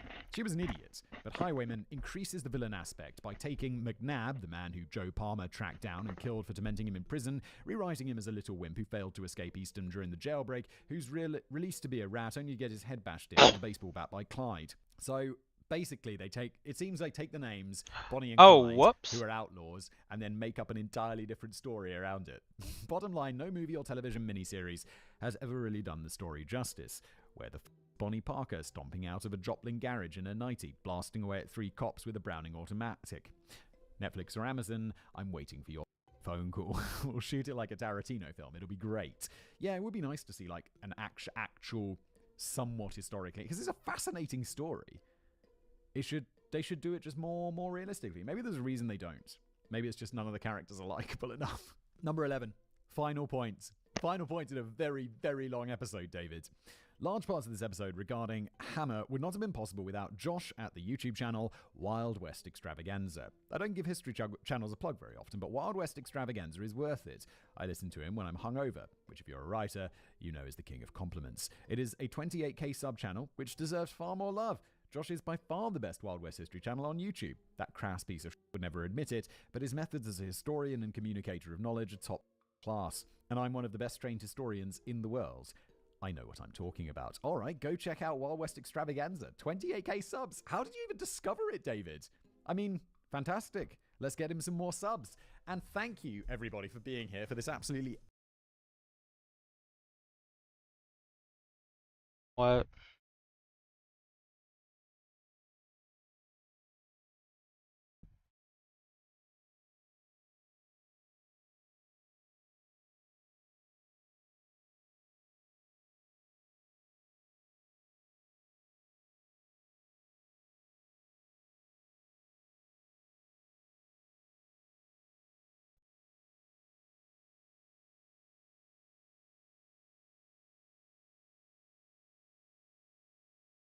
Hello everyone, welcome back to another episode of The Casual Criminalist. As always, I'm your host Simon, and what happened...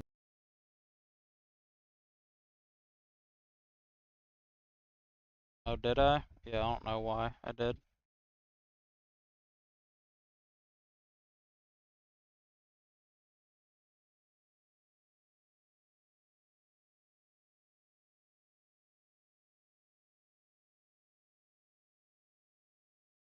Not the password? Hold on.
Hold on.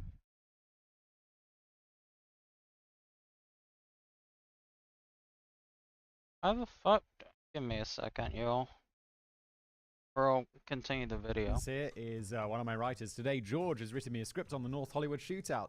This is one of those ones that I feel like I definitely have heard about. I definitely feel like once we get into it, I'm going to know something about this. And I also feel it's one of those ones where the entire American audience, which is the majority of people who listen to this show, is going to be like, Simon, how do you not know about this? And I'm like, I don't know. It's kind of like we recently did one about Derek Bird, which was a mass shooting which occurred in the UK. And I'd ask you, did any of you hear about that one? Because doesn't always cross the pond. Anyway, this is an absolute beast of an episode today. I see I've got 24 pages. That's a lot of trees. So, yeah, that's heavy. We're going to be here for a while. I guess it's a bit of a deep dive. So thank you to George, who obviously put a ton of research into this one. And Jen?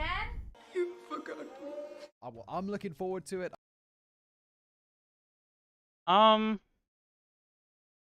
What the fuck? Hold on. What the fuck just happened? Wait, let me check my Yahoo.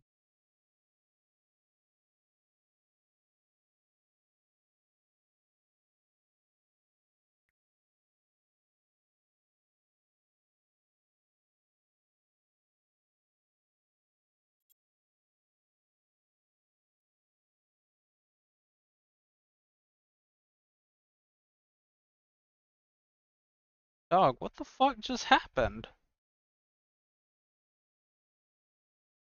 Wait. Check something, I guess.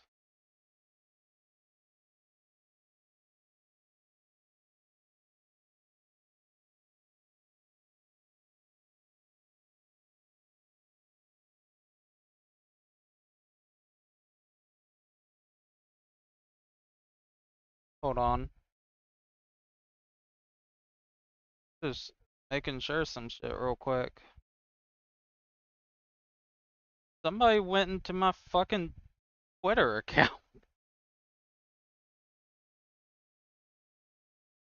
So confused what the fuck just happened.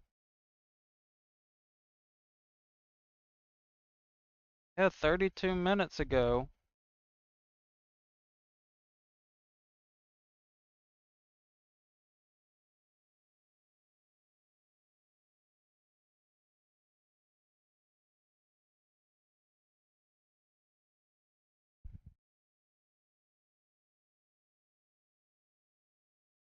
Yeah, like 30 minutes ago it said we noticed an attempt to log into your account that seems suspicious. Gotta check something real quick. Sell it.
Hey everyone, this is Tim from Your Seg. Press R1, go to where player.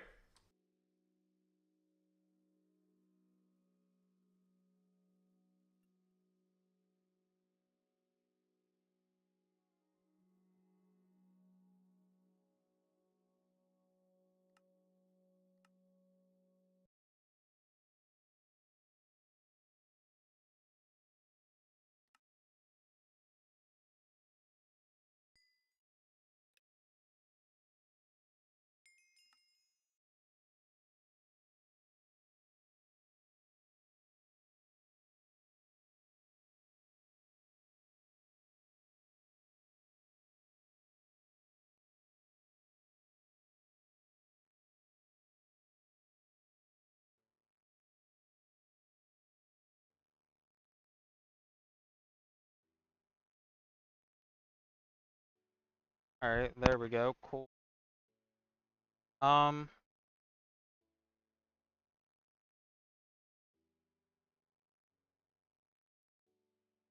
Give me 1 second.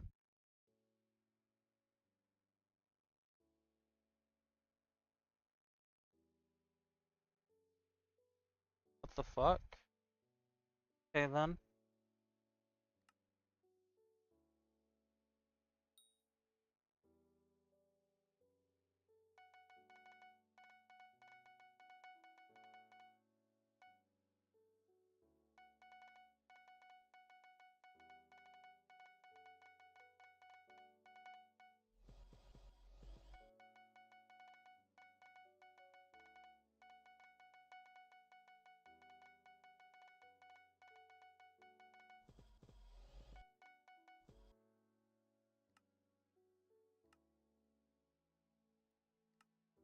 Yeah, I know.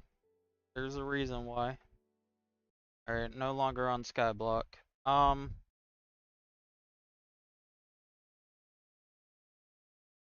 Yeah, I randomly got logged out of my fucking Twitter account, and I don't know why. And so, like I said, I don't know why that happened. But, yeah, that just happened, and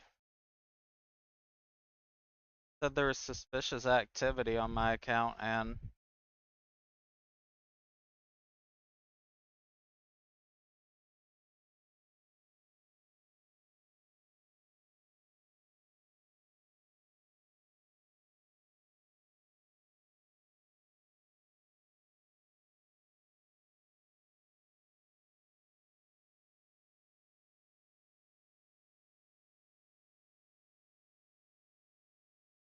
yeah, I guess some retard just tried to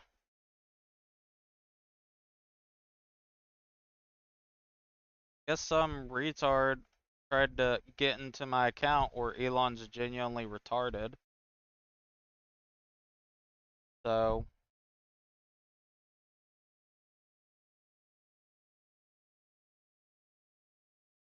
oh, this is awesome.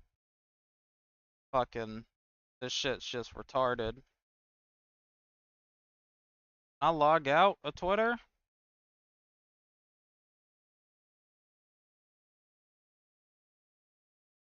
I'll log out of this Twitter account. What the fuck? Yeah, like, dog, how the fuck do I...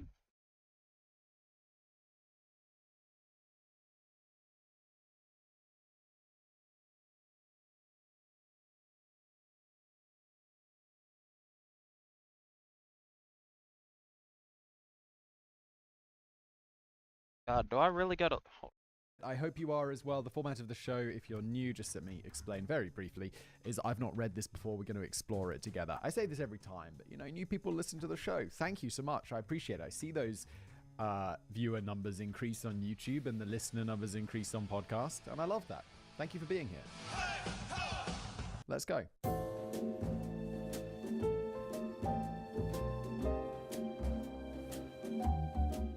American bank robbery was experiencing something of a renaissance during the 1990s, and we're seeing levels of both quantity and ferocity not seen since the high points, or low point depending on your perspective, of John Dillinger and Babyface Nelson's robberies in the 1930s. The number of bank robberies in America rose from an apparently modest figure of 850 a year in 1975 up to 3,500 a year in 1985, which continued to increase to a shocking 9,388 in 1991, equivalent to one bank robbery every 16 minutes. Every day of every week of the year. That's absolutely mental. I mean, it's the American way, right? But we all want more. I know America's a big place, but holy shit, guys. Twitter is the genuinely... Elon has the most retarded app in all of fucking history. This is genuinely one of the worst apps. How is this happening? So first off, these retards logged me out.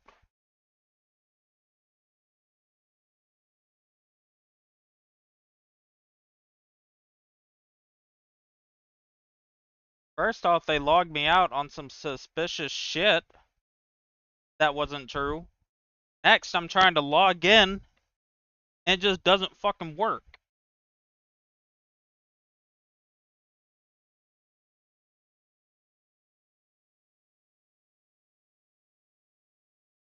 Like, it just will not let me. What about this? Will this work? Continue. Help us keep... This isn't it. Log in.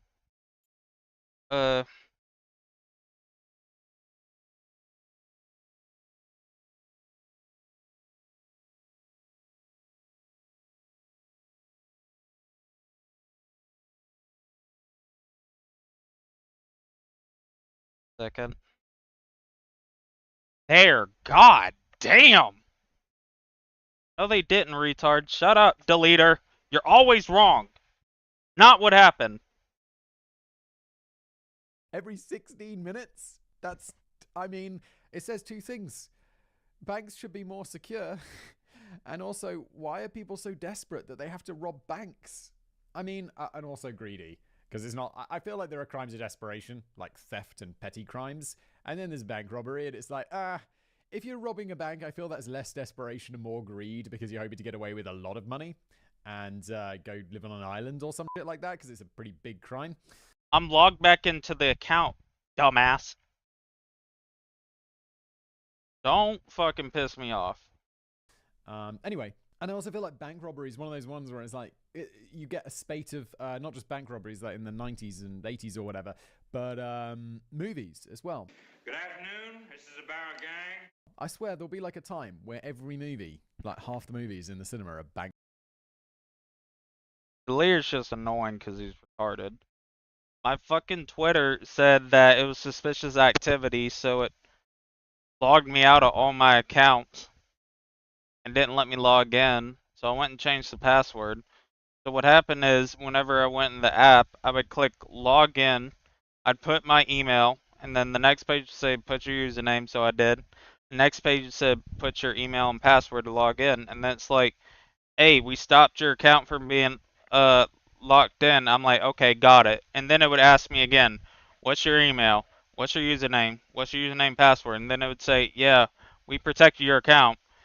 And then it was an entire fucking loop. Dog, Elon Musk is going to the deepest parts of hell. But not as deep as the leader. Larry, you don't even have a Twitter account, so shut the fuck up. Bank robber movies or like heist movies, and you're like, yes, I love it. And then years will go by. Like recently, I saw like two or three end of the world movies, like asteroids hitting the Earth movies, and it felt like we were back with Deep Impact and Armageddon in like '97 or whatever. It's weird that these things all come round at a certain time. It's a documentary. It's all really happening. Now, I hate to take a proverbial dump in your cornflakes, dear viewers. Holy shit, George. That's an image. But you might be disappointed to know that not every robbery within this vastly inflated figure was a bold, daring, or exciting heist worthy of immortalization in a classic movie such as Heat or Ocean's 11. In fact, they tended to be more mundane affairs, netting an average take of $6,559. Oh, okay. Wait. I mean, look, I don't want to come across as out of touch because $6,559 is a lot of money. You could buy a lot of shit with $6,000. Especially in the 80s, where it's got to be like double or triple today. It's no small amount of money. Don't want to seem out of touch. But what is the punishment for robbing banks? I'm fairly sure it's a lot higher than just like, I don't know, grabbing someone's purse or shoplifting or stuff like that. And how long would it take you to shoplift $6,000 worth of stuff? I mean, it would take a while, but not as long as a prison sentence for robbery. And also the police are going to be way more motivated to solve like the big robbery of the bank rather than, I don't know, you stealing some shit from Curry's. Curry's is an electronics store in the UK, like Best Buy, but a bit better. We had Best Buy in the UK for a while, and it was great. It was like, look at this great electronics store that's better than our electronics stores. And then for some reason it didn't succeed, and I'm like, how? Is Death Street streaming or something? Hold on. It was better. It was the best. Furthermore, within the 9,388 bank robberies that occurred in 1991, shots were fired in 134 of the robberies. 3 of the robberies involved explosive devices. 132 people were injured, 27 killed, and 135 people were taken hostage. Oh my god. Okay, actually, that's not too bad. 9,338 robberies, and shots were fired in only 134 of them, which implies super compliant people being robbed. And I've mentioned this story a million times, but just for the new people, when I worked at a store... Delia, I don't want to talk to you right now. You piss me off. Shut the fuck up. When I was a kid, they specifically said, if someone comes in and robs you, just give them what the f they want. That's called courage. Don't be pressing that alarm button under the till until they're gone, because we'd rather have you alive than no money left in the till. because it's a giant supermarket. And like, it gets a long way up the chain of command before someone actually minds that you've been robbed. By this point, after hearing that underwhelming declaration, I suspect your mice are drifting towards the next video in disappointment. But stop. Don't be disappointed. Drag that mouse away from the next video. Smash that like and subscribe button en route, and make yourself comfortable for the next hour or so.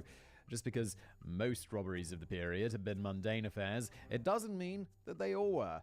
And it is one such robbery that we're looking at today. I feel like we're really leaving out the podcast listeners with that description.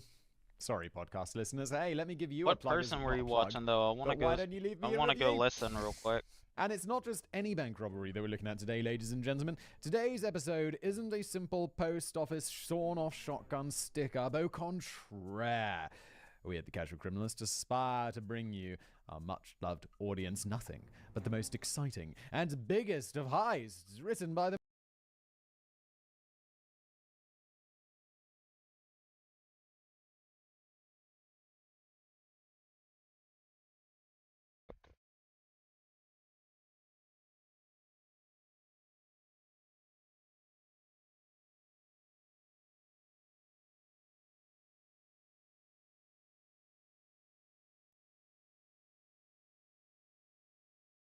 Don't fucking use them. That'd be the dumbest thing you could do. Is a bad fucking idea. Not do that.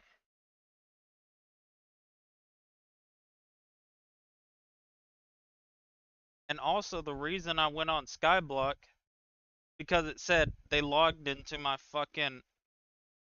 It said somebody was trying to attempt to log into my Twitter, and my Skyblock account is the same as my Twitter.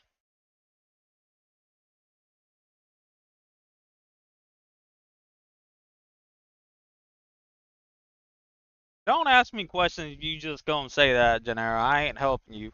Use them. Fuck it. Make zero profit.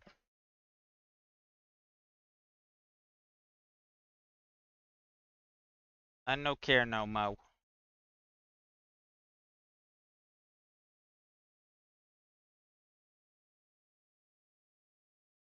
Use them. Fuck it. It's funny. Ahee.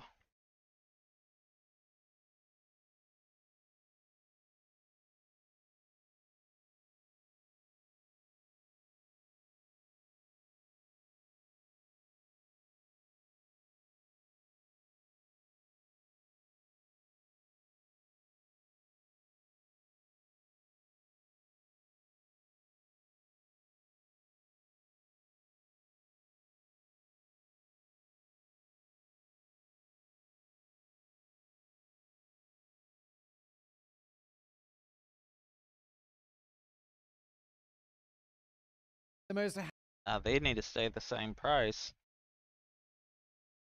They stay the same price by the time I fucking get that other thing or whatever.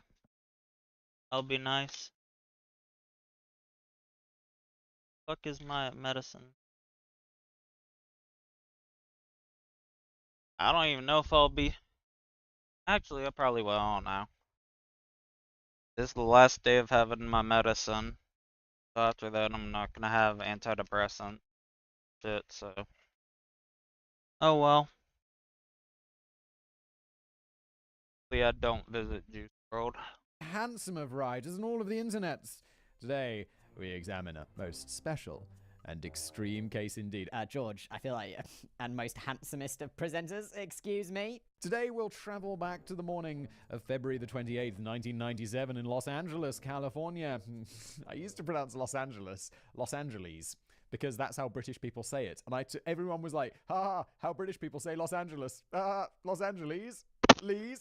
And so I started saying it the American way because it's an American city and that felt appropriate. And it's better, isn't it? Los Angeles? Now it sounds weird to me, and I get it, Americans. When Officer Lauren Farrell, a veteran of the Los Angeles Police Department, and his partner, Officer Martin Perello, have just clocked on for the day, and as always, they're hoping for a pleasant and safe I wouldn't say no more perks. I would say no more happiness.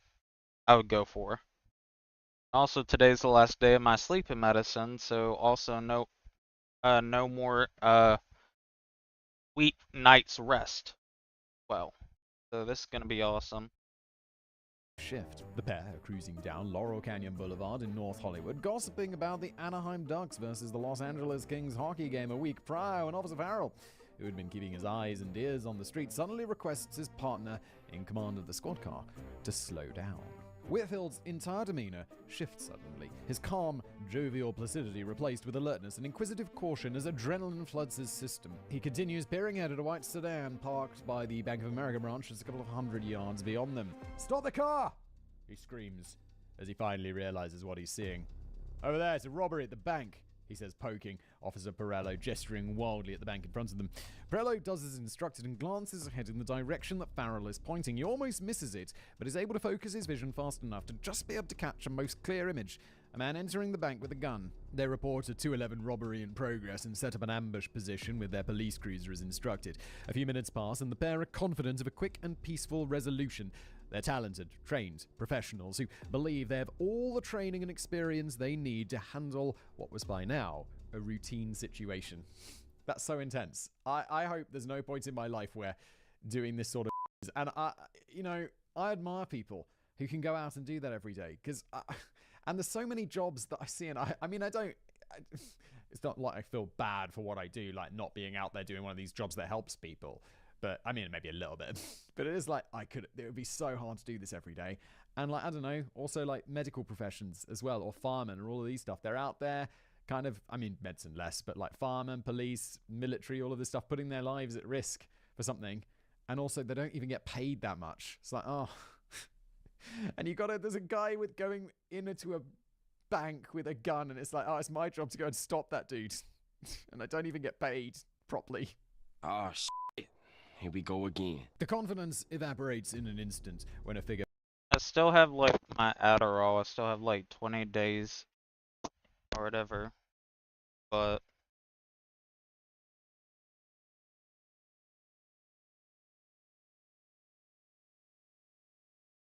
biggest reason I've been having issues finding a job too is the fact that I haven't been able to consistently get like my ADHD medication.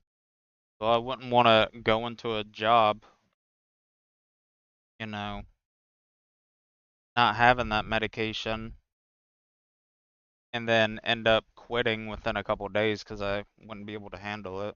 So I don't know.